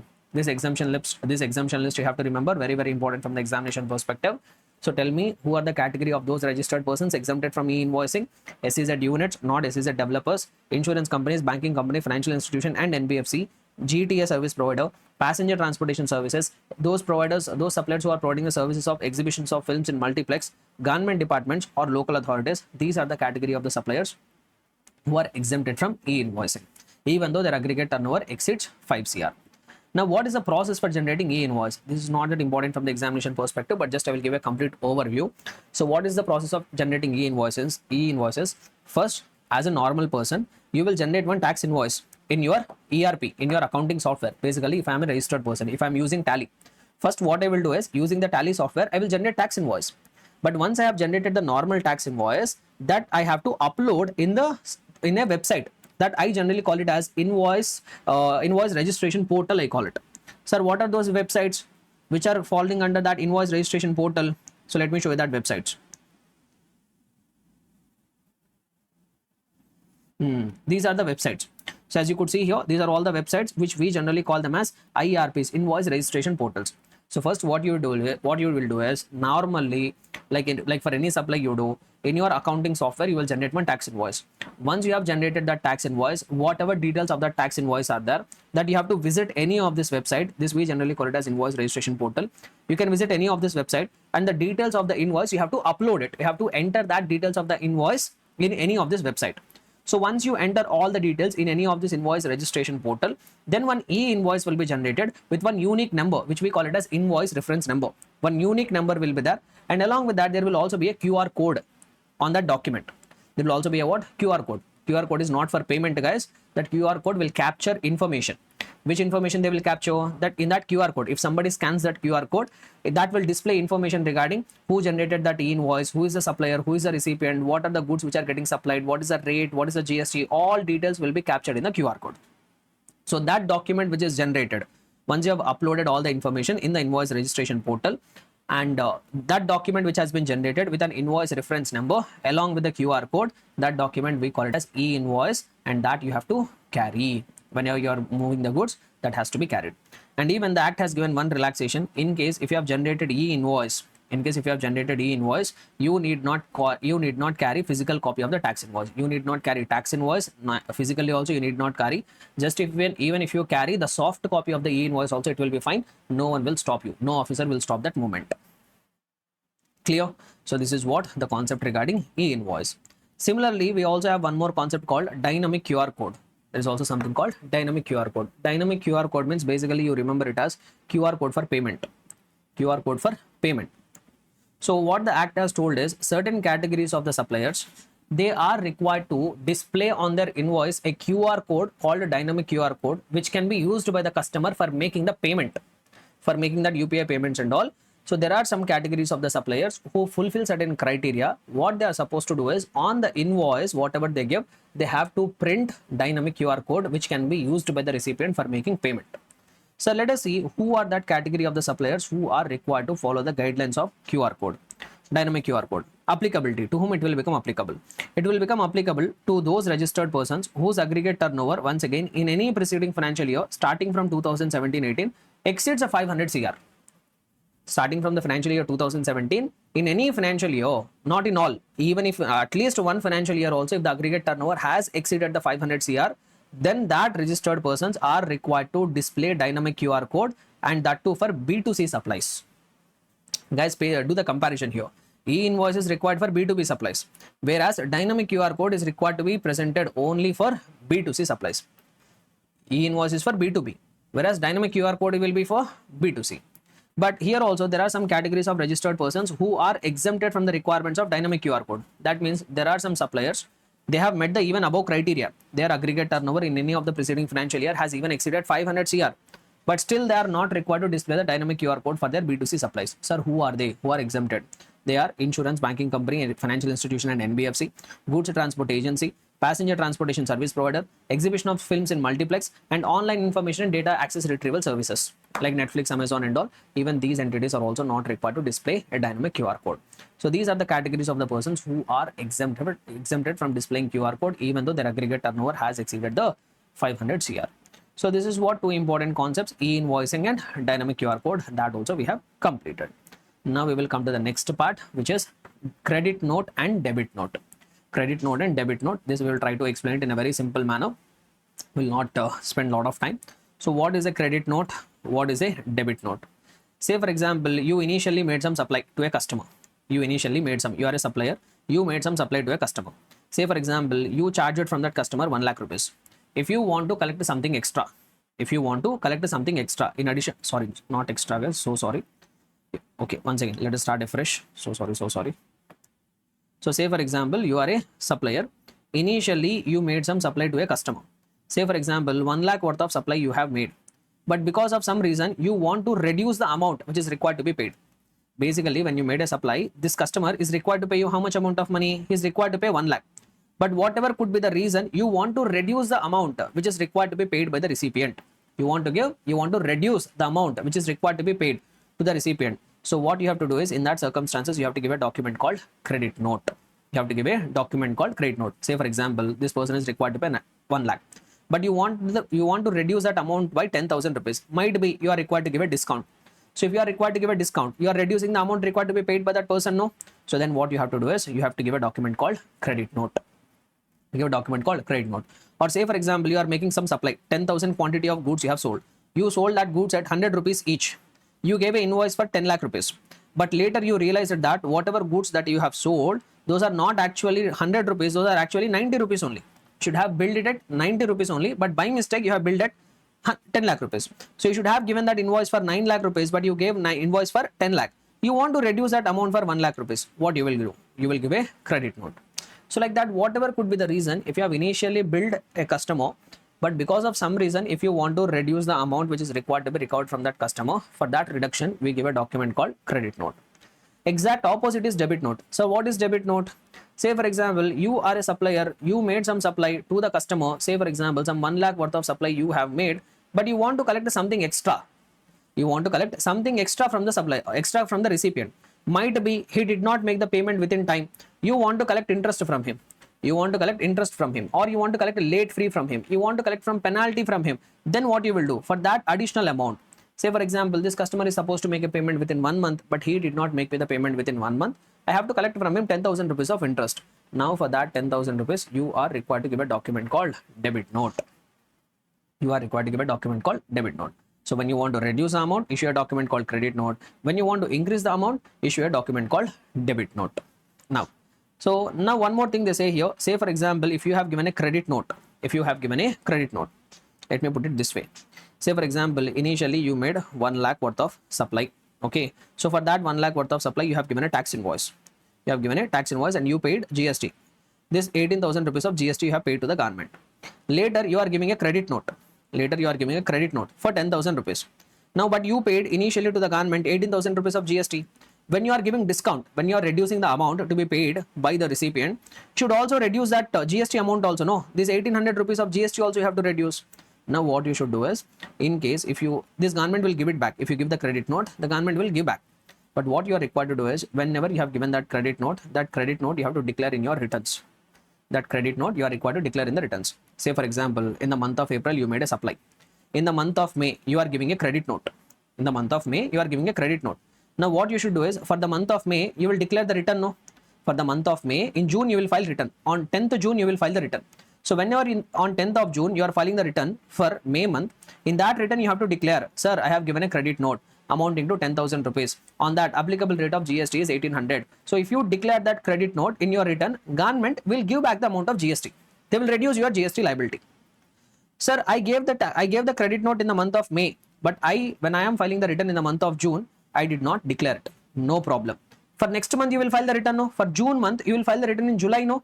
Then you can declare it. Then also government will reduce. Sir, in June also I did not do it. Okay, no problem. For the July month you will file the return in August. No. In that return you declare it. Then also government will reduce your tax liability. Sir, in July also I forgot. Can I do it in August? Yes, you can do it in August also. So like this, if you forgot to declare the credit note in the month in which you have issued it, no issue. You can even declare that later. Sir, how long, sir? Can I declare it after 2 years? Can I declare it after 3 years? No, they have put a time limit. What time limit they have put? They have told that time limit for declaring the credit note in the return is 30th of November following the end of the financial year, or the date of furnishing of the annual return, whichever is earlier. So what do they say? Say for example, this credit note has been given in the year May 2024. So how long? What is the maximum time limit within which I can declare that in my returns? They told that 30th of November following the end of financial year. So this credit note forms part of the financial year 24-25. So 30th of November following the end of the financial year, which will fall on 30th of November 2025. Or for this financial year 24-25, annual return will be filed. Say for example, annual return is filed on 15th of December 2025, whichever is earlier. Say which one is earlier? 30th of November will be earlier. Till that point of time, you will be given the option to declare that credit note in your returns. Or say for example, in one case, 30th of November 2025, this is the standard date, and annual return was filed on, say for example, annual return was filed on 15th of October 2025 only, whichever is earlier. Which one is earlier? 15th of October will be earlier. Up to this date, you will have the time to declare that credit note in your returns. If you declare that credit note after this date, after this cutoff date, even though you declare it, government will not reduce your GST. They will not reduce your GST liability. You have to pay it. Able to understand? So that is a maximum time limit within which you are required to declare credit note in your returns. Sir, what about debit note? What about debit note? See, basically, when you are declaring the debit note in the return, you are paying the GST to the government. See, by declaring credit note, you are asking the government your money back. But by declaring debit note, you are paying extra to the government. So for declaring debit note, there is no time limit. There is no time limit because you are paying extra amount to the government. No. So debit note, you can declare it any point of time. Even after 10 years also, you can declare the debit note. Why? Because you are going and making the payment. No. So that's why there is no restriction. But when you are declaring credit note, you are asking the government money back. So that's why they have put a limit. But in case you are declaring debit note, you are paying extra. Do it at any point of time. Government will not say anything. But even if you make delay, you have to pay interest also. They will collect extra amount of interest also. So that's why debit note, you can declare at any point of time, but do it as early as you could. Next one. Okay. So apart from that, one more small concept I will touch and ignore. So we have one more concept called delivery challan. So what is this document called delivery challan? Very simple, guys. Sometimes we make the movement of the goods. But whenever we are moving that goods, not for the purpose of supply. we are required to move the goods from one place to another place. But we are not moving that goods for the purpose of making supply. We are causing the movement of the goods for any reason other than supply. If you are not causing the movement for the reason of supply, you can't give tax invoice. Generally, we give tax invoice only when we are making supply. But what I am saying is, I am moving the goods, but I am not making supply. I can't give tax invoice, no.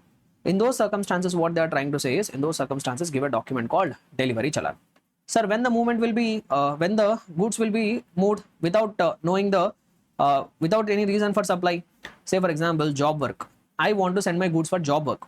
On that, job worker will perform some activity and give that and send that goods back to me. So when I am sending the goods for job work, I am not making it, I am not sending it for the purpose of supply. I can't give tax invoice. Sir, without any document, how can you move the goods? So you can't move, you need some supporting document. In those circumstances, what the government says is, in these cases, issue a document called delivery challan. Issue a document called delivery challan. So that's what the simple examples also they say here. So what are the circumstances in which I will give delivery challan? I will say one simple thing. Instead of going by these examples, if I have to say one simple thing, if you are causing the movement of the goods for any reason other than supply, for any reason other than supply, if you are causing the movement of the goods, you are required to generate a document called delivery challan. Okay. And they say one more thing also here, one more specific case they say where they will give supply, well, they will give delivery challan. Supply of liquid gas when quantity is not known. When quantity is not known. Say for example, there is one petrol pump is there. There is one petrol pump. Okay. So now you generally know, right, how the petrol pumps will actually be there. So say for example, this is a petrol pump. Here they will have petrol filling station.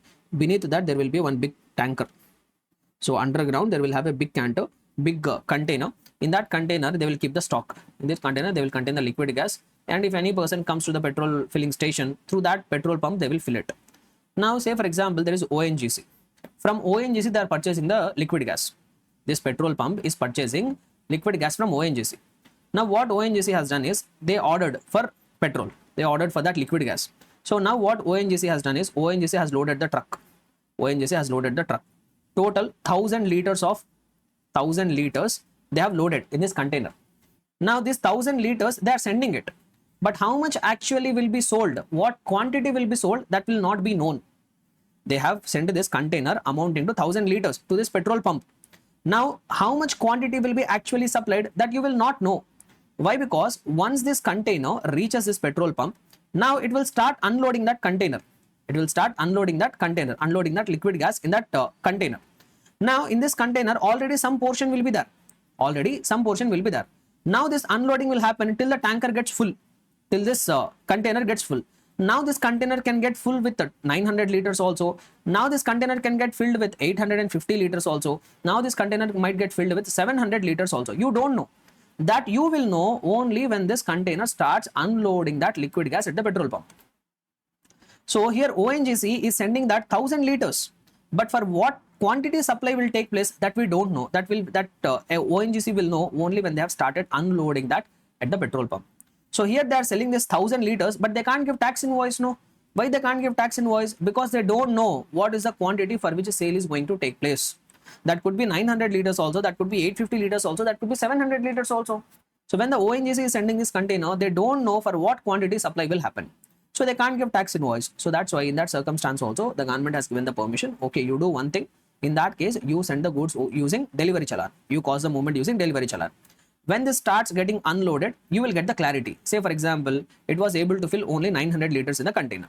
So you got the clarity. What is the actual quantity? That you got the clarity once the unloading has taken place. So once the unloading has happened, once the quantity becomes certain, then you give the tax invoice. After this unloading, then you give the tax invoice for 900 liters. But initially when you are sending that container where the quantity is not known, that movement you can cause it with the help of a delivery challan. The help of a delivery challan.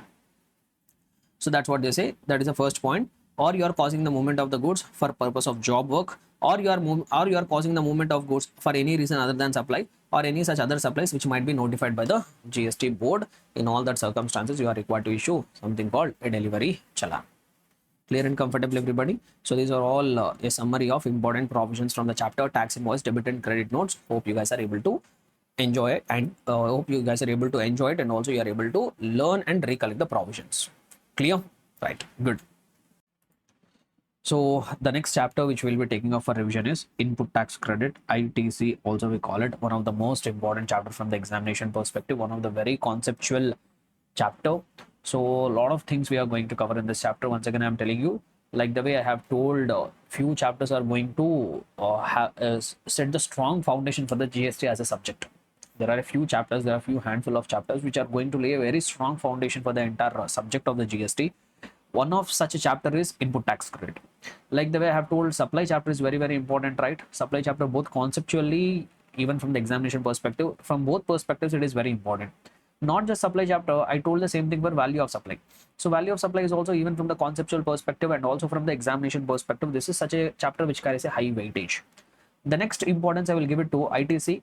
This is also from the conceptual perspective, it is very foundational concept, and also from the examination perspective, very important. A lot of weightage will be there from this chapter. So let us try to understand what exactly this chapter is going to talk about. See, as I've already told, in GST we will have a continuous flow of credit. Ultimate tax will be borne by the ultimate consumer. So if the person, whoever is buying the goods or services, if he is a registered person, if he is not an ultimate consumer, whatever goods he has purchased, whatever services he has purchased, on that if he has paid any GST, that can be availed as input tax credit. That can be availed as an input tax credit. So that is what the foundational thing behind the introduction of GST. So if you are a person who bought some goods, who bought some services, and if you are not the ultimate consumer, you are also a registered person, then whatever goods you have procured, whatever services you have procured, whatever capital goods you have procured, and at the time of procurement of that goods, services, or capital goods, you might have paid GST to your suppliers, and you can claim that as an input tax credit. But in order to avail that input tax credit, there are some conditions and there are some obligations, and sometimes there is a blockage of the credit. Sometimes you are required to apportion it. There will be some special circumstances where you will be permitted to take the credit. There will be some special circumstances where you are required to reverse the input tax credit, whatever you have taken. So everything we are going to cover in this chapter. And in this chapter, when I say we are discussing the chapter input tax credit, we are in fact discussing three sections of the CGST Act. One is section number 16, then we have section number 17 and section number 18. These three are the sections which we are actually going to cover as a chapter, as a part of the chapter input tax credit. So having said that, let me begin my discussion. And here also, I try to summarize to the extent possible. I have tried to summarize the discussion regarding the chapter input tax credit in the form of this summary. So we'll try to use the summary. At some places, we go to the chapter and we'll have a detailed revision. This chapter, I'm going to take my own sweet time. I will not rush through the things because of the importance of the subject, importance of this particular concept. I will take some amount of time than when compared with the previous chapters. We'll try to take the things slowly and we'll try to recollect all the important provisions. Okay, right.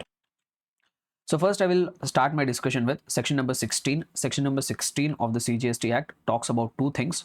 Number one, eligibility. Who is eligible for availing the input tax credit? If you, as a person, when a person will become eligible for taking the input tax credit. And also it talks about one more aspect. Section number 16 is also going to talk about conditions. What conditions are required to be fulfilled in order to avail the input tax credit? So two things it is talking about. One is who is eligible for availing the input tax credit, and the second thing is what are the conditions which are required to be fulfilled for taking the input tax credit. So when it comes to eligibility, 16 subsection 1 talks about it. When it comes to condition, 16 subsection 2 talks about it. So first we will try to see who is eligible for availing input tax credit. So that is covered under 16 subsection 1. Let us see what section number 16 subsection 1 says. So it says that every registered person, 16 subsection 1 says every registered person on whatever supply of goods or services or on whatever supply of goods or services or both which he has procured, not whatever outward supplies, are talking about inwards. So whatever inward supplies he had which are used or which are intended to be used in the course or furtherance of your business. So if you are a registered person, if you have procured some goods, if you have procured some services, if you have procured both, for what purpose you are procuring the goods, for what purpose you are procuring the services, for using it in the course or furtherance of your business. Or if you are not using it immediately, you are buying it with the intention, you are procuring it with the intention of using them in the course or furtherance of the business. And if you are a registered person, then you are eligible for taking the input tax credit in your electronic credit ledger. Then you will become eligible for taking input tax credit for electronic credit ledger. See, here they have told here they have told so many things as a part of that section subsection 1. First thing, in order to avail input tax credit, I must be a registered person. In order to avail the input tax credit, I must be a registered person. Say for example, if I want to take input tax credit, first I should get myself registered with the with the GST department. Then I should have procured some goods, I should have procured some services. And whatever services I have procured, whatever goods I have procured, my intention should be to use it in the course or furtherance of the business. If I am procuring some goods, if I am procuring some services, not with the intention of using it in the course or furtherance of the business. Say for example, I'm a chartered accountant. I purchased some stationery. So that I can use it for my office purposes. I'm a chartered accountant. I purchased some stationery. I purchased some goods. I purchased some paper, pen, all that stationery I have purchased. Why I have purchased that is with the intention of using it in the course or furtherance of my business. Using that stationery, I want to make supplies.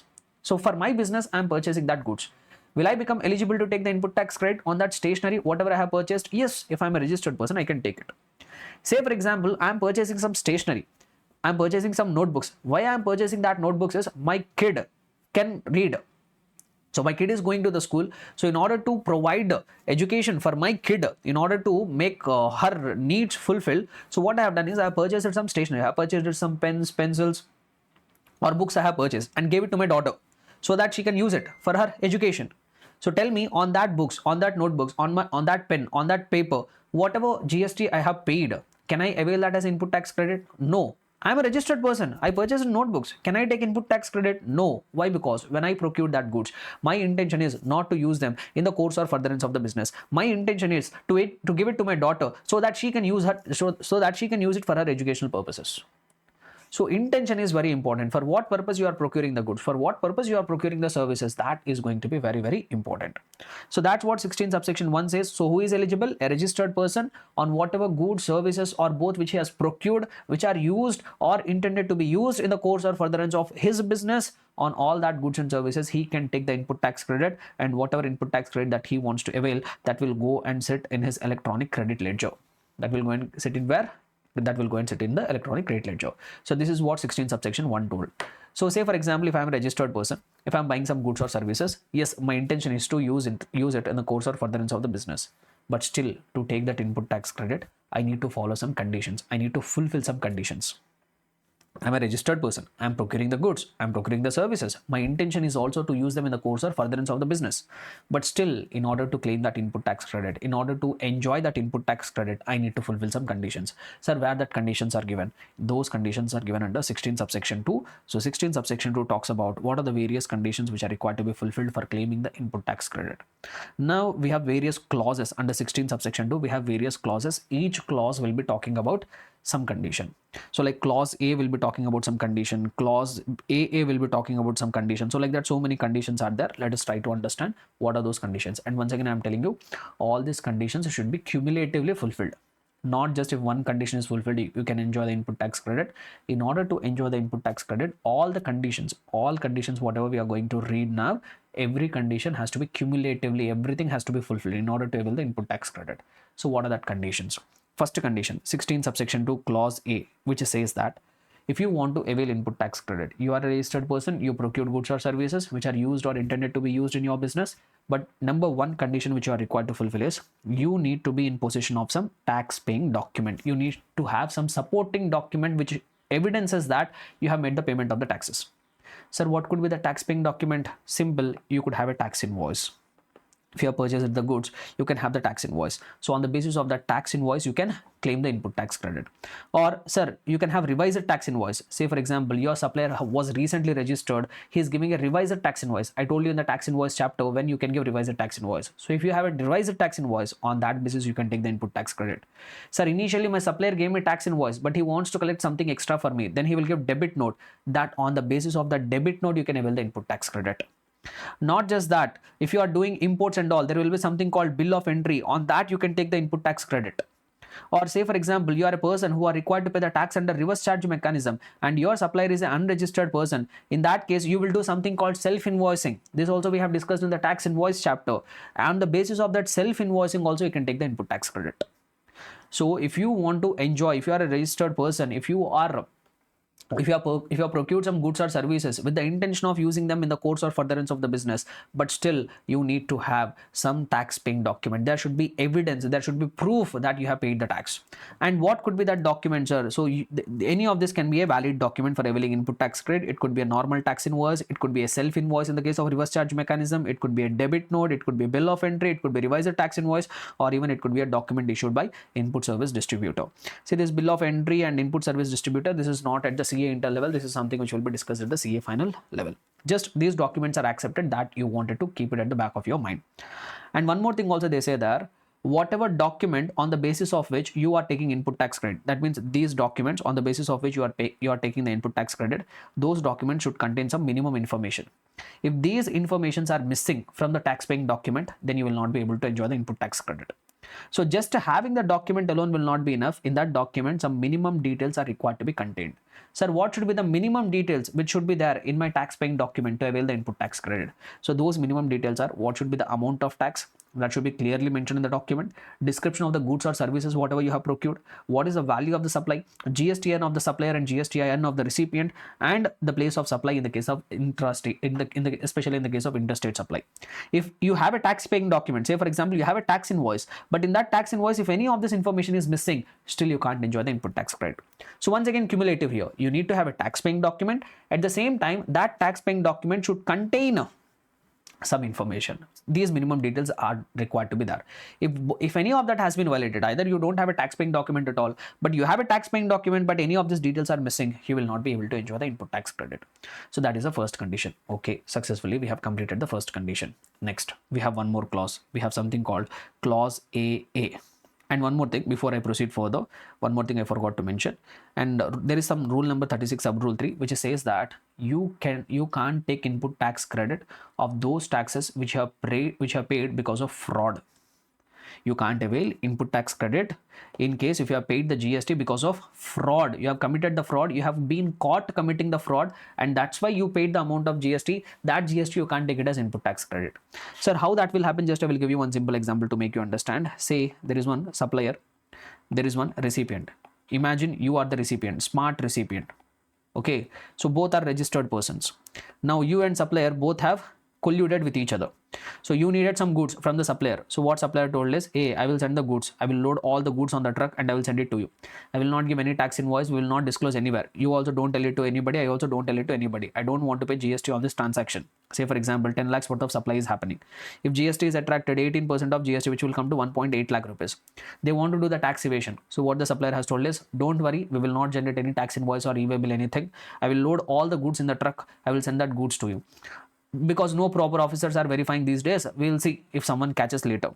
But the time is very bad. On way, there was a proper officer, there was a GST officer. He stopped the vehicle and he found out that you are causing the movement of the goods without generating tax invoice or any other document. He caught you red-handedly committing the fraud. So he made you pay the tax. Now the supplier has no option. He paid 1.8 lakh rupees of GST, and as a recipient he recovered it from you. Hey, we both have mutually agreed to commit the fraud, but we are caught now, so we have to pay 1.8 lakh worth of GST. So you purchased some goods now, and that goods whatever you have purchased, those are intended to be used in the course or furtherance of the business. You are a registered person. Can you claim the input tax credit? Sir, all the conditions given under 16 subsection 1 satisfied. Am I eligible to take the input tax credit? No, in this case, no. Why? Because this 1.8 lakh rupees of GST, whatever you have paid, that you did not pay it on self-assessment basis. You are caught committing a fraud. That's why you have paid the GST. The government is telling those kind of GSTs paid, we will not give it as input tax credit. Why? Because if they allow this 1.8 lakh rupees as input tax credit to this fraudulent recipient, what is the punishment for him? There is no punishment, no. So that's why they are very specific. They want to punish the people who are committing the fraud. So that's why they have clearly mentioned, in case if you have paid any GST because of fraud, we will never ever let you take that input tax credit. Understood? So this is one point which was missed out. So I have covered it now. Then let us proceed further. Right. Now we'll try to understand clause AA. Sir, what does clause AA say? So what does that clause AA say? Let me try to explain in a simple manner. So clause AA says that as a recipient, you can claim, as a recipient registered person, you can claim those input tax credit only the amount which has been reflected in your GSTR 2B. Only the amount which has been reflected in your GSTR 2B. So whatever amount that has been reflected in your GSTR 2B, that amount of ITC only you can claim it in your GSTR 3B. So I will give you a little background. Before I proceed further, I will give you a little background about the returns. See, if you are a registered person, various returns you are required to file. First one is GSTR 1. So in GSTR 1, you will declare outward supplies. What are your outward supplies that you are going to declare? Now there will be two auto-populated statements called GSTR 2A and GSTR 2B. There will be two auto-populated statements. You are not required to file it. These are just auto-populated statements. We call it as GSTR 2A and GSTR 2B. So what exactly this GSTR 2A and 2B will do is, say for example, this registered person is Mr. A. He's a registered person, Mr. A. Now, whatever outward supplies he has made, whatever sales he has made, that he will declare in GSTR 1. Now he will make various purchases. No, say for example, Mr. A has purchased goods from Mr. B. Mr. A has purchased the goods from Mr. C. Mr. A has purchased the goods from Mr. D. Like from different vendors, he has purchased the goods. Now what will happen is these people, like Mr. B, also will file GSTR 1, where he will declare the outward supplies. This vendor. Mr. C also will file GSTR 1, where he will declare the details of the outward supplies. Mr. D also will file the GSTR 1, where he will declare his outward supplies. Now, the moment these suppliers filed their GSTR 1, that information will be auto-populated in this GSTR 2A of the Mr. A. GSTR 2A of the Mr. A. So it will get auto-populated in GSTR 2A. It will show that. So you have purchased goods from Mr. B amounting to so and so amount, 10 lakh rupees, 1.8 lakh rupees is the GST. You purchased so and so amount of goods from Mr. C. Say for example, 5 lakhs worth of goods you have purchased, on which you have paid 90,000 amount of GST. Then it will also show you have purchased goods from Mr. D amounting to another 10 lakh rupees, on which you have paid 1.8 lakh rupees of GST. So GSTR 2A is the auto-populated statement which will capture the data from GSTR once. So these people will file the GSTR 1. From that GSTR 1, this person, Mr. A's GSTR 2A, will capture all the data. Why? Because while filing their GSTR 1, they will mention, we have made a supply to Mr. A, whose GSTN is so and so. Mr. C also will declare, I have made supply to Mr. A, who is also a registered person, his GSTN is so and so. Mr. D also, while filing the GSTR 1, he will mention that he made a sale to Mr. A, who was so and so, registered person with so and so GSTN. So on that information, it will get auto-populated here. Now there will be one more auto-populated statement called GSTR 2B. Now what this GSTR 2B will do is, on 13th midnight, it will take a screenshot till now how much amount of GST has been reflected, how many transactions are reflected in GSTR 2A. So as on 13th of midnight, a data will be captured.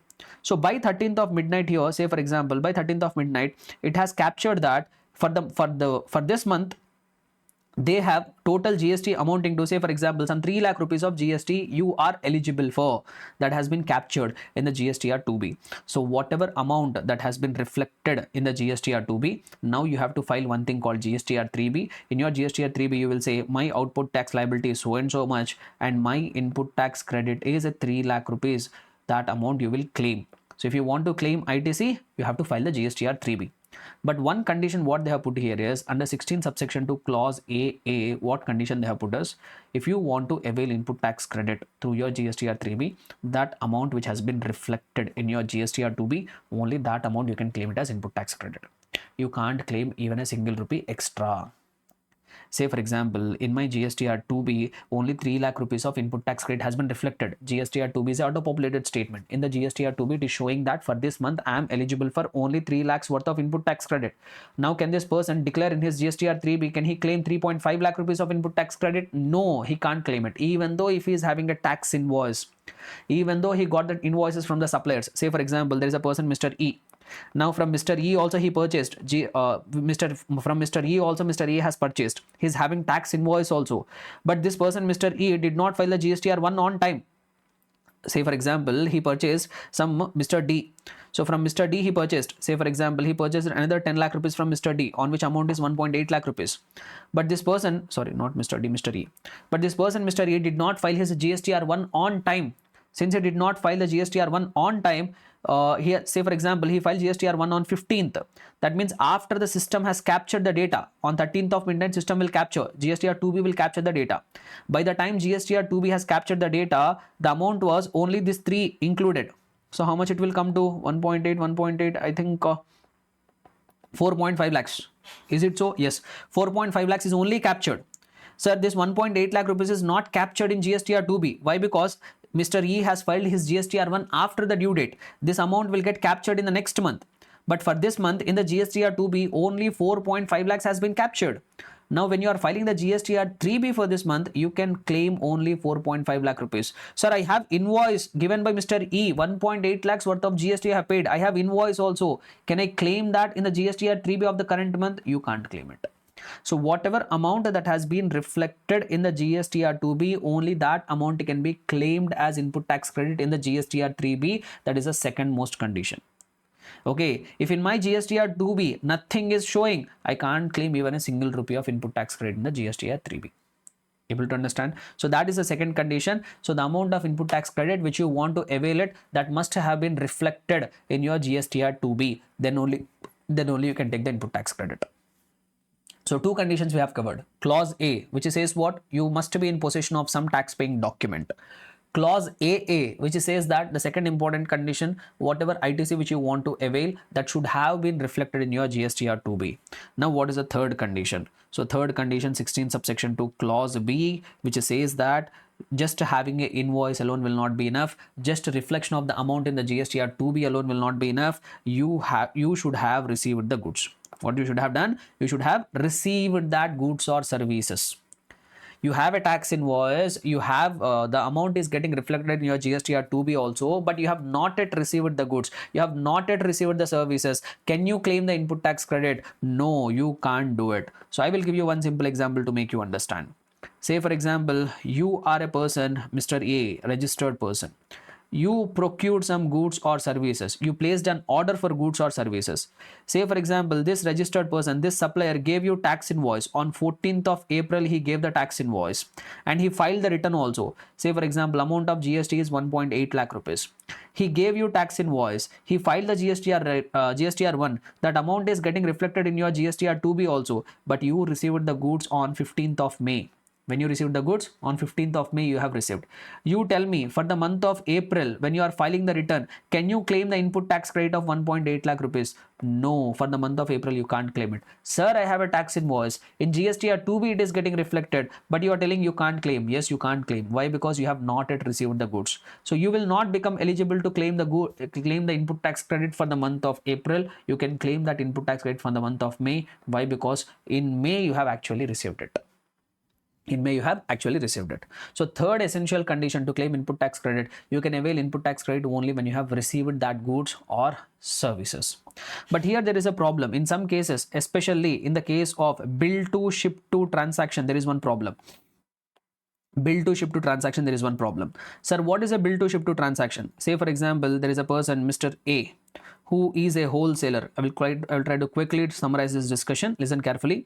There is a person, Mr. A, wholesaler. There is a manufacturer, Mr. B. There is a manufacturer, Mr. B. Okay. So now this person placed an order. Say for example, this person is in the business of manufacturing of water bottles. So this wholesaler placed an order. Say for example, Mr. A is located in Delhi. Okay, so Mr. B, manufacturer, is also located in Delhi. He placed an order. Sir, I want 10,000 water bottles. This person, manufacturer, told, okay sir, I will manufacture it and deliver it to your address. But in the meantime, what happened is there is one retailer, Mr. C, who is a customer of Mr. A. He placed an order. Sir, I want 10,000 quantity of water bottles. He placed an order with Mr. A. Now what Mr. A thought is, okay, I am yet to receive that goods. I will do one thing. I will request this person, Mr. B, manufacturer, to dispatch the goods, to ship the goods directly to Mr. C. So Mr. A placed an order with the manufacturer, but I am asking Mr. B, sir, I have placed an order for 10,000 quantity. No, you please don't send it to my address. I will send the details of one person. You directly send the 10,000 quantity of water bottles to Mr. C. So now if you pay close attention here, there are two transactions taking place. One is transaction between Mr. B and A, and another one is transaction between Mr. A and C. So now what will happen is Mr. B will give invoice. He will give invoice to Mr. A. Say for example, he is giving an invoice of 10 lakh rupees on which he has charged some 1.8 lakh rupees of GST. Now Mr. A is also selling the goods to Mr. C. No, now he will give tax invoice. Mr. A will give tax invoice. So what is the tax invoice he will give? Say for example, he is adding the margin, some 12 lakhs worth of tax invoice he is giving, on which he is charging some GST also. Say for example, he is charging some 2.28 lakh rupees of GST. Just rough calculation I am telling you guys, don't go into the exact calculations. Now the problem here is, see this person, Mr. C, he received the goods. So this person is having a tax invoice, amount is reflected in 2B also. He has also received the goods and services. So all the conditions this person, Mr. C, has fulfilled, he can take the input tax credit. Sir, what about Mr. A? Now Mr. A is having a tax invoice which Mr. B has given. The amount is also reflected in 2B. But if you pay close attention here, Mr. A has not received the goods. No. Why? Because the goods were directly shipped to Mr. C. This person, Mr. A, did not receive the goods. Yes or no? So now if you go by the logic, that condition has been violated. 16 subsection 2 clause B has been violated, which says that you must have received the goods or services to avail the input tax credit. But in the given case, Mr. A has not received any goods and services. So if you go by the logic, this person will not be able to avail input tax credit. This person, Mr. A, will not be able to avail input tax credit because he did not receive the goods. So the transaction which is happening between Mr. B and Mr. A, this is what we typically call it as bill to ship to transaction. Mr. B is billing to Mr. A, whereas he is shipping to Mr. C. Now what GST department have given what GST Act has given the clarification is, boss, in this case, even though Mr. A has not actually received the goods, but we will assume, we will deem as if this person has actually received the goods, and it will be assumed that 16 subsection 2 clause B has actually been fulfilled, and this person will enjoy the input tax credit. So government gave the clarification. So in case of a bill to ship to transaction, even if the original recipient, even though he has not received the goods, but still it will be assumed this person has actually received the goods, and it will be assumed 16 subsection 2 clause B provisions has also been also fulfilled, and this person will be permitted to take the input tax credit. Able to understand, everybody? So that is what one thing they have clarified. Understood? So in case of bill to ship to model, it is assumed to have been received. Then one more thing here regarding this, one more proviso is also there. Let me try to cover that proviso. So what they have told us, sir, what if you have received the goods in lots or installments? What if you have received the goods in lots or installments? Say for example, there is Tata Motors company. There is one dealer who is dealing in the Tata Motors. This dealer has ordered for 100 cars. This dealer has ordered for 100 cars. So as you all are aware, all the 100 cars can't be sent in one lot. So what Tata Motors have done is, they have sent the first lot, 10 cars they have sent, along with tax invoice for 100 cars. They have given tax invoice for all the 100 cars, but in the first lot they are dispatching only 10 vehicles. So like that, they have dispatched the 100 vehicles in 10 lots. These goods they have dispatched in 10 lots. Now when this recipient should be able to take the input tax credit? Will he be able to take the input tax credit once he receives the first lot, or should he wait till he receives the last lot to claim the input tax credit? So there is a one provision to 16 subsection 2 in which they have clarified that in case the goods are sent out in lots or broken down condition, the recipient will be able to enjoy the input tax credit only when he has received the last lot or last installment. So you can't claim the input tax credit immediately on receiving the first lot or first installment. You have to wait until you receive the last lot or last installment, then only you can enjoy the input tax credit. Then only you can claim the input tax credit. Understood, everybody? Right. So this is what this circular, this is what this provision, not circular, we have one provision. So that provision also I have explained. So where are we, guys? What is our discussion actually going on? So we are discussing conditions. We are done with 16 subsection 2 clause A. Clause A also we have done. Clause B also we have done. Now let us proceed further.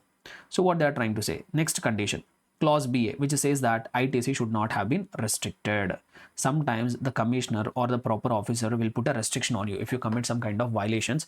Like we have some violations like rule number 88C, rule number 88D, all that will be discussed later. So these are all some violations are there. If you commit some violations, the commissioner will put a restriction on you, even though there is a tax invoice, even though you have received the goods, even though it is getting reflected in your GST or 2B, still if the commissioner has put a restriction that you should not use the input tax credit, then you can't use it. So there should not be any restriction on you. You should not have done such violations which will make the commissioner to put a restriction on you from using the input tax credit. Okay, so some violations are there like 88C, 88D, 86B. So like that, some rules are there which if you violated these rules, no, commission will put the restriction. That means if you want to enjoy the input tax credit, you should not have committed these kind of violations. So that is next condition, clause BA. Then the next thing is clause C. A recipient can avail input tax credit only when the tax has been actually paid to the government. Only when tax has been paid to the government. So what they're trying to say here is, I will try to give one more simple example to clarify the concept. So 16 subsection 2 clause, the third condition says that the recipient can enjoy input tax credit only when the amount has actually gone to the government.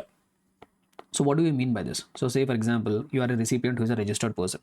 You purchased some goods or services from a supplier. From a supplier, you purchase goods or services. Say for example, you purchase 10 lakhs worth of goods. Okay, and you have paid 1,80,000 rupees of GST also. Total he gave an invoice for 11,80,000. You are a genuine person. You made a payment of 11,80,000 to the supplier. Now what the supplier should have done? Supplier should have filed the GST R1. In that GST R1, he will declare outward supplies. In GST R1, he will declare outward supply. Boss, I have I have made a supply to so and so person. Say for example, Mr. A. I have made a supply to so and so person, Mr. A, and so and so amount of sale I have made. So and so sale I have made is declared in GST R1. Now, if you look at this example, this registered person is having a tax invoice. Since the supplier has filed GST R1, that amount is also getting reflected in the GST R2B. This person has actually received the goods also. This person received the goods also. 16 subsection 2 clause B is also satisfied. There is no restriction on this person. There is no restriction on this person. 16 subsection 2 clause B is also satisfied. But the problem is the supplier, once he has collected that amount of 1,80,000 rupees from the recipient, he should have deposited that in the GST department. No, that 1,80,000 should be paid to the government. So what do you mean by paying that 1,80,000 rupees is? So once the supplier has filed the GST R1, within the due date, he should have filed GST R3B. So in that GST R3B, he will say, okay, my output tax liability is 1,80,000, and this you should discharge it either by using his credit, input tax credit. If he is having an input tax credit, that he can use it to discharge this liability. If there is no input tax credit, he will use the cash balance. He will deposit the cash and make the payment of the GST. So whatever it is, what the supplier should have done, the supplier should have filed GST R3B, and by filing the GST R3B, he has to discharge his output tax liability. Whatever his output tax liability is there, this 1,80,000, that he should have discharged it.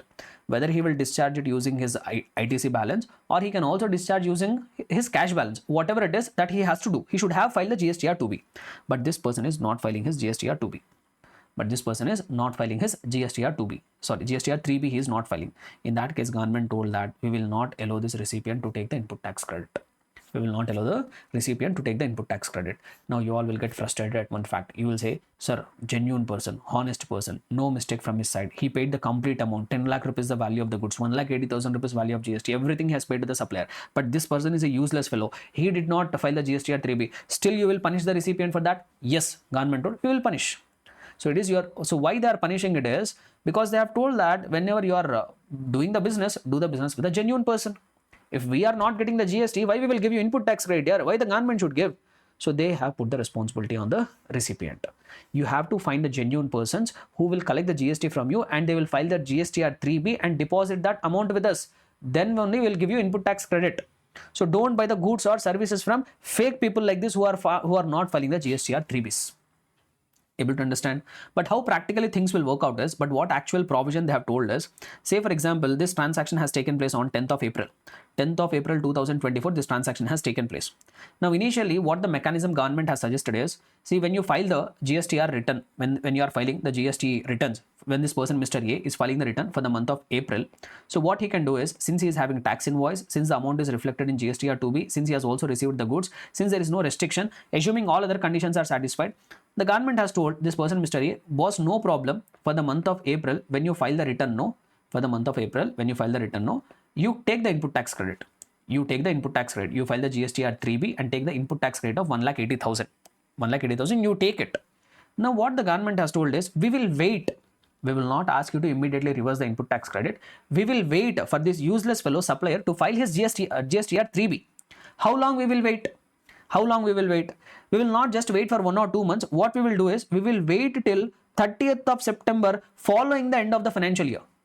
We will wait till 30th of September following the end of the financial year in which the transaction has taken place. So this transaction has taken place on 10th of April 2024. So this transaction belongs to financial year 24-25. Generally, he should have filed that GST R3B in the month of May only. But he did not do it. Government will wait. Sir, in June month also he did not file. The government will wait. So like that, government will wait. But how long the government will wait, sir? The government will wait till 30th of September following the end of the financial year. So this is the financial year 24-25. What is the 30th September following it? 30th of September 2025. So the government will wait till 30th of September 2025 for this useless fellow to file a GST R3B. If on or before 30th of September 2025 also, if this supplier is not filing his GST R3B, then it will ask the recipient to reverse whatever ITC they have taken, to reverse that input tax credit, to reverse that 1,80,000 rupees of input tax credit. If they have not yet used it, they can just reverse that amount in the ledger. If they have already used that 1,80,000 rupees of input tax credit, they have to pay it back now. If they don't use it, just reverse it in the ledger. If you have already used it, you have to pay it back. you have to pay it back. So if in case the government will wait till 30th of September following the end of the financial year for that supplier to file his GSTR 3B, if till 30th of September also the supplier is not filing his GSTR 3B, then the government told we will give you 2 months of time. They're asking the recipient, we will give you 2 months of time on or before 30th of November following the end of the financial year, on or no, in our example, on or before 30th of November 2025, you please reverse that input tax credit. If the more balance is already there, reverse it. If you have already utilized it, deposit it back. So this is what the mechanism government has suggested. But whatever it is, the condition here is 16 subsection 2 clause C. What does the condition say here is the amount should have been gone to the government either by using the input tax credit. When I say the supplier should have paid the amount to the government, need not be always in cash. Even if he has filed GSTR 3B, he's having enough of input tax credit that he has adjusted, that is also valid payment only. But whatever it is, the supplier should have filed his GSTR 3B and discharged his output tax liability either using electronic credit ledger or using electronic cash ledger. If he is not doing it, the recipient will not be allowed the input tax credit. But the government is not asking you to reverse and all immediately. They have given a lot of time for the supplier. So now say for example, the government has waited till 30th of September, but this supplier did not file the GSTR 3B. Now what this recipient has done is he has no option. So what he has done is when he is filing the GSTR 3B somewhere around 20th of November 2024, when he is filing the GSTR 3B, so what he has done is he reversed. Hopeless fellow, he reversed that 1,80,000 rupees of input tax credit. Now what happened is this supplier, he realized his mistake. Say for example, he realized his mistake in January 2026. So he felt that no, I have done a very big mistake. Now I have to start filing all my returns. Then he filed the GSTR 3B for the month of April 2024. Whatever he should have done much earlier, he realized his mistake and is filing the return in January 2026. His GSTR 3B, now he is filing. Now what the government told, okay, we made the recipient to reverse the input tax credit because the supplier did not file the GSTR 3B. Now he is coming and filing. No. So since now he is coming and filing, then they will ask the recipient, boss, you can once again take the input tax credit. So you have reversed it earlier, no? You can re-avail the input tax credit. We don't have any objection. Why? Because supplier now came forward and filed his GSTR 3B. We will also allow you to take the input tax credit once again. Able to understand? So this is what detailed provisions of 16 subsection 2 clause C, which talks about one more condition. You should have, the tax should have been paid to the government. And one more last condition, you should have furnished the GSTR 3B. So as I have told, amount of GST will only be reflected in 2B. If you want to claim that input tax credit, you have to file your GSTR 3B. If you don't file GSTR 3B, you will not be able to avail the input tax credit. So fourth essential condition to claim the input tax credit is you should file the GSTR 3B, then only you will be able to, the moment you file the GSTR 3B, whatever input tax credit you are declaring, that amount will go and get credited to your electronic credit ledger. Understood? So what and all are the conditions? 16 subsection 2 clause A, which says you should be in possession of some tax paying document. Clause AA, amount should have been reflected in your GSTR 2B. Clause B, you should have received that goods or services. Clause BA, there should not be any restriction on you. Clause C, the amount should have been paid to the government. Clause D, you should file your GSTR 3B in order to claim the input tax credit. Understood? So these are all conditions, but there is one more proviso. There is one important proviso to 16 subsection 2, which is putting indirectly one more condition. So what is the condition which they are trying to put here is, say for example, there is a supplier. Okay, he gave an invoice. Say for example, on 5th of April 2024 transaction took place. The supplier gave a tax invoice. Say for example, amount of transaction is 10 lakh rupees, on which 1.8 lakh rupees of GST is also charged. So supplier gave a tax invoice to the recipient. Now this recipient is also a registered person. Say for example, Mr. A. Now what the government has put the condition is, as a recipient, you should make the payment to the supplier within 180 days. You should make. Generally in business, it is quite common transactions take place on credit basis. No, even this transaction has also taken place on credit basis. So generally, if you have purchased goods or services on credit basis, you have to repay that within a specified amount of time. But in fact, what GST Act has told us, dear recipient, if you have purchased goods or services on credit basis, and if you have availed input tax credit, say for example, this person is having a tax invoice. So when he purchased, he was given tax invoice. This person filed the GSTR 1, so amount is reflected in the GSTR 2B also. And not just that, he has received that goods and services. There is no restriction on him, and this person has also paid the amount of GST to the government. This amount of GST has also been paid by the supplier to the government. All the conditions are fulfilled. Now what this recipient can do is he can claim the input tax credit. He can claim ITC. But what the government has told is, okay, you take the input tax credit, we don't have any problem. But what is the condition we are putting on the recipient is you should make the payment to the supplier within 180 days. Within 180 days, you have to make the payment. If you don't make the payment within 180 days, if you don't make the payment within 180 days, what you should do is you should reverse whatever input tax credit you have taken along with interest at the rate of 18% per annum. Along with interest at the rate of 18% per annum. Where they are telling in the proviso, they are telling there is second proviso to 16 subsection 2 in which they have told that we are putting one more condition. Government is putting one more condition indirectly on the recipient. Dear recipient, if you purchase the goods or services on credit basis, it is your obligation to make the payment to the supplier within 180 days. If you are not making the payment to the supplier within 180 days, then you are required to reverse the amount of input tax credit, whatever you have taken. Not just reversing the input tax credit, you have to pay us the interest at the rate of 18% per annum. Even interest is also required to be paid. Able to understand? So which provision says that? The provision to 16 subsection 2. So see here, if a recipient fails to make the payment to the supplier within 180 days from the date of issuance of the invoice, ITC availed should be reversed along with interest at the rate of 18% per annum. Along with interest at the rate of 18% per annum. So let us extend the example. Say for example, I did not make the payment within 180 days.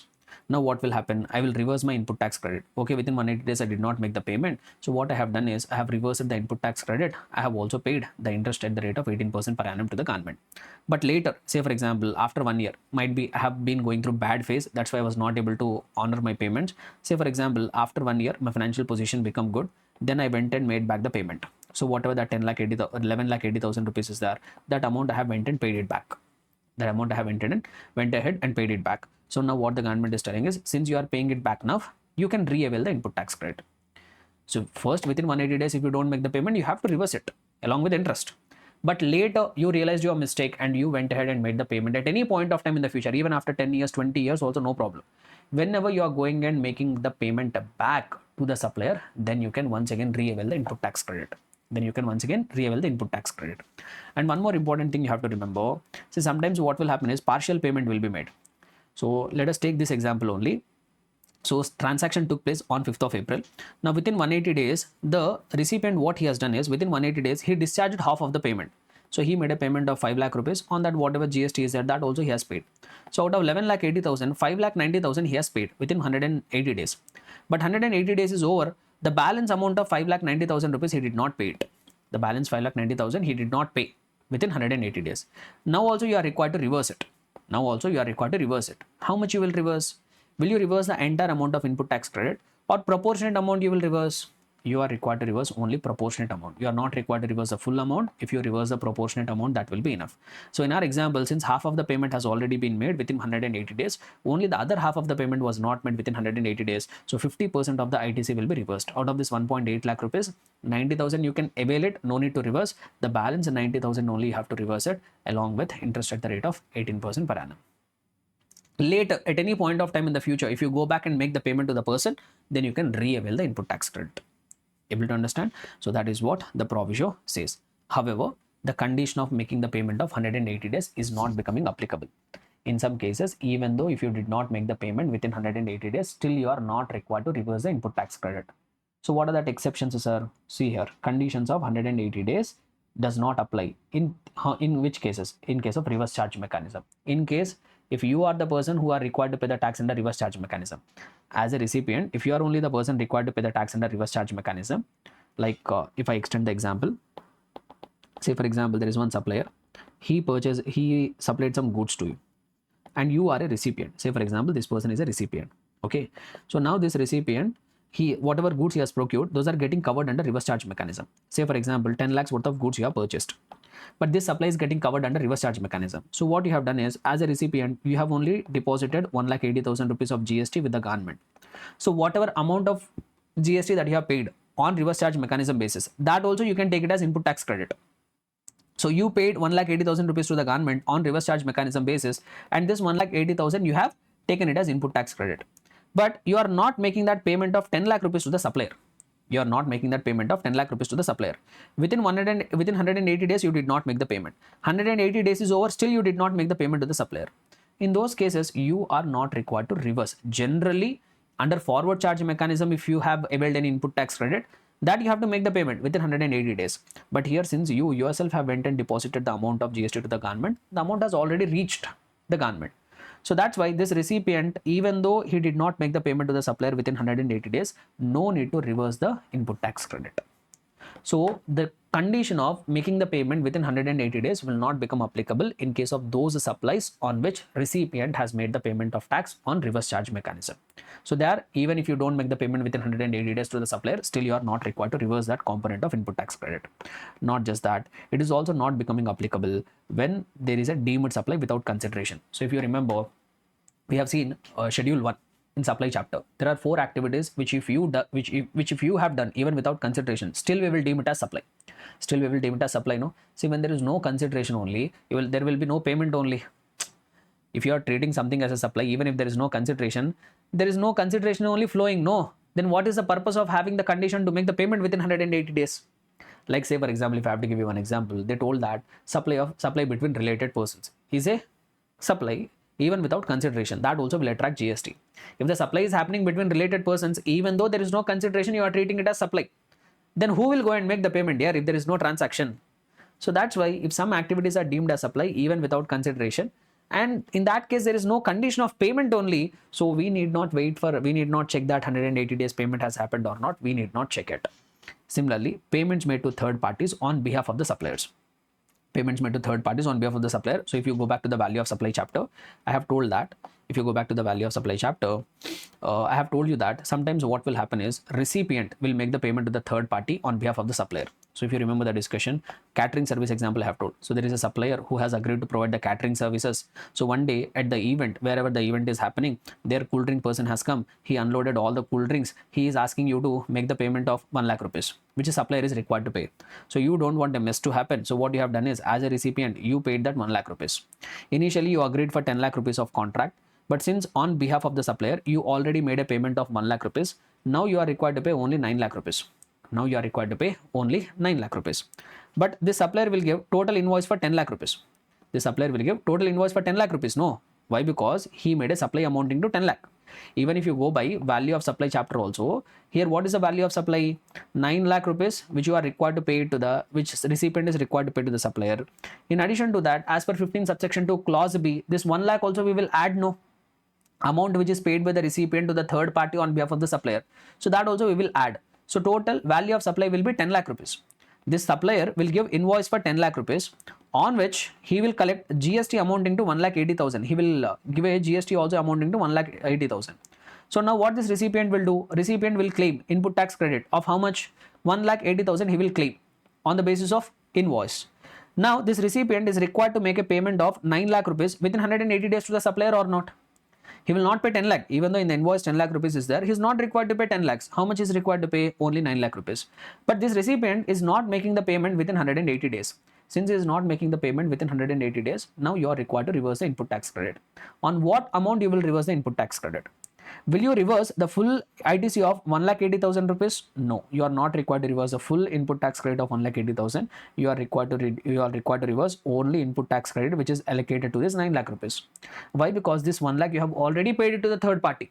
That ITC on that you need not reverse. That means on this 1 lakh rupees, whatever 18% is there, 18,000 you can still keep it.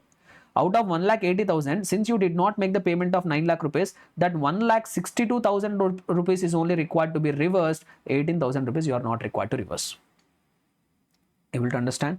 So that is what the third exception. 130 days, 180 days condition will not become applicable in respect of those payments which are made to the third parties on behalf of the supplier. So these are the 3 cases where 180 days condition will not become applicable. So what are the 3 cases? In case of those supplies which are covered under reverse charge mechanism, in case of those deemed supplies under under 4 paras of the schedule number 1, which are deemed even without consideration, which are deemed as supply even without consideration. So there also 180 days condition will not become applicable. And in case of, in respect of those payments which the recipient has already made to the third parties on behalf of the supplier, on that also 180 days condition will not become applicable. Clear? So this is what regarding 16 subsection 2. So conditions also we have seen. Now we will try to understand 16 subsection 3. So what does 16 subsection 3 say? 16 subsection 3 says that if you purchased any capital goods, say for example, there is a business person, there is a registered person. He purchased one plant and machinery. Say for example, the cost of the plant and machinery was 10 lakh rupees. Amount of GST paid was 1,80,000. Total amount which he has paid is 11,80,000. Now what 16 subsection 3 says is, if you want to capitalize, if you are capitalizing total 11,80,000, if you are capitalizing total 11,80,000, and if you are claiming depreciation on total 11,80,000, then we will not allow you the input tax credit. Then we will not allow you input tax credit. Which means if you want to capitalize even GST also, if you want to capitalize GST component in your books of accounts, if you want to claim depreciation even on GST also, then they will not allow you to take the input tax credit. If you want to take input tax credit, no sir, I want to take input tax credit, then you can't capitalize GST component. You have to capitalize only actual cost, not the GST. So what do I mean by that is, if you are purchasing a capital asset, you have two options available.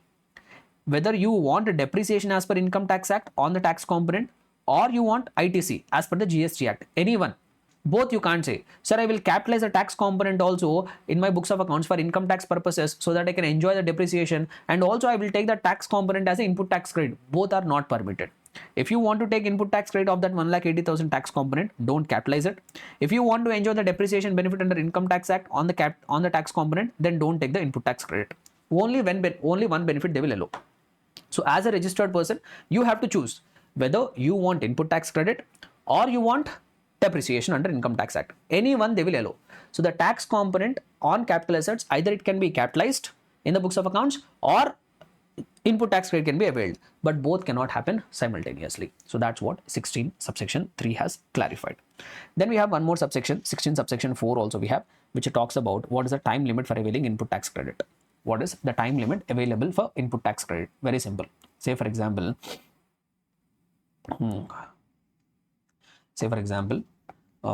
you are a registered person. You purchased some goods in the month of April. Which are used or intended to be used in the course of business.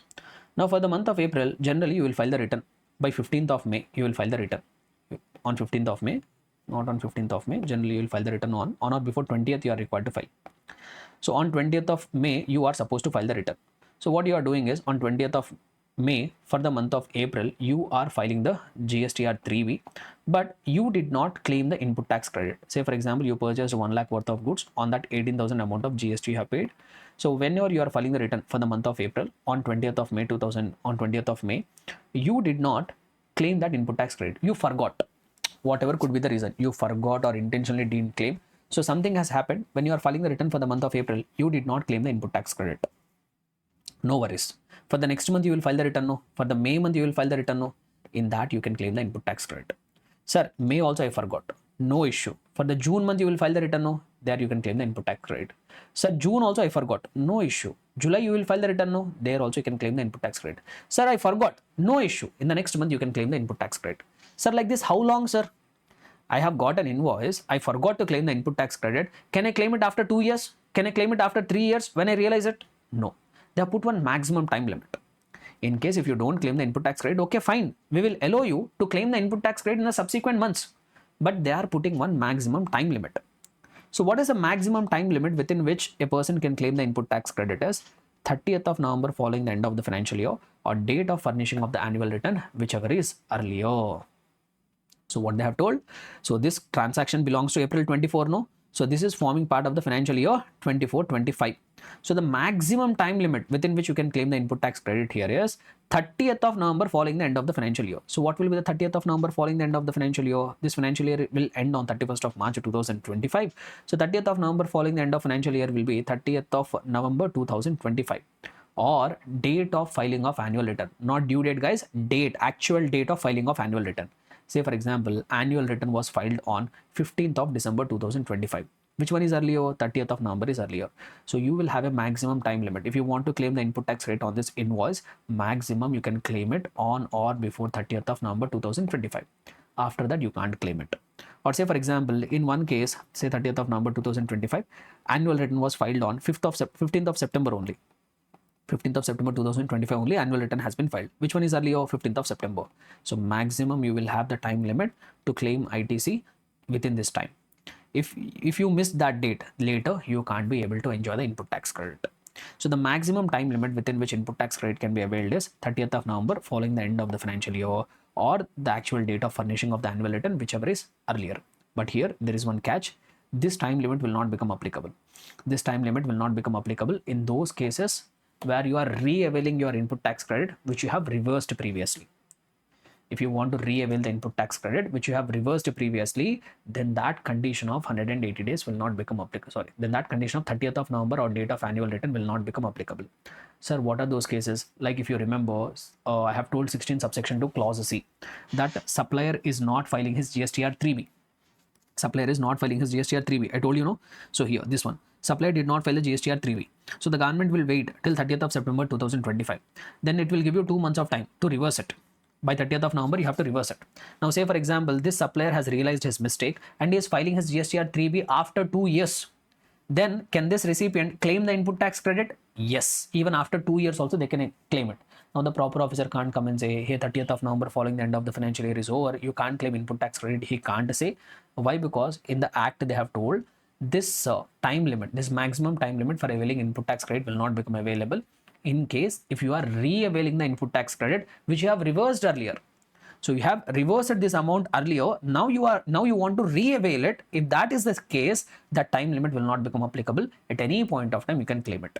The same thing will apply even for that 180 days condition also. I told that you are required to make a payment within 180 days. If you are not making a payment, you are required to reverse it. Sir, I am making the payment after 2 years. I want to re-avail the input tax credit. Can I re-avail it? Yes. Sir, time limit got over. No issue. You can re-avail it. So in case if you are re-availing the input tax credit which you have reversed earlier, then that time limit of 30th of November following the end of the financial year or date of furnishing of annual return, this time limit will not become applicable in case if you are re-availing the input tax credit which you have reversed earlier. So very, very important point. Understood? So with this we have completed the provisions regarding section number 16. Major provisions regarding section number 16 we have completed. There is one more subsection also, 16 subsection 6 is also there. Little bit complicated, little bit linkage with the registration chapter and all. So that I will not go through it because that one section alone I can have to explain for 15 to 20 minutes because that involves a lot of connecting of the information. So these are important. Till 16 subsection 4 it is important from the examination perspective. So this discussion we will end it here. Section 16 we will try to end it here. Now we will try to take up section number 17 for discussion. Okay, right. So now we will start revising section number 17. Section number 17 we will try to do it from the material itself directly. So section number 17 talks about two aspects. Section number 17 talks about two aspects. One is regarding apportionment of the credit and the other one is regarding blocking of the credit. Very, very important thing we are going to discuss now. The most important thing from the entire GST subject, not just in the chapter. I'm saying this concept which you are going to discuss now is going to be important from the entire subject perspective. So section number 17 is going to talk about two aspects. One is apportionment of credit and the other one is blocked credit. We will come to the apportionment part later. First we'll try to finish off blocked credit, which 17 subsection 5 talks about, which is the most interesting and most important chapter from the examination perspective. So what exactly is this blocked credit? If I have to put it in very simple terms, the government says that, hey, you are a registered person. You have procured some goods and services, which you want to use it for the purpose of your business. You have fulfilled all the conditions given under 16 subsection 2. All the conditions you have fulfilled. But still, if you buy certain goods, if you procure certain kind of services, on that goods, on that services, we will not give you input tax credit. Okay, you are buying the goods, you are procuring the services for your business only. We agree. You have bought it, you are a registered person, you purchased goods, you received services, your intention is to use it in the course or furtherance of your business. You have fulfilled all the conditions. We agree to that, but still, we will specify certain goods, we will specify certain services under section 17 subsection 5. If whatever goods you have purchased, whatever services you have procured, if those are falling under that 17 subsection 5, no matter you are using it for the no matter that you have purchased the goods for your business purposes, you fulfilled all the conditions, all that doesn't matter, we will not allow you to take the input tax credit. See, what kind of goods and services are notified under 17 subsection 5 is basically those goods or those services which is very difficult for the government to differentiate whether it is getting used for business purposes or it is getting used for personal purposes. Some assets are very difficult to determine. Some goods are very difficult to determine. Some services are very difficult to determine. I will give you one simple example. Say for example, I'm a chartered accountant, I'm having an office. I'm chartered accountant, I'm having an office. Say for example, I have taken health insurance. I have taken health insurance for me. My point of argument is, boss, I'm a businessman. I have to run the business. If I have to run the business, I have to get my treatment done on time. So I'm taking a health insurance policy in order to do more business, or in order to not affect my business. Tomorrow, if something happens to me and if I don't get the proper treatment, if the treatment becomes very costly, if I don't get the treatment on time at proper resources, my business will get affected. So I'm getting health insurance for my for my health, so that I can run the business even in a very effective manner. So I'm getting insurance policy in the course or furtherance of the business or not. But you tell me the other side of the story. Health insurance is something which is regarding your health. Health is something which is your personal thing or not. Yes or no? So there are two sides of the coin. Yes, whatever first argument I have put in, that sounds completely valid. Yes, it is something which is related to business. The second side of the coin, that is also equally valid. Health is something which is personal for me. Health is something which is personal for me. How can I call it as business? So like this, there are certain goods, there are certain services which is extremely difficult for the government to determine whether it is getting used for business, whether it is getting used for personal purposes. It is very difficult for the government to determine. So what the government told us, we don't want all this headache. We don't want all this headache. We'll tell you certain goods, we'll tell you certain services. Whether you procure it for your business purposes or for your personal purposes, all that doesn't matter. On that goods, on that services, we will not give you input tax credit. So that we actually call it as a blocked credit. Sir, what are that goods, what are that services on which government has blocked the credit? Now we have to go to that 17 subsection 5 and try to understand it. So from here it is going to start. What are the different goods and services on which ITC has been blocked?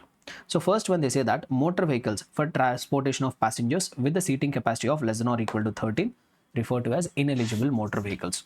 So first category of the, see here the discussion is going to get lengthy, so please pay complete attention on the discussion. So first item on which they told that they will not allow the input tax credit is motor vehicles. Motor vehicles, that too which is designed to carry passengers. So many things they are trying to say here. Let me highlight it here. So first category of asset, it should be motor vehicle. Government told on motor vehicles, that too which is used for transportation of passengers, that too which have a seating capacity of less than or equal to 30, which is having a seating capacity of less than or equal to 13 persons, including the driver.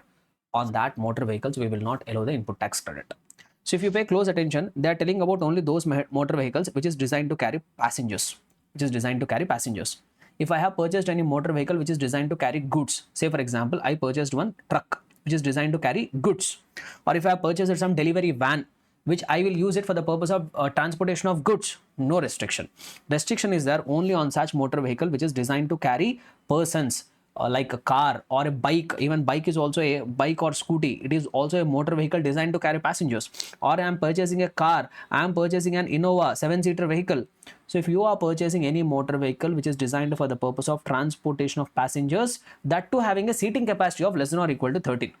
Say for example, I purchased a bus, Infosys company is there, it has purchased a bus for the purpose of transportation of its employees. Will ITC be allowed? Yes. Why? Because a bus is a motor vehicle designed to carry passengers, but it is having a seating capacity of more than 30. It is having a seating capacity on more than 13. On bus, ITC will be allowed. But on what kind of motor vehicles restriction is there is those motor vehicles which are designed to carry the transportation, which are designed for transportation of passengers, that too having a seating capacity of less than or equal to 13. On that assets, if someone has purchased that kind of assets, the government told we will not allow you input tax credit. Say for example, I'm a chartered accountant. I purchased one bike for traveling to my office, for visiting the client's premises. I purchased one bike. Sir, I'm using it for my business purposes. Government told, get lost, we will not give you input tax credit. Sir, I purchased a car. I'm a chartered accountant. I purchased a car. Why I purchased a car? Because I want to use it for my business purposes. Every day from home, I have to come to office. If I have any client meeting, I have to go and visit the client meeting. If I have any litigation, if I have to attend any representation before income tax department, I have to travel. So that's why I purchased one car, sir. I spent 10 lakh rupees, purchased one car on which I have paid some 1,80,000 rupees of GST also I have paid. I want to avail the input tax credit, sir. I am using it for business purposes only, sir. I keep it at the office only. I don't even take it to home, sir. Doesn't matter. Since you are purchasing a motor vehicle having a seating capacity of less than or equal to 13, designed to carry the passengers, so this on that asset you can't claim the input tax credit. You can't claim input tax credit. So that's what the first good they said here. So motor vehicles designed to carry passengers having a seating capacity of less than or equal to 13, that I call it as, generally we call it as ineligible motor vehicles. Ineligible motor vehicles on which you will not be able to avail input tax credit. But however, there are some exceptions. Exceptions, which means if these ineligible motor vehicles, basically if these motor vehicles having seating capacity of less than or equal to 13, if it is used for certain purposes, then it will be eligible for availing the input tax credit. Then it will be eligible for availing input tax credit. So I generally call it as eligible purposes. If you have an ineligible motor vehicle, ineligible motor vehicle in the sense motor vehicle having a seating capacity of less than or equal to 13 designed to carry passengers. But if you are buying that motor vehicle for some eligible purposes, for some specified purposes, then you become eligible to take the input tax credit. Sir, what are that purposes which if I am using it, I will be able to enjoy the input tax credit? Number one, if you are buying a motor vehicle having a seating capacity of less than or equal to 13 with the intention of making a further supply. Say for example, I'm a car dealer. I purchased one motor vehicle. I purchased one car.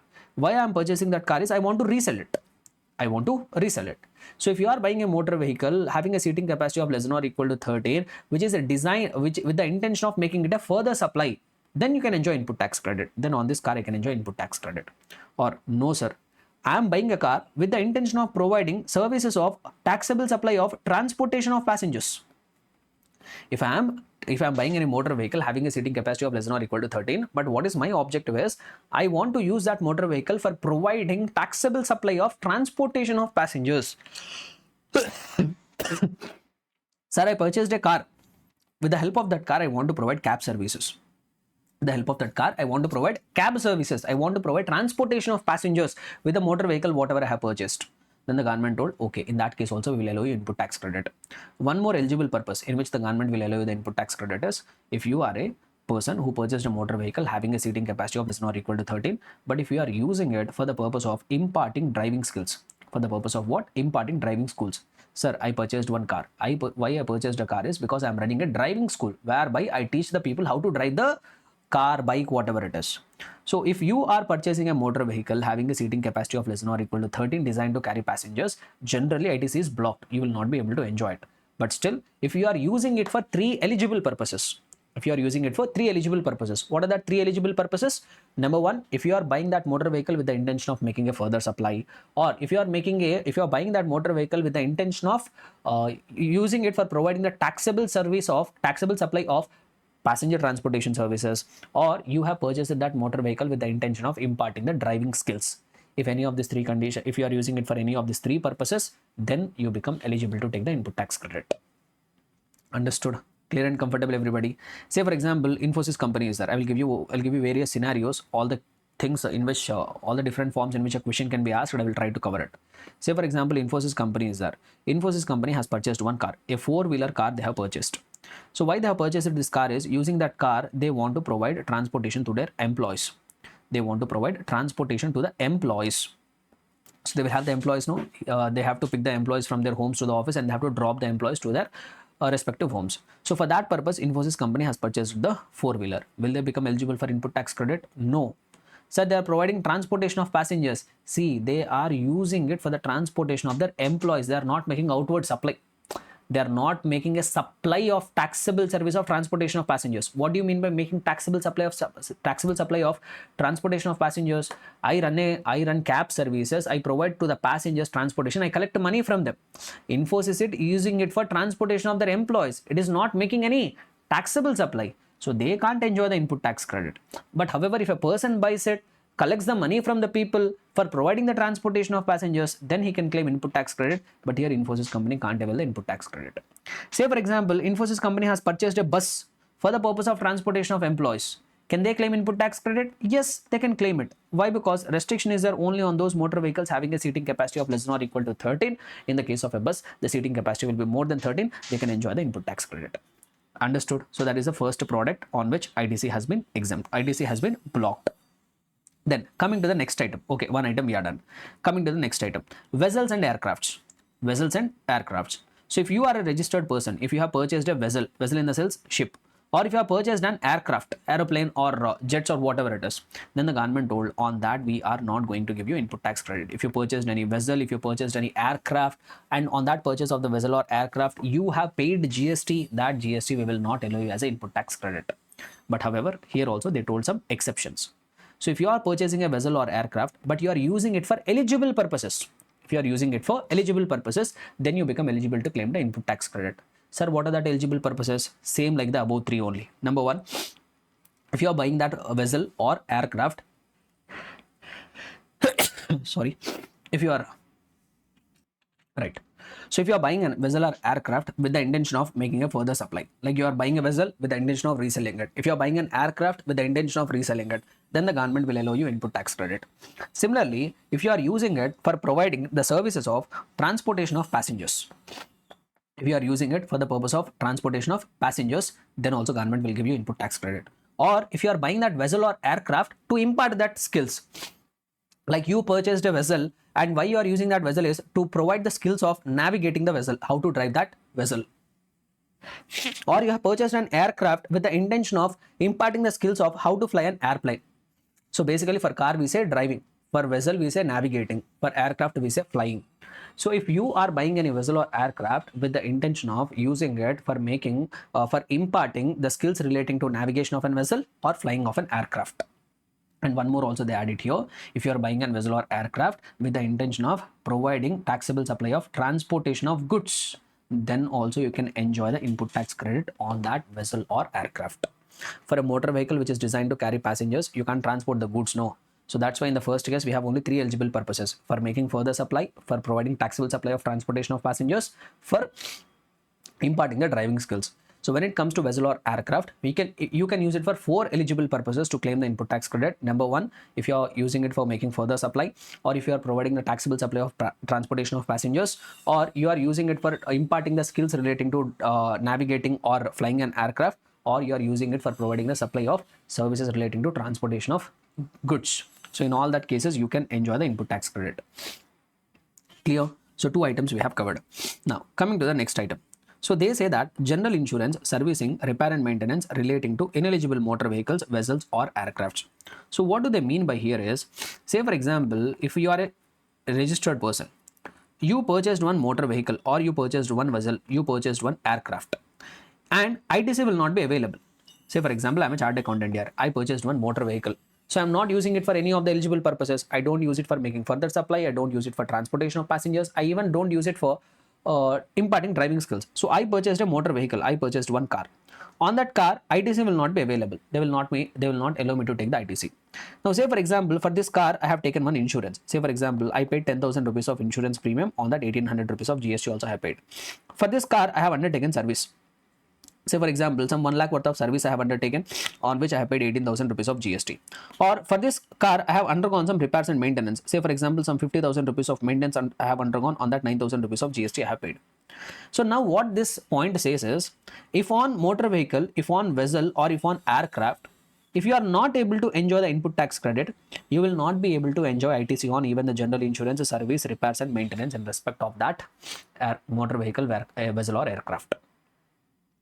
In case if you are not able to enjoy input tax credit on the motor vehicle, on the vessel, on the aircraft, you will also not be able to enjoy input tax credit on the money which you are spending on general insurance, servicing, repairs and maintenance of such motor vehicle, vessel or aircraft.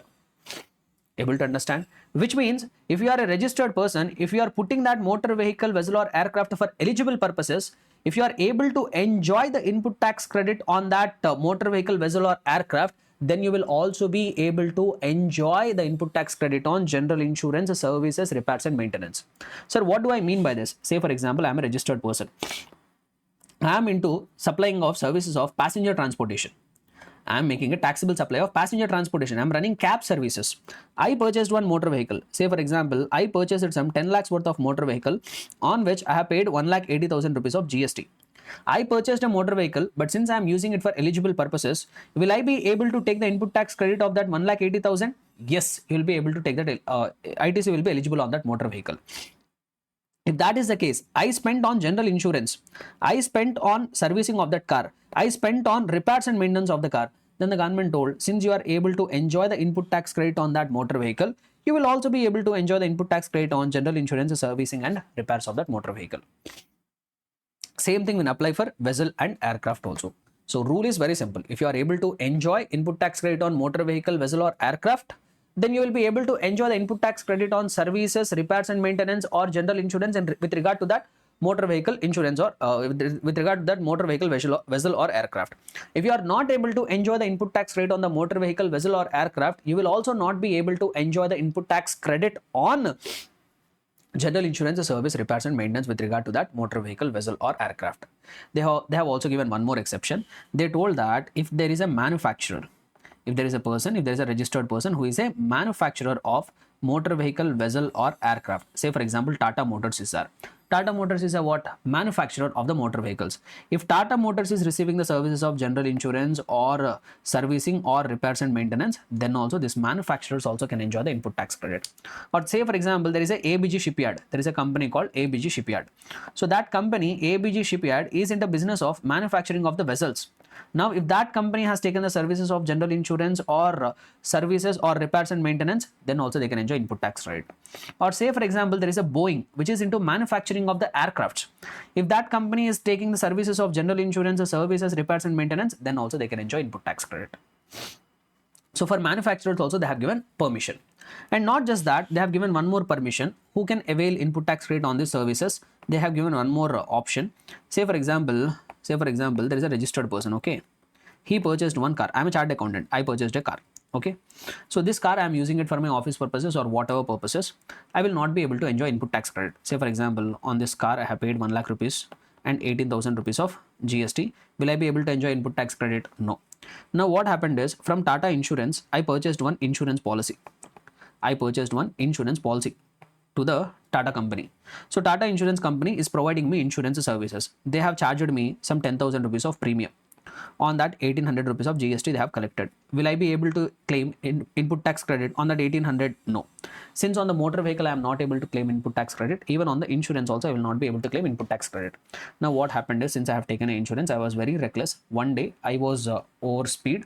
So what happened is, my car met with an accident.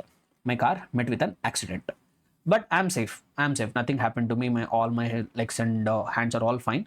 So this is a safety car, you imagine. But this car was damaged very badly. But I need not worry. Why I need not worry? Why? Because even though the car is damaged, I will take it to the repairs company. I will go to the repair center. So what I will do is, I will get all the car repair done. Say for example, repairs came to 2 lakh rupees. That person, whoever has done the repairs, he has charged me 2 lakh rupees. 36,000 rupees also he has charged GST. But this bill, this person, whoever has done the repairs, that bill will not be given to me. That bill will go to whom? That bill is directly going to insurance company. Why? Because I have taken the insurance. No, I have taken insurance, right?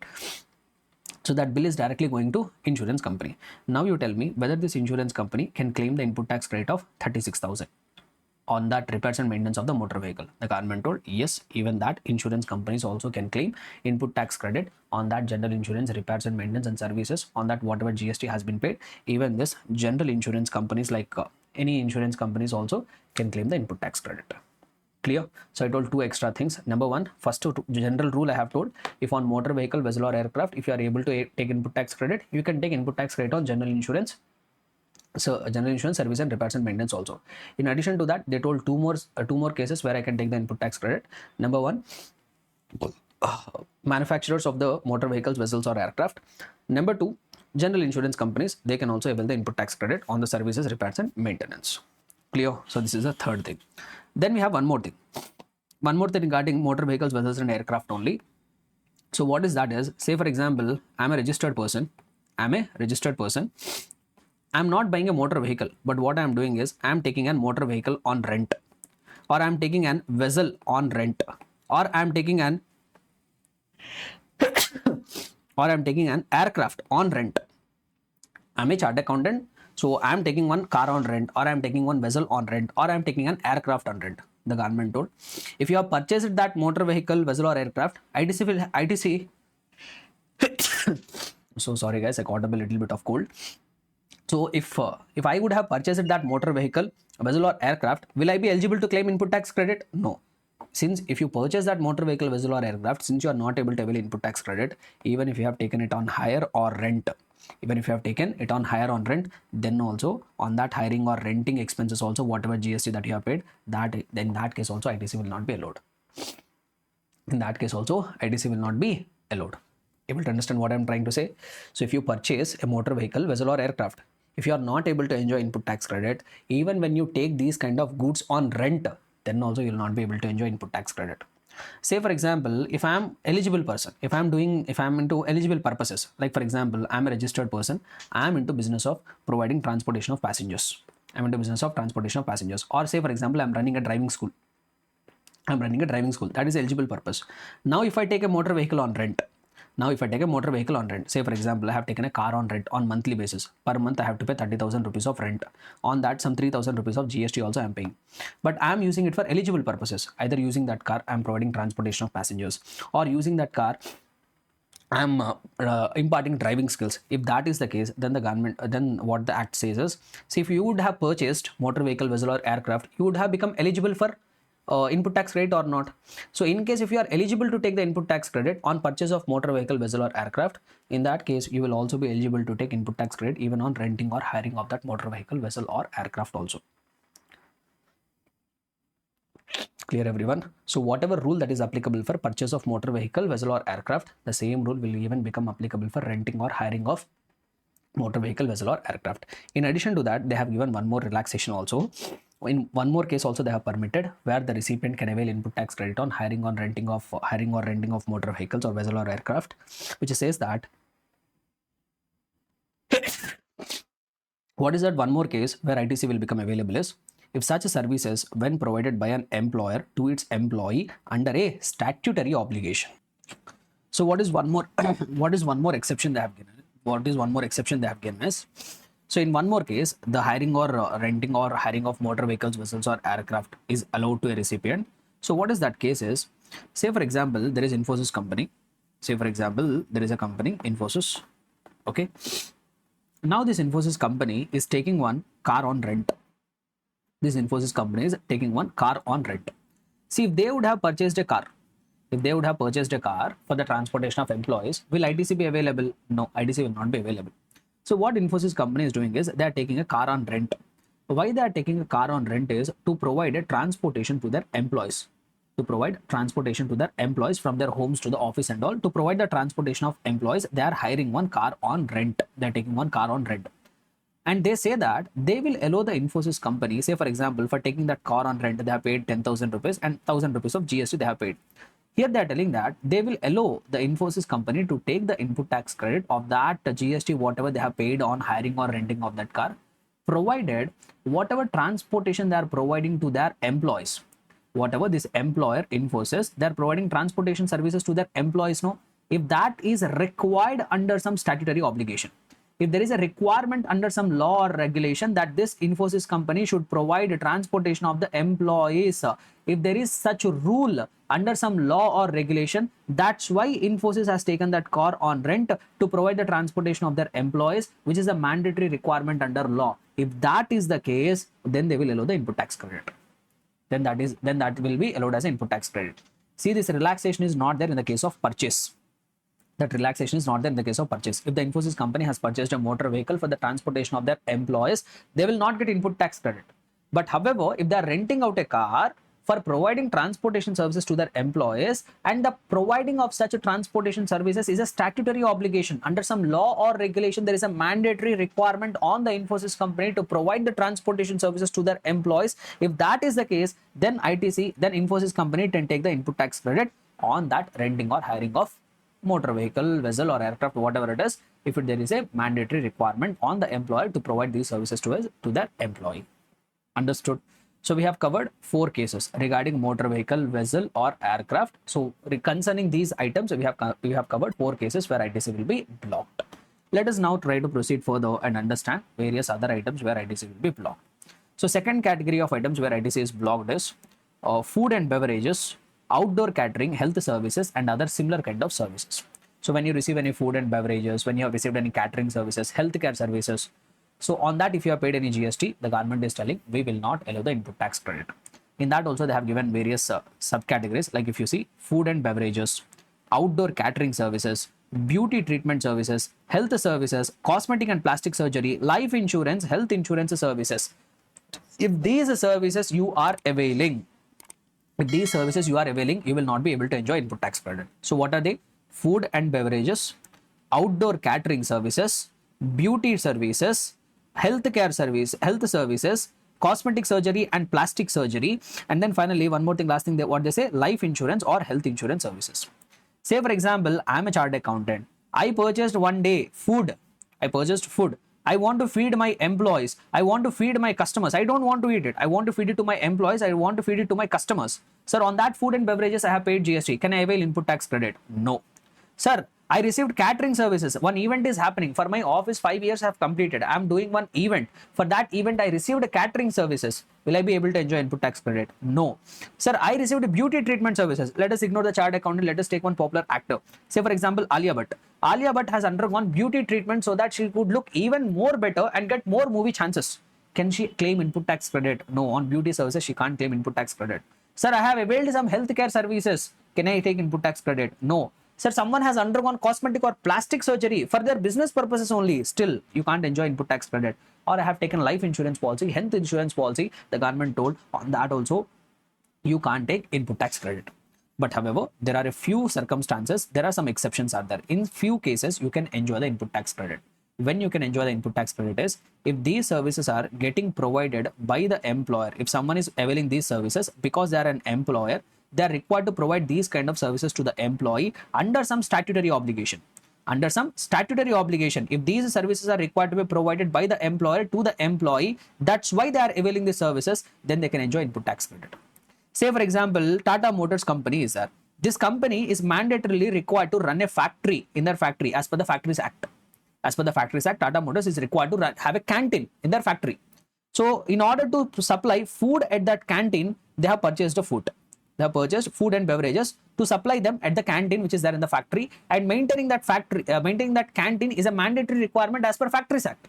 Now, can the Tata Motors enjoy input tax credit? Yes, they can enjoy input tax credit because as an employer, there is a statutory obligation on them to provide these services to their employees. So not just food and beverages, any of these services, if these are getting availed by the employer so that they can provide these services to the employee, and providing that if it is a statutory obligation, then they can enjoy input tax credit. And also they gave one more relaxation. They told that if someone is receiving these services, what services? Food and beverages, outdoor catering services, or beauty treatment services. What does they say? Health services, cosmetic surgery and plastic surgery, and also health, life insurance or health insurance services. If these services are getting received by a registered person who is also into same line of business, or he is using them as one of the element of the composite supply, or this registered person is availing these services so that he can use it as one of the element of the composite supply. Sir, what do you mean by this? I will take one case and I will give you example. So that will become applicable for everything. Say for example, there is one registered person. There is one business entity is there. Say for example, Infosys company is there. Now, Infosys company wants to celebrate 25 years event. They want to celebrate one event. So what they have done is they have appointed one contractor. They have went to one outside caterer. So they have went to the outside caterer, and Infosys company gave a list. So they gave a list of some 30 items. So they asked this outdoor caterer to provide this outdoor catering, and in that outdoor catering, 30 items should be there. Okay, this outside caterer gave a bill of 10 lakh rupees. Okay, sir, I will supply that 30 items, 10 lakh rupees, 1,80,000 rupees is the amount of GST he has charged. Total 11,80,000 rupees of bill he has given. Can Infosys company claim ATC? No, Infosys company can't claim ATC. Now, say for example, in these 30 items, this Infosys company has even asked for gulab jamun. One of the items which they have asked is gulab jamun. But this caterer is not an expert. So what he has done is he went to another contractor. He went to another caterer. He told, boss, I am doing one event for Infosys company. So I got a catering order. In that catering order, they are asking me to provide the gulab jamun also. But you are the expert. You do one thing. You provide the services to me. You provide outdoor catering services to me. You prepare the gulab jamun and prepare it to me and give it to me. That I will use it for the purpose of providing the catering services to the Infosys company. Now, okay, this caterer has agreed to provide the services to another caterer. So he prepared that gulab jamun. 50,000 rupees he has charged. 9,000 rupees of GST he has collected. Total 59,000 rupees of invoice was given to this person. Can this person take ITC on that? Yes, he can take the ITC on that. Why? Because he is into same line of business. Or sometimes what will happen is they will use it as an element of composite supply. So what do you mean by this? Same example I will use. Say for example, Infosys company, 25 years of celebration they are conducting. Now they have given this order. They have approached one company, X Limited, which is an event organizer. Now this event organizer is required to take care of the entire event. So as a part of that event organizing, he's required to take care of decoration also. He's required to take care of guests also. He's also required to provide the food. He's also required to provide catering. So instead of food, let me use it as catering. He's required to provide catering services also. So this X Limited is providing event organizing services, and as a part of that event organizing services, he's providing decoration also, guest receiving also, and even catering also, dance performance also, everything he's conducting. Now if you see here, he's providing composite supply. He's making a composite supply. Multiple services he has clubbed together and providing it. It is a composite supply. Now, in order to provide this catering services, so what he has done is he went to the outside caterer and told, boss, you provide catering services to me so that I can fulfill that event management services to the Infosys company. So here, if you pay close attention, this event management company is a registered person. They are receiving outdoor catering services and they are going to use that outdoor catering services as one of the element of their composite supply. So here they are making a composite supply. In that, one of the element is catering. For that, they are receiving a catering services. In that case also, this entity can use the input tax credit. They can avail the input tax credit. Able to understand? So that's what they try to say here. For these 5 category of the goods or services, so what they have told is, when they can avail input tax credit, they say that such goods and or services, when used by a registered person, for making an outward taxable supply either of the same category of goods or services, or if they are using it as an element of the taxable composite or mixed supply, then they can claim input tax credit. Similarly, when such goods or services, when provided by an employer to its employee under a statutory obligation, then also they can enjoy input tax credit. For both, I have given you the examples. Now, coming to the next one. One more category of item where they have blocked the input tax credit is membership of a club, healthcare and fitness center. So if someone is taking a membership of a club or health or gym or fitness center, on that also ITC will not be available. However, here also what they have told us, if a company is paying for subscription to a gym, or say for example Infosys company only, will take an example. So what Infosys company has done is, so they have their employees, no, for their employees they are availing the services of one gym. So they are taking membership at the gym. Who is taking? Infosys company. For whose purposes? For their employees purposes. And if providing that healthcare facilities or club or something is required as an employer to the employee, if there is an obligation on the Infosys company to provide these services to the employee as per some law or regulation, if there is a statutory obligation, then they can enjoy input tax credit. If there is no statutory obligation, out of their own joy, out of their own interest, Infosys is so concerned about their employees, that's why they have taken the membership of a gym, healthcare or club, then they can't enjoy input tax credit. But however, if there is a statutory obligation on the Infosys to provide these kind of services to their employees, that's why they are availing the membership of a club, healthcare or fitness center, then they can enjoy input tax credit. If there is no statutory obligation, they are doing it out of their own, then they can't enjoy the input tax credit. Next one, travel benefits extended to employees on vacations such as leave or home travel concession. See, what do you mean by this is, sometimes, say once again Infosys company only I will use, say for example they have told to the employee, Infosys company told to their employees, hey boss, if you want to go and enjoy the vacation, go and enjoy the vacation. We will pay for the hotel charges, we will pay for the travel charges, we will bear all the expenses, you go and enjoy the vacation. Now Infosys company has received hotel services, travel services to provide that leave, travel, accommodation services to their employees. Now they're telling on that also they can't claim ITC. But however, if Infosys is having a statutory obligation, to provide these kind of services to the employees, then they can enjoy input tax credit. If there is no statutory obligation, they're doing it out of their own choice for the benefit of their own employees, their voluntary choice. If they're doing it, then they can't enjoy input tax credit. Able to understand? So this is the second category of the circumstances where ITC will be blocked. Clear? So 2 categories we have covered. Now let us come to the next one.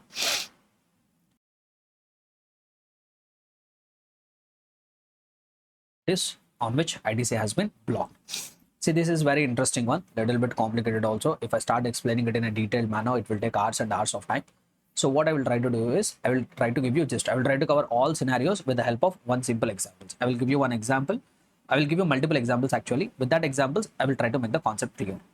So what 17 subsection 5 clause C says is, in case if you receive any works, if you are a registered person, if you are receiving any works contract services for construction of immobile property, If you are receiving any works contract services for construction of immobile property, on that ITC will be blocked. You will not be able to avail the input tax credit. See, first of all, we need to recollect what is the meaning of works contract. Do you guys remember the meaning of works contract? So works contract means, say for example, there is one supplier. He is making some supply. He is making some supply with regard to the immobile property. He is making some supply with regard to the immobile property. And as a part of that supply, goods are also involved. As a part of that supply, services are also involved. So there is one supplier who is providing a supply, who is making a supply with regard to an immobile property.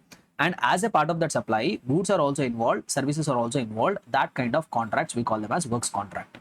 Simply, if I have to put it, say for example, if there is a person who wants to construct a building on a piece of land. A contractor came forward and told, sir, I will construct that building for you. And for the construction of that building, whatever material is required, that also I will only provide. For the construction of that building, whatever services are required, like labor services and all, that also I will only provide. I will do the entire construction for 1 CR. I will do the entire construction for 1 crore. For this 1 crore, I will supply all the material required and also I will provide services. So now if you see here, this is a supplier. He is making some supply with regard to immobile property. Building is an immobile property. So this person is making some supply with regard to immobile property. And as a part of that supply, goods are also involved, services are also involved. Simply, I will say this person is providing the works contract services. Now, what they are trying to say here is, if you are a registered person, and if you are receiving works contract services in relation to construction of immobile property, on that you can't avail the input tax credit. If you are a registered person, if you are receiving works contract services in relation to construction of an immobile property, then on that works contract services, you can't enjoy the input tax credit. Sir, what they are trying to say here. Now, I will start giving the examples. Listen carefully. Say, for example, there is one company, X Limited. There is one company, X Limited, which is a manufacturing company, and they are registered. They are registered persons. Now, they have a vacant land. On that vacant land, they want to construct a factory.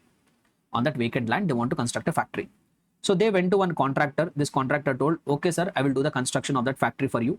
I need 1 crore rupees for construction of that factory. As a part of that 1 crore, I will provide all the raw material required and I will also give services. So he is providing works contract services in relation to immobile property. Now, this 1 crore rupees, whatever this company is spending, that is capital expenditure. Since they are constructing the building and all, no? So that will fulfill the capitalization criteria. That expense will be capitalized in the books of accounts. That expense will be capitalized in the books of accounts of this company, X Limited. Now, this works contractor, he has given tax invoice. He told, sir, total construction cost is 1 CR. On that, applicable rate of GST is 18%. So GST will come to 18 lakh rupees. Total, he gave the invoice for 1 crore 18 lakh rupees. Now they are trying to say that this X Limited company, they received services relating to their business only. They are constructing a factory only for their business purposes only. Can this company claim GST, ITC of whatever GST they have paid, 18 lakh rupees of GST they have paid? Can they claim the input tax credit? No, ITC is blocked. They can't avail the input tax credit. ITC is blocked. Why? Because they have told it. Section 17, subsection 5, clause C, in that they have told that if you are receiving works contract services in relation to construction of immobile property, ITC is blocked. Now this company can't avail the ITC of that 18 lakh rupees. Next, let me give you another example. Say for example, TCS company is there. Now this TCS company is having one office building, 3 floors of office building they are having. They want to have one more floor. They want to have this extra floor. They want to construct an extra floor. So one person came forward, one contractor came forward and told, sir, I will do that extra floor construction for you. I need 20 lakh rupees. For these 20 lakh rupees, I will supply the goods also. I will supply the services also. Now, whatever money this TCS is spending on that extension of extra floor, that they will generally capitalized. Why? Because that is fulfilling the criteria of capitalization as per accounting standards. So that expenditure, they will capitalize it. So now this works contract has given the invoice in which he has told amount is 20 lakh rupees for construction. GST amount is 3,60,000. Total for 23,60,000 rupees he has given the invoice. Now TCS company, can they claim the input tax credit of 3,60,000 rupees of GST whatever they have paid? The answer is no. They can't claim it. Why? Because GST on works contract services in relation to construction of immobile property has been blocked. Now, let me give you one more example. Let us take the same example. TCS company is there. They already have their office building. Now, in this office building, on the ceiling, they have some damage. Now, they want to fix that damage. They want to fix that ceiling. For example, ceiling has been broken. That ceiling needs to be fixed. Now, a contractor came and told, sir, I will fix the ceiling for you. To fix that ceiling, cement, sand, all that things will be required. You also need labor services. So you give me 50,000 rupees, I will fix the ceiling for you. So I will supply all the goods required for that. I will provide all the services also. So now also if you see here, this 50,000 rupees, whatever the company, whatever this person is spending, whatever this person is providing is in relation to immobile property, in relation to the building only. It is an immobile property in which goods are also involved, supplies are also involved. So he is providing works contract services of 50,000 rupees. And this service, whatever works contract service this company TCS is receiving, it is not capital in nature. It is a regular repair and maintenance. It is not capital in nature. It is a regular repair and maintenance. So whatever expenses they incur on fixing that ceiling, they will take it to the statement of P&L. They will treat it as revenue expenditure. Now this works contractor gave the bill. 50,000 rupees are the charges. 9,000 rupees is the amount of GST. Total 59,000 rupees of tax invoice has been given. Now, can the TCS company claim input tax credit of GST, whatever they have paid for 9,000 rupees? Can they claim ITC? The answer is yes, they can claim ITC. They can claim ITC. So what I wanted to say here is works contract services, if received by a registered person, which fulfill the criteria of capitalization in the books of accounts, only on that ITC will be blocked. Only on that ITC will be blocked. If you are a registered person, if you are receiving works contract services in relation to immobile property, but that expenditure does not fulfill the capitalization criteria, that expenditure is of routine repair and maintenance, that will go to the revenue expenditure on that works contract services. There is no restriction. You can enjoy the input tax credit. On that kind of works contract services, there is no restriction. You can enjoy input tax credit. I hope you are able to get the point, guys. So what did I say? If you are receiving works contract services in relation to the immobile property, which will fulfill the criteria of capitalization in the books of accounts, on that works contract services, ITC is blocked. You can't enjoy the input tax credit. However, if you are receiving any works contract services, which is regular repair and maintenance in nature, which you will not capitalize in the books of accounts, which will go to the revenue expenditure on that works contract, you can enjoy the input tax credit. You can enjoy input tax credit. But however, here there is one more exception. In one more case, ITC will be allowed. Sometimes a registered person will receive works contract services, that too in relation to immobile property only, which will also fulfill capitalization criteria. But if that immobile property fulfills the criteria of eligible plant and machinery, if that immobile property fulfills the criteria of eligible plant and machinery, then on that works contract also ITC will be available. So what I'm trying to say, I will give you one example for this also. If you are a registered person, if you are receiving works contract in relation to immobile property, and that expenditure will fulfill capitalization criteria also. But if that immobile property, whatever you are constructing, if that fulfills the criteria of eligible plant and machinery, then on that you can enjoy input tax credit. So what do you mean by this? I will give you one example to make you understand. Just give me 1 minute. I have to load one image here. So just give me 1 minute. Yeah, guys. So I have an example for you. See, if you pay close attention here, this is the plant and machinery. Whatever you are able to see the image, this is the plant and machinery. And this plant and machinery is also something which is permanently fastened to the earth. If you see here, this is also permanently fastened to the earth. So this plant and machinery will also fulfill the criteria of immobile property. This plant and machinery will also fulfill the criteria of immobile property. Say for example, this company X Limited, there is a company X Limited, they want to construct this immobile property. They want to construct this plant and machinery. So now one contractor came forward. He told, sir, I will do the construction of this plant and machinery for you. And for the construction, you need so much of material. This metal you want, this cement you want, this poles you want, I will supply that materials. I will also provide labor services. So one contractor came forward and told, sir, you pay me 50 lakh rupees. I will do that construction of that immobile property for you. I will do the construction of this plant and machinery, which is an immobile property for you. And as a part of that 50 lakh rupees, I will also provide the goods. I will also provide services. And whatever money this company X Limited is spending on that plant and machinery, that even will fulfill the capitalization criteria also. That even will be capitalized also. And even this is a immobile property also. Now this contractor has given invoice. He told, okay sir, I am constructing an immobile property. I am providing works contract services for you. 50 lakh rupees is going to be the total value. On that GST, if I calculate, it will come to 9 lakh rupees. Total 59 lakh rupees of invoice he has given. Now, can this company X Limited, can they avail input tax credit of 9 lakh rupees? See, generally, if you go by the logic, what did I say? If you are receiving any works contract services in relation to the immobile property, which will fulfill the criteria of capitalization in the books of accounts, then ITC will not be available.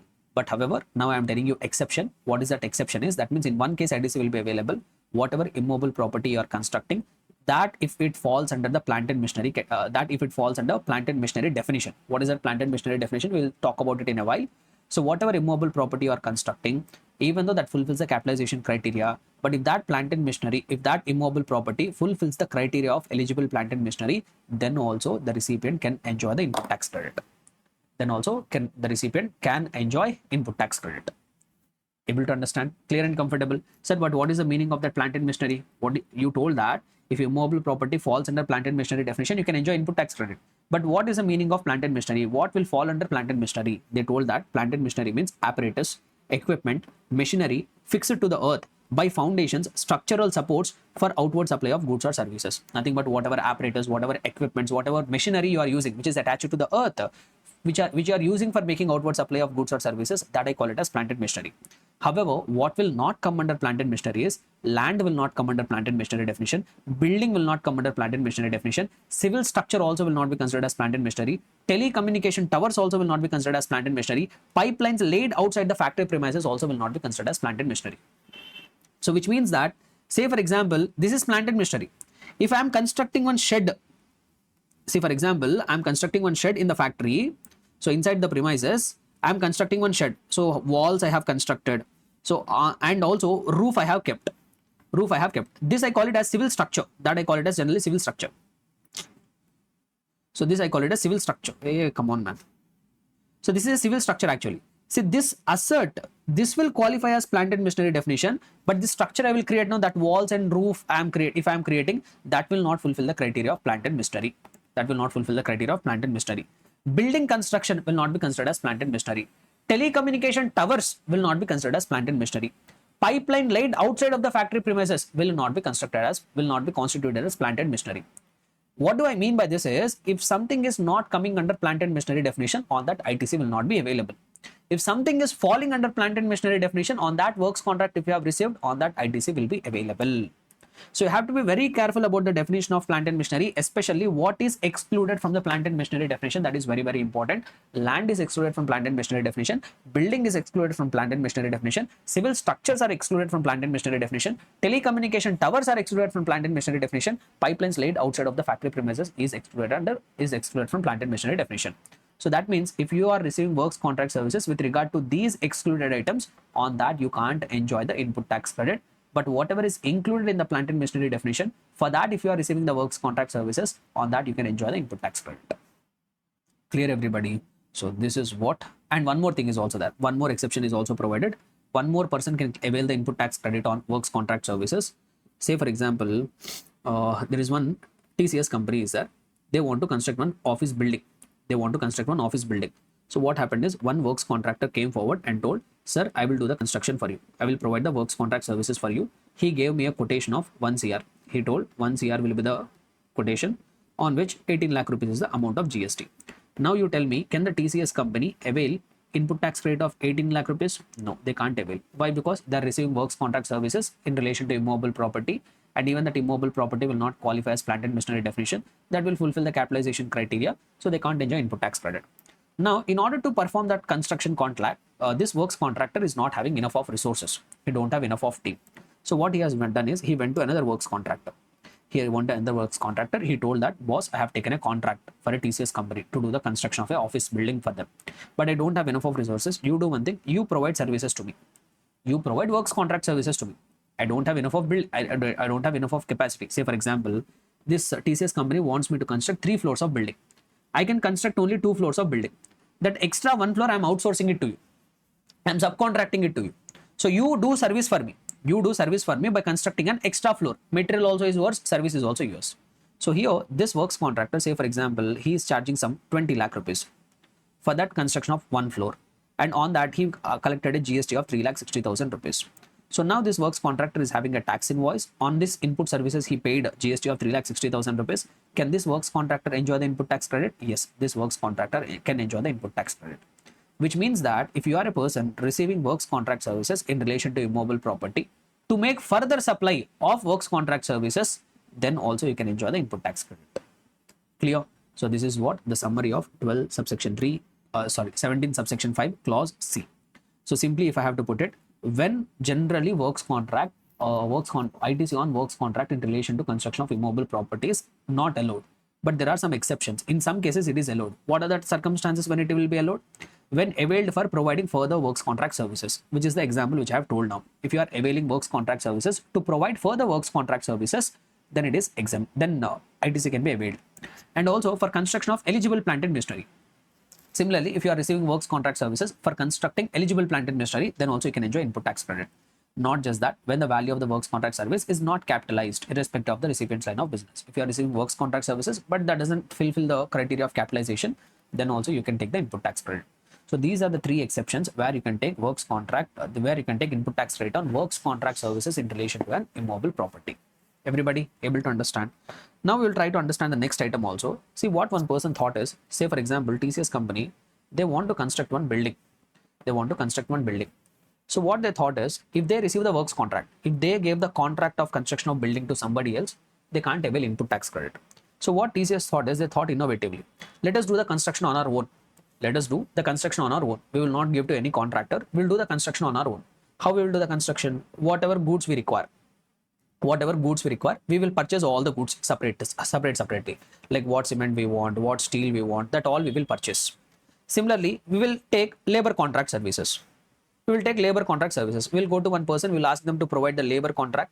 So we will get the labor services, we will get the material, we will do the construction on our own. We will not give it to the contractor, we will do the construction on our own. So now, if you go by the logic, in the previous clause, they told only when you receive works contract services, ITC is blocked. But here they are not receiving works contract service now. When we say it is a works contract, when goods and services are supplied together, then we call it as works contract. But here this TCS is not getting works contract. No, they are constructing immobile property, but goods they are buying separately, services they are receiving separately. It's not a works contract. Since it is not a works contract, they can claim input tax credit on the goods whatever they have purchased. They can claim input tax credit on services whatever they have received. But don't you think this is a loophole? So what most people will do, instead of giving that contract to others for construction, everybody will carry out the construction on their own so that they can enjoy the input tax credit. So government become very smart and they told that not just on the works contract, if you are buying any goods, if you are buying any services for construction of the immobile property on your own account, you are not using it for others. So you are not giving the works contract to others. You are only constructing your own premises. For that you are purchasing the goods separately. For that you are getting the services separately. Government told on that also ITC we will block. On that also ITC we will not give. But here also same exceptions. Say for example, you are buying the goods, you are receiving the services in relation to immobile property, which will fulfill the criteria of capitalization. If whatever goods you are buying, whatever services you are spending, basically whatever cost you are incurring for construction of that immobile property, if that fulfills the capitalization criteria, then only ITC will be blocked. Say for example, if there is one registered person, they are buying some goods. Say for example, that ceiling example only you take. TCS building, they are having one problem in the ceiling. They don't want to give it to the contractor. They want to do the repair by themselves. They purchased all the goods separately. They received all the services separately. And they have incurred the expenditure and they fixed that ceiling. And this expenditure will not be capitalized in the books of accounts. It will be treated as revenue expenditure. Now you tell me, can this company take input tax credit? Yes. So ITC will be blocked for self-construction of immobile property only when it is capitalized in the books of accounts. If you are buying goods separately, if you are buying service separately, to carry out some work in relation to immobile property, which doesn't fulfill the criteria of capitalization, it is getting treated as revenue expenditure, then you can enjoy the input tax credit. Similarly, say for example, there is one entity which purchased goods separately, which purchases services separately for construction of immobile property, which is fulfilling the criteria of plant and machinery, then also they can enjoy the input tax credit. Like for example, I shown you though, a company wants to construct it by itself. They are buying all the goods separately. Whatever metal, poles, cement required, they purchase the goods separately. They receive the services separately. So they are constructing the immobile property on their own, which even fulfills the criteria of capitalization in the books of accounts. But still, since it is fulfilling the criteria of eligible plant and machinery, they can enjoy input tax credit. Okay. See, one more exception is also there. See, in case of works contract, services provided to another works contractor has been given as exemption now. Here also same logic will apply. Say for example, there is one builder. Now this builder is buying the goods like cement, sand, steel, all that he has purchased. He is also receiving labor contract services. Why he is receiving that services is to construct immobile property, to construct an building, but not for him, for his client. For his client, there is a builder, he has got one client, he got an order from the client to construct the immobile property. To construct that building for his client, he purchased goods separately, he received the labor contract services separately. Now can this builder avail input tax credit? Yes. Why? Because he is buying the goods, he is receiving the services for construction of immobile property, agreed, but that construction he is not carrying out on his own account, that construction he is carrying out for others. Basically, once again, similar line of business. So you are buying the goods, you are receiving the services for construction of immobile property, not on your own account, but for others you are but for carrying out construction for others, you are buying the goods and services separately. Then you can enjoy input tax credit. Clear? One more example I will give you. Say for example, there is one builder. This builder wants to construct one building for his own office, not for others. This builder wants to construct one building for his own office. For that purpose, he purchased goods. For that purpose, he received services. Can he enjoy ITC in that? No. Why? Because here builder is carrying out the construction on his own account. In that case, he can't enjoy the input tax credit. However, he is constructing a building for others. That's why he purchased the goods and services. Then he can enjoy input tax credit. Able to understand? So here also the same three exceptions. Generally, when you buy the goods, when you receive the services for construction of the immobile property on your own account, ITC will be blocked. There are some exceptions. What are they? If you are buying the goods, if you are buying the services separately for construction of an immobile property, but that is a eligible plant and machinery, you can enjoy input tax credit. You are buying the goods, you are buying the services to carry out some work in relation to immobile property, which will not be capitalized, which will be treated as revenue expenditure. Can we enjoy ITC? Yes, you can enjoy ITC. Third case, if you are a builder or if you are some kind of contractor, you are buying the goods separately, you are buying the services, you are receiving the services separately for carrying out construction, not for your own purposes, for carrying out the construction on others, for others, then also you can enjoy input tax credit. Clear? So this is what regarding self-constructed immobile properties and when ITC will be blocked. So this is what regarding 17 clause D of 17 subsection 5. And apart from that, there are various other things also on which ITC will be blocked. Let us try to quickly cover. The remaining things are very, very easy. Few more cases where ITC will be blocked is inward supplies charged to tax under composition levy, which means, say for example, you are a registered person, but you have opted for composition levy. You have opted for composition levy under section number 10. So as we all know, if you are a composition dealer, you are not required to collect any tax from the customer. Say for example, in one quarter, you made some 10 lakhs worth of turnover. On this, you are required to pay 1% discounted rate of GST. When you calculate, it will come to 10,000 rupees. So as a registered person under composition scheme, you are required to pay 10,000 rupees of GST at a discounted rate. Now, for making that payment, can I use input tax credit? No. If you are a composition dealer, you can't collect the GST from your customers. Even whatever GST that you have paid on your inputs or input services or capital goods, that also you can't enjoy it as an input tax credit. You can neither pass on the credit, you can neither utilize the credit. So that is what one more restriction here. If you are a composition dealer, you can't enjoy the input tax credit on your inputs. You have to pay the tax from your own pocket. Next, services inward supplies received by NRTP. We all know who is an NRTP. If you are a NRTP, if you are a non-resident, came to India for a short purpose and you are making supply, so then also whatever goods you have received as an NRTP, you can't enjoy input tax credit. Whatever services you have received, you can't enjoy input tax credit. But if you have imported any goods, if you are an NRTP, if you imported any goods, on that you can take the input tax credit. But however, if you imported services, on that also ITC is not available. On importing of services also ITC is not available. On local procurement of goods also ITC is not available. On local procurement of services also ITC is not available. Only one case where ITC is available is if an NRTP is importing the goods, on that he can claim ITC, not in any other case. Next one. Inward supplies used are intended to be used for CSR activities. As we all know, some big corporate companies, which if they fulfill certain criteria, they have to spend 2%. They have to spend some percentage of their net profits on CSR expenditure. Say for example, Reliance Industries Limited, they are required to spend some percentage of their profits on CSR. So what Reliance company has done is they have purchased notebooks. These notebooks they want to distribute in the rural area students as a part of their CSR expenditure. They purchased some 10 lakhs worth of notebooks. On that, they have paid a GST of 1,80,000. Can they claim ITC? No. If you have procured any goods and services for the purpose of utilizing it for CSR activities, on that you can't enjoy the input tax credit. Similarly, inward supplies which you are using it for personal consumption. If you bought any goods, if you bought any services, but you are using it for personal consumption, When I say personal consumption, say for example, you are a company, you purchased some goods and you gave it for personal consumption to your directors. You can't enjoy input tax credit. So if I'm buying any goods for personal consumption, not related to my business purposes, then I can't enjoy input tax credit on that. Similarly, if I purchased any goods, but instead of selling them, I'm giving them as free samples, gifts, or my goods are stolen, or my goods are lost, my goods are destroyed, then ITC also will be gone. Only when goods have been supplied, then you can enjoy ITC. But however, you purchased some inputs, but you are not selling it, you are giving it as free sample, you are giving it as gifts, or whatever goods you have purchased, they are lost, they are stolen, or they are destroyed, or they are otherwise disposed of. In those circumstances, ITC will not be available. Simply, if goods are supplied, ITC will be available. If goods are not supplied, ITC will not be available. So that is what one more clause here.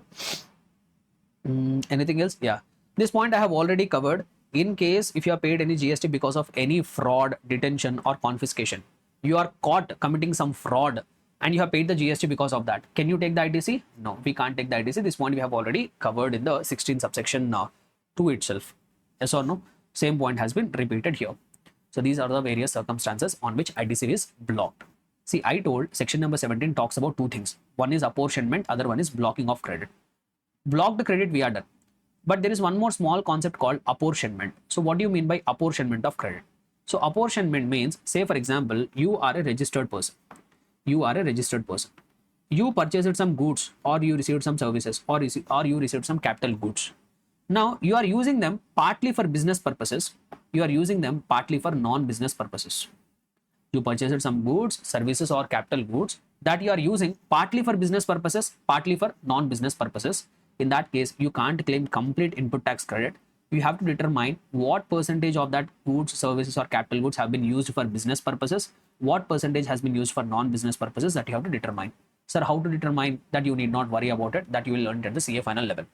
So there will be some rules. According to that rules, if you have purchased some common inputs which you are using it for business purposes also, non-business purposes also, then applying some formulas, you have to determine how much is for business purposes. Say for example, if I am using it only 60% for business purposes, on my goods or services, I have paid some 1 lakh amount of GST. I can't enjoy full ITC, only 60% of ITC I can enjoy. In my example, 60,000 rupees of ITC only I can enjoy, 40,000 will be not available.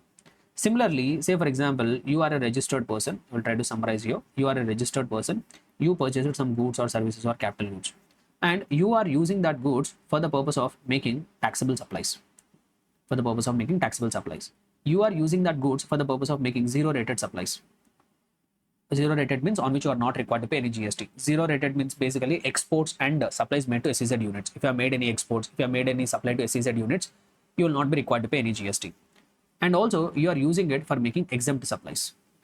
You purchased some goods, that goods you are using for, that common goods you are using for making taxable supplies also.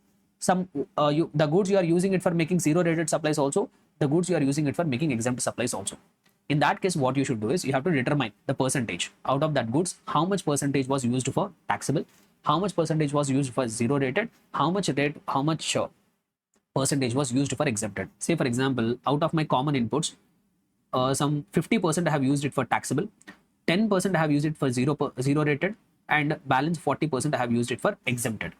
In that case, what the government says is, what section number 17 says is, whatever portion that you have used for taxable and zero rated, that you can enjoy it as input tax credit. Whatever you have used for exempted, that you can't use it as input tax credit. Say for example, on my complete goods, I have paid some 2 lakhs amount of GST. On my common inputs, I have paid some 2 lakh amount of GST. Now out of that 2 lakh rupees, I can't enjoy complete ITC. Only that portion which I have used for taxable, zero rated. On zero rated, even though I'm not required to pay any GST, but still I can claim ITC with regard to that goods which I have used for zero rated. I need not leave it. So whatever goods you have used it for taxable as well as zero rated, determine that percentage. It comes to here in my example 60%. So 60% of that 2 lakh rupees I can enjoy it as input tax credit, which will come to 1,20,000 rupees. That I can enjoy. Balance 80,000 I can't enjoy it as input tax credit. Understood? Clear and comfortable, everybody? So this is what extract of the provisions from section number 17. Now we have one more section here talking about section number 18. So when it comes to section number 18, I have anyhow given a summary. It talks about special circumstances. There are some special circumstances in which you will get the credit. There are some circumstances in which you are required to reverse the credit. So all that I have given it here as a summary. Just go through that diagrams. That itself will act as a revision. So it doesn't worth time for going through it. Even if you go through it also, it will be just like explaining you the diagrams whatever have been given here. So my humble suggestion, please go through it, go through these diagrams. Everything will be self-explanatory, and I have summarized it in a very beautiful way, in a very easily understandable and a simple manner. I have summarized the provisions of section number 18. This I request you to go through. Hardly it will take 15 to 20 minutes. I'm telling you, hardly it will take 15 to 20 minutes. You will master the provisions of section 18 also. But comparatively, 16 and 17 are very frequently tested. 18 is very rarely tested. But that also I did not ignore it. I prepared the summary. It's your thing to spend that 15 minutes of time and go through the section number 18 related summary. Okay, right. So that's all for now. That's all for now for this ITC chapter. Next chapter we'll take up for revision. Clear? Hello, my dear students. Hope you guys are all doing good. Hope you guys are all perfectly fine. So welcome back everybody to GST CA Inter Part 2 of the marathon. So we have been showing tremendous support for our GST Part 1 marathon. Hope you guys are all loving it. Hope you guys are all enjoying it a lot. So with that having said, now we will try to proceed further with the Part 2 of the marathon. So in the Part 2 of the marathon, we are going to pick up few more chapters, few more important chapters from the examination perspective, and we are going to do a quick revision like the way we have done in the Part 1. We will try to do it in the Part 2 as well. So first chapter which I will take up for revision in Part 2 is the place of supply chapter. So very important chapter from the examination perspective, very conceptual, and here also the remembrance is very much higher. So things which you have to remember is going to be very high. But once again, I'm telling you, very important from the weightage perspective also. It's going to be very important from the examination perspective. So having said that, without any delay further, let us try to quickly revise the contents of the chapter, place of supply. Sir, why this chapter is very, very important? So what we are going to learn in this chapter. So let me give you one brief. Then after that, we'll go into the content. So as you all are aware, as we have seen in the introduction to the GST chapter itself, so we have seen that in order to determine which kind of GST has to be collected, under GST we have different kinds of taxes. We have something called CGST, we have something called SGST or UTGST, and in some case the government will impose something called IGST. So we have the taxes with different names under the GST regime, but when which tax will be levied, that is going to depend on the type of the transaction. So as we have seen, for the purpose of deciding which transaction, which GST will be imposed by the government, we need to see what is the nature of the transaction. Is that an intra-state supply or is that an interstate supply? First, we have to determine that. First, we have to determine whether a supply is an intra-state supply or it is an interstate supply. If we classify a supply as intra-state supply, that transaction will attract CGST and SGST. On the other hand, if we classify a place of supply as an interstate supply, then that transaction is going to attract a tax called IGST. So one of the crucial factor in deciding which kind of GST will be imposed by the government is that lies in determining whether a supply is an intrastate supply or is it an interstate supply. Now, how do we identify whether a supply is an intrastate supply or it is an interstate supply? So we have defined it. We have defined it in the introduction to GST chapter itself. So if you remember, we call a supply as intrastate supply if the location of the supplier and the place of supply, if both are falling within same state, or if both are falling within same union territory, then we call that supply as intrastate supply. On the other hand, if the location of the supplier and the place of supply fall in two different states, or they fall in two different union territories, or if they fall in one state and one union territory, then we call that supply as interstate supply. So accordingly, whether CGST, SGST or IGST will be levied, that depends. So the two crucial factors, we need to know two things in order to determine whether a supply is an interstate supply or an intrastate supply. So two things which are going to determine that are, one is location of the supplier and the other one is the place of supply. Very, very important. See, location of the supplier we can easily find out.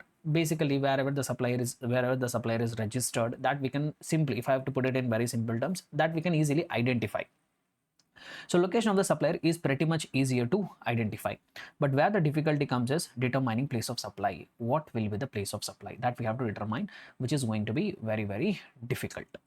So how to determine that place of supply? That's what we are going to learn in this chapter. That's what we are going to learn in this chapter. Why? Because once we know place of supply, once we know what is the place of supply, then only we can determine whether a supply is an intrastate supply or it is an interstate supply. Only when we can determine whether a supply is an intrastate supply or interstate supply, then only we can determine what kind of GST has to be imposed. So one of the most important thing which we have to know before GST can be collected is the place of supply. And how to determine that place of supply, that's what actually getting discussed as a part of this chapter, the place of supply. And here also, like in any other chapter, here also we are going to learn about two sections. But here there is one important difference. See, in all the chapters, whatever we have discussed till now, there we have also learned the sections of the GST Act. But in all other chapters, whatever sections we have learned, those are the sections from the CGST Act. Those are the sections from CGST Act. But in this particular chapter, whatever sections we are going to learn, so those are the sections taken from IGST Act. Like if you take the supply chapter, in the supply chapter, we have discussed section number 7 and 8. Section number 7 and 8 of the CGST Act. Then in the registration chapter, we have discussed starting from section number 22 till section number 30, we have understood.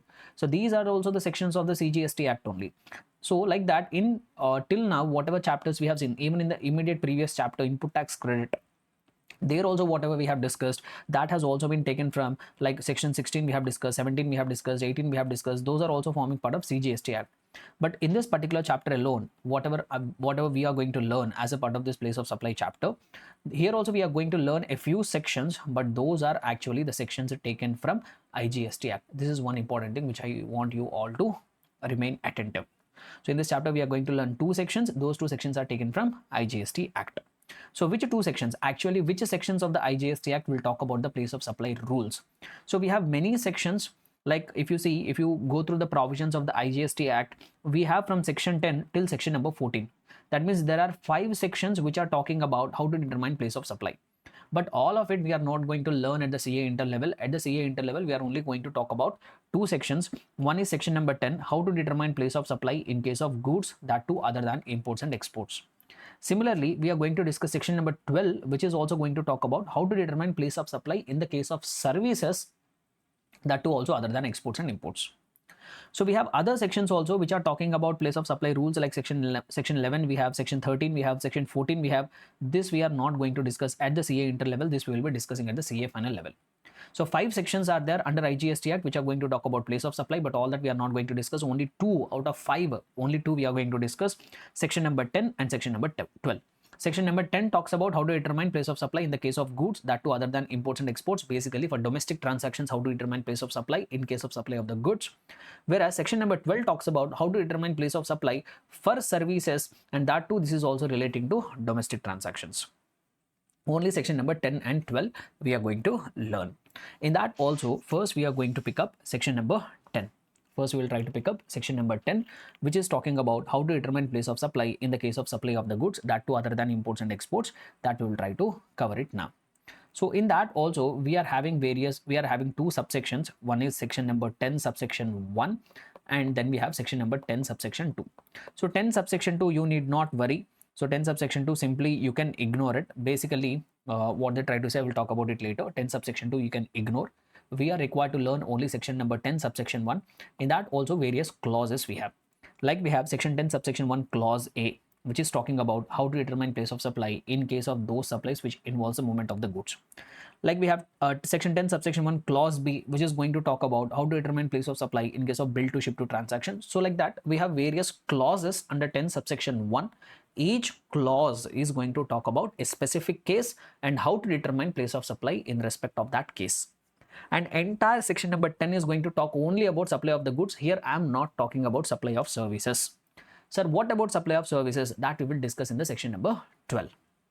Okay, so now I will pick up each clause and we'll try to understand what does that clause talk about and how to determine place of supply in those cases. First one, 10 subsection 1 clause A. What is that? Place of supply when supply involves movement of the goods. If you are a supplier and you are a person making supply of the goods, and whatever supply you are making, that involves movement of the goods. Like for example, I'm a manufacturer. Someday one wholesaler came to me and told, sir, I'm a manufacturer of that ready-made garments. So one day a recipient came to me and told, customer came to me and told, sir, I needed some 1,000 quantity of the shirts. I told, okay boss, from my factory I will sell 1,000 quantity of the shirts. So I'm a supplier, I'm making supply of the goods, and these goods involve movement. These goods are required to be moved from my factory to the customer's place of business. Whether I'm causing the movement, whether as a supplier I'm arranging for the transportation of the goods, or the recipient himself is coming and arranging for the transportation of the goods, all that doesn't matter. I'm a supplier, I am making supply of the goods that requires movement. As a part of that supply, the goods are required to move from my place of business to my customer's place of business. So that we call it as supply of the goods involving movement. So if you take up this example only, say for example, I'm a supplier, I'm located in Mumbai, Maharashtra. There is one customer, this customer is located in Delhi. So I am making a supply of the goods which involves movement. The goods are required to be moved from the supplier's place of business to recipient's place of business. Now what is the place of supply? Sir, will it be location of the supplier? Location of the supplier is Maharashtra. Sir, will it be location of the recipient, which is Delhi? So what is the place of supply? How to determine place of supply? So section 10 subsection 1 clause A says that in case if you are a person making supply of the goods which involves a movement of the goods, the place of supply will be the location of the goods at the time at which the movement of the goods terminates for delivery to the recipient. Basically, what simply they try to say here is wherever the movement of the goods terminates, basically wherever the transportation of the goods is coming to an end, that location will be considered as the place of supply. That means, say for example, this supplier has loaded the vehicle with all the goods and these goods started movement. At some point of time, the movement will terminate, no, the transportation will come to an end, no. So where basically the transportation will come to an end, that transportation will come to an end at this customer's premises, basically at Delhi. So they are telling that Delhi is the place where the movement is terminating, where the movement is coming to an end. So the place of supply will be Delhi. So location of the supplier is Mumbai, that is Maharashtra. Both are falling in two different states. So this will become a interstate supply. On this transaction, IGST will be levied. Able to understand? So that's what 10 subsection 1 clause A says. In case of supply of the goods which require the movement of the goods, the place of supply will be the location at which the movement of the goods terminates. Basically, wherever the transportation of the goods is coming to an end, that will become the place of supply. So this is what 10 subsection 1 clause A says. Now, what does 10 subsection 1 clause B say? 10 subsection 1 clause B talks about how to determine place of supply in case of bill to ship to transaction. How to determine place of supply in case of bill to ship to transaction. So we already have seen what is a bill to ship to transaction. Once again, if I try to give you an example, say there is a wholesaler. There is a wholesaler. There is a manufacturer. Now, wholesaler placed an order with the manufacturer. Sir, I needed some 10,000 quantity of the stock. Say for example, wholesaler is located in Delhi. Manufacturer is located in Maharashtra. So he placed 10,000 quantity of the goods with the manufacturer. But before the goods can be delivered, this wholesaler got an order from another customer. So there is one retailer. So there is a retailer. He is also located in Maharashtra. Who got an order? Wholesaler got an order. He also ordered, sir, I needed 10,000 quantity of the goods. So now, as a wholesaler, I informed my manufacturer, sir, I placed an order with you, 10,000 quantity. You please don't send the goods to me. You send the goods directly to my customer, to the retailer. You send the goods directly to my retailer. So here manufacturer will bill, he will give invoice to the wholesaler, but he will ship the goods to the retailer. So whatever transaction which the manufacturer is doing with the wholesaler, that will be a bill to ship to transaction. That will be a bill to ship to transaction. So in the case of bill to ship to transaction, what will be the place of supply? So manufacturer is giving the bill to wholesaler who is in Delhi, but he is shipping the goods to a retailer who is in Maharashtra. So what will be the place of supply? Here the transaction which is taking place between manufacturer and wholesaler, this we call it as a bill to ship to transaction. Sir, what will be the place of supply? They say that in case of bill to ship to transaction, don't follow 10 subsection 1 clause A. In case of bill to ship to transaction, follow whatever has been mentioned in 10 subsection 1 clause B. Sir, what does 10 subsection 1 clause B say? 10 subsection 1 clause B says that even though this wholesaler has not received the goods, the location of this recipient will be considered as place of supply. This original recipient, whoever is the original customer, whoever is there, so that location of the recipient will become place of supply. So if you go by that rule here, between the supply which is taking place between the manufacturer and wholesaler, the location of the supplier is Maharashtra, which is manufacturer, whereas the place of supply will become the location of this recipient, which is Delhi. That will become an interstate supply. On that, IGST will be collected. Now, what about other transactions, sir? Now I have one more transaction here. This is a transaction taking place between manufacturer and retailer. No. So how to determine place of supply in case of transaction between wholesaler and retailer? See, this is not a bill to ship to transaction. This transaction is not a bill to ship to transaction. This is a normal transaction which involves the movement of the goods. To determine place of supply between this wholesaler and retailer, you should once again follow 10 subsection 1 clause A. it will be treated as a supply involving the movement of the goods, and whatever has been mentioned in 10 subsection 1 clause A, that we have to follow. So what does 10 subsection 1 clause A say? In case of the supply of the goods involving movement, the location wherever the movement of the goods terminates. So tell me where the movement of the goods is terminating. The movement of the goods is terminating at Maharashtra. So for the transaction between the manufacturer and the retailer, the place of supply will be Maharashtra. Location of the supplier is Delhi. So since both are falling in two different states, it will become an interstate supply. On this also IGST will be levied.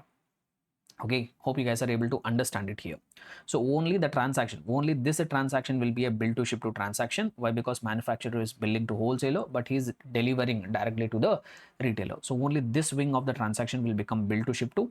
The other part of the transaction, it will be a normal transaction that will be governed by 10 subsection 1 clause A.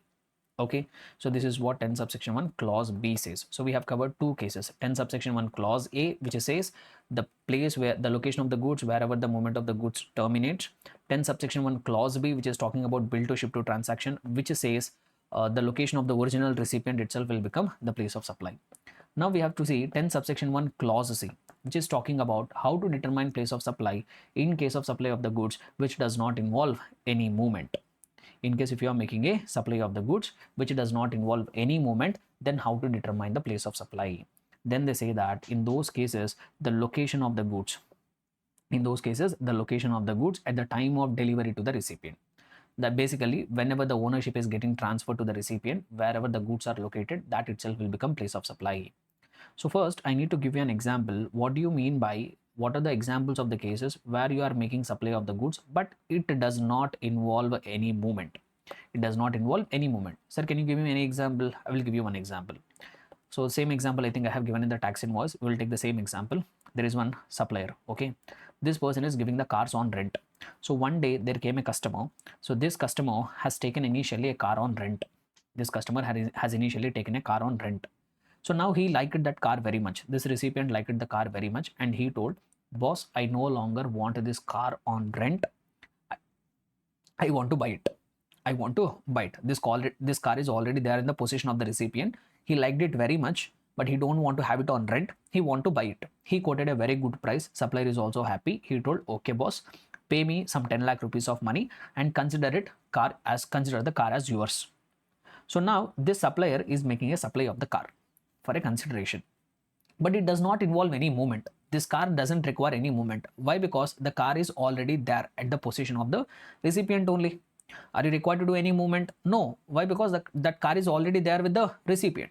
So here the supplier is making supply of the goods which does not involve any movement. No movement is involved here. No, you are not required to move anything. Why? Because the car is already there with the possession of the recipient. So this is one literal example of making supply of the goods without any movement. Sir, in these cases, how to determine place of supply? You can't go to 10 subsection 1 clause A. Why? Because that talks about only when the supply involves movement. So you have to come here to 10 subsection 1 clause C, which says that whatever is the location of the goods when the goods are getting delivered, the location where the goods are situated whenever the ownership is getting transferred. So say here, for example, this supplier belongs to Bangalore, this recipient belongs to Chennai. At the time when the delivery is happening, at the time when the possession is getting, at the time when the ownership is getting transferred, where the goods are actually located at Chennai location. So place of supply will become what? Place of supply will become Chennai here, which is Tamil Nadu. Location of the supplier is Bangalore, which is Karnataka. Both are falling in different states. It will become a interstate supply. IGST will be applicable on this transaction. Understood? So this is what 10 subsection 1 clause C says. So we have covered three cases. 10 subsection 1 clause A, which is talking about how to determine place of supply in case if it involves movement. 10 subsection 1 clause B, how to determine place of supply in case of bill to ship to transaction. 10 subsection 1 clause C, how to determine place of supply in case of supply of the goods which does not involve any movement. Now there was one recent amendment. Now we have one more clause called section 10 subsection 1 clause CA. They have recently made an amendment. So they have brought one new clause to section 10 subsection 1, which is talking about how to determine place of supply in case of supply of goods to unregistered recipients. In case if you are making supply of the goods to unregistered recipients, then what will be the place of supply? See, this provision has been specifically introduced to cover those cases where, say for example, I'm an unregistered person, I'm located in the state of Tamil Nadu. Now I want to purchase one car. But if I buy this car in Tamil Nadu, the taxes are very high. Local taxes. I'm not talking about GST. I'm talking about this road tax and all. Those are very high. To take the advantage, what I have done is, if I go to Delhi and purchase the car there, the road taxes will be very low. So I'm an unregistered person. I went to Delhi. There one car dealer is there. From that car dealer, I purchased one car. So this is a car dealer who is a supplier, who is making the supply of the goods to a recipient who is an unregistered person. So in this case, how to determine place of supply? So here it will be governed by 10 subsection 1 clause CA. And also it has been determined, it has been specifically given for the cases of migrant workers, migrant laborers, or even you can say tourist. You can also say tourist. Say for example, I'm a person from Rajasthan. I'm an unregistered person. I came for tourism to Jammu Kashmir. I came for tourism purposes to Jammu Kashmir.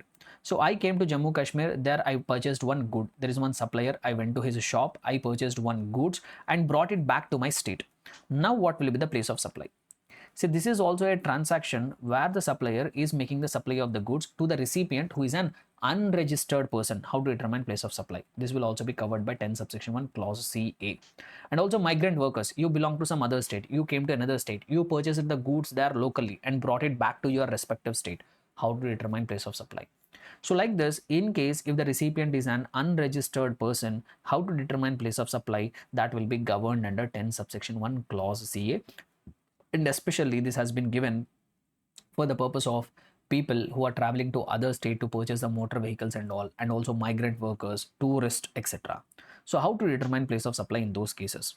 10 subsection 1 clause A says that in those cases the place of supply will be if the location of the recipient is recorded in the invoice. If the location of the recipient is recorded in the invoice. Say for example, you come to this example only. So there is one Delhi, here one car dealer is there who is a supplier. Okay, so a person from Tamil Nadu, he came to Delhi and he purchased a car. So car was delivered, consideration was paid. Now this supplier will give the invoice, no, and recipient is unregistered. So this will be governed by 10 subsection 1 clause CA. What will be the place of supply? It depends on whether the address of the recipient is available on the invoice or not. Say for example, this supplier is giving the invoice. In that invoice, if the address of the recipient is recorded, if the address of recipient is recorded, say for example, in this invoice he has recorded so and so person, Mr. X, he is from so and so state. Even if the state name is recorded, that is also enough. Even if the name of the state is recorded, it is also enough. Say for example, this person recorded, this person belongs to Tamil Nadu. Enough. The place of supply will be the location of the recipient. So what is the location of the recipient as recorded on the invoice? Tamil Nadu. The place of supply will be Tamil Nadu. Location of the supplier is Delhi. Both are falling in two different states and union territories. That will become an interstate supply. In this invoice, he has to collect IGST. Sir, what if on the invoice, if address of the recipient is not recorded? What if on the invoice, if the address of the recipient is not recorded? So unregistered person from Tamil Nadu went to Delhi, purchased a car, and invoice was given. In the invoice, address of the recipient is not recorded. If the address of the recipient, when I say address of the recipient, full address is not required. Even if the name of the state is also recorded, that is enough. But even that name of the state is also not recorded. In that case, what they have told is, in those cases, location of the supplier itself will consider it as place of supply. So for example, this car dealer has given an invoice. In that invoice, address of the recipient is not recorded. Even state name is also not recorded. If that is the case, the place of supply itself also will become Delhi. So location of the supplier is also Delhi. Place of supply also will be Delhi. In that case, in this invoice, he has to charge CGST and SGST. Delhi SGST he has to charge. Clear everyone? So this is what 10 subsection 1 clause CA says. In case of goods supplied to unregistered persons, we need to check whether the address of the recipient, just a state name is enough. If the address of the recipient is recorded on the invoice, if recorded, well and good, the location of the recipient itself will become place of supply. If address of the recipient is not recorded on the invoice, then the location of the supplier itself will become the place of supply, and accordingly we have to determine the rate of the applicable amount of GST. Now, recently there was one circular. This circular also I will try to quickly explain. Say for example, there is one supplier. He is making supply of the goods through e-commerce operator to one customer who is an unregistered person. So there is a supplier, there is a recipient who is an unregistered person, and supply of the goods is happening through e-commerce operator. See, this is also supply of the goods to unregistered person. This will also be governed by 10 subsection 1 clause CA. So what will be the place of supply? That depends on whether on the invoice address of the recipient is available. If address of the recipient is available, then that location of the recipient itself will be considered as place of supply. Now, generally, in the case of e-commerce transactions, you might have observed whatever bill you get. Sometimes if you place an order on the Amazon, you get an invoice. On that invoice, they will give you option to mention delivery address and also billing address. Billing address can be different from the delivery address. Billing address can be different from delivery address. Say for example, this customer told billing address is Chennai, Tamil Nadu, whereas delivery address is Karnataka, Bangalore. Sir, what will be the place of supply? You told if the in case of sale being made to unregistered person, if the address of the recipient is available on the invoice, then that location of the recipient itself we call it as place of supply. But here the problem is we have two addresses. One is a delivery address, one is billing address. So which address I have to take it as place of supply, sir? So they have given a circular, you may consider the delivery address as a place of supply. If you have multiple addresses, in case of sale being made to unregistered person, you can consider the delivery address as a place of supply. So I will consider Karnataka as the place of supply. Understood? Right. Fine. So this is what one recent circular which has been given. So you can find it in the detailed version of the material. But still, I thought of bringing it here since it is a recent circular. High chance of getting tested in the examination. In fact, they have tested this in the recent examination also. Next. So 10 subsection 1 clause CA is also covered. Now let us come to 10 subsection 1 clause D, which is talking about how to determine place of supply in case of those goods which require installation or assembly. Say for example, I am a person running an electronics devices. I am selling air conditioner. Whatever goods I am selling that require installation, this air conditioner is required to be installed. Similarly, say for example, I'm one big dealer. I'm selling plant and machinery. I'm selling plant and machinery to those companies which are involved in garments. So whatever plant and machinery I'm selling, that is required to be installed at my customer's premises. So in case of supply of the goods which require installation or which requires assembly, then how to determine place of supply? 10 subsection 1 clause D simply says that in those cases, the place of that installation or wherever the place of that assembly, wherever you are assembling that goods or wherever you are installing that goods, that itself is going to become the place of supply. So that's what 10 subsection 1 clause D says. So in case of supply of the goods which require installation or which require assembly of the goods, the place wherever they are getting installed, the place wherever they are getting assembled, that will become the place of supply. Then finally comes 10 subsection 1 clause E, how to determine place of supply in respect of those goods which are supplied on board day conveyance. Sir, what do you mean by goods supplied on board day conveyance? Very simple. Say you are traveling in a Indigo airline. So you are a passenger, you are traveling in Indigo Airlines. So now you are traveling from Bangalore to Delhi. On journey, during the journey, you felt hungry and you need some food. Indigo Airlines, somewhere during the journey, they have provided you some food. They have sold you some food. They have sold you some food they have sold. So now this Indigo Airlines is making supply of the goods on board day conveyance. When you are on a conveyance, when you are traveling on a conveyance, these goods are getting supplied to you. What will be the place of supply? Will it be the place of supply wherever I have boarded Bangalore, or will it be the place of supply wherever is my destination, or somewhere when my flight is above the Hyderabad location, at that point of time food is supplied, will the place of supply be Hyderabad? So what will be the place of supply? Confusion will come. Or let me give you another example. You are a person, you are traveling by train from Bangalore till Delhi, you are traveling by train. So you are traveling by train. So now during the journey, one person, so generally when you travel in a train, so people will come and sell some goods to you. Say for example, so I'm traveling from Bangalore to Delhi, somewhere during the Mumbai. So when the train is at the Mumbai station or in the premises of the Mumbai station, Mumbai proximity, one person has boarded my train who is selling the earphones and chargers. I assume that person is a registered person. Generally, he will not be, but just imagine he's a registered person. So somewhere when your train is in the Maharashtra state, one person came to your coach. He's selling the mobile phone. He's selling the mobile chargers and earphones. So that person has sold. You actually in a very bad need of an earphone. So what you have done is you purchased a mobile phone you purchased an earphone from this supplier. Now what will be the place of supply? See, this is also a case where the goods are getting supplied on board day conveyance. This is also a case where the goods are getting supplied on board day conveyance. So what will be the place of supply? Will it be the Bangalore? Will it be Delhi? Or will it be Maharashtra? So these circumstances how to determine place of supply, that guidance has been given under 10 subsection 1 clause E, and 10 subsection 1 clause E says that in respect of those cases, the place of supply will be location where such goods have been taken on board. So wherever that goods are taken on board, that itself will become place of supply. Like for example, Indigo airline has boarded that food into the aeroplane at Bangalore airport. So the Bangalore airport is a location where the goods are taken on board. The place of supply will become Bangalore. Or say this person whoever has sold the earphones to you, that person has boarded the train at Bangalore location with all the goods. In that case, the place of supply will become Bangalore, Karnataka. On the other hand, say for example, this person did not board the train from Bangalore, this person has boarded the train at Maharashtra only. This person has boarded the train with all the earphones and chargers at Maharashtra only. In that case, what will be the place of supply? The place wherever the goods are taken on board, where he has taken on board, Mumbai, Maharashtra. In that case, place of supply will become Mumbai, Maharashtra. So wherever that goods are taken on board, that place will become the place of supply. So this is what in subsection 1 clause E says. So with this we have covered all the different cases and how to determine place of supply in case of supply of the goods.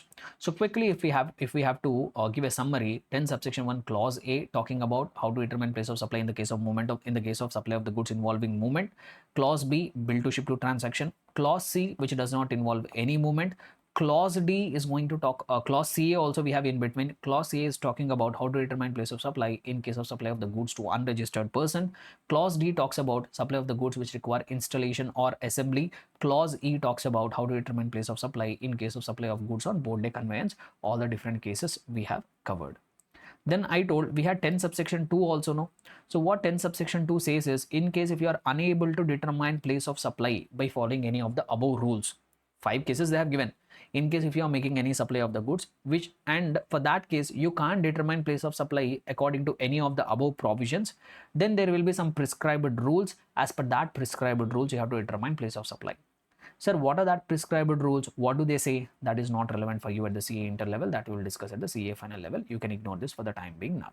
So that's what 10 subsection 2 says. You need not worry about this.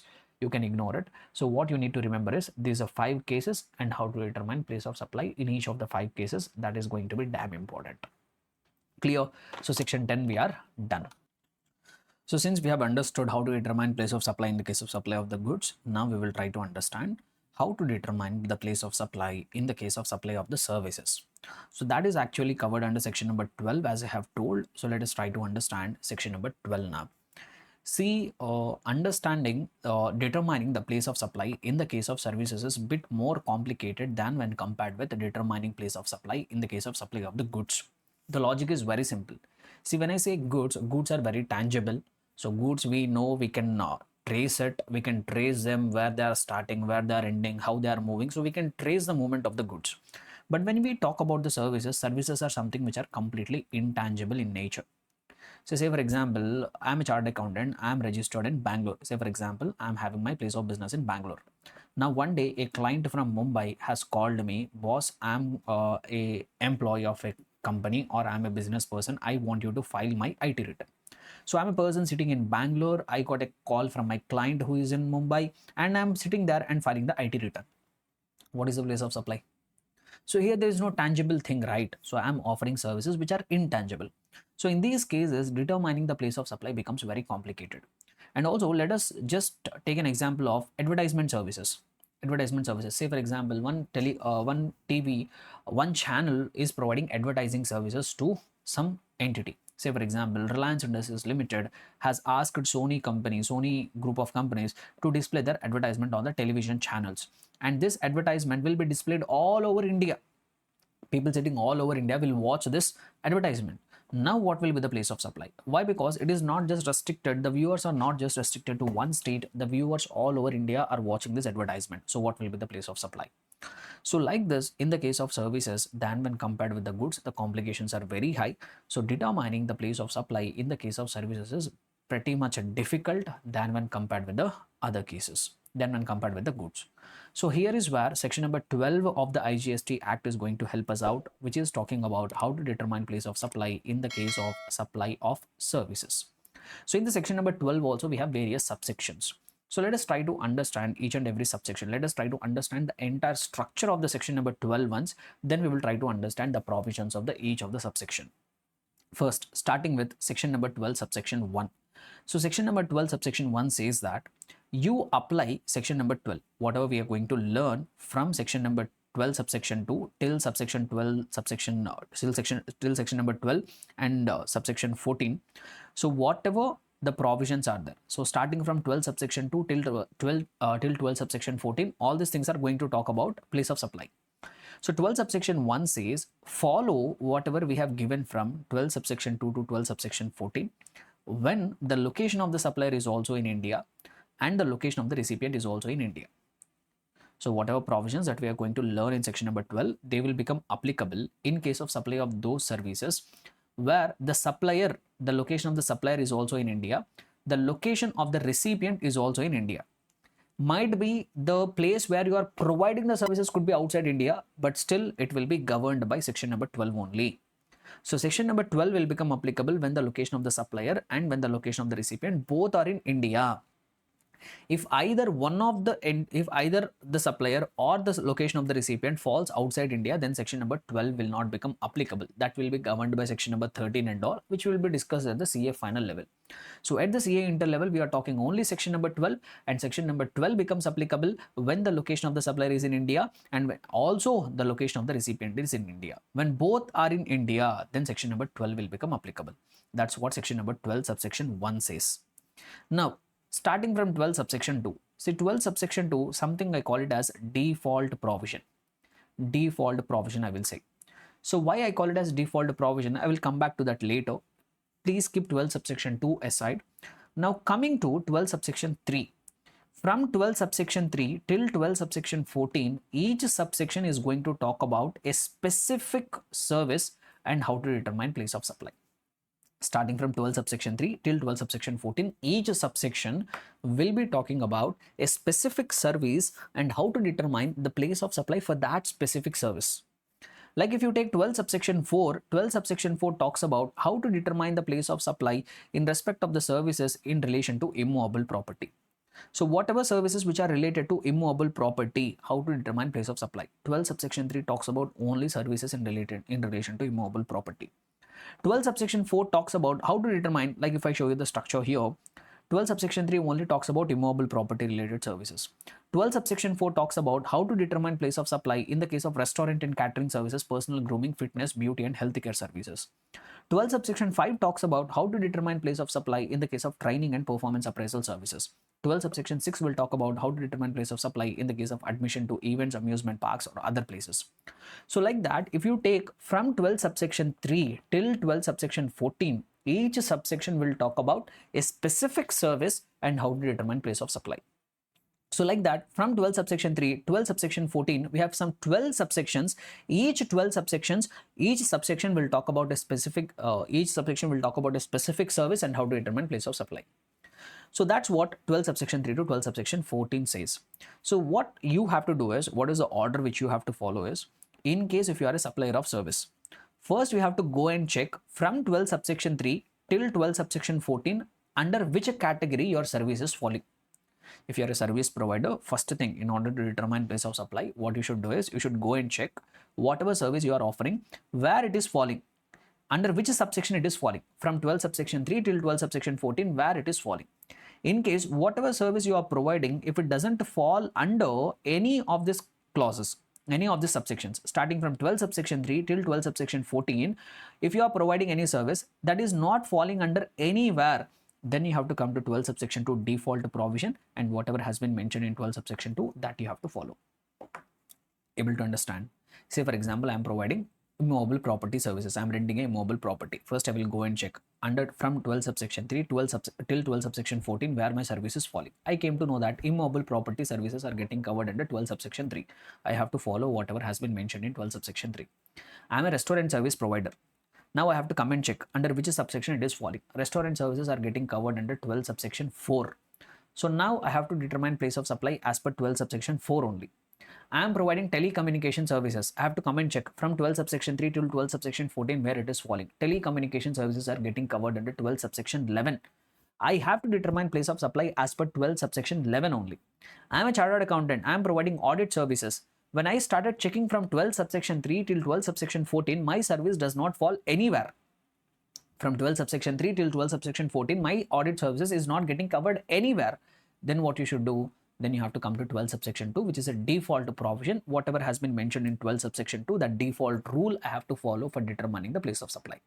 So this is what the order you have to follow. So what we are going to do now is, first we will try to revise from 12 subsection 3 till 12 subsection 14. What does each subsection say? How to determine place of supply in case of each specific service, that we will try to cover. Once we are done with all the specific services, then we will come to 12 subsection 2 and cover the default provision. Okay, right.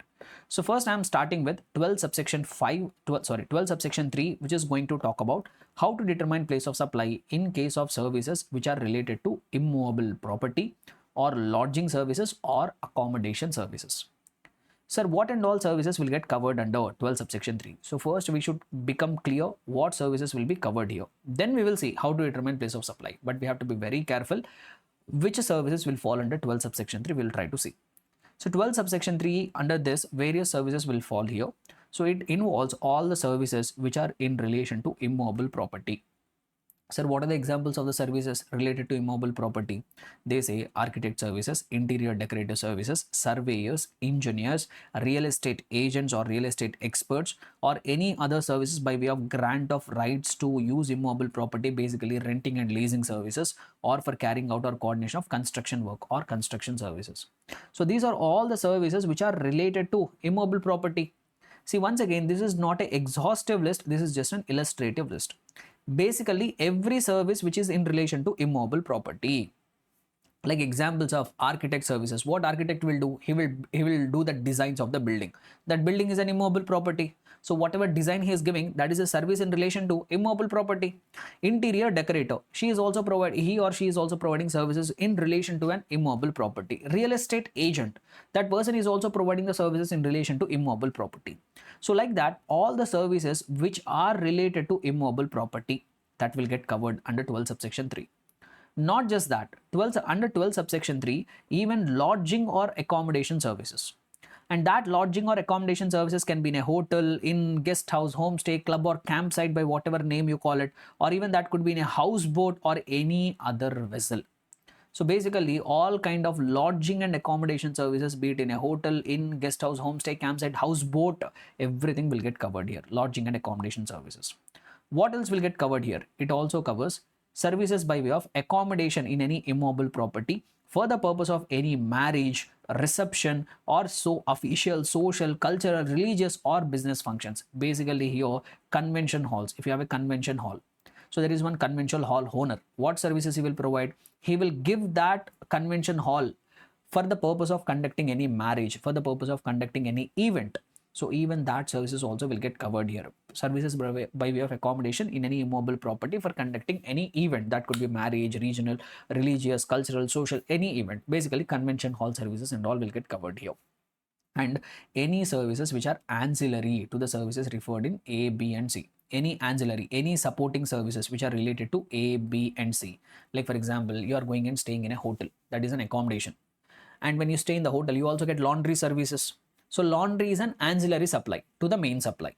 So main supply is accommodation. To that, what is ancillary? Supporting service, laundry services. Even that supporting services also will get covered under 12 subsection 3. So 12 subsection 3 talks about how to determine place of supply in case of services which are related to immovable property or lodging or accommodation services. Tell me what and all will get covered here. All the services in relation to immovable property, lodging or accommodation in various kinds of premises, accommodation in immovable property for conducting any events, and any other ancillary services. So these things will get covered under 12 subsection 3. So we have seen what services will get covered under 12 subsection 3. Now how to determine place of supply for these services. What 12 subsection 3 says? So 12 subsection 3 says that in respect of all the services whatever we have seen now, the place of supply will be location wherever immovable property is situated or intended to be situated. The location wherever immovable property is located or intended to be located. Say for example, if I'm an interior decorator, I'm providing interior decoration services to one building. So wherever that building is located, that itself will become the place of supply. I'm an architect, I'm giving a building design. That building has not yet come into existence. That building will come in future. The place wherever that building is intended to be located. What is the intention? Where that building is intended to be located, that will become a place of supply. So in respect of services in relation to immobile property, lodging or accommodation services, the place of supply will be the place where the immobile property is located or intended to be located. But here there is a catch. They say one thing here.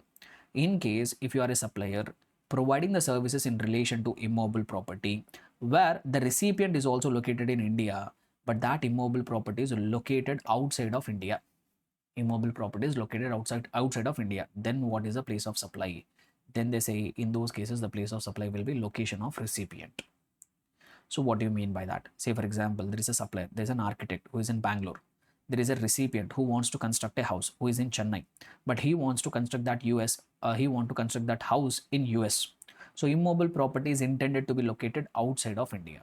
So in those cases, they say then don't go by the rule that location of the immobile property. In those cases, the place of supply will be location of the recipient. So if I try to summarize here, so what 12 subsection 3 says is it talks about services in relation to immobile property, lodging, accommodation, etc. For those services, what is place of supply? First, we need to check where immobile property is located. Is immobile property located in India? Is immobile property located in India? Yes, if the immobile property is located in India, then the place of supply will be location of that immobile property. Then the place of supply will be location of that immobile property. In case if the immobile property is located or intended to be located outside of India, then the place of supply will be location of recipient. Ignore what is the place where the immobile property is located. In these cases, if the property is intended to be located outside of India, location of the recipient itself will become place of supply. Clear? So this is how you have to determine the place of supply as per 12 subsection 3. Understood? Clear everyone? So first we need to check where the immobile property is located or intended to be located. If it is located or intended to be located in India, the location of the immobile property itself will become place of supply. If it is intended to be located outside of India, then the location of the recipient itself is going to become the place of supply. Comfortable then? So here there are a few things which we need to pay attention. See, sometimes what will happen is you will pay some amount of money. Say for example, Taj Hotels is there. Now Taj Hotels, which is located in Mumbai. One day a customer came to this Taj Hotels and he told that he needed one accommodation. He's going to travel. He's going to travel to Delhi also. He's going to travel to Mumbai also. Now he says he went to the Taj Hotels, which is at Mumbai, and he told, I'm going to travel to Delhi and Mumbai. I need accommodation in Delhi also, Mumbai also. I need accommodation in Delhi also, Mumbai also. This Taj Hotels at Mumbai told, okay sir, you pay us 50,000 rupees. We will give you accommodation for you at Delhi also. We will give you accommodation at Mumbai also. So this service is also getting covered under 12 subsection 3 only. Why? Because this is a lodging or accommodation services. What did I say? Since the immobile property is located in India, the location of that immobile property itself will become place of supply. But here the immobile property, this hotel, whatever is there, that is located in 2 different states. For one single price, you are getting accommodation in 2 states. Now what will be the place of supply? Can I call entire place of supply will be Delhi? No.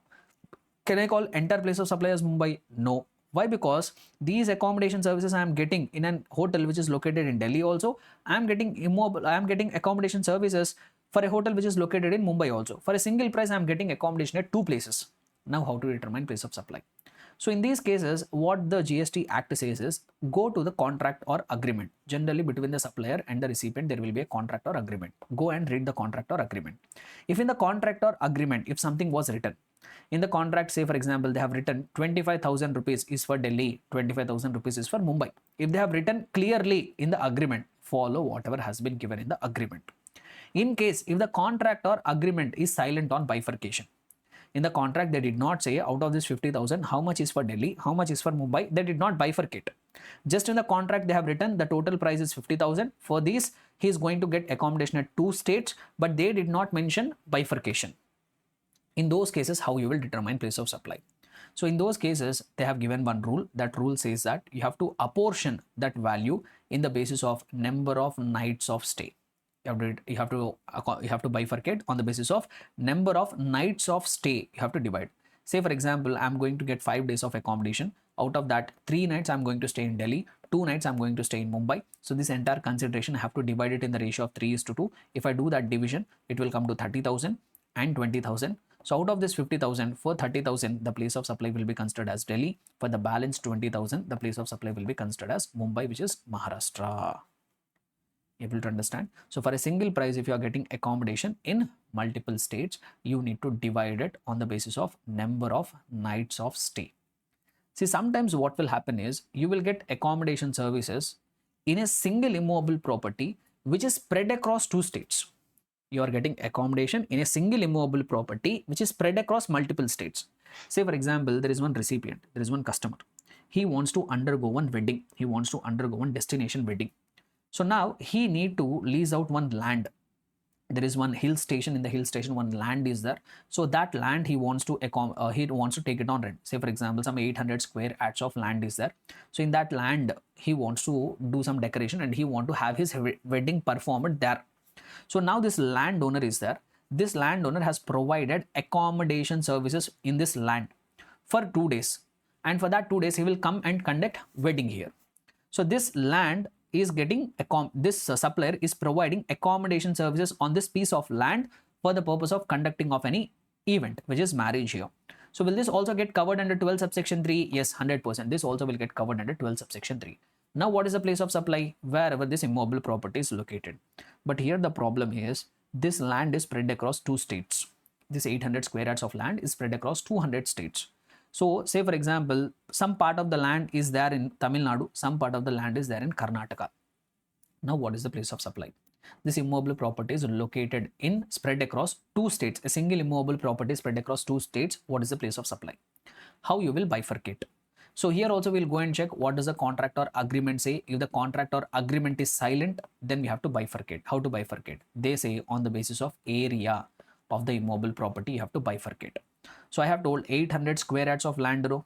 Say for example, out of that 600 square yards of land is in, out of that 600 square yards of land is in Tamil Nadu, whereas 200 square yards of land is in Karnataka.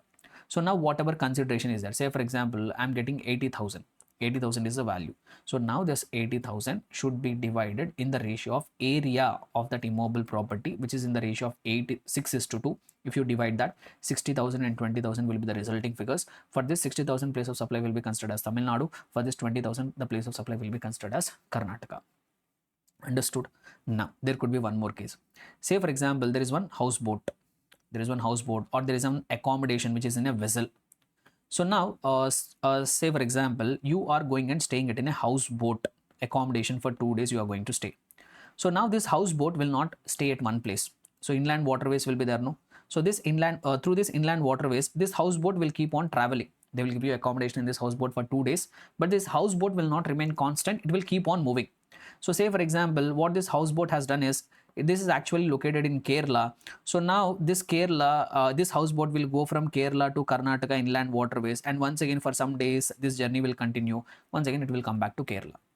So this houseboat, you are staying in this houseboat, but for that accommodation, that during that accommodation, that houseboat has not rested at one place. It has covered multiple states. So here also you are enjoying accommodation in more than one state, no? So now what will be the place of supply? In these cases, what will be the place of supply? So this will also get covered under 12 subsection 3. Why? Because this is a lodging or accommodation services in a houseboat, which is getting covered under 12 subsection 3. So generally it says wherever that house or wherever that thing is located. But here this houseboat is not remaining constant. It is keep on moving between multiple states. Then how to determine place of supply? So in that case, 12 subsection 3 says, here also follow, go and read what does the contract or agreement says. If the contract or agreement doesn't say anything, then you have to divide the value on the basis of time spent in each state. How much time this boat has spent in each state you have to determine. Sir, where can I get that? You have to get a declaration from the operator. Whoever is operating that houseboat or a vessel, from that person you have to get a declaration on how much time has been spent. So if he says that, sir, this houseboat has spent somewhere around some 30 hours in Kerala, we have spent 10 hours, we have spent it in Karnataka. So he will give a declaration according to the time spent in each state. We have to bifurcate the value and accordingly determine the place of supply. So this is what a comprehensive coverage of 12 subsection 3, which is talking about services in relation to immobile property or lodging and accommodation services and how to determine place of supply. Clear? So everything we have covered here. Perfect. Now let us come to 12 subsection 4. So 12 subsection 4 talks about how to determine place of supply in case of restaurant and catering services, personal grooming services, fitness, beauty and healthcare. It only talks about these services. Sir, what and all are getting covered under 12 subsection 4? They say restaurant services will get covered under 12 subsection 4. Catering services will get covered under 12 subsection 4. Personal grooming, basically there's a saloons and all will get covered here. Fitness centers, beauty treatment services, healthcare including cosmetic and plastic surgery. So what will be the place of supply for these category of services? They simply say one rule in respect of all these services, the place of supply will be wherever that services are actually performed. The place where the services are actually performed, that itself will become the place of supply. Say for example, I'm a person from Andhra Pradesh. One day I went to Chennai. At the Chennai restaurant, I had food. At the Chennai restaurant, I had food. So this supplier, this hotel, which is in Chennai, it is providing restaurant services. So what will be the place of supply? Wherever that services are performed. Where the restaurant services are provided at the hotel, which is there in Chennai. So the place of supply will be Chennai. And location of the supplier, the hotel is also located in Chennai, which is Tamil Nadu. Both are falling in same state. That will be a intra-state supply. Whatever bill you will get from that hotel in that CGST and Tamil Nadu state government SGST will be collected. Clear? Or say for example, there is one beautician. There is one beautician who is located in Mumbai. Location of the supplier is Mumbai. So one day, one famous celebrity who is in Delhi, she asked that beautician to come and perform beauty services at Delhi. To come and perform beauty services at Delhi. So this beautician from Mumbai came to Delhi, performed the beauty services and went back. What will be the place of supply? This also will get covered under 12 subsection 4, wherever that services are actually performed. Where they are performed at Delhi, place of supply will become Delhi. Location of the supplier, Mumbai. Both are falling in two different states or union territories. That will become interstate supply. Whatever invoice this beautician will give, on that she will collect IGST. Clear? So this is what 12 subsection 4 says. Restaurant, catering, personal grooming, fitness, beauty treatment, health services including cosmetic and plastic surgery, wherever such services are performed, that will become the place of supply. Then coming to 12 subsection 5. 12 subsection 5 talks about training and performance appraisal services. If I am a supplier, if I am providing training services or performance appraisal services, what will be the place of supply? So 12 subsection 5 says it depends on the status of the recipient. If the recipient is a registered person, location of such recipient will become place of supply. If you are providing training and performance appraisal services, you have to look at what is the location of the recipient. What is the status of the recipient, you have to check. If the recipient is a registered person, then the location of the recipient will become the place of supply. If the recipient is an unregistered person, in those cases, the place wherever that services are actually performed, wherever the training and performance services are performed, that will become the place of supply. Understood? So simply if I have to give a few examples, 12 subsection 5. So say for example, I'm a motivational speaker. I'm a motivational speaker from Mumbai. So one day Reliance Industries Limited, which is a registered person in Mumbai, they asked me to come and give a motivation lecture. So this Reliance is conducting a motivational lecture for their employees in Delhi. So they asked me to go to Delhi and provide the motivational lecture to their employees. So what is the place of supply? The place of supply, we have to check what is the status of the recipient. Here recipient is a registered person. If that is the case, location of the recipient itself will become place of supply, which will be Mumbai, Maharashtra. Understood? Say for example, my client is some entity, my client is some unregistered person. My client is some unregistered person. In that case, what will be the place of supply? Wherever that services are performed. Where the services are performed? In Delhi. In that case, the place of supply will become Delhi. Clear everyone? So that's how you need to check. It depends on what is the status of the recipient. That's what 12 subsection 5 says. Now let us come to 12 subsection 6, which is talking about what is the place of supply for the services which are relating to admission to events, amusement parks or other places. Like you go and watch a movie, you go and watch a drama, you go and watch a concert, or you are going and getting access to amusement park. Wonderlaw is there. What services Wonderlaw is providing? If you pay them money, they will give you services relating to admission to an amusement park. Or say for example, some drama or some music concert is happening. The organizer will collect fees from you, will collect money from you. And what service he is offering? He is allowing you admission to that event. So in respect of these services relating to admission to events or amusement parks or other places, what will be place of supply? So what and all events will get covered here? Any kind of event will get covered here. When I say admission to event, all kind of events will get covered here. It could be a cultural event, sporting event, even IPL also will get covered here. Educational event, scientific event, entertainment event, all kind of artistic events, all kind of events will get covered. And also admission to amusement parks, like I have told, Wonderlaw and all, and services ancillary, any other supporting services to above. So for these kind of services, how to determine place of supply? The logic is very simple.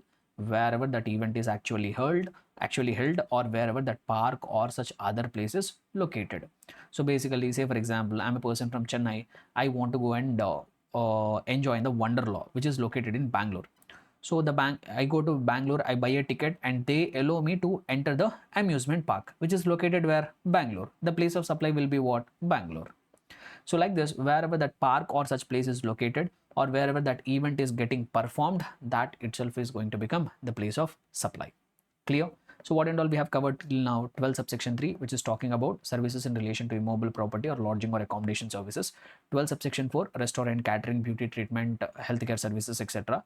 12 subsection 5, training and performance appraisal services. 12 subsection 6, admission to event, amusement park, or any other kind of similar places. How to determine place of supply? 4 special cases we have covered. 4 specific services we have covered. Still we have so many other specific services to be covered. So just out of that, 4 only we have covered till now.